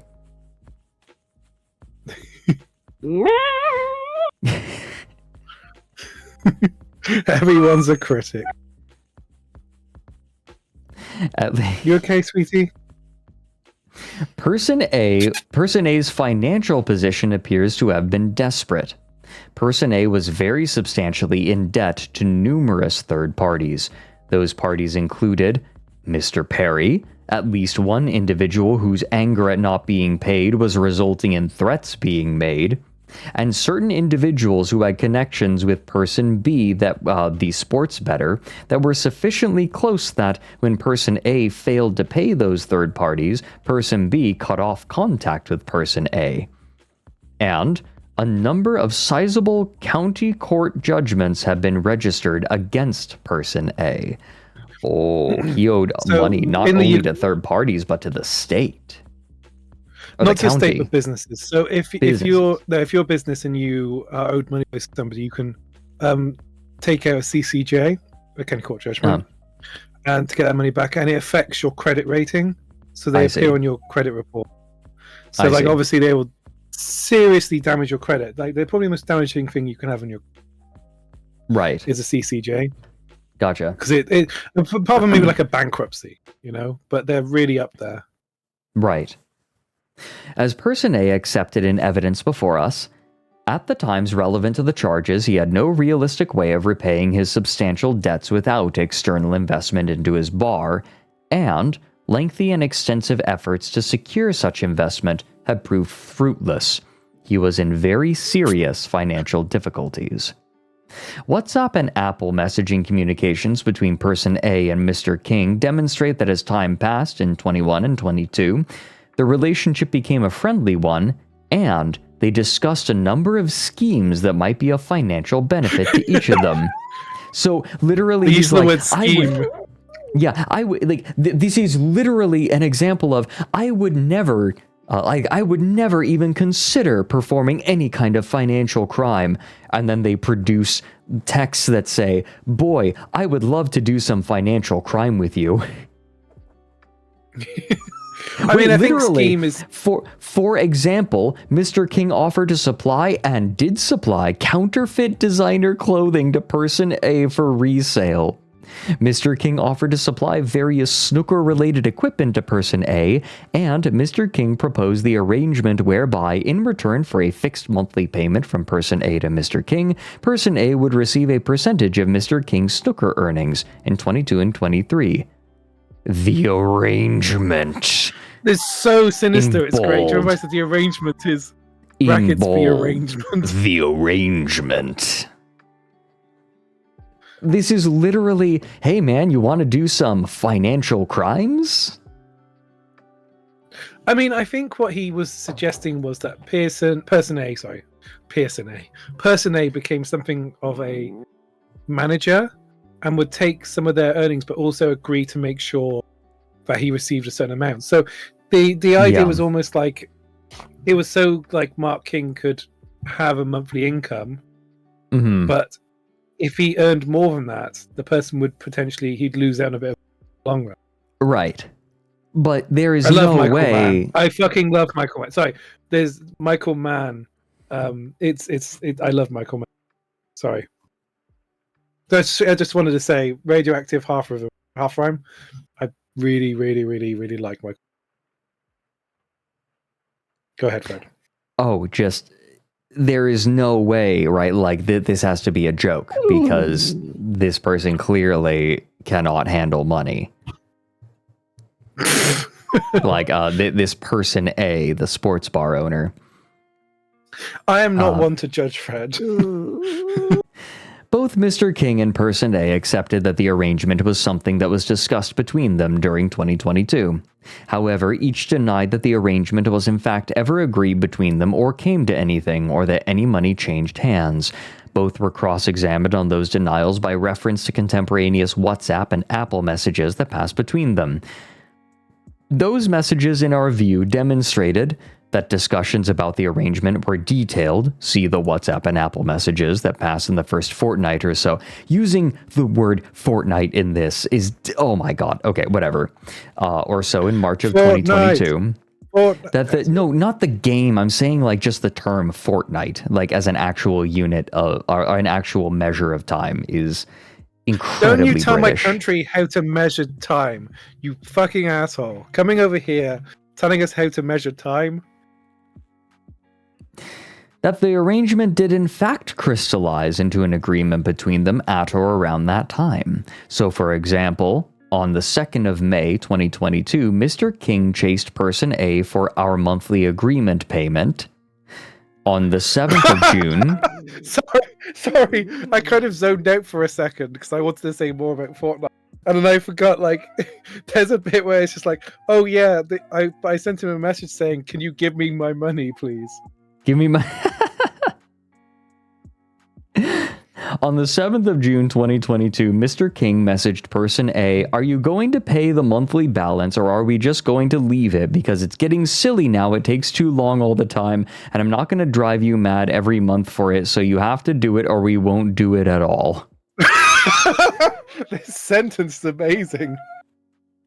Oh my god. On the 11th of June 2022, Mr. King messaged Person A, I need the money, pal, as it's the quiet time of season. That was the whole point of it. And yeah, so I think the idea is like Mark King sucks with money. And instead of like putting money away, he's just like, he's spending it all at once, whatever he gets. Right, that's like, kind of what I'm getting, right? Because if you know that there is a slow time of year, you mete out your spending. That's just like, if you know it's going to be a dry time of year, you mete out your spending. And I have an excuse, Fred, because like my work can come and go, but this guy, it's like the same time every year. Right. Yeah, this is much more regular than like our work. Yeah. That money did indeed pass from Person A to Mr. King pursuant to the arrangement, albeit that payments were slow and Mr. King repeatedly had to chase for payment. Why does it matter? In our view, it matters in two respects. First, it demonstrates that the relationship between Mr. King and Person A was, at least for a period, closer than either was willing to accept. That led us to ask ourselves why, before us, each of them sought to portray their relationship as having been more distant and as having less of a financial focus than in fact was the case. And, secondly, it indicates a need for us to exercise caution when considering evidence given by each of Mr. King and Person A, which is not corroborated by contemporaneous documentary or other reliable evidence. In fact, as we have said above, we concluded that we frequently could not accept evidence given by Mr. King that was not so corroborated, and we reached the same conclusion as regards the evidence given by Person A. We did not, in general, find him to be a reliable witness. So, I think I see what's going on here. King is trying to... okay, so here's my understanding of the situation so far, like, and my suspicion as to what's going on. King enters an arrangement with the sports bar owner, where rather than getting his full earnings, he earns a monthly amount from the sports bar owner, regardless of his winnings, and if he wins more, the sports bar owner gets to keep a chunk of it. So it makes his income more regular. It's like having a manager if you're a musician. Right. Which means that King... yeah, exactly. Which means that King no longer has a vested interest in actually winning money at these events. And so, behind the sports bar owner's back, he accepts money to fix matches where he would receive less winnings, because he's not going to see those winnings anyways. So he's fucking over the sports bar owner out of the money that he would have won if he actually tried to play. It'll be interesting because I think that's not quite the case, but it sounds like it could also be the case. There's some vagaries here. We'll see. Okay. Because like King is no longer invested in actually winning any prize money, so he doesn't care whether he wins or loses monetarily. Yeah. Oh, Nerdwolf, the maid dress was unlocked, and that day we are going. Fine, I'll pull it open again. Sorry. Electric Universe. Yeah, we're looking at Nigel Cheese and the Electric Universe. That is what we are doing on day 11. It is one of those obscure things that is very funny. It's a fun pseudoscience. Like proper pseudoscience. Not like spiritualism or the horoscopes. It can be fun, right? This is like grade A garbage. Also, Iron Fox, I saw that message. You just watch out. You hear me? We return to the chronology. Set my watch back. Yeah, go on. Oh my god. We return to the chronology. The messages between Mr. King and Person A became less frequent in the second half of 2022, although the tone and wording of those messages that were before us during that period suggested that Mr. King and Person A were also using other means to communicate with one another. Certain messages make no sense if that was not the case, and that Mr. King and Person A remained on good terms. The messages between Mr. King and Person A that were in evidence before us stopped altogether on the 1st of December 2022. The manner in which the messages ceased is somewhat odd. During the course of that day, Mr. King had messaged to try to sell some pool balls to Person A. They then messaged back and forth repeatedly for 3 hours. At 20:09, Person A messaged a question to me, asking implicitly whether Mr. King would give him a discount on the price that Mr. King had quoted. Despite the possibility of a sale taking place and so profit accruing to Mr. King, there is no message in evidence showing any sort of a response from Mr. King. There was an issue as to whether that was because Mr. King and Person A ceased messaging each other, and indeed communicating with one another altogether from that point in time. That was what Mr. King and Person A said in their evidence, although they acknowledged that they might have spoken on the phone on the 1st of December of that year, or because subsequent messages between them had been deleted and or they had switched to some other form of communication. That was the WPBCA's position. Our position, Fred. We're the WPBSA. We are. We do. We do. The line from that song that always sticks in my head is, "Who keeps the Martians under wraps?" We do. For reasons which are set out below, we concluded that the latter explanation, that messages between Mr. King and Person A have been deleted and intentionally deleted, and or that Mr. King and Person A had likely switched to some other form of communication, was by far the more likely explanation. We therefore disbelieved Mr. King's and Person A's evidence that they had simply ceased to communicate with one another by message after that date, and that the next occasion on which they had contact with one another after the 1st of December was when Mr. King visited Person A's bar out of the blue on Sunday, the 26th of March, 2023. Mr. King was first interviewed. Should we keep going with this?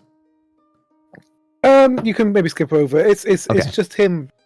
So to give a précis, he basically says it's just him suggesting that he was told that he says he wasn't told that the interview was being recorded, but there's like evidence on the recording that he was told it was being recorded.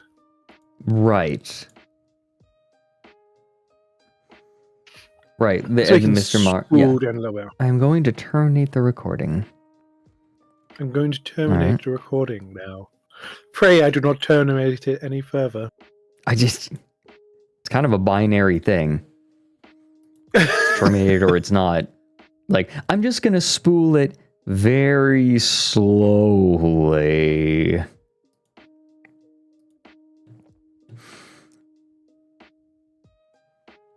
Let's see. Person A was interviewed by Mr. Marr. Yeah, this is probably... Oh, here we go. Mr. Marr explained to Mr. King that the reason he had asked about Person A was because it is fairly clear from the betting data that Person A has organized the betting on the 4-0 score outcome for the Perry match, and we have got a load of people who are linked back to Person A who have bet on these highly liquid, unattractive markets, which give a very clear indication that they knew the outcome of the Perry match. Mr. King purported to express shock at that suggestion. Oh my.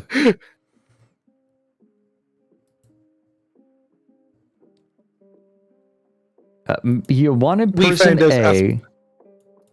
Yeah. Okay, hold on. Person A was interviewed by Mr. Marr a few days later on the 30th of March 2023, having contacted Mr. Marr to offer himself for interview. However, in between Mr. King's interview and Person A's interview, Mr. King had met with Person A at his bar. That meeting had happened on the afternoon of Sunday, the 26th of March 2023. What's going on? What's happening is... King is suspected of match fixing a snooker match. He gets interviewed by the professional organization trying to determine whether or not it had happened, and in between him being interviewed and the person who was organizing the match fixing, he ran off to the sports bar owner organizing the match fixing to get at him and get their stories straight. That's the implication here.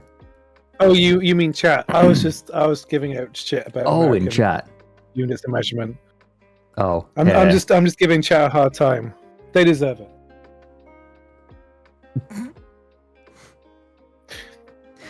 So I think America uses stones as well, just not very often. I think it's fallen out of use a bit. It's not used in America usually. Like stones sometimes. Like it's pretty rare, I think, in America. Yeah. So, Mr. King's witness statement made no mention of that meeting. When asked about it in a cross-examination, Mr. King explained that he had decided to drive from his home in Essex to speak with Person A. That decision had been prompted by what he had been told by Mr. Marr 4 days earlier, but that he had not phoned in advance or otherwise alerted Person A to the fact that he wished to speak with him or was intending to visit him. He wanted to take Person A by surprise and to ask him about what Mr. Marr had said about him being the common denominator in the betting that had taken place on the Perry match. Person A's evidence was also that Mr. King's visit had been unexpected, and that he had wanted Person A to give him information which would get him off the hook.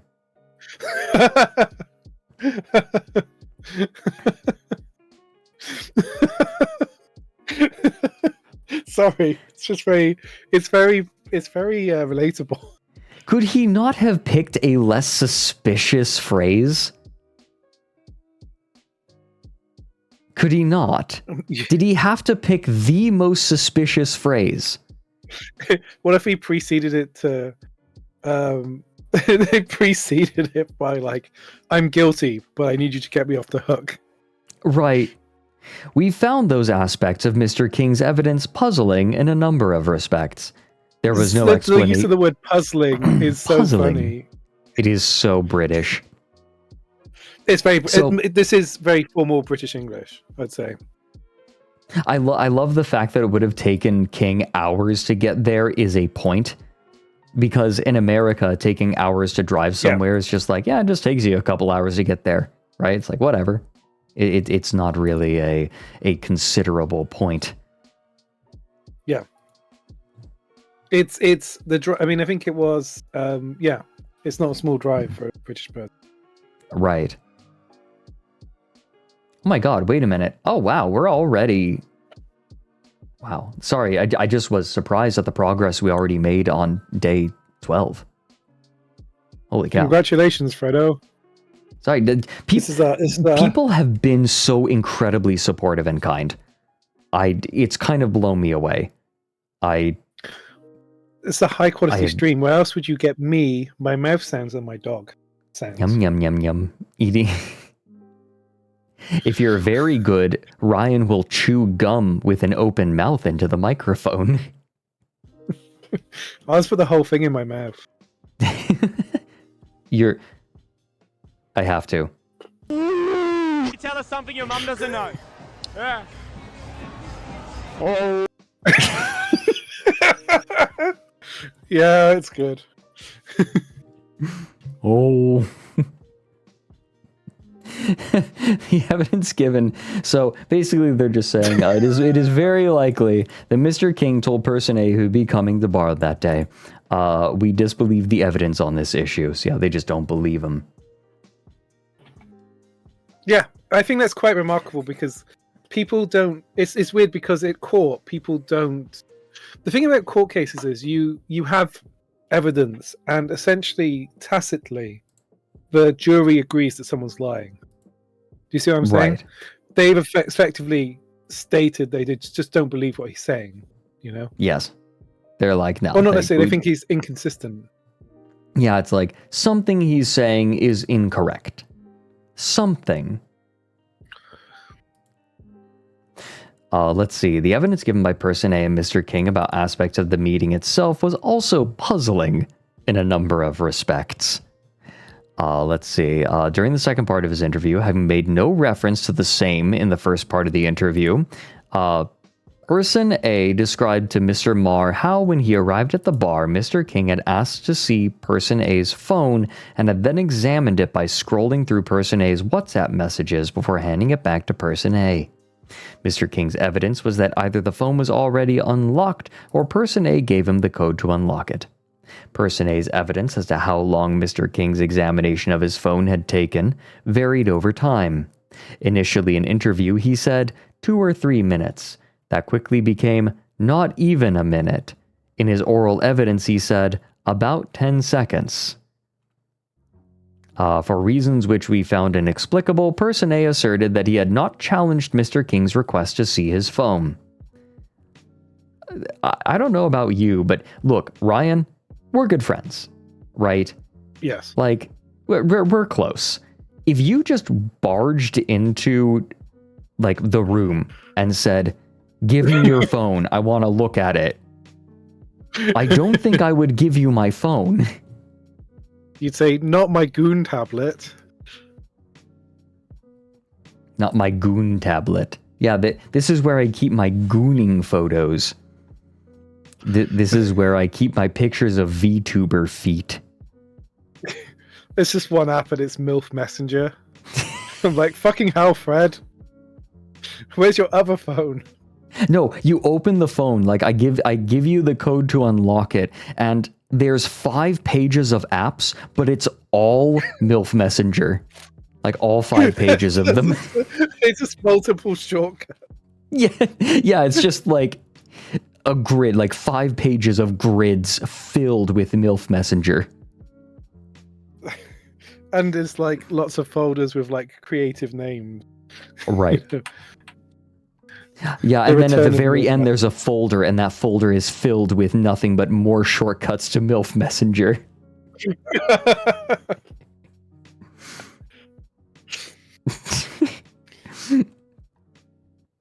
In his interview, this is an intellectual stream. This is. No, we are intellectual creators. Now, have we mentioned? Yeah, exactly. Have we mentioned that we make Down the Rabbit Hole? Yeah. Oh God. Right. 500 MILF messengers. Thanks to the bits, Blind Archer. 500 MILFs. I was curious Another to taste $1 trillion to MILF messengers. MILF messenger. Ah, I fucked it up, Fred. I fuck everything up. You are forgiven, Keep my reading. child. In his interview, Person A described that incident on the 26th of March as bizarre. We agree. We agree. We also find it most odd that Person A did not make any reference. That was in the document. That is what they wrote. In his interview, Person A described that incident as bizarre. We agree. What do I have to offer? I have fancy shoes. What else do I have to offer? I have the freaking Imperial system in chat. Are they? Oh my god, I have a tail. Yeah. And also I have watch. There he goes.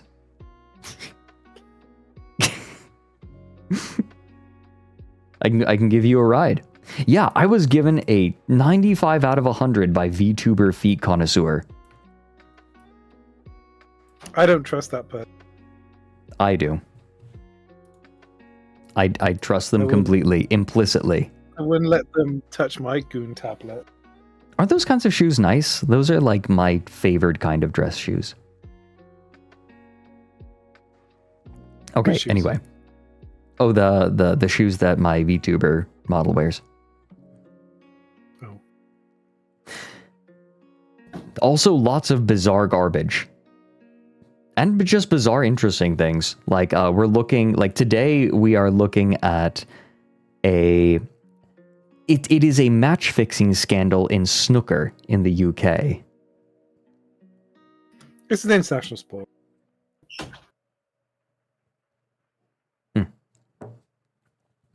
It is an international sport, but it is big in the UK. And China, apparently. China, India. Yeah. In fact, set out above, what Mr. Marr had told Mr. King was that Person A had organized or coordinated the betting on the Perry match with a load of people, associates. Mr. Marr had not, however, given Mr. King the names of any of those individuals. What then was Mr. King looking for on Person A's phone? If he was unaware of the identity of any third parties with whom Person A might have coordinated betting on the Perry match 6 weeks previously, he could not have been searching for communications between Person A and such individuals. In any event, given the length of time that he had Person A's phone, he could not have checked for communications with each and every one of the connected individuals. There was no suggestion that he was attempting to look at Person A's own betting history. He must have been looking for something else. This feels like a detective mystery, right? Like this feels this whole this is starting to feel like Sherlock Holmes. He's like, well, Mr. Watson, we have it on both of their accounts that he grabbed the bartender's phone. However, Can you imagine Go Yeah. to. Go on. Imagine It's if like, you go to however, this disciplinary he could not have procedure. known. We need jazzy. You need my music in the background. Wait. Imagine if you went to this disciplinary procedure and Benedict Cumberbatch was just like sat there. I don't think of Benedict Cumberbatch as Sherlock Holmes. That's such a weird Well, I interpretation. can't remember another. So wait, Starry Feathers. Wait a minute, Starry Feathers. This is great. Just one more thing, Mr. King. You see, my wife, she loves snooker. This is starting to feel a little bit like Columbo. Just one more thing. If you really We need a TV series investigating snooker match fisting. Like, just like 150 episode series, and we can get into like the emotional stories. Like someone could like need the money to pay for insulin for their child. It's like, I fixed a match, damn it, but it was for a good reason. Yeah. Okay. This line is so good. He must have been looking for something else. Despite their protestations to the contrary, in our view, the answer to the question, what was Mr. King looking for on Person A's phone, was plain. He had, having learned from Mr. Marr that the WPBCA was looking into whether the Perry match had been fixed, and that Person A had been identified by the WPBCA as being at the heart of the betting on the Perry match, Mr. King wished to satisfy himself that there was nothing on Person A's phone which might incriminate him in the fixing of the Perry match or in the betting patterns. That, in our view, was the reason why he examined Person A's phone. And that so then weird begs the that- question. Well, it's just so weird. He didn't. Why did they mention this? If they were in cahoots, why did anybody Right. go? Oh yeah, I went to the pub and I grabbed his phone. Right, so maybe they're not in cahoots. Or like, I don't know. We're gonna keep rolling. And that then begs the question. If there really had been no contact between Mr. King and Person A since early December 2022, and if there really had been no contact between them whatsoever, which might implicate Mr. King in his scheme to profit from the Perry match because Mr. King had no such involvement, why would Mr. King be concerned to see what was on Person A's phone in either regard? Once again, in our view, the answer was plain.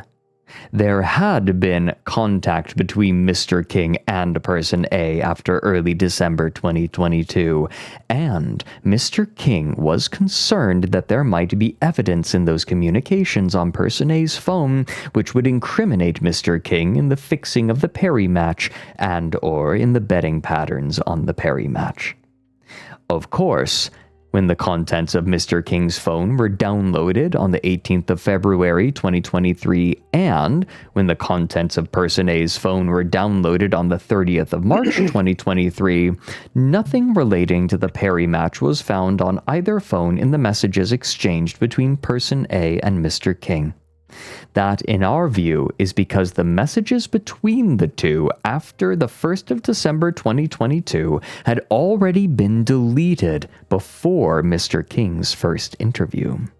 Even though that interview took place relatively soon after the Perry match, being summoned to attend that interview was unlikely to have been a surprise to Mr. King. The day after the Perry match, Mr. King was receiving messages. We saw such messages from Mr. Selt, alerting him to the fact that the Perry match was being investigated. Mr. King Matthew had Selt's, ample he's a snooker player, Matthew Selt. So he Okay. Yeah. I don't know if he was attempting to warn him or if he was just like just you know. I do you know what I'm saying? He might have just been aware of that and it came up, or I don't know. You know, it would have been something. Oh, he confronted him about. Right. He messaged him a bunch of he messaged him a bunch of alerta emotes. Mr. King had ample opportunity to delete anything incriminating from his phone, and our conclusion is that he took steps to do so. It is also, in our view, likely that he had already discussed with Person A the deletion of any incriminating material from Person A's phone, and that Person A had similarly deleted messages between them. Should we skip or keep going? Oh, wait, no, this is narrative now. Yeah. Yeah, this is narrative. At the 22nd of March 2023 interview, Mr. King learned two matters. First, he had been told that the WPBCA had concluded that Person A had had a central role in the betting patterns on the Perry match. Secondly, he had been told that the investigation into the Perry match was to be escalated. Mr. Marr had ended that interview by informing him that he would be sending the papers to the disciplinary chairman. Our conclusion is that, having been told of such matters, Mr. King's visit to Person A was likely to have been for two broad purposes. First, to satisfy himself that Person A had indeed deleted from his phone any messages between them that might incriminate Mr. King in the betting scheme surrounding the Perry match. That is what Mr. King did by examining Person A's phone. And, secondly, having done so, to persuade Person A to offer his cooperation to Mr. Marr with a view to persuading Mr. Marr / the WPBSA that Mr. King had had no involvement with the betting surrounding the Perry match, let alone fixing the Perry match. That was to be achieved by, and was achieved by, 1. Mr. King telephoning Mr. Marr and putting Person A on the phone to speak with Mr. Marr while he, Mr. King, was still at the bar. That's how they knew. He called him from the bar, Fred. He played himself. He did. Oh my goodness. Person A also telephoned Mr. Marr again that day after Mr. King had left the bar. I see. I can't believe this. So King was coaching him. Oh my god, that is so incriminating, though. Make me sound more innocent. Yeah. Mr. King is a saint. No, not like that. Not like... 2. Person A offering to meet with Mr. Marr despite not being under the jurisdiction of the WPBCA, or BSA. Damn it. This is so funny, right? He's like, hey, I'm innocent, and why don't you interview me to hear just how innocent I am? Like, this is so funny. This is kind of comedic, right? They didn't contact the bar owner. The bar owner contacted them and said, ooh, interview me. I'm very guilty. I'm very, like, let me tell you how not guilty I am. This is a joke. I'm actually amazed at how incompetent this is.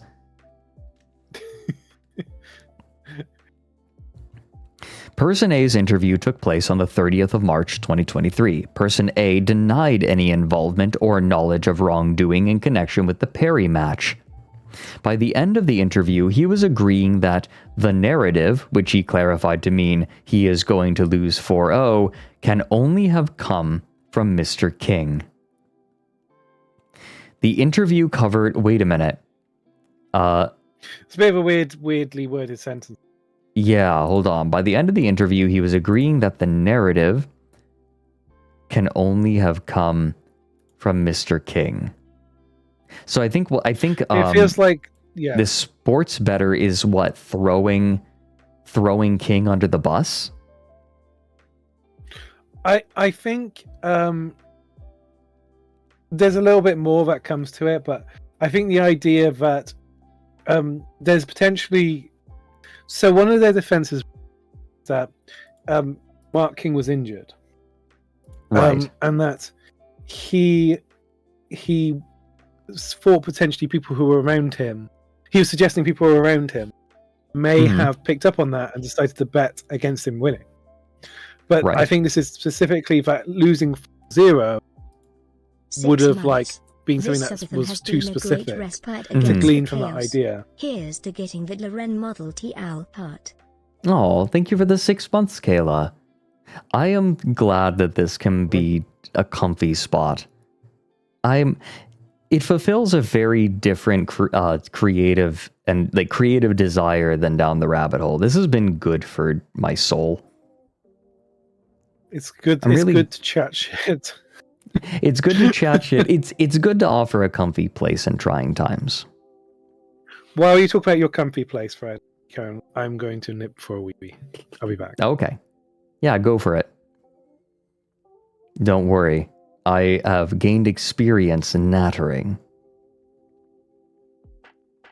Now I am... Oh my god, wait a minute. That's what the unbuff Riker is. It's when he's muted himself. When Ryan mutes himself, rather than just showing the little mute icon, it's completely normal muscle Riker. Oh my god. How did I not see that? That is incredible.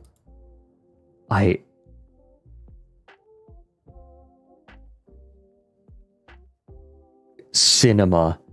Yes. Unbuff Riker. It's funny. This should, by all accounts, be normal Riker, but I think of it as unbuff Riker. Unbuffs your Riker. Oh, fuck you. Debuffed Riker.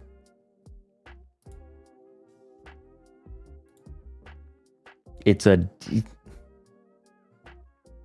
Yeah, everyone except me thought of it.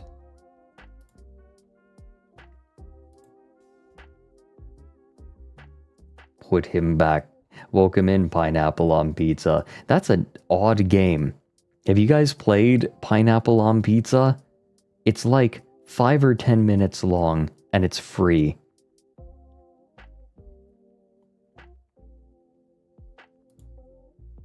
It is it is actually a very good game. Very wonderful little...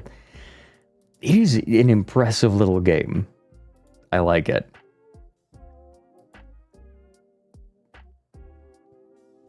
It's kind of a joke, but also is surprisingly fascinating. Sticks in your brain. It's not upsetting. It just sticks.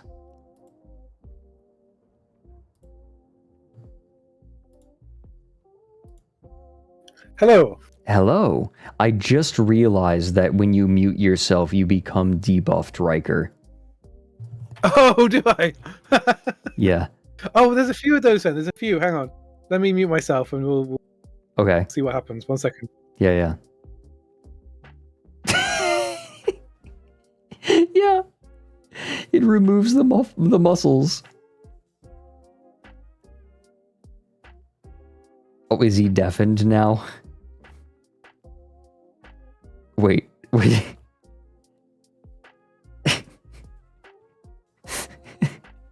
Is he deafened? Hold on. Spaghetti Bob of the whenever. The reason pineapple No, he's just pizza muted. is so controversial is because no one ever makes it as intended. You're supposed to slice the pineapple paper thin so it caramelizes in the oven.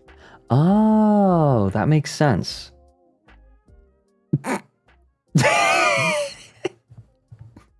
Now he's deafened. Oh my god, he's giving himself a deafened one. Oh my god.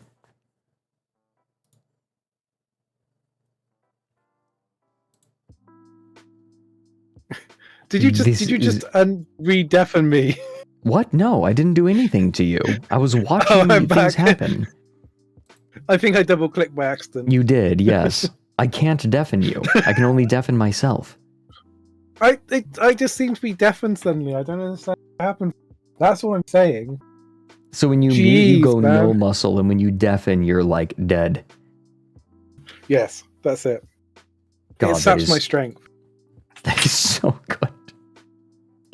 Fred, if we were going to fix a bet, what would we do?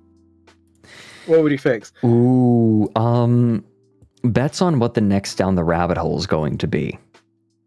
You can't fix that anyway because you have to be able to somebody else into fixing it. Like if Mike did a stream and he didn't say come.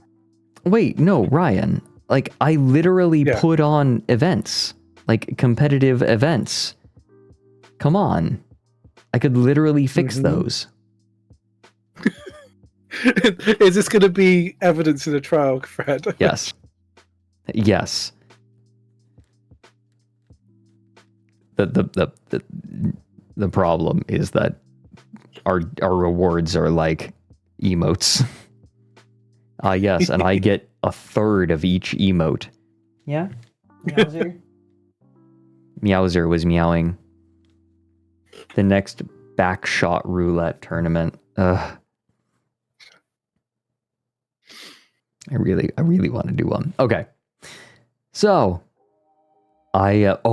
person B is about to get introduced. The interview covered a variety of... By the way, how far in are we? I noticed that we're halfway through the PDF, but we're not going to read the whole thing, halfway right? through. No. We'll skim over the bits that aren't so important. Okay. And we have to match to watch, but it's like edited down to 20 minutes. Okay, so. yeah. The interview covered a variety of subjects. One subject was the extent to which Person A knew individuals whose betting accounts had been used to place relevant bets on the Perry match. Person A confirmed his connections with the majority of those individuals, including Person B, whom he described as a massive gambler. That is what he does for a living. Another subject that it... Sorry, a massive gambler. Massive gambler. That's what he does for a living. It's like Good night, Thunder. It sounds like you trying to explain what you do for a living. He's a Twitch streamer. That's what he does for a living. That's what he does. Another subject that it covered was betting and Person A's own betting habits. In interview, Person A explained that he had only one betting account with Redacted, which he used to bet on darts, snooker, horse racing, and mainly football. His bet of choice was massive accumulators, which we took to mean multi-leg accumulators, which might generate a large return from a small stake, rather than accumulators on which he had placed massive stakes. What is an accumulator? Doesn't make sense to it. Accumulator is something. So, for example, if you're going to bet on a horse race, you bet on who comes in each position specifically. Okay, so it's kind of a long shot, but you make a bunch of money. Yeah, I think that's what an accumulator is. Please correct me if I'm wrong.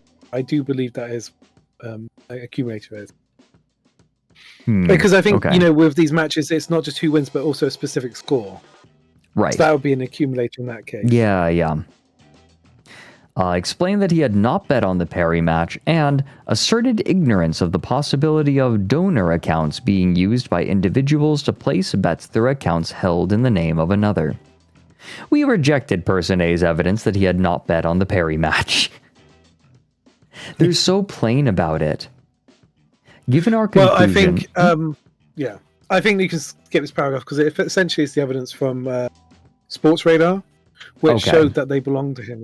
Yeah. Okay, so those accounts did belong to him. And they asserted that it's just so funny to hear them say, we don't believe him. It's so plainly. It's great, isn't it? It's so, because it's not using quite legal language, but almost. If you ever hear a judge speak in the UK, they will use language like by the thinnest of margins, stuff like that, and like that's a specific legal term. By the smallest of margins is a specific legal term. So it's very legal language is very esoteric and specific in the UK. Right. But in this case, it's almost like it's very professionally written, and then they're just like, "But we think he's lying." Right. It is extremely amusing. So let's see. We have this. Person A to Mr. Perry. Hold on. In evidence before us were a series of messages exchanged between Person A and Mr. Perry on April Fool's Day, and so 2 days after Person A's interview. Person A to Mr. Perry. All this crap with Mr. King isn't helping my mind 3 fucking hour last night. Perry to Person A. The text message. I don't think you was involved at all with the King stuff. 3 hours talking to Kingy? 3 hours talking to Kingy?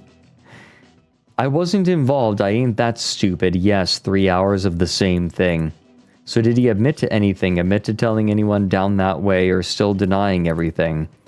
Nope, he randomly apologized to me, said he not spoke to Nigel Marr, and did they have stitched him up.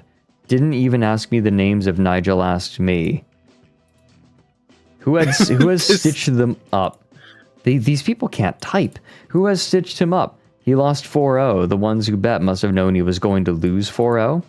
I thought that, but I couldn't be bothered to argue. It was very strange. He called me to say sorry. What? It's like Perry, Joe Perry, really, he's like knows the score. Do you see what I mean? Right, yeah.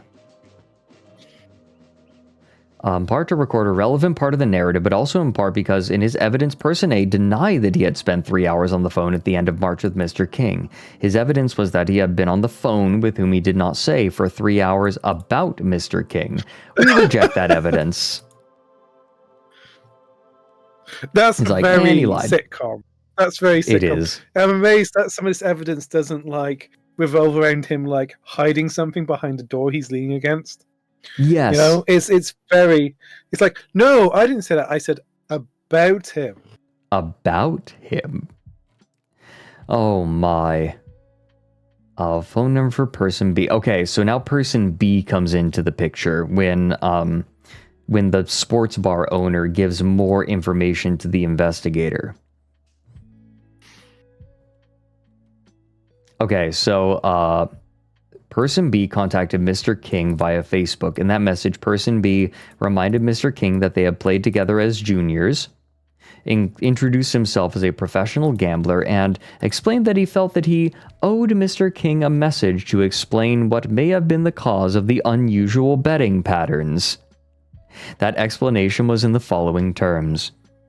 I'm not going to reveal my sources as I don't wish to get anyone in trouble, but I heard you were carrying an injury.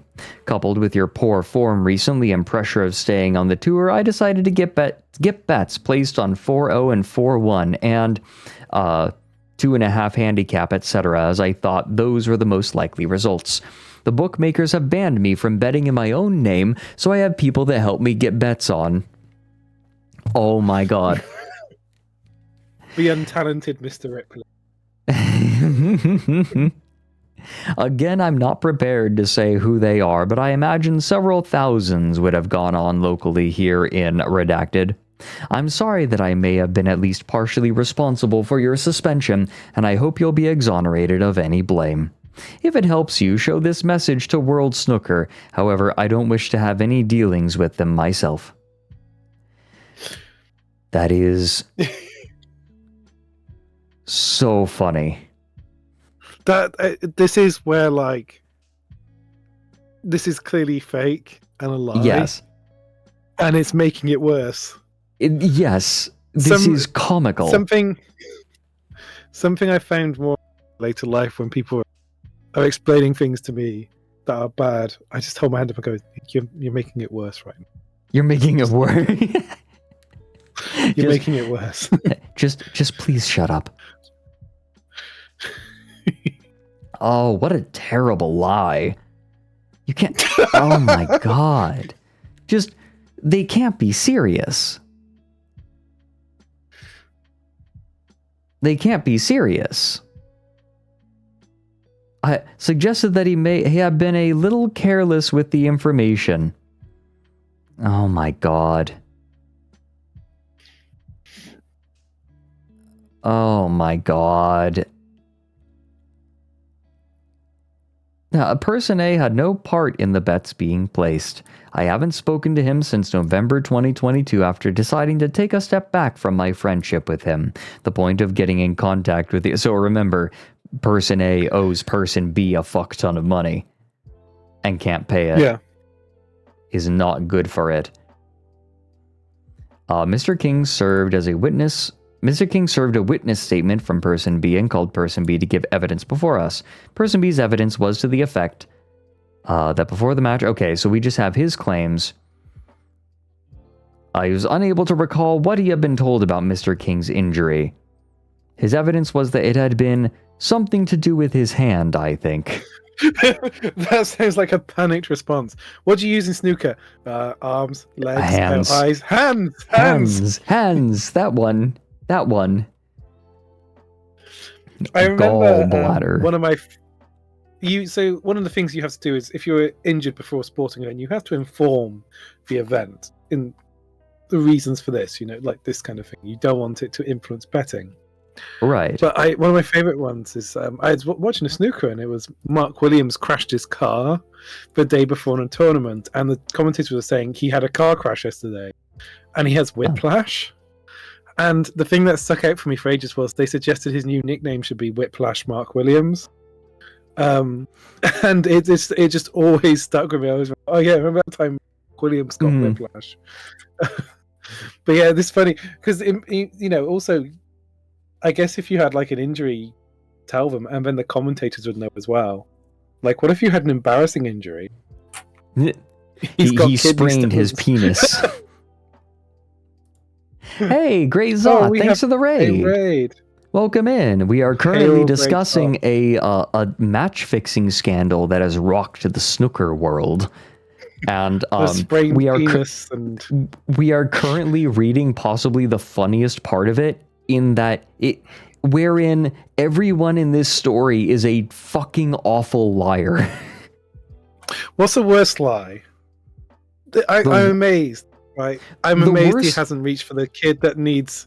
No, but I mean, what would be worse than the one... What was the worst lie you could tell? I'm amazed he hasn't gone for the... My grandma just died. Timmy needed insulin.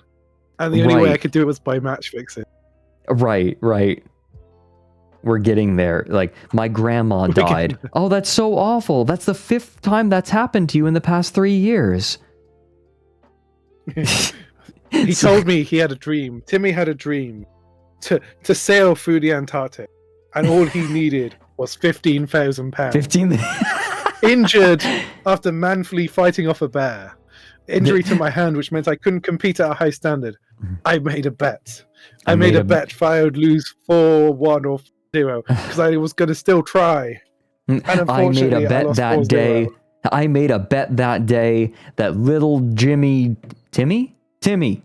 would get his chance. Jimmy's his American cousin. We don't have people called Jimmy in the UK. We have Timmy's. Like Tiny. So, Connor, it's not that they cheated at snooker, it's that they fixed the match, which means that someone purposefully underplayed, or played poorly to lose the match or get a specific outcome. Poor Jimothy. His dream is all he needs to make his dream a reality is £15,000 cash. Tax free. The nearest thing I've ever seen to actual cheating in snooker is so they both involve Ronnie O'Sullivan. I think some fans shout out Ronnie O'Sullivan's fans when people on shot. And that time Ronnie O'Sullivan shoulder barged Ali Carter, I think he was upset with the way the match was going and he was trying to intimidate him. Jimothy shit penis. No, Todd Todgers. Poor little Todd Todgers. Poor little Todd Todgers. That is still the funniest thing in the world. I had no idea that Todger was slang for penis. There are lots of good ones. John Thomas is as well. My John Thomas. So, can we get some post Todgers in chat?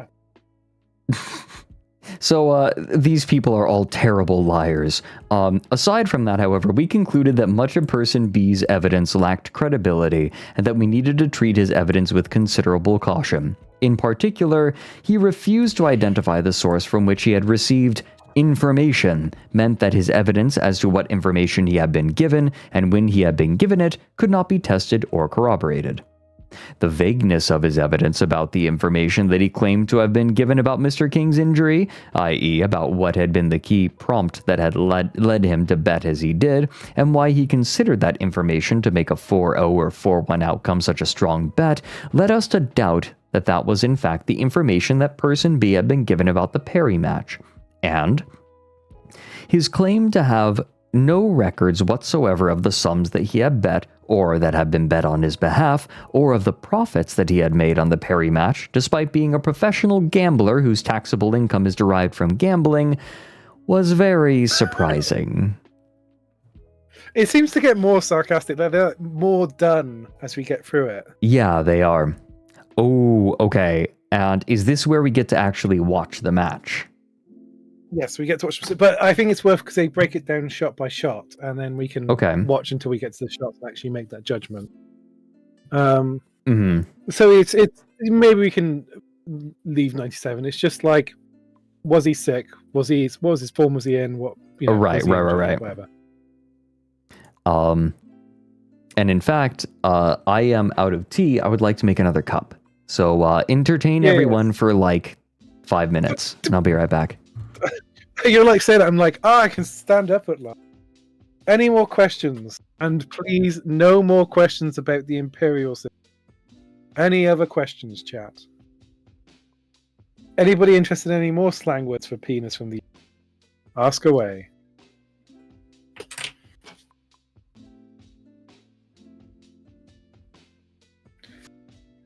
I do indeed. My favorite penis slang. Oh, that's a difficult one. Well, we don't use a lot of Imperial units in the UK. We mainly use the metric system. To compose music, I use Sibelius and Logic. I don't know. I don't know my favorite penis slang. It has to be funny and like not completely disgusting. Meeting two veg is a bit gross. I just kind of like saying crotch and groin. You know? I always think of the Simpsons when the football in the groin. That's what makes me laugh. It's fine. The English and French are like rowdy brothers. We get on with each other. I mean, I could look that up if you want. Slang for vagina. I'm googling it now. You know, some of these questions I just can't answer. I'm not that good. Who's my? I just googled it and it says origin unknown. So there you go. Fred is a big old loose leaf boy. I like the chuckle bug. I think in a critical way, I think their stuff, if you're an adult, is pretty irritating. It does tend to go on very long, but when I was a kid, I thought it was amazing. Does my dog have me inventions? God, this is the nearest thing Fred's ever done to bullying me, right? He took a picture of me, put it on the internet, and then made fun of my experience. So just think about that when you're watching his show. You know? So okay, good beers. The problem is a lot of them they sell out. There's like a batch of 200. I think I would suggest My Continuous Improvement. I think is made regularly. I think it's one of the best beers in the world right now. I will give you the name of the brewery. Can't quite remember it now. I don't know if I do have any interesting pub stories. I go to like quite posh pubs. Let's see here. Give me a second, guys. I'm looking at my beer lists.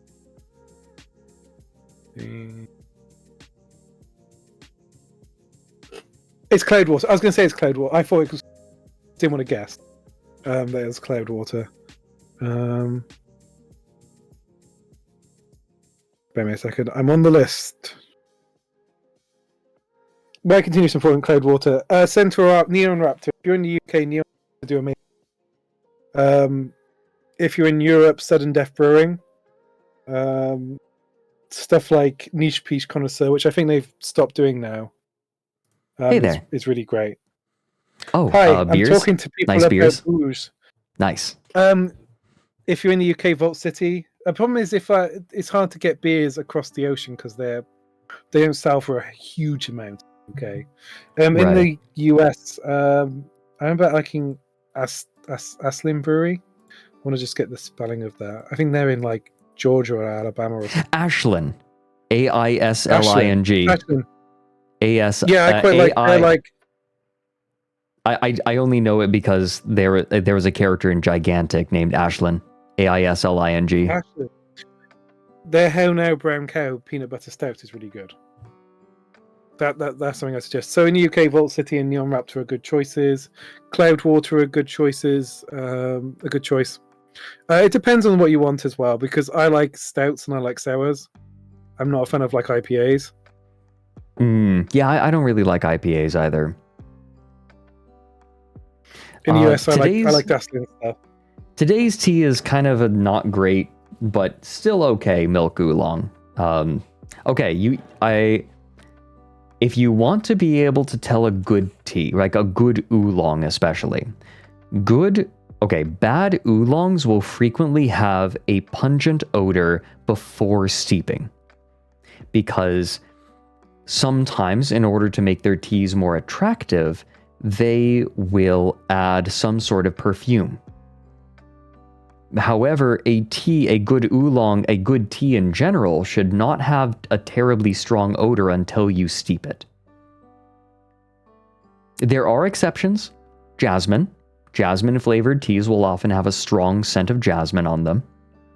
Like scented teas, like that's an aromatic tea, so that'll have a scent. But unless there's some sort of other flavoring, there's some explicit flavoring or perfume to it, it should not have a strong scent.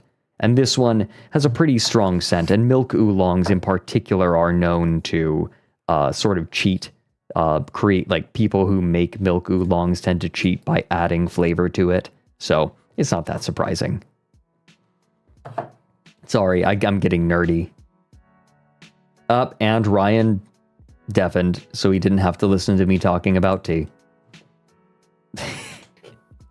Did you? You piece of shit. No, I was just joking. I just thought it'd be funny fucker. to have that reaction image to you talking about tea. You piece of shit. So anyways, this is our working relationship. It's milk oolong. It's good milk oolong should not have flavoring. That's all. And they often do. And they lie about it. It's technically fraud. China, I worked in China for, I think, like 4 years, right? And it's not uncommon to find additives in the food. You know, not uncommon at all. Less common where I was in Shanghai. I think it's less common, but still, you'd find things that were not as traditional as you wanted. You know. Yeah. I used to live with a guy, actually, like a Vietnamese businessman when I was in Shanghai, and he was like artificially producing bird nest. And it came up recently in a pub quiz. Somebody was asking what kind of birds produced bird nest. Oh, yeah, right. It's because it's made from the saliva of a bird. It uses its saliva as a glue for the nest, right? Yeah. Okay, so here's the thing, Connor. Most really good, if you're really serious about loose leaf tea, flavored teas tend to not be as good, right? The way that you make a bad tea drinkable is by adding flavoring. So if you have, and generally you don't want to add flavoring to good tea anyway, because good teas are going to have some nice, subtle, sometimes complicated or light flavors, right? Even good strong teas will probably have flavors that you kind of want on their own. So you don't want to put flavoring in good tea anyway. So flavored tea isn't bad tea. It's just that the leaf is probably not as good of quality. But that doesn't mean that it's not tasty, right? Like, I'm not going to get on anyone for having flavored tea.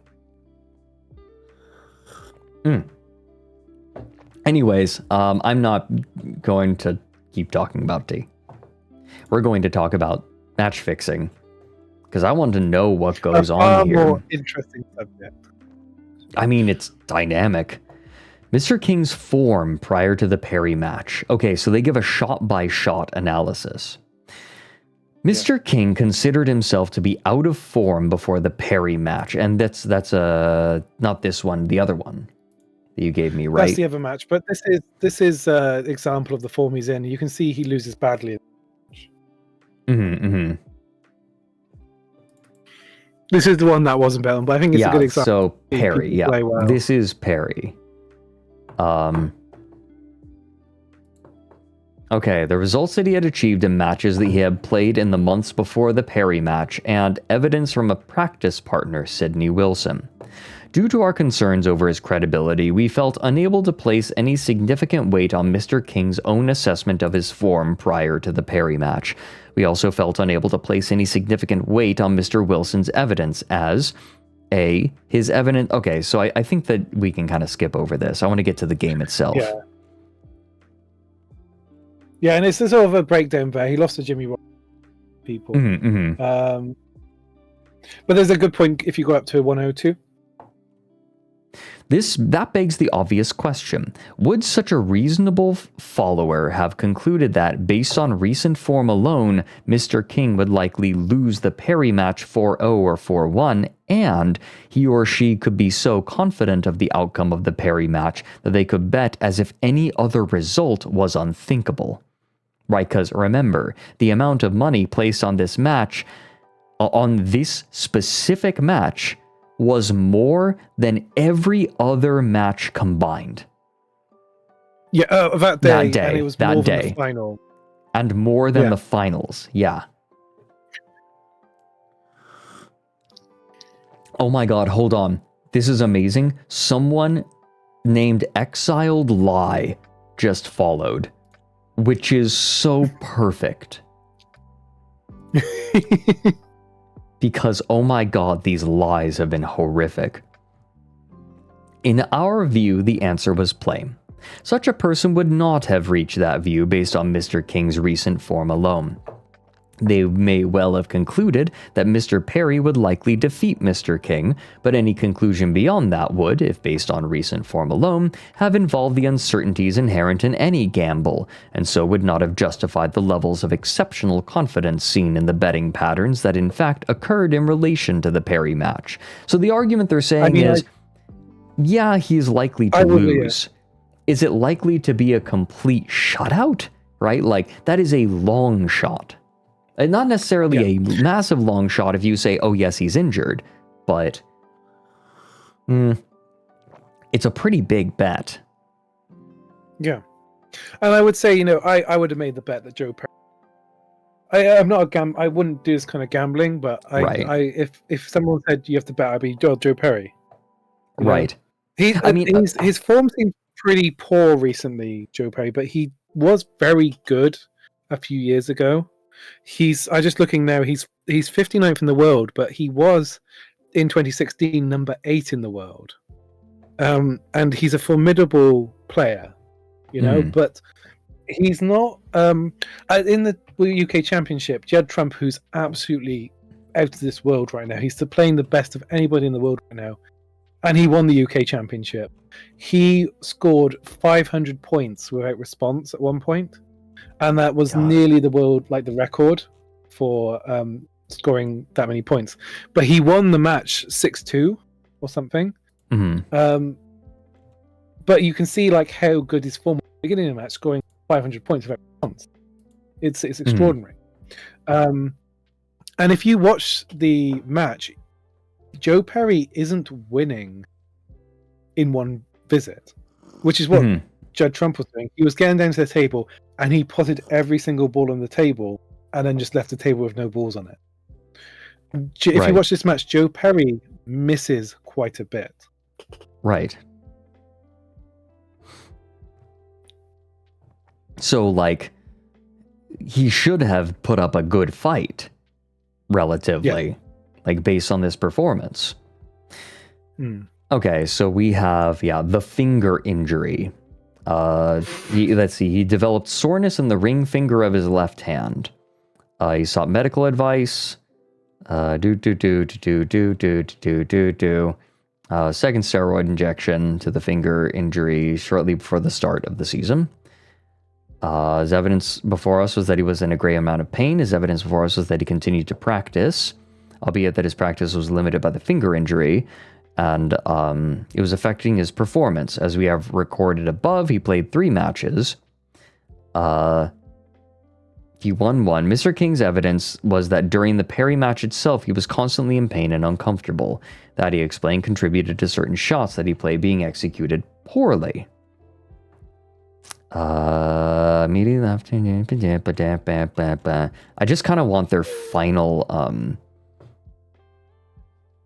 their final assertion. Mr. King did not seek any medical advice or treatment in the period prior to the Perry match. Do you want to roll back to the beginning of that paragraph before, because they explain their point of view? Okay, while we accept that as of February 2023, Mr. King's finger was quite possibly not in perfect health, we concluded that both before and during the Perry match, the finger injury was not anything like as debilitating or impairing as Mr. King or Mr. Wilson sought to make out in their evidence before us.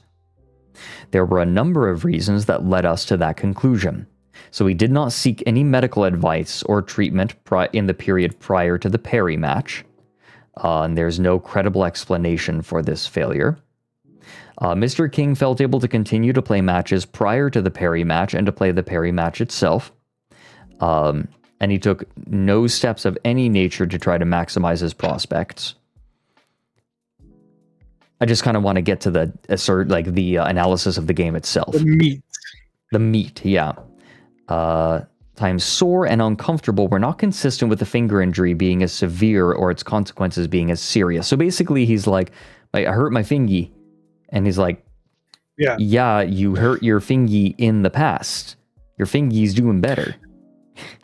So the finger that is injured is on his bridge hand, which means it's the hand that goes on the table. Yes. Now, all you have to be able to do, the best thing to be able to, you don't do much with your fingers when on the table. You do, to hit the middle of the ball, you need to raise your hand. Right. But you just basically need to keep that hand still, right? It's not like an elbow injury in your right hand playing the shot. Right. That's actually delivering the shot to the cue ball, which I think could be far worse. I think it might have sucked and potentially put him off. But I think when it's at that point, you kind of go, well, I'm in just too much pain to play. Mm-hmm. You know? It's one of those things, and also, I don't know, I've had injuries before when I've been doing things after about an hour, I'm just like, my hand's killing me, you know? Right. I just initially kind of push through it, and after a while, I just kind of become quite aware of it. I don't know, I mean, it's difficult, but, they're obviously not convinced here. Right. And theoretically, this person who placed these bets would know that his injury isn't nearly as bad as it used to be. It's again a pretty long shot if his hand's doing better. The finger injury had returned. Okay, wait a minute. Okay, so we have some contradiction. Look at this. Mr. King's evidence that Mr. King claimed that the finger injury had returned relatively suddenly in the period between the Higgins match and the Perry match. And this goes against the bet, which stated the bet was, you know, that he has this horrible finger injury and it's going to stop him from being able to like take more than one frame. But here he's saying it suddenly and inexplicably returned in an unpredictable fashion. It's like, okay, that can happen with injuries, but also right. But he's not the point. The point I'm making: you're not going to bet such a massive amount on money on the fact that it's going to spontaneously appear, even like unknown to the person who has the injury. That's a huge. That's stupid, right? These people are horrible liars. Like, this is the stupidest lie. This is the stupidest goddamn lie. Yeah, somehow the injury returned like Palpatine. I think that what really sunk him was that he's such a bad liar. we don't say it, we say pot here. I know. So I guess that could have been when we had the 420 joke. I should have made a joke about pot then, or potting or something. You're right. But I would have didn't, been funny. Because I think the dog was whining at the time, and it's all George. I'll blame George. Can't go to work tomorrow, boss. I sprained my penis. I use it to prop myself up while I'm standing at the assembly line. Having sex with your mom. Tripod. Okay.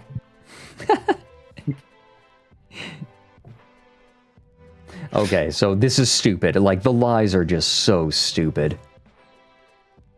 Better's accounts began to be suspended by... Oh yeah, almost immediately after the match, Better's accounts began to be suspended.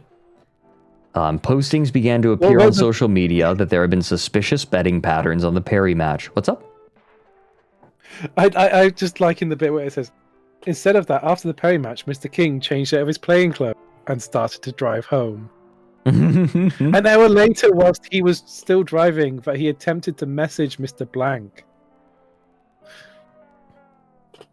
Oh my.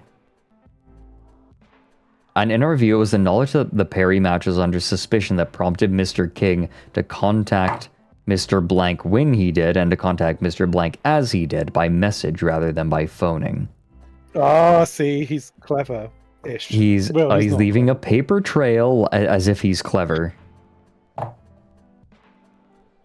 Sorry, I'm fiddling. I'm fiddling with my phone case. I can't hear you. I'm sorry if the clumping, if you can hear clumping. I'm fiddling with coins. That's what you can hear that? Coins. Pens. Coins. Pencils. Snooker Umbrella cube. handle. The finger injury was not in our view that bad. Okay, so they're just kind of talking more about the injury. It's like, how widely known was the injury? Yada, yada, yada, yada. Yeah. All right, here we go. Mr. King's performance. All right. So, now we turn to this. That a number of the shots selected by Mr. King during the Perry match were not what one would have expected from a professional snooker player of Mr. King's experience and standing, and were unnecessarily risky. Like I was mentioning earlier, the Civ 6 cheating scandal, where the dude very obviously was using a program to look at the entire map and then make his movements, because you know how in Civilization you can scout and like find ruins and then get sexy stuff from those ruins. There are certain heuristics that players use for the early game in order to move their scouts and collect cool stuff. And he doesn't. Okay, never mind. God damn it. Never mind. I'm sorry, I was joking. I'm sorry. The point is, there are heuristics that you use to pick shots in snooker. I didn't even know what the word heuristic means. A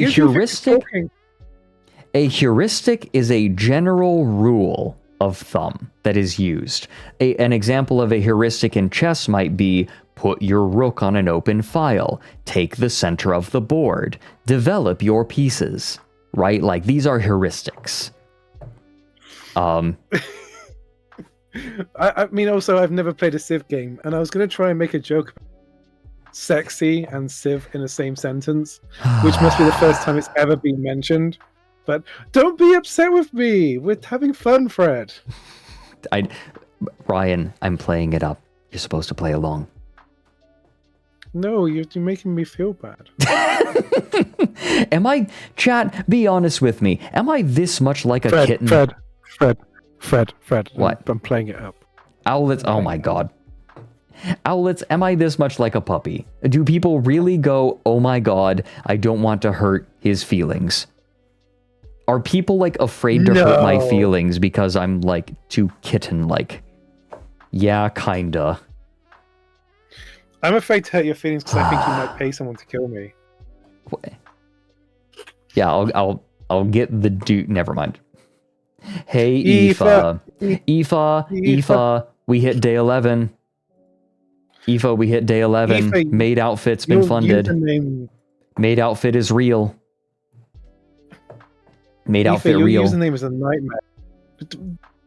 Like it's hard enough for me to read Aoife generally. Put a 1 in there, so I'm just reading it as like Aoife. Chat, drop your maid ideas. They were saying that there needs to be a sock strap, I think it was, and also thigh squish was demanded. Fred, you're a puppy, but I want to hurt your feelings. Okay. You need the femboy coder socks. What? That's not maid though. That's not a maid Honor outfit. comes from deep within you, and to truly know oneself, to know one's honor, one must reach deep within oneself and touch one's honor. You need to bring the thumb of your right hand, your sword hand, to your rectum and stick it Oh in my there to form God. the arch of honors. Jesus Christ, Ika Pika is influencing you, Zumba.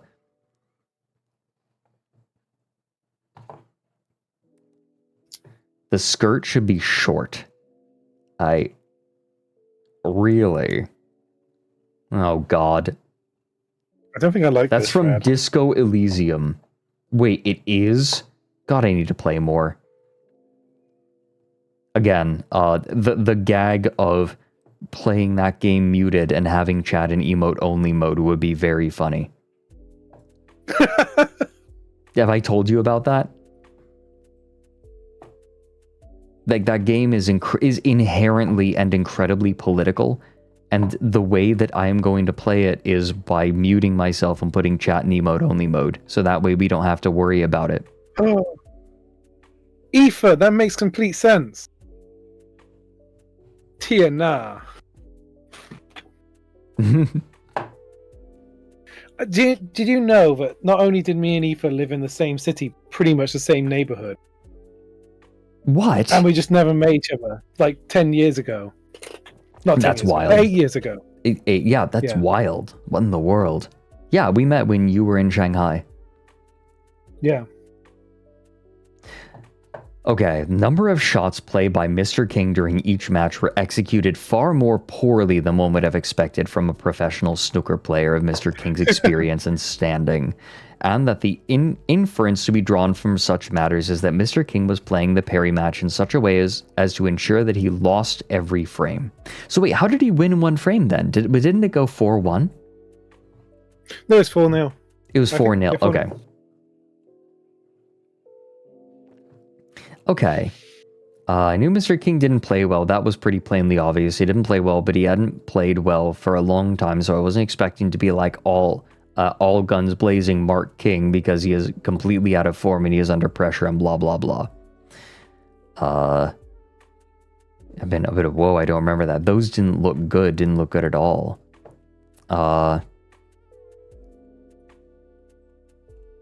Okay. So yeah, I think if you ever watch a snooker players playing, they don't tend to watch how much they miss the shot by. They tend to be out of the seat, and I think they quite shell shocking their opponents. Like they just want to kind of win quickly, and before the opponent knows that they're 2 down, and they're like, "Wow, I'm really fucked," you know? Right. Feather duster plucked So this from is the- owlets. Oh my god. This is a bit about, you know, the who gave the evidence and whether they gave the evidence in a straightforward. Yes. So there's Ali Carter and Mr. I think Ali Carter is probably not like King's witness, but he's like a professional snooker player. And Right. Dunn, who I don't have his first name there, because I don't actually know who he is, but he works for the World Snooker Association, and he's, well, the World Professional Billiards and Snooker Players Association. He works for them, and I think he's just suggesting whether the shots were appropriate or not. Let's see. Okay, so. Okay. Frame 1. In the first frame, Mr. Dunn considered Mr. King's shot selection to be as expected for a professional, but identified 3 shots that he considered to be worthy of comment. Very early in the frame, let's see. So Mr. King missed what Mr. Dunn considered to be a relatively easy brown into the green pocket, which he considered to be a 9 out of 10 pot by some margin, sending the cue ball into the loosely packed reds, spreading the reds, and leaving Mr. Perry with an easy opportunity to build a break. So this is the kind of shot you can't miss because you're going to leave you've done the hard work for your opponent, you've opened the reds, and Right. you've then, as a result, left them in a good position to win the match from that. Well, the frame. Right. So Mark King's at the table. You can recognize him from his hand tattoo. So that's Joe Perry, who's also Bob. Okay.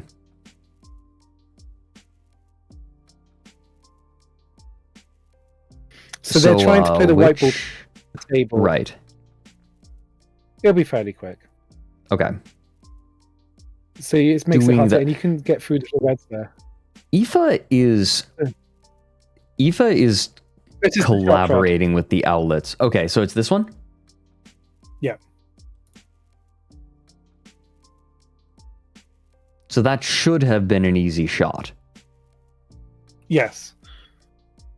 And this is now Joe Perry, who's in a position Right, to and start he playing just well. and now he's completely set up for a really good This is really what good a run. real professional snooker player looks like. He's playing good shots. He's potting very quickly. Played a little cannon off the red there. Yeah. You'd expect a good snooker player to play with above 90% shot success, and in his position above 95% shots. Hmm. You know, I was a longboarder. People are saying like What's Fred a doing sick nasty tricks. Like I wasn't I wasn't a skateboarder, but I did longboard. This is a Porsche. Oh no, that looks bad for initially. That's a shot. So maybe Skater go back to Made the is a document. manga. Oh. Maybe go back to the doc, Fred, and see whichever shots Yeah, were yeah. worth mentioning. Let's Tough Fred see, along the back row. Okay. Yeah, next. Let's Mr. play it, I'll King missed tell a you tough red along the back rail. Mr. King was critical of himself for missing that pot. Mr. Carter's view was that he would have expected Mr. King to make the pot. Mr. Dunn's view was that the miss was not that unusual in the first frame of a match. So this is an important shot because the way the cushions and the table interact with each other, it kind of differs table to table, and they normally have to get a feel for that. So yeah, you'll see a shot here. It's going to be right along the rail. Maybe it's coming up in a few moments. Yeah, we'll keep watching. So I you haven't see seen who's any. behind the brown. So Oh, probably here. Perry's. Yeah. Probably here. No. Yeah. Yeah. That's King? I think that's a bad miss still. That's not as close. That was King, yeah. That's not as close to the cushion as I expect it to be. When it's hugging the cushion, it's a bit more difficult. Oh, yeah, I know. I play pool. I guess you need to explain to everyone. Yes. Yeah. Yeah, sorry. Missed a tough red along the back rail. So at 10:38, Mr. King missed a long red into the bottom left-hand pocket badly, leaving an opportunity for Mr. Perry. Mr. Dunn described the shot as the only shot available to King. His criticism was thus only as to the execution of the shot. Mr. King described it as a very poor shot, and Mr. Carter did not disagree. While Mr. Carter described it as a shot to nothing, that was not strictly right. The shot was so badly played that it did leave an opportunity for Mr. Perry. So a shot to nothing is something you hear a lot in snooker. People talk about a shot to nothing. It's where you play a shot which is designed to not leave your opponent an opportunity if you miss that shot. Right, yeah. So if you're playing... Go for it. Oh, just like there are multiple considerations, like basic considerations. Yeah, so if you're playing a red in the bottom corner of the snooker table, you might screw back the ball all the way to the top. So Right. if you pot the ball, you have an opportunity to pot one of the colours at the top. Yeah. But if you miss, then there's not an opportunity to pot another red. Right, That's a it's classic a very shot to nothing. Yes, Yeah. it's kind of interesting the topography of the board, or the table, because of like just Yeah. the size and the way that the game is played. It's just interesting to me how different it is from You're pool. at the top. It's very, very difficult to make a shot. Because you remember when you're making a shot on the pool table, that pool table is as long as the snooker table is wide. Right. Yeah, like when you're So playing that's- pool, you typically want to break as hard as you can and just get the balls moving to sink something. Yeah. Because there is a decent chance if you get enough balls moving far enough, one of them is likely to go in.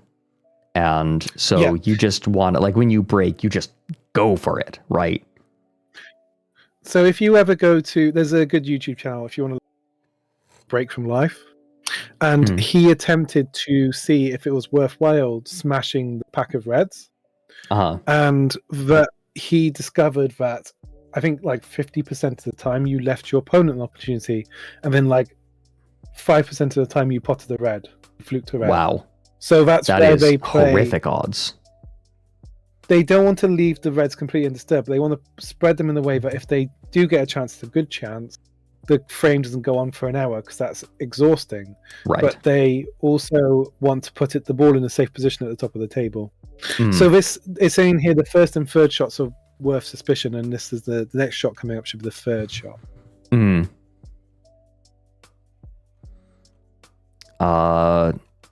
Let's see. The third shot happened at a time when Mr. Perry was ahead in the frame, but the frame was certainly But we not... haven't seen that yet. Oh, okay. Yeah. Oh, we'll We keep saw going. the second one. Okay, let's wait.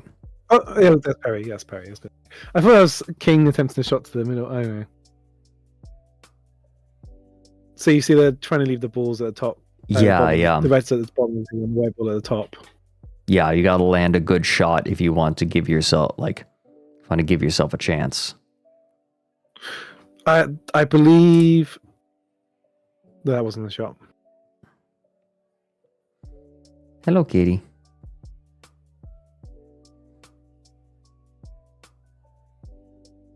So that's another safety shot. Trying to get to the top of the table. That wasn't played well. You don't want to hit the balls as you're going.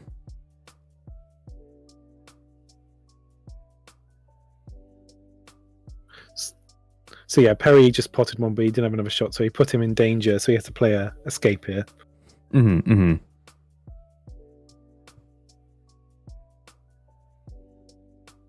That wasn't a bad shot. I thought that was all right. Ooh, that's a very nice shot. Yeah. See, Joe Perry's very capable player. Yeah. Oh, they are just being cruel. Okay, almost.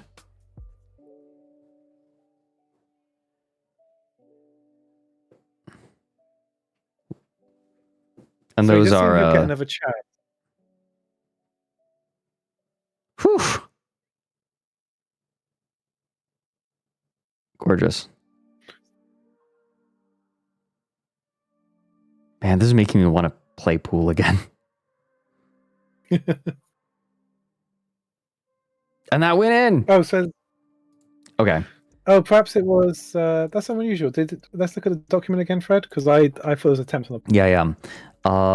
So Mr. King missed a long red into the bottom left-hand pocket badly, leaving an opportunity. That's okay.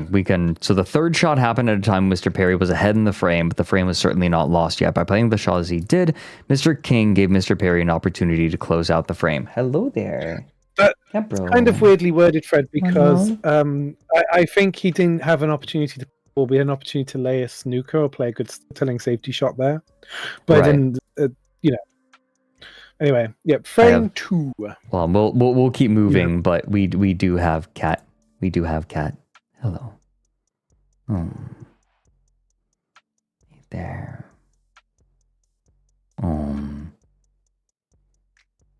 This is Gabbro.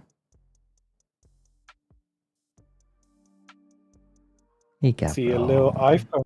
What's there, Fred? Yeah, that's the phone I use for tracking. I was gonna say. Yeah. Hee. Are you gonna get replacement red buttons for your keyboard? Nah. Hee. The FPS button. I'm happy. Yeah, the WASDA buttons. Hey there. We can keep moving.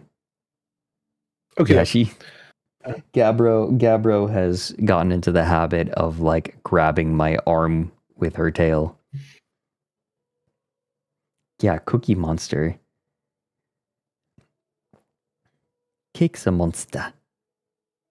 Okay, we can continue. I watched old reference. I watched the Star Wars episode of Family Guy. One of the Star Wars episode of Family Guy. The second one. And instead of being like attacked by a snow monster, Luke's attacked. Well, Chris Griffin is attacked by the Cookie Monster. Right. And it just brings me so much joy, that gag. Cat is being cute right now, so I'm just a minute longer.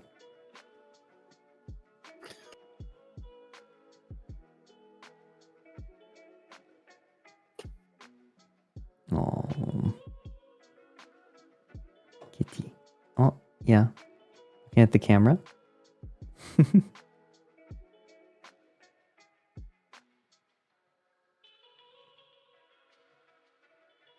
Comfy.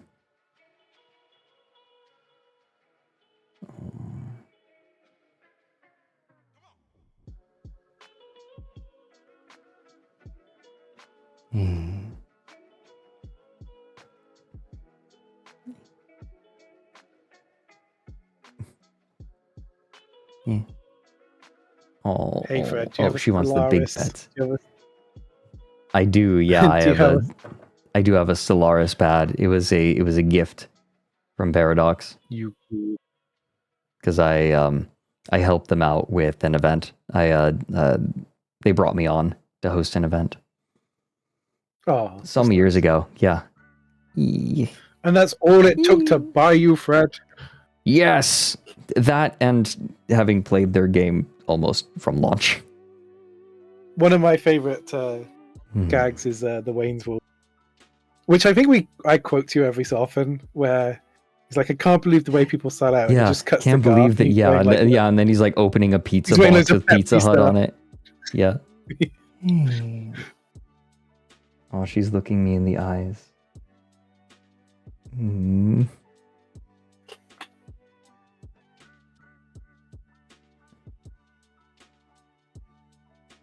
She's 2 years old.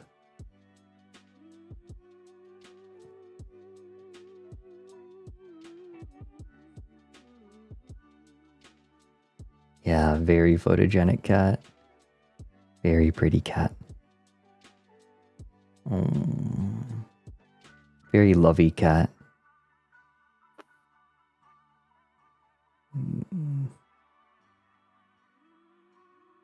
She likes it when I cradle her head.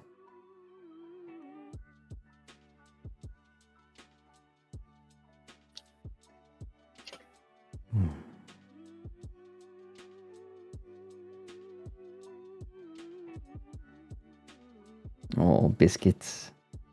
Biscuits.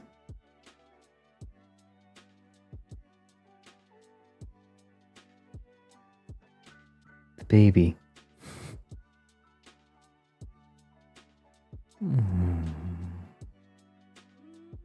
Yeah. Oh, she's sinking her head down onto my hand. Oh. Oh. Yeah.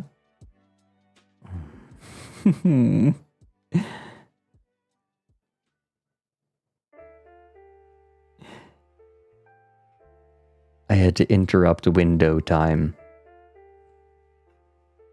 Window time. We had to split it into two. But she needs love now. It's late in the day. The battery is discharged. The love battery. So we need to recharge the love battery. Getting charged with love battery. Hmm. Oh. Usually she wants rubs, but sometimes she just wants me to cradle her.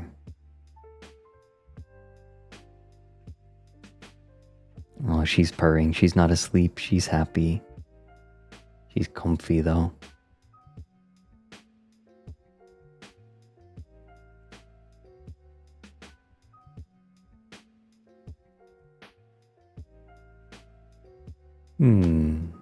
Yeah, I can't move now. Sorry, Ryan.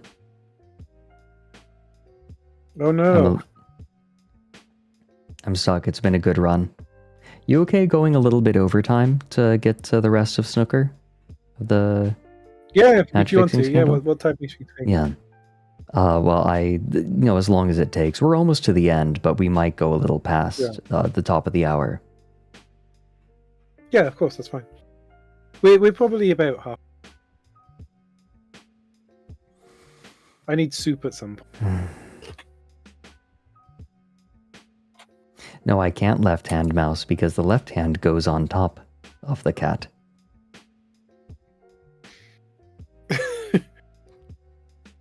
That's a problem. Fred lacks ingenuity. I could use my mouth. Oh, the pets. My petting has started the biscuit factory. Oh? Uppies? Yeah? She's balancing on my legs. Oh, and up onto the cat highway.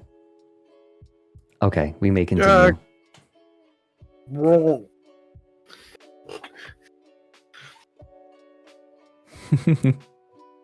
Cabro just needed a little love. And I will stop the stream for her. Ready, frame 2. Okay, frame 2. Electric Boogaloo. To read the frame 2 first. Oh, I yes, need to know what I'm apologies. looking for. Frame 2. So, by themselves, those shots might not have led us to conclude that Mr. King was taking steps to ensure that he lost the frame. However, when considered in the context of the subsequent frames of the match and our conclusions on the issues in these proceedings as a whole, we were satisfied that that was indeed what Mr. King was doing. I think the brown miss is particularly damning. It was missed by a long distance, and it left him a huge opportunity. I would point to that as being a really poor miss. Okay. So Mr. Dunn described the second frame as one which Mr. King should have won, and in which Mr. King had many chances to do so. We agree. Mr. Dunn identified 7 shots in the frame which he considered to be worthy of comment.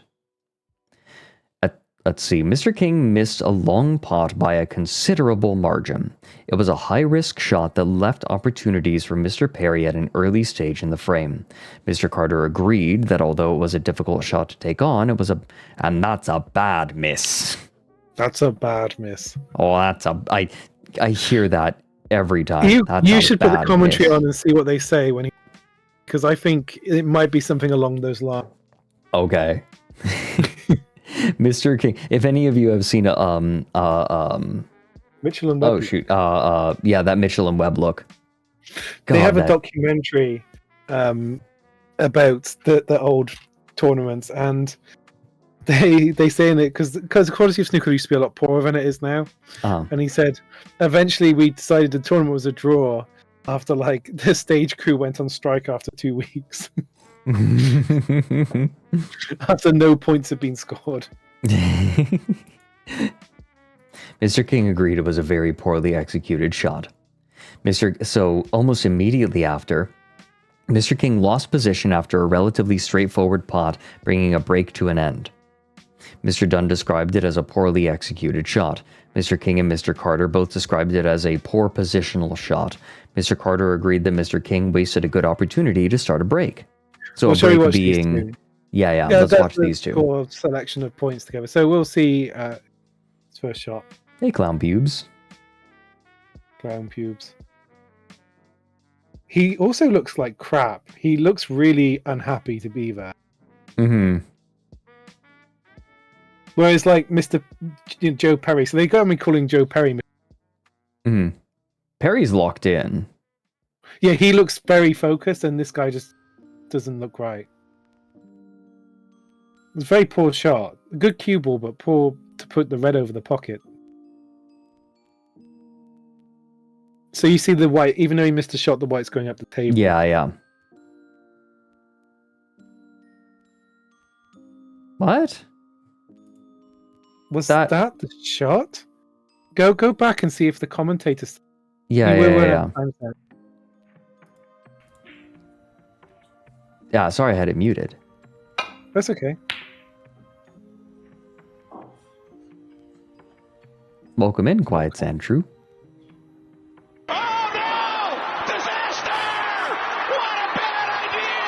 What a bad idea! Ooh. That was difficult. That was difficult. It was hard to look. So this is where he loses position. Yeah. So. Oh no, he's still in position here, but I think this is the break where he loses position. So maybe on the next shot he loses position because he's in good position there.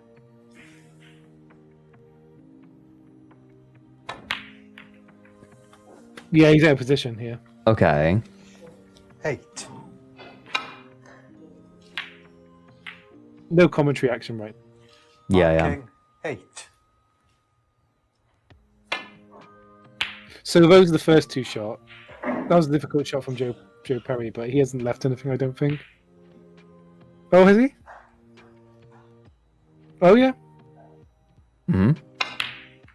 Oh, God, that's awful. Oh, that was horrible. Okay, so I can even explain why that looked bad. So, typically, when you are holding the cue, you want your stroke to be mechanical, right? That your elbow is almost like a piston, right? Your upper arm stays pretty still, while your lower arm almost hangs and swings back and forth. It should be completely still. Your upper arm should be your upper arm should be totally still, and then your lower arm does all of the action. So your shoulder is locked in pretty much, and your elbow acts as a piston. And in that way, when you do that, the cue moves perfectly straight. Yeah. Right. You want a perfectly straight stroke on the cue. Watch the way that it moves. Oh, it's really horrible. That is like, look, he adjusts the position of the cue right as he's making the shot. Like look, he tilts it down right before making the shot. And remember, the problem he's complaining about is his ring finger on his left hand. I think it's his right hand. He's left. Or is it his? Like, no, you were saying it's his bridge hand. Yeah, but he's left-handed, so it would be on his right hand. Oh, okay. So we got that mixed up. Okay. I didn't know he was left-handed. Okay, we had that backwards. Still, even then, that should not be happening. Like, that's a problem with his arm. They should be checking out his joints, not his finger. Like his elbow. Like, that's just so weird. It's like, it's so elementary. It seems like such an elementary thing. And yes, the implication here is he's purposefully throwing. Yeah. Oh my God. Like, that was just... So that's 26-20. Like, am I missing something? But basically what I'm saying is, am I missing something here? Am I just horribly misinformed? Or was that as ugly as it looked? That was horrible. And I think, maybe he'd have got away with it if it wasn't for that angle. Yeah, good point. So he has a red when he chooses to take a safety shot, which he thinks is a poor choice. So Perry will probably do a lot of work from here. Difficult shot, though. Right against the cushion. Because you can see here he has to pitch down to plot it. Yeah. this sucks, right? Like having to hit the ball like this, speaking as someone who grew up playing pool, this shit sucks. You have to angle it down, and it also it means that you're putting force down on the ball. It's harder to like get the force going where you want, and it also puts spin on the ball pretty much no matter what. Well, I think he's playing with spin on purpose, but the problem is right. But I'm saying it. What I'm saying is you don't even get a choice when the ball is positioned so close to the bumper. Like you have to. Well, if it's right against the bumper, you can only play with topspin. So that's why it's pitched into backspin. But when you play that low with backspin, the ball will bounce. It will leave the bed of the table. Because of the way it pushes it out of the way. Right. Because it's not so much pushing it forward; it's pushing it out of the way when you do that. Mm-hmm. But yeah, that's why they kind of suck. So rough shot. Where do you land? Super shot, though. That's why people are clapping. Yeah. So he plays a safety shot here because he just didn't have a good angle on the. Yeah. So this is king. Yeah. That's a fine safety shot. So I'm like, we're looking for the next one. So it's a little while. Okay, so he played a safety shot instead of taking on an available red. Yeah. There was not, in our view, anything suspicious about that shot selection, which Mr. Dunn accepted in cross-examination was legitimate. And I think that's the shot that he's talking about. Bottom left-hand corner, leading the frame by 36 points. That's the next one we're looking at. Yeah. Mr. King missed by some margin a red to the bottom left-hand pocket when leading the frame by 36 points. Mr. Dunn considered that to be a 6 out of 10 shot, and so a pot that would be missed almost as often as it went in. However, it was the manner of the miss that attracted attention. The shot was played so poorly that it broke open the reds for Mr. Perry and gave him the opportunity to get back into the frame. Mr. King and Mr. Carter both agreed it was a bad miss. And that's a bad miss.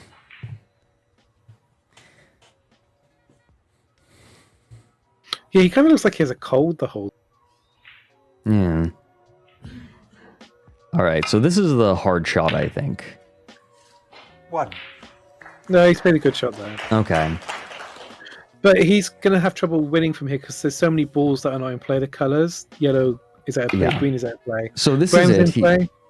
He's up to 36 now? And when he gets to 36, he's up by 13 here, so he's going to make a bit of a break here. Okay. He played that very quickly. 6. Yeah.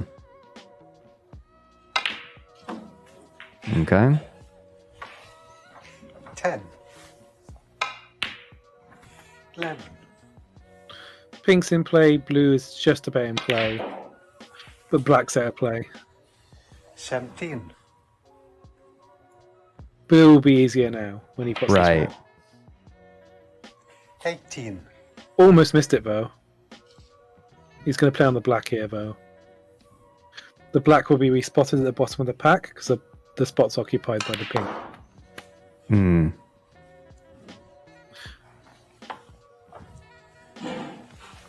25. Oh, we'll go on the blue spot. Ignore me. Ignore me third and third. You're good. It's late. Oh, so he didn't take on that shot, but it was like they said it was a legitimate shot and Hmm.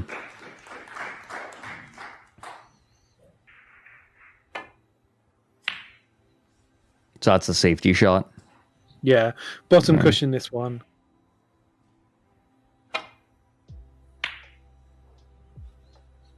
This is also a safety. Yeah. If I was to guess, I think he was trying to play it poorly to leave him a shot into the pocket, but he didn't. He actually played it well. Right, he accidentally played it well. Foul and a miss for Mark King. Okay, so this is the shot in question, I think. Yeah, so this is the sus shot. Because it's that top red and the two on to the left of the pack, and when he hits that, the cue ball will go right into the reds. 36 ahead, so yeah.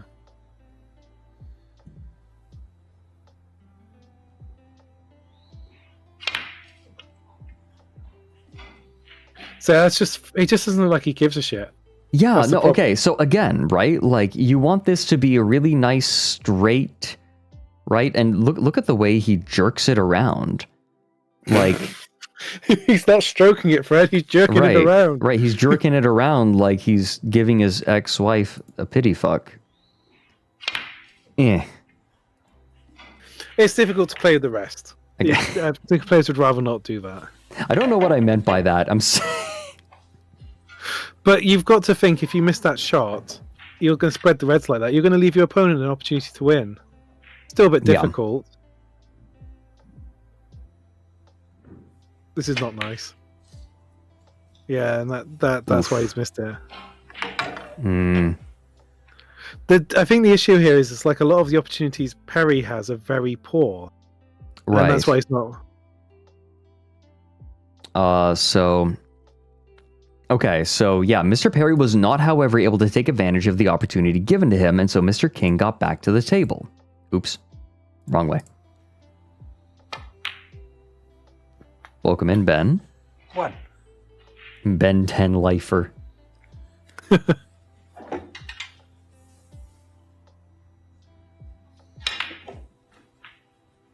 a bit of a strange atmosphere. He's hitting everything a bit hard. Yeah, it's like with not quite enough preparation. So that's gone wrong. He's in a bad position here now. Right. This 3. I don't know. I feel like that's the kind of shot I saw my brother play when he would like begrudgingly play with me. He just doesn't give a crap.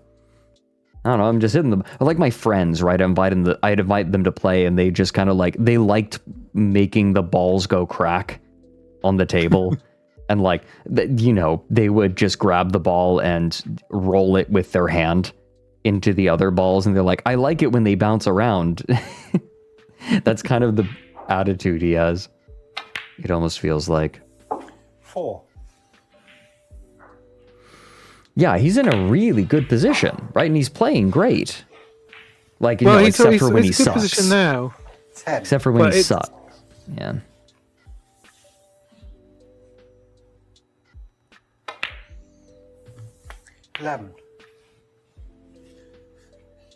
He's low on the pink now, so he's going to have to take on a difficult black. Mm-hmm. And, you know, misses it. So he's like effectively sort of slowing. He's like sowing the seeds of disaster and then missing. Okay, so. King 11. So King, yeah, sorry, let's go back. So Perry's missed another difficult shot. So this is a difficult shot. Yeah.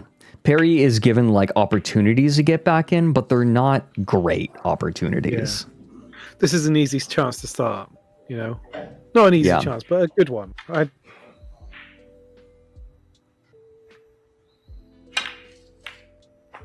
Wow. Foul. Yeah, it has to be on separate shots.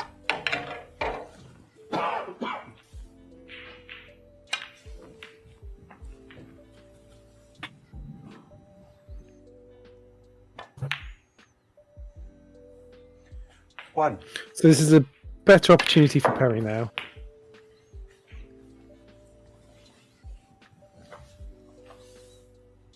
I hate this black shirt dress code for this event. It sucks. 8.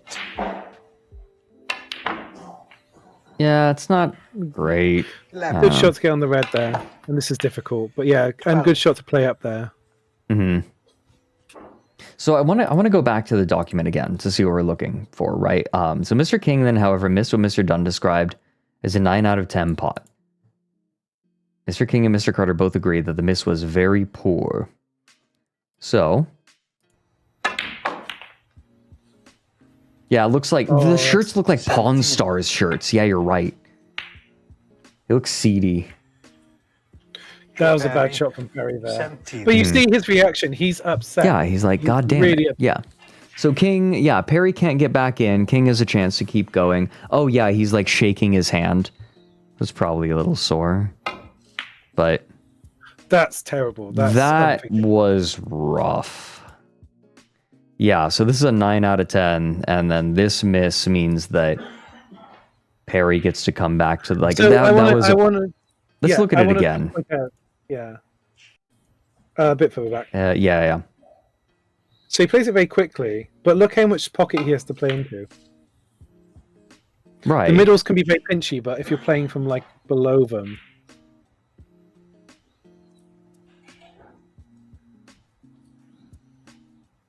Did I suck hard enough? King's tip is larger than the feral. You can see it there.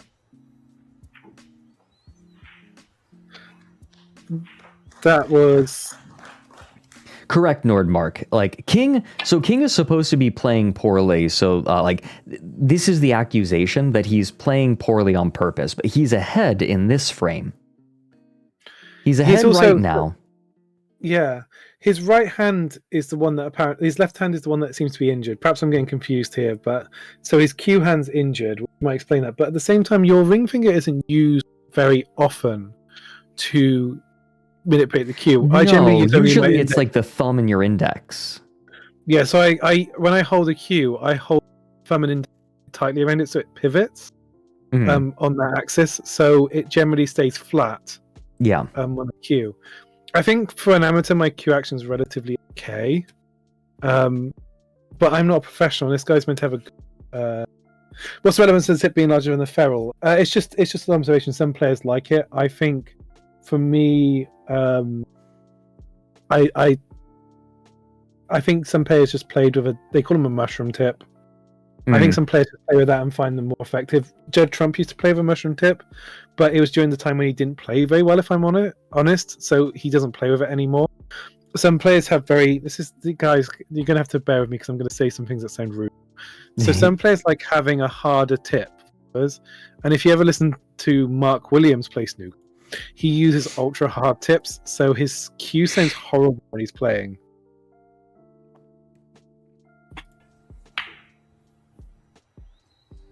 Doesn't seem like he's paying attention. Yeah, I mean, people go into different places where he tapped the table because it was a good shot, and he did get the snooker behind the green.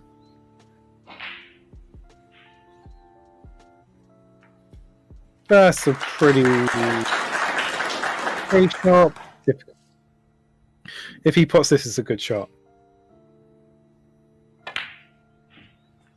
One. That's a very good shot. That you fools.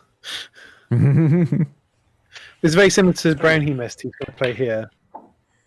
4. Not quite as acute the angle, though.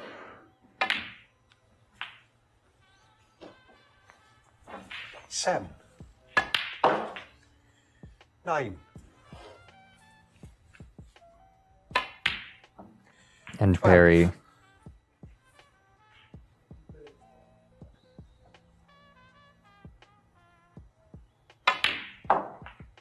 16.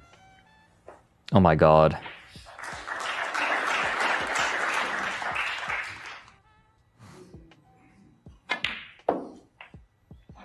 Oh, wow, that's great. 21.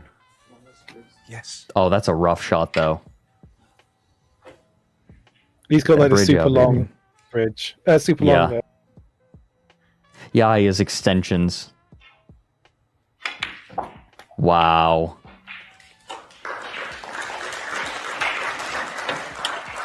$27.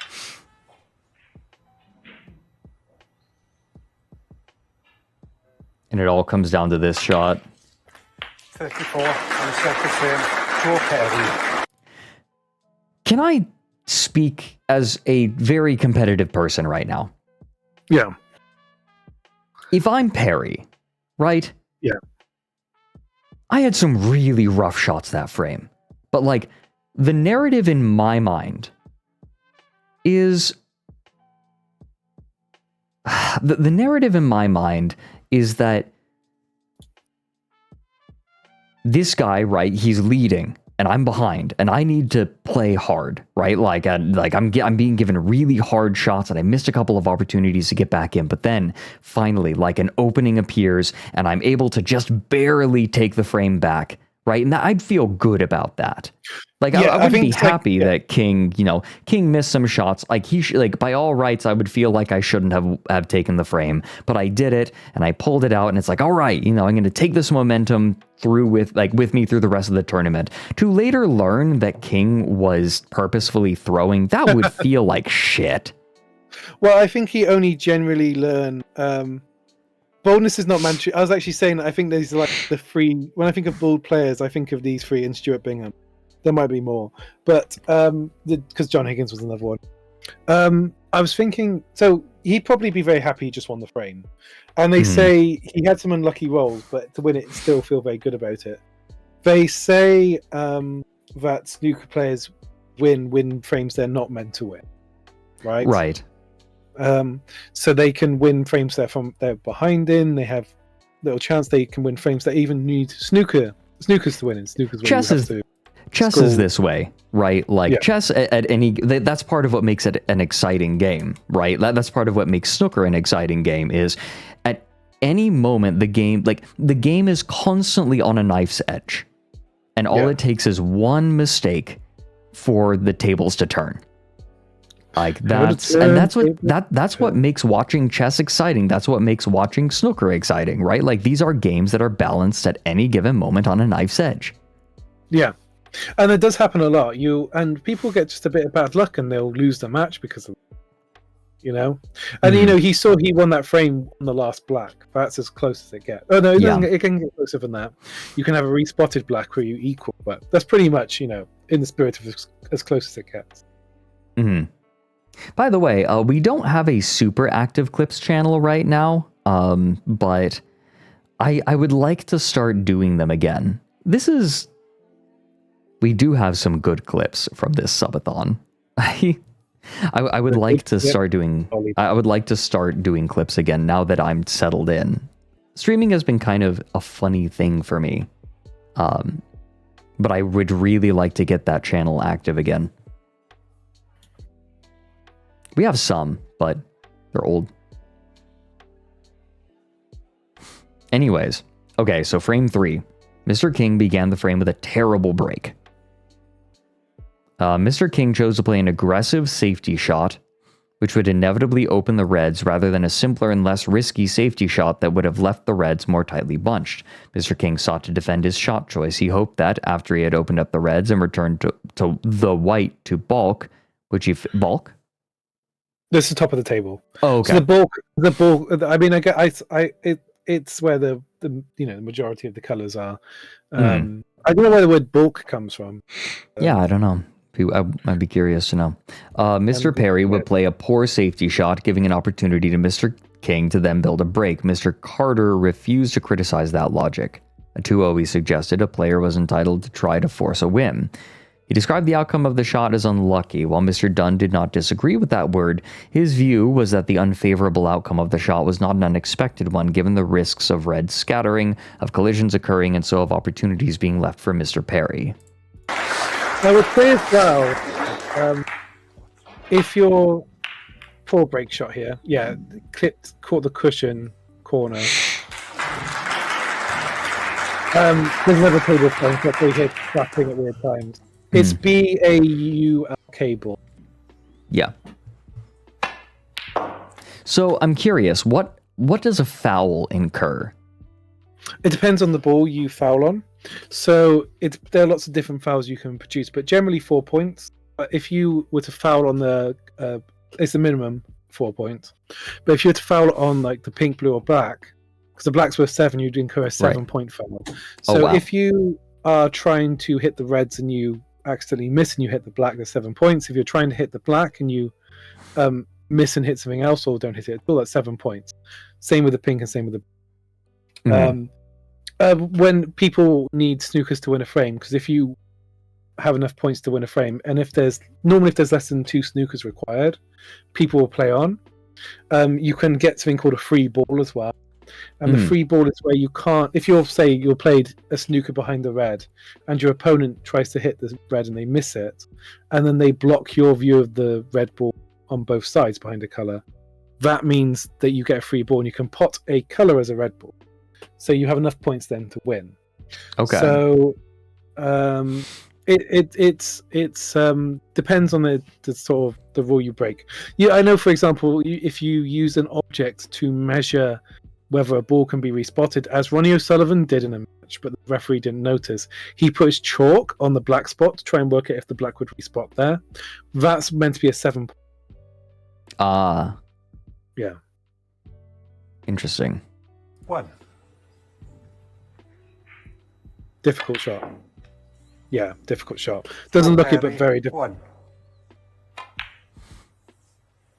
So that's a normal safety.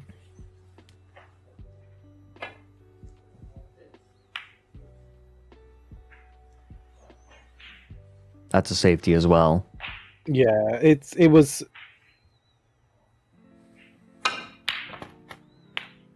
Not the best one, but it was, it was so and so. I'm not talking about his performance, but poor shot to get on the black, not get on the black there. The black's a sitter, All you have to do is get at the table. Yeah. Oh, good shot there, though. 6. But he's come low again. It's like everything's played with an inconsistent. Trying to get it, it's weird. Yeah, match fixing is kind of interesting. Like it's if you're not experienced or have it planned, then it can look really weird, right? Like games where match fixing is occurring just inherently typically look really weird. Yeah, his shots are very strange. Yeah. 14. Sometimes the person will go from Yeah. The person who is fixing the match will go from playing really well to suddenly making absurd blunders. And that's it. Hi, Chai, by the way. Hey, Chai. Yeah, that's a good point. And that's kind of what we're seeing with King, right? He's going from making, quite good shots, getting reasonable decisions, to just suddenly making absurd and ridiculous, ridiculous seeming misses, right? And bad decisions. It was a poor shot by Joe, though. I mean, it was stuck on the corner, so it was a difficult one.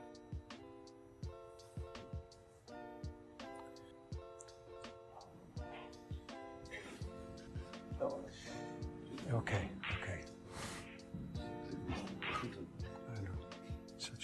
Bet Victor. I don't know why they stopped here. Maybe somebody was moving in the crowd. Did that seem aggressive to you? Marking. Like an aggressive shot? No, I don't know. I think he intended to miss that on purpose and was looking for used to. Okay, here we go. Oh wait, was that on its spot? Yes. Yeah. So that Mr. King missed a green off its spot. Mr. Dunn considered that shot to be straightforward. Mr. King and Mr. Carter agreed that it was a bad miss. The consequence of that miss was to present Mr. Perry with an opportunity to win the frame, which he took. Spoilers. Spoilers. Oh yeah, really poor. Look at the position of the ball. It's right where you want it. 1. Blue? Oh, brown, okay. It's hard to tell from this angle because it pushes... The yellow and blue might not be as close together as they look because they're pushed together by the angle. Yeah. Good shot on that, though. 6. Played with drag, that's very difficult. 13. So after you sink a red, you can sink as many colored balls as you like, right? 14. That almost missed then. That did. Whichever one you choose. 21. Mm-hmm. It just has to be a red first on your turn. Yeah. So the reason breaks are so important is because you score 4 or you string together. If you just put a red, you just score 1 point. If you put a red and a black, you score 8. Right. 37. That was a good shot. Very nicely 38. controlled, and that one was too.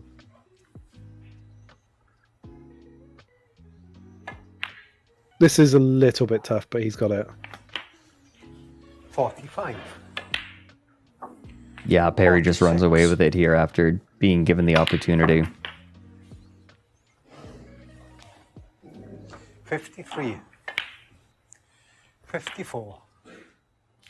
I mean, Joe Perry's not playing super great. He's not the best of his ability. He's playing okay. 62. 62. Ooh. He's got a thick Welsh accent. 62. But he's Frame won the frame, I conceded, think. The third frame, Joe Perry.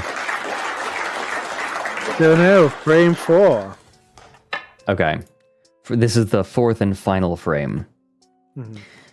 Mr. King underhit a positional shot after potting a black from the spot. So the spot where like you put it on the table. Yeah. So that's meant to be really, really poor to miss it from the spot because you practice potting it off the spot constantly. Yeah.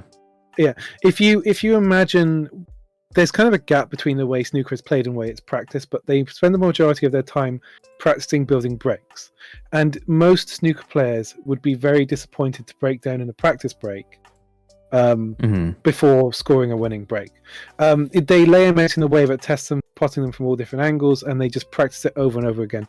Most snooker players apparently practice 5-6 hours a day, just constantly practicing all kinds of different things. Right. It's a lot of practice. Puggreb missed it badly, sending the white into the pack of reds and presenting Mr. Perry with an opportunity to build a break. Mr. Perry took that opportunity and went on to win the frame in the match. So this is just pretty straightforward, I think. Yeah, but I think you look at it, it's interesting. Yeah. So Joe Perry's won 5 to King, 5 to 3. Yeah. In the head-to-head. Yeah, it's not nice queuing we're seeing here. He looks left him an hungover. opportunity. He looks really bad. I don't know what's going on. 1. That was a tough pot, tougher than it looked. Actually, from looking at it from that angle. Because the pocket's very pinchy in the middle. Whew. 7. It's a bit difficult to cut back like that because you can't see the pocket either. Right. 12. 13. Hmm. 20. That's the ref. Ook board. Yeah. He's got a very musical voice. 28. 28. Oof. That's kind of... Oh, wait. Is that going in? Joe Perry, 28. Oh my goodness. So that was a poor shot from Joe Perry. 1. So he's quite low on the black here. Is this the one he misses? No, he got it. No. Hey. That was a good shot. Yeah. 9. 9. You go for the black here.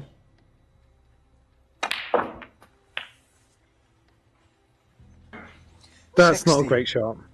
Can you just chain the black? No. You have to Okay. put a red in between each colour. Okay. 17. Got it. So red colour, red colour, red colour. Yeah, yeah. Until you have the last colours available, then you have to go up in order. Yeah, poor shot. Really poor shot. Yeah. Left in the...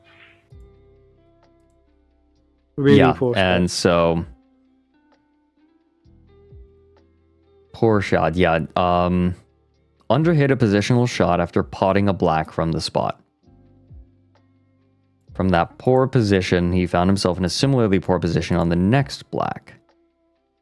So if we go back pot aggressively, oh yeah, yeah. If we go back a couple of shots, we'll see him miss the first. He hit the first shot.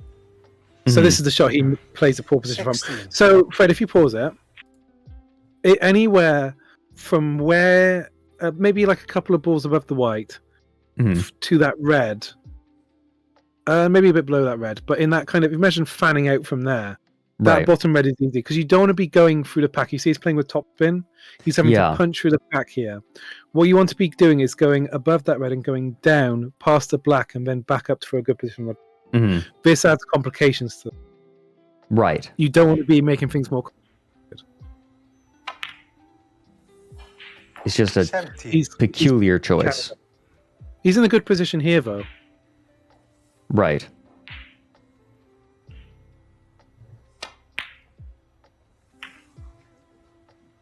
Black King, 17. I mean, I would have fancied him to get that shot. I mean, I would have expected him to. Right. Yeah, it's a shot that he's done over and over and over and over again. One. That's a good shot. Yeah. And he just clears up from here, so Joe Perry will... Yeah. frame him. Perry just sinks and sinks and sinks. Okay. And the next, there is also... So there's an overall... The Higgins... So we can just talk conclusion to the final. Because the Higgins match, he wasn't found to have fixed. While the video of the performance alone might not have enabled us to reach that conclusion, so the conclusion that he had secured an outcome for his opponent, like, people bet a silly amount of money on this, Yeah, on him winning that way. this specific game where he just so happened to play like weirdly badly. I feel like there were bets on 4-1 as well. So it looked like he was giving a half-assed attempt at trying initially. And he was like, well, if I win this second frame, so be it. Then we have, then I have to focus on losing the other. Yeah. But he played some decent shots, particularly in the second frame. He did. But he played them with almost abandon. Do you know what I mean? Yeah. That's kind of the point that I was making with his weird form on his shots, right? Like, they didn't seem stable. It kind of felt like he was throwing it to fate. Someone's asking if Perry wasn't on it. As far as I know, no. He is mentioned as talking to... He knew person A. What's the word I'm looking for? The sports bar owner. They knew both person A, and he had introduced Mark King to person A. But as far as I know, he couldn't do anything to help Mark King fix the frame. He just won the frame. Yeah. Right? And Joe Perry's... As far as I know, Joe Perry's position is he's not only a snooker player, but he's also a commentator. And a very successful one. So he's got his post-snooker career sorted already. And he's been a very successful snooker player, Joe Perry. Joe Perry's won a few tournaments in his time. And like I said, I think it's pretty much a sure thing, I'd say. I'm surprised the record's that bad. But perhaps it's because Mark King performed very well during a certain period. Like I said, he's won 4 major tournaments. Two ranking tournaments and 2 minor ranking tournaments has been won by Perry. But he's been as high as number 8 in the ranking. So I don't see how he would need to, do that. Mm-hmm. He won the Players' Championship, which is a good. And he's been in the semi-finals of the championship, so he's a very successful snooker player. I actually think Joe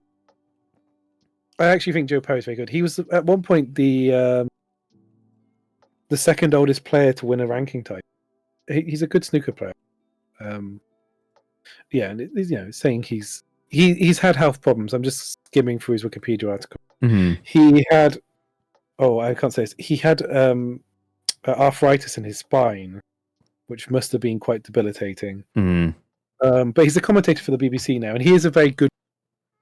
Him and Alec McManus were recent additions, and they're both excellent commentators. Mm-hmm.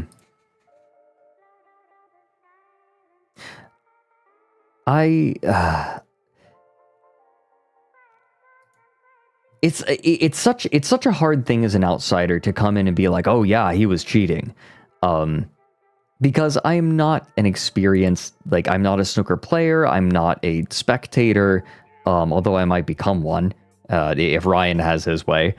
I will have my way. It is a very cool game. It's cool, but it's very difficult. Very difficult. Very intense. And I leave it to them, right? Just watching, it seemed like King doesn't care, right? Like, he's not putting his best at it. Like, he's not doing his best here. And however, it is far from incredible because match fixing happens so much more often than people realize. I think typically, people who do it regularly are very good at hiding it. There are a lot of people who make a lot of money on match fixing. It is rampant in all sports that have any amount of money attached to them. And it is... I'm an extremely competitive person, and I practically refuse to play, like, it frustrates me to the degree, like, I am so competitive that I get frustrated knowing how common match fixing is, and it turns me off of the idea of professional competition entirely. Yeah. It makes me not want to compete. And it frustrates me. That's why, like, playing with friends is much more appealing to me than anything else, right? And even, like, cheating in online competitive games is getting especially bad now. It's only getting worse. And cheating in competitive settings is, like, incredibly... cheating or match fixing more commonly is extremely common. People think about cheating in competitive settings. Match fixing is much easier and much more common. Yeah. And it makes me just not want to, which is too bad, because I love watching esports. Like, I love it. But the problem is so bad as to be debilitating to someone who is as competitive as I am. Yeah. I think it's just very cynical. And it can put sports into decline.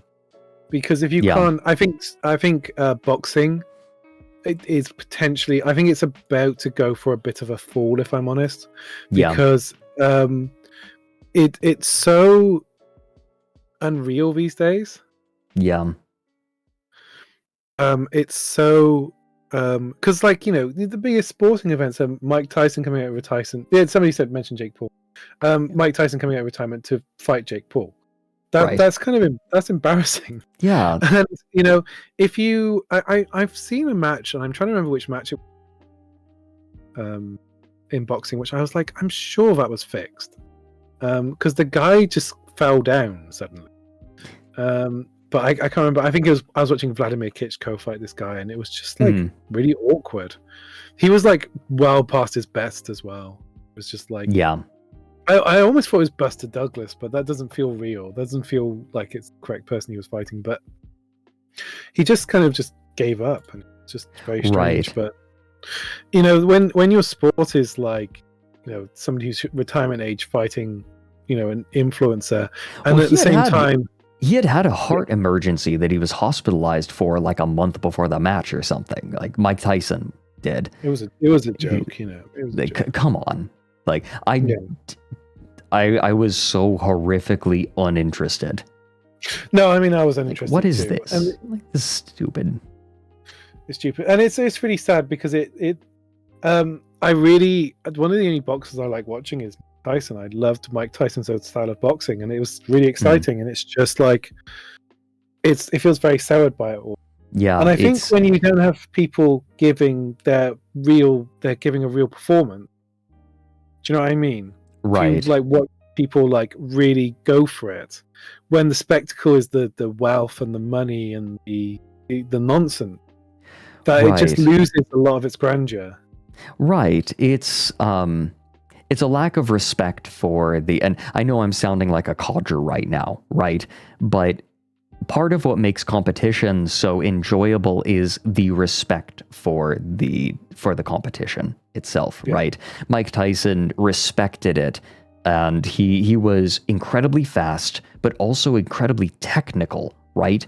Like, he's not just going for the knockout punch because, like, whenever he felt like it. No, he was technical, right? Like, he's fast, he's relying on his reactions, and he's practiced in the sport, and his training and his expertise is built on that foundation. And then, but that is no longer the important part, right? People who, these show matches that have gotten very popular, especially among content creators, like sometimes it's done for charity and that's fun, right? Like I can get behind it, you know, they're trying out something new and they're having fun, right? But the people who see it as sort of a way to elevate themselves, it's frustrating to me. There is not terribly much care for the sport itself. Yeah, I think there used to be a lot of there used to be a lot of fun. I was thinking about how there used to be celebrity boxing matches, and they were always for charity. I think I always recall that Bob Hope technically beat Jack Dempsey in a boxing match, but the joke was it was rigged because Bob Hope like knocked him out in 14 seconds or something. You know, Jack Dempsey, who was heavyweight champion for 7 years, and Bob Hope, who I think was probably not very young at the time. Right. Was Bob Hope, 1903. So it was like obviously fake, but it was like it's like good fun, you know. That's funny. Yeah, that's funny. And it's also it's kind of like, what do you learn from? Okay, we're getting on sidetracked. What do you learn from Jake Paul Mike Tyson match? Well, like you basically learn that Mike Tyson is too old to go. Right. Do you know what I mean? Right. And like that's it. Iron Bob. Iron Bob. I'll be back. But yeah, that's pointless. You know, if he wins, he still got it. If he loses, he hasn't got it. You know, he's 50. It's borderline. Right, you know? right. Or you learned it's fixed, and that's what people were suggesting that it might have been fixed. Right, because like it was such a weird. The way that the fight played out, I heard was kind of weird and dull. Yeah. I mean, a lot of boxing's kind of dull. Right. I respect the Klitschko's because they're like effectively fighting for their country's freedom right now.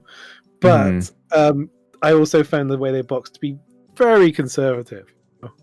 I think they sort of, it's kind of sad because, but at the same time, that's the governing body's problem. If people are playing in a really boring way, you've got to change the meta a little bit. Snooker exists because English billiards was essentially made the most boring sport ever. And I'm going to have to Google the name real quickly of the player who did it.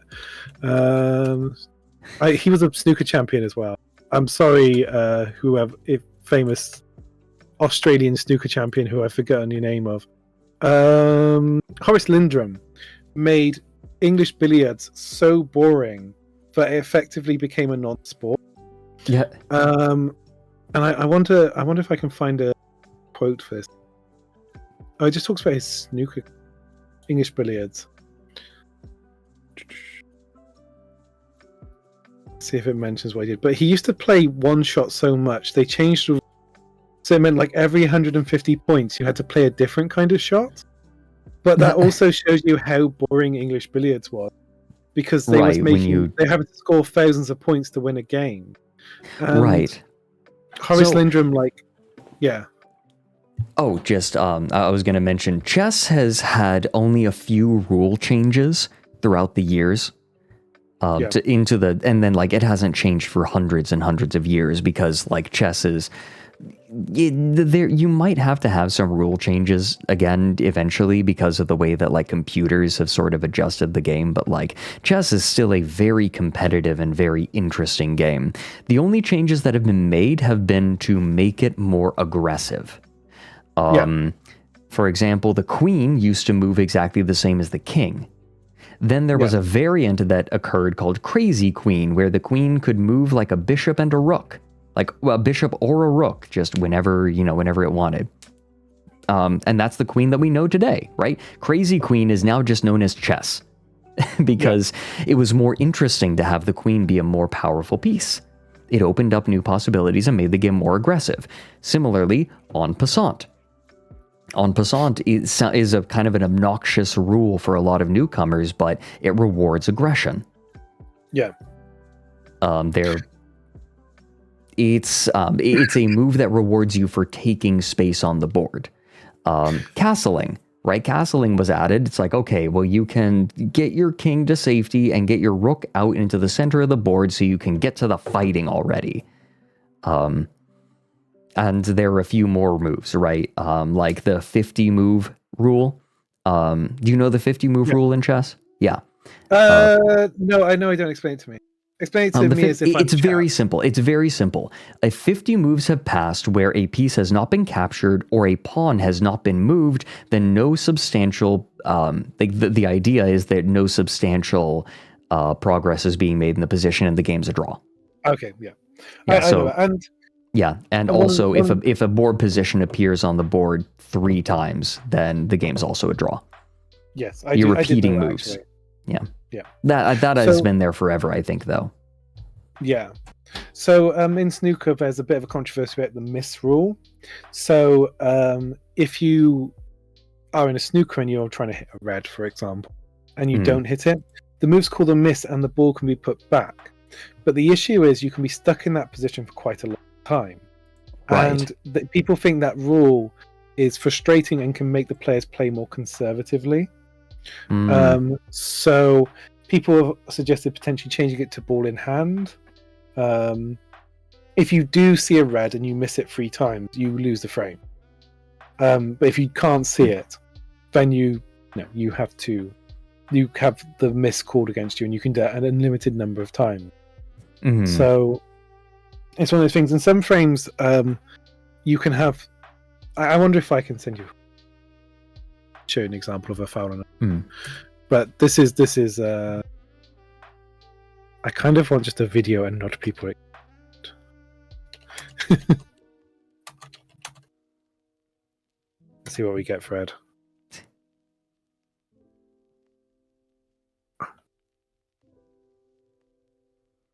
Oh, there's one lost under the free miss rule.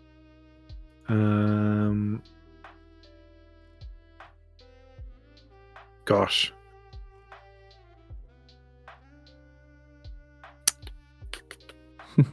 Okay, maybe this is a good example.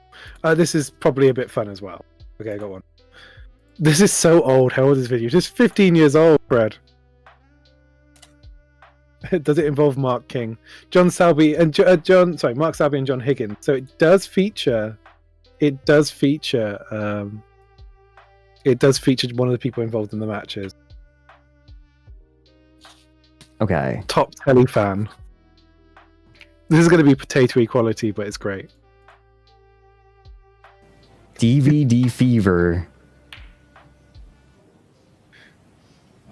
So Mark Salby might be getting a snooker.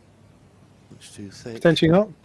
Much too thick. Okay, so Higgins might get. Mark Selby put his hand up and apologised for hitting it so thick and getting away with it, but I don't know. Has he got away with it? This red. Well, John Higgins playing safe off the red. Yeah, that transition was good, right? Safety so bad, but that won't.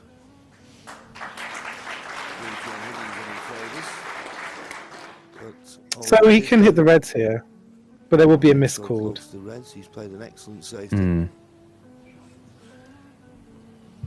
How long is this? So I'll make sure they get to the action sooner. 6 minutes. Let me see if I can get to the action. Oh no, I can see it. It's if you go to. Yeah. Okay. Leave it. Yeah.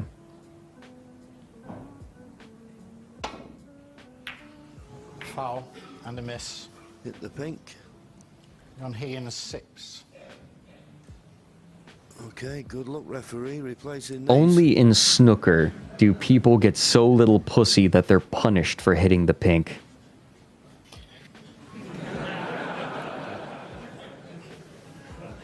Have you got it? So he's gonna have to put the balls back now. Right, So all of them. the shot. The crowd liked that one.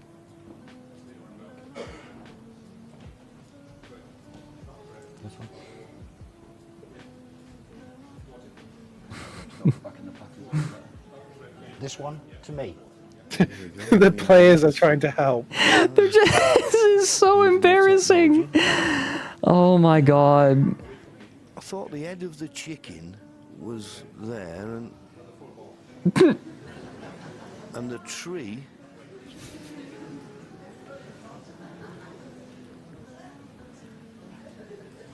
Well, it was always going to be one of those. Oh my god. Right. That's where Are it you is kidding me? And here's where it was. So, one of those reds was in the cluster, that's right. If your sport has rules that make you do this, your sport is wrong. I think this is uncommon enough, and I think that the conclusion is kind of humorous enough that people get away with it. You know, that's pretty good. And I think, you know, you have to draw, All you you've know. got to do is get the white back in the right place. Oh my god, he's forgot about that. Oh my god. Steps in as a reserve, you know, Alan Chamberlain. Will he? This is so doofy. It's funny. Halfway through the frame. Yeah, it's so tedious. Are you kidding me? Into the table. Left a little.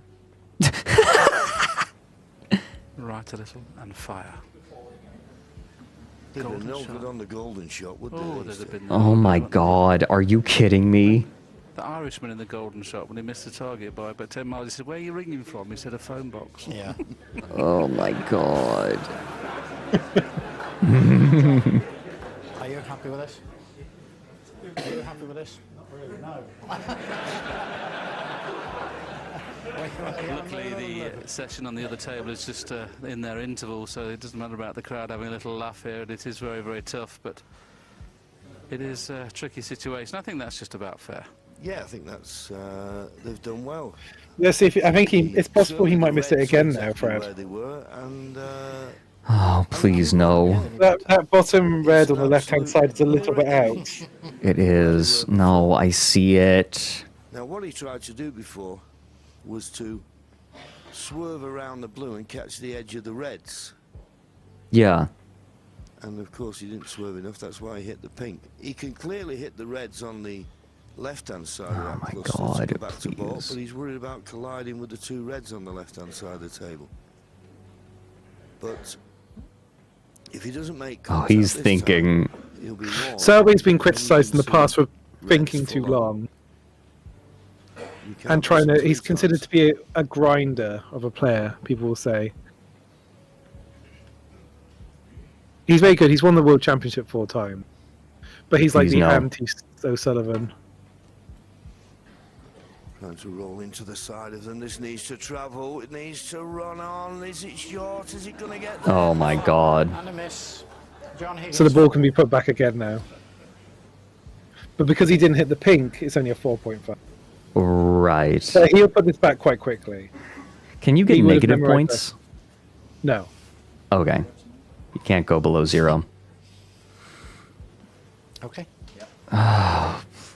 Warn you. Guys, in chat, you've got to settle down. Not every word is funny. There you go, there's the warning. If you So don't he's been throw warned now. This time, Yeah. it'll be a foul, and they'll award the frame to his opponent. And the referee smiled as he said it.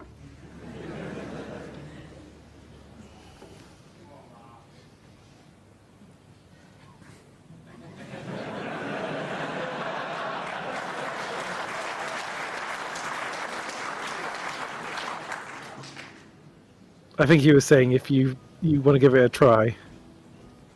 Hmm. John Higgins had more hair back then. This is obviously 15 years ago.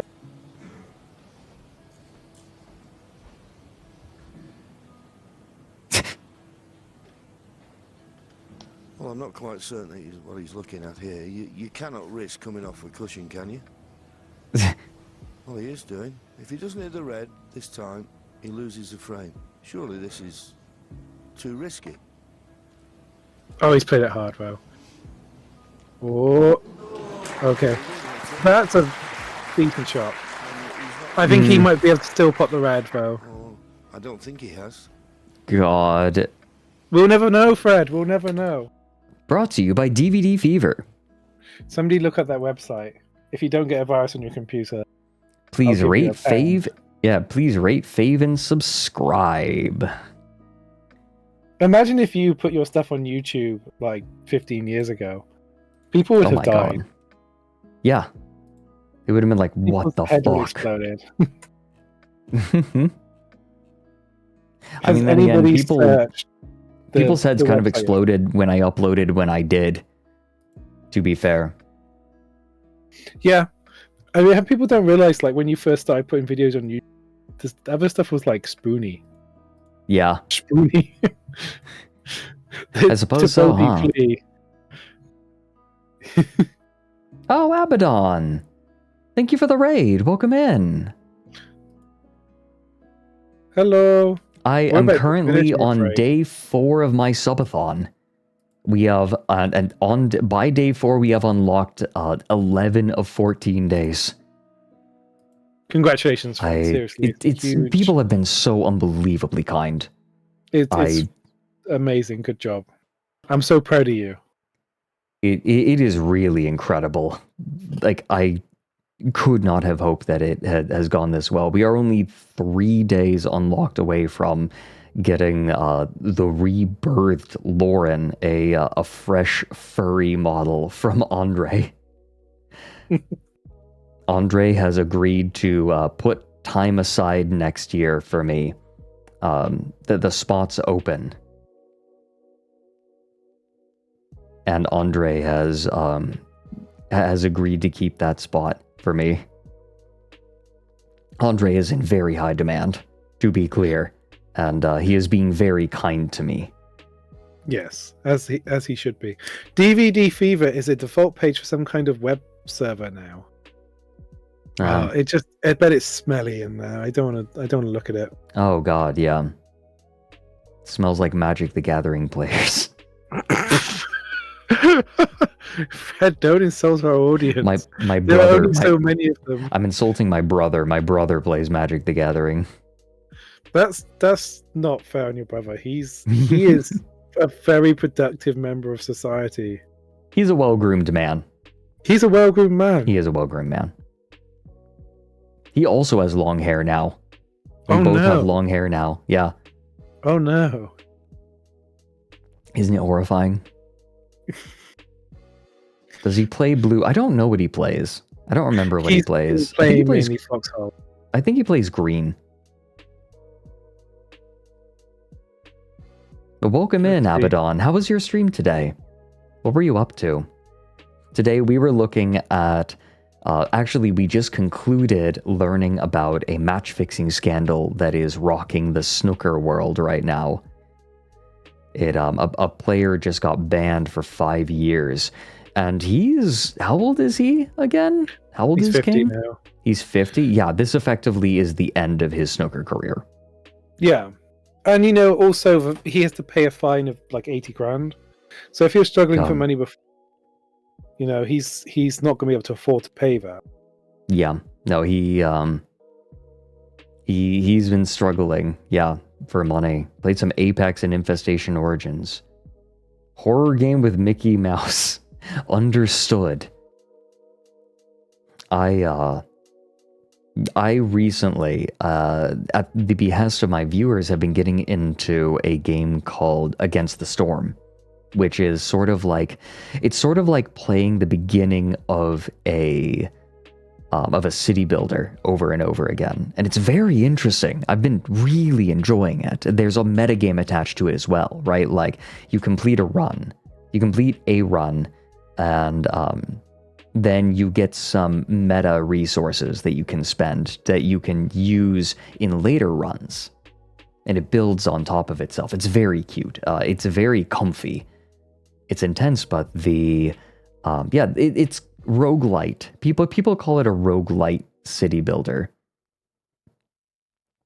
And I enjoy it quite a bit. I've been playing that. But yes, I am doing an advent calendar style subathon where every 100 subs, or the equivalent in bits and donations, like that also gets added to the pot. That number in the top right is a little bit misleading. But the equivalent of 100 subs unlocks another day, capped at 2 weeks. And we are just finishing up day 4 which is technically the third full day, right? Like this is technically a 15-day subathon, but the first day is free. Shmeenet, that should not be. Made me laugh as much as it did. Sorry, Fred. What? No, there's a comment from Shmeenet he said it's snookering time and snookered all over the place. And snooked all over the. Every time I say snooker, I worry that I'm worried that there's some slur that sounds like snooker, and I'm going to mispronounce it and offend like a category of people. Catch you later, Abaddon. Thank you for the raid and enjoy your food. Thank you. Please feed yourself. I will say you are saying the word slightly. What is it? Snooker. Snooker. Snooker. Snooker. Snoo. As in snoo. Okay. Excuse me. Slurs on Fred's stream. Twinks during Pride. What? Yeah, he was banned for 5 years. Someone who's 5 years. Banned for 5 years. Liang Wenbo and Li Hang, who were part of the previous match fixing controversy, along with I think other Chinese players, they were banned for life. Both of them. Wow. That's intense.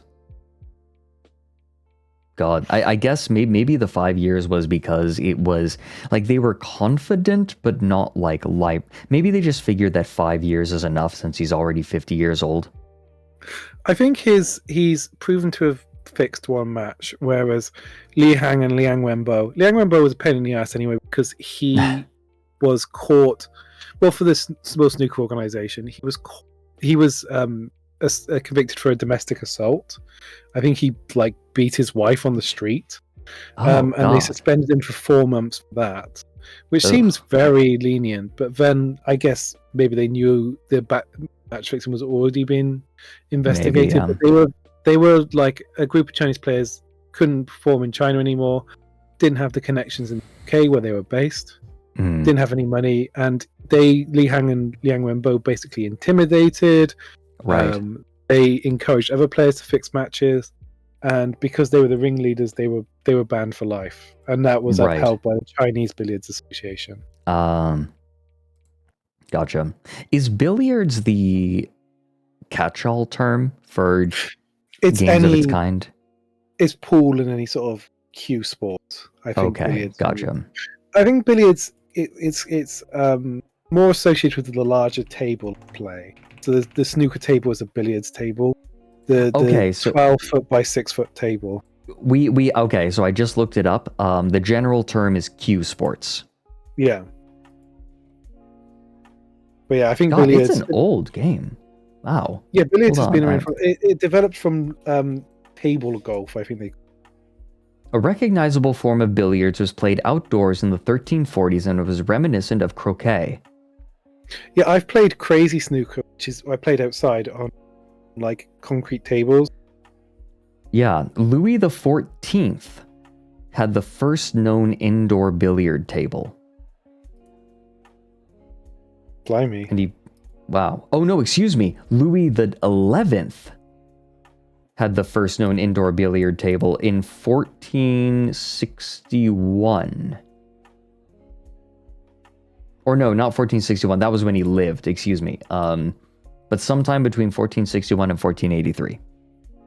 And then Louis XIV refined and popularized the game. So it really gained popularity in France and then spread out from there. No, but they didn't have any match fixing. Tank. No one cares about Tank. That match was fixed for £7. 17 euros. I want to look at the prize money for the Tank World Championship. This is where I discover it's a huge game. It's like the French Francosphere Championship 2024. Shall we look up the prize money? Oh, hang on. Tank World Championships. Show me the money. Show me the money.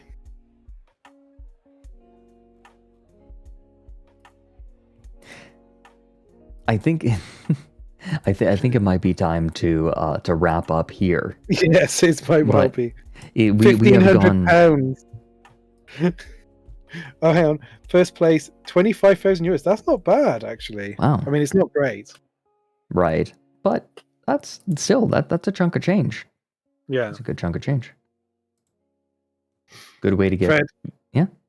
It's been a pleasure. Thank you. Yeah, thank you for agreeing to come on and like look through this document and pick out the parts that are interesting, and for taking the time to be patient with someone who is not familiar with snooker. Well, maybe you become more familiar in the future, Fred, but it's been an absolute No, it's pleasure. And interesting. congratulations on your Subathon. Congratulations Thank on getting you. an extra day today. Mm. And thank you for chat, all 600 of you, for turning up. Yeah, thank you so much, everyone. Seriously, like, look, this wouldn't be as much fun without an audience. So thank you all for being here for it. Yeah, and So thank Ryan- you to my student Morpheus for turning up. Mhm. It's a pleasure to see you here. I don't know if you're still around. Do you have any teaching spots open? I have plenty of teaching spots. Okay, so in Message case me you on were Twitter wondering, and Blue Stuff.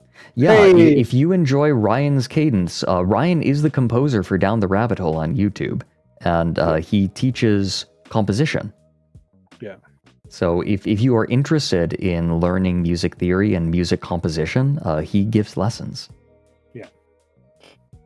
Yeah, and Would I've, recommend. I have taken lessons from him, and he's quite a good teacher. yeah, some of my students have gone on to study at university. I'm not That's really cool. Yeah. What are the requirements? None. You can have any level, like, to my understanding, right? Like, you don't Yeah, need. I've taught complete beginners to like Yeah. people who have gone on to university. I've also taught university as well. Yeah. He teaches all levels. Yeah. Hey, Tim. Tim's Yeah, here with his advanced subscriber badge. But hey, yeah, Tim's hey, been here Timothy. for like 10 years. Yeah, Timothy. Subscribed to you on Twitch. 10 years. Timothy has been around for a million billion years. Now, Brian, thank you very much for taking the Thank time you. out. If you want to get in contact with him, he is Probe Composer on Twitter and also here on Twitch. If you really, really want to, I guess you could whisper him here, but Twitter is probably where to go. Right? I like the reference septic punk. That's very good. So hey, you're gay. Burn. So yeah, burn, you're gay. burn. Burp, burp, burp, burp, burp. I think my favorite part of that is he's not even doing it right. It's it's really bad. You're just jealous because I can do things with hands you could never imagine doing. I can do things with my guitar hands that you couldn't do in your entire life. So yeah, you're gay. It's great. I love it. And it's also, oh god, never mind. Fred, good night. I'm going to hop off. Good night, you have Ryan. a lovely evening. Take care. I'm probably gonna crawl into bed with my evening. I'm gonna shower and crawl into bed. I wanna shower first. And eat a whole But thank bunch of you. cookies. Good night, Yes, everybody. I need to eat the cookies before my cats do. Stinky. Night night, Fred. Take care. Night night, everybody. Amber Goodbye. Good night, Ryan. Amber Rosin, I am not stinky. I shower every day. Or every day and a half, depending. If I'm like really, really tired, I'll sometimes like shower in the morning. Not stinky. Hi Fred, how's it going? I love the cat ears onk. And onk 10 hours? You crazy boy teal. Thank you for the 9 months. And yeah, 10 hours because I am streaming for at least 10 hours every day right now for the Subathon. It's an advent calendar subathon where every 100 subs or equivalent in bits and donos unlocks another day. That's what the bit in the top right is. We've unlocked a bunch of stuff. So we've unlocked an Atlas stream. I mean, a couple of the early ones were just fun, cute things, right? An Atlas stream, and we unlocked a pet rating stream so people can submit pictures of their pets and descriptions, and I will rate them. And we also unlocked, you know what? We can go through it all. I can show you all what we've unlocked.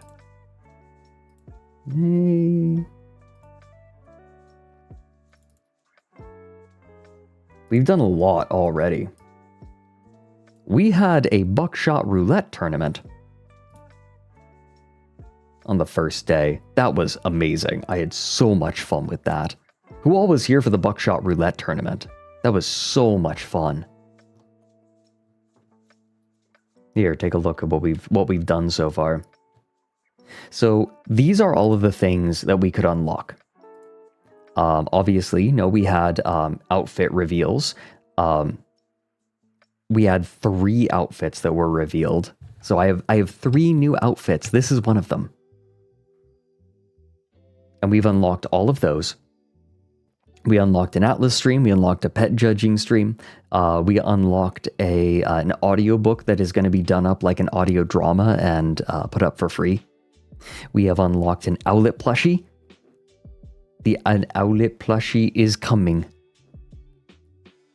We unlocked a new cover song that's to be done after the subathon. We just unlocked the maid outfit, and if we can unlock the last 3 days, then we will have the return of Lauren, my owl fella. Andre has guaranteed a spot in his very busy schedule.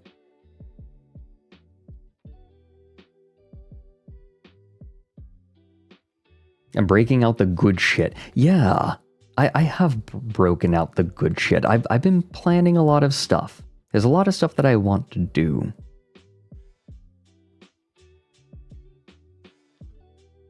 It's, we're gonna have fun with the design.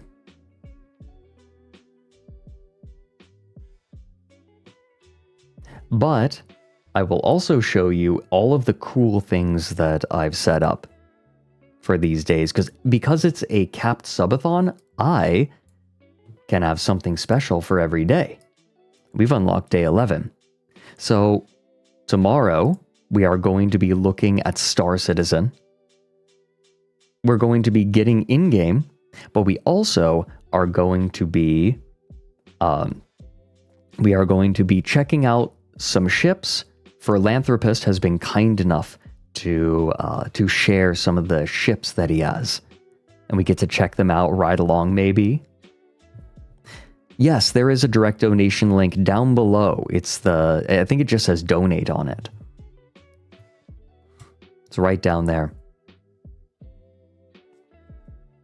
But we also are going to be looking at CitizenCon and getting a gauge on where the game is. Then the day after that, we are going to have so that's in 2 days. Roy Kyoto is going to come on and share his deep knowledge of Power Rangers lore. Then after that, we are going to learn about farming simulator tournaments, which is a thing.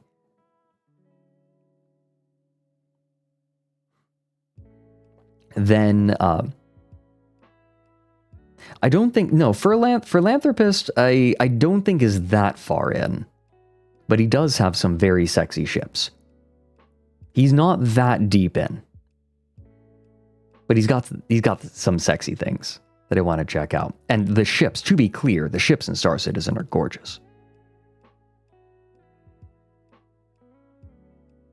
Then we're doing Hypnospace Outlaw. People have been wanting me to play Hypnospace Outlaw for 1,000,000 billion years. Then the day after that, we are going to be playing myhouse.wad. I have never played myhouse.wad. I have never watched any videos about myhouse.wad. I have purposefully avoided contact with myhouse.wad so that I can experience it fresh.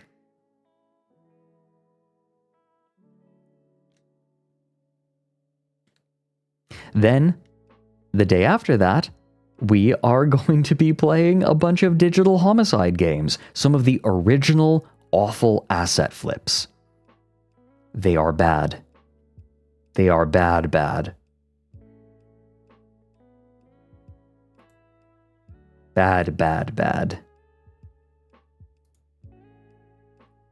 Then, the day after, we are playing a good game. We're playing The Forever Winter with Digital Vagrant, and I might have talked Kijit into joining me as well. The Forever Winter is it's a co-op extraction shooter where it is rough. It is an intense and unforgiving game that is in early access. It's very cool. Digital Vagrant and I were having an absolute blast with the Forever Winter. After that, it's going to be Nigel Cheese and the Electric Universe, which is a pseudoscientific theory of everything. I would like to learn. Then the last few days are locked.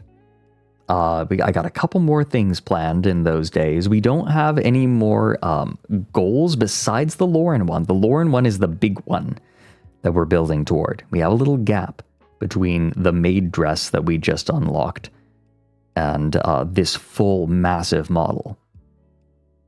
And to be clear, Andre he makes the good stuff.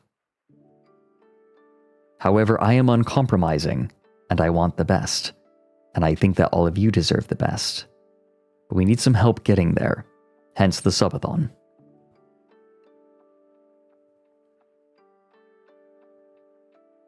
That's where we're at right now. And we just finished our third full day, day 4 of the subathon.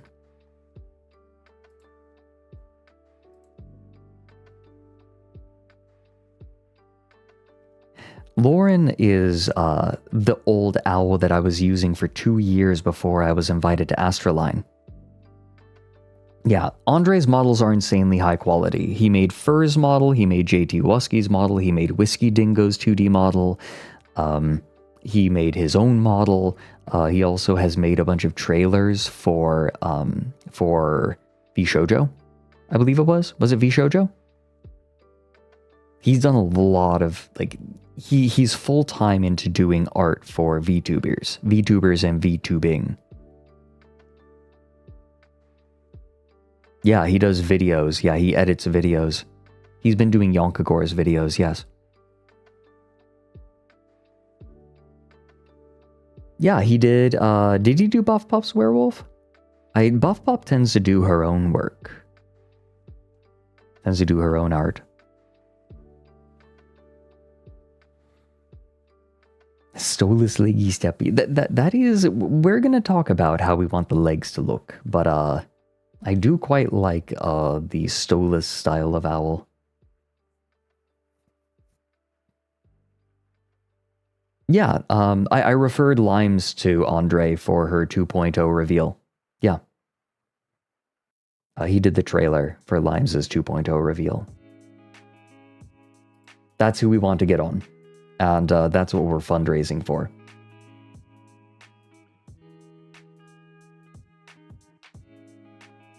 He rigged it. Okay. Yeah, his rigging is very, very good. Absolute top shelf. And I want it to be asymmetrical. So what we're doing with art, I am saving art to be a big dump at the end of the subathon. So I want all of the art to build up over the subathon and then we can share all of it right at the end. As sort of a commemoration of these 2 weeks. I'm really getting into the groove of it and I'm enjoying it. I'm hitting a stride. It feels nice.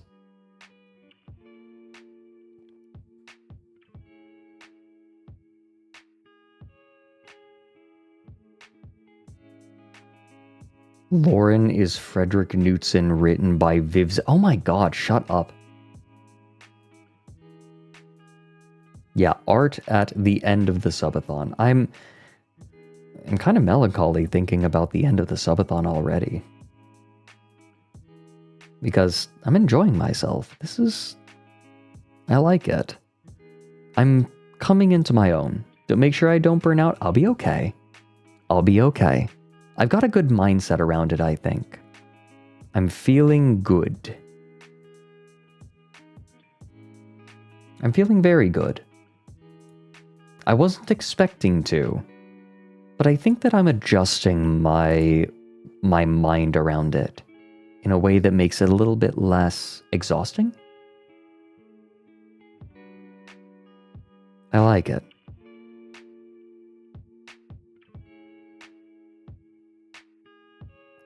Better to burn out than fade away. No, I'm enjoying this. The first 5 hours are sort of unstructured time. We do what we feel like. And then we have our main event of the day for the second 5 hours. Gonna make it uncapped after all, and end up like Lumi, oh god. Is that how we do this?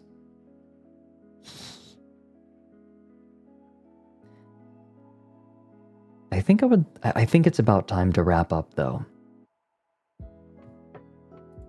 I've been going for 10 hours. Thank you, Ultra Zip. It's new. This whole fit is one of my 3 new outfits. Oh, what am I doing? I am underdressed. Where are my gloves? There we go. I have a glove toggle. Well, I am going to find my way to bed, I think. Of course, it would be unbecoming not to get fresh. But it's been a pleasure. You are welcome at any point in my stream, Trash Chick. Now, I need to set everything up. Let's head back home.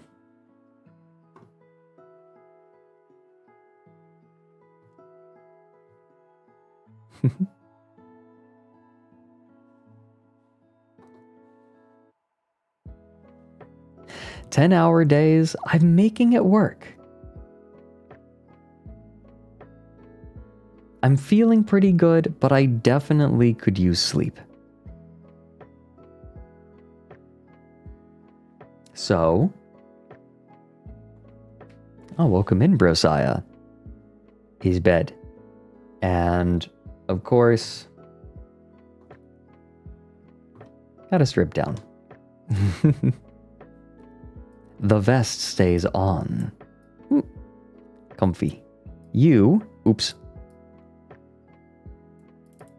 You stay there.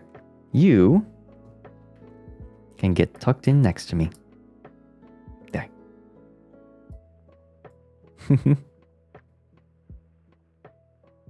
Oh, Shork will be back. Make no mistake.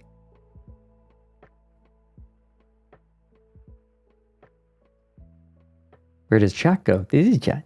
This is you guys. Well, this is Mochi. Mochi's the gremlin who speaks your words to me. Whispers into my ear. I can smell the vest.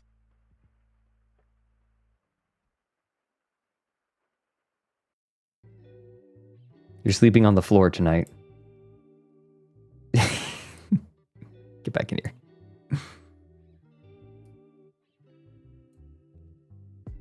Okay, glasses off.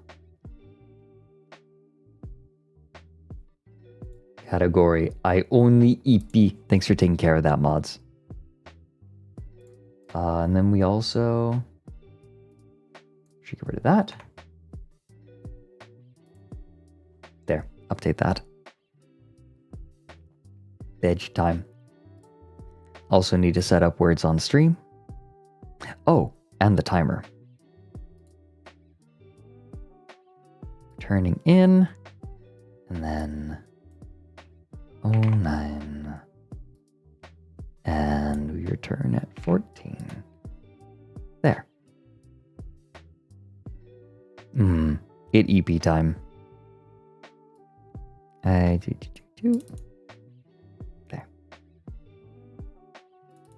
There.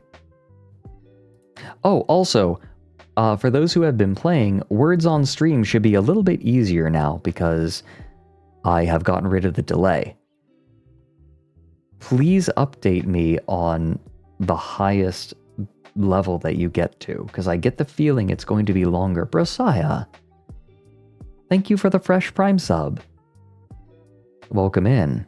Could we please show Brosiah the most important emote that they just unlocked.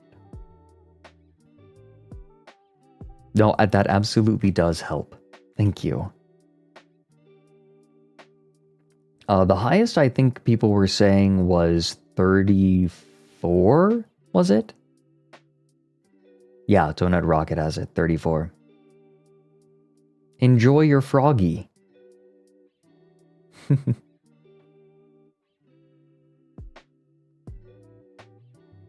Yeah, we have some serious skills. You'll be showing up for Star Citizen. Okay. We'll have to make sure we get into the same server. Yeah, Slushy got excited seeing you at 20. Right. You're an impressive bunch. Okay. Words on stream. Beefcake is handling the subathon extremely well, I should note. I've been very impressed. Alright. That begins. I'm gonna... little beak. There. Big bed.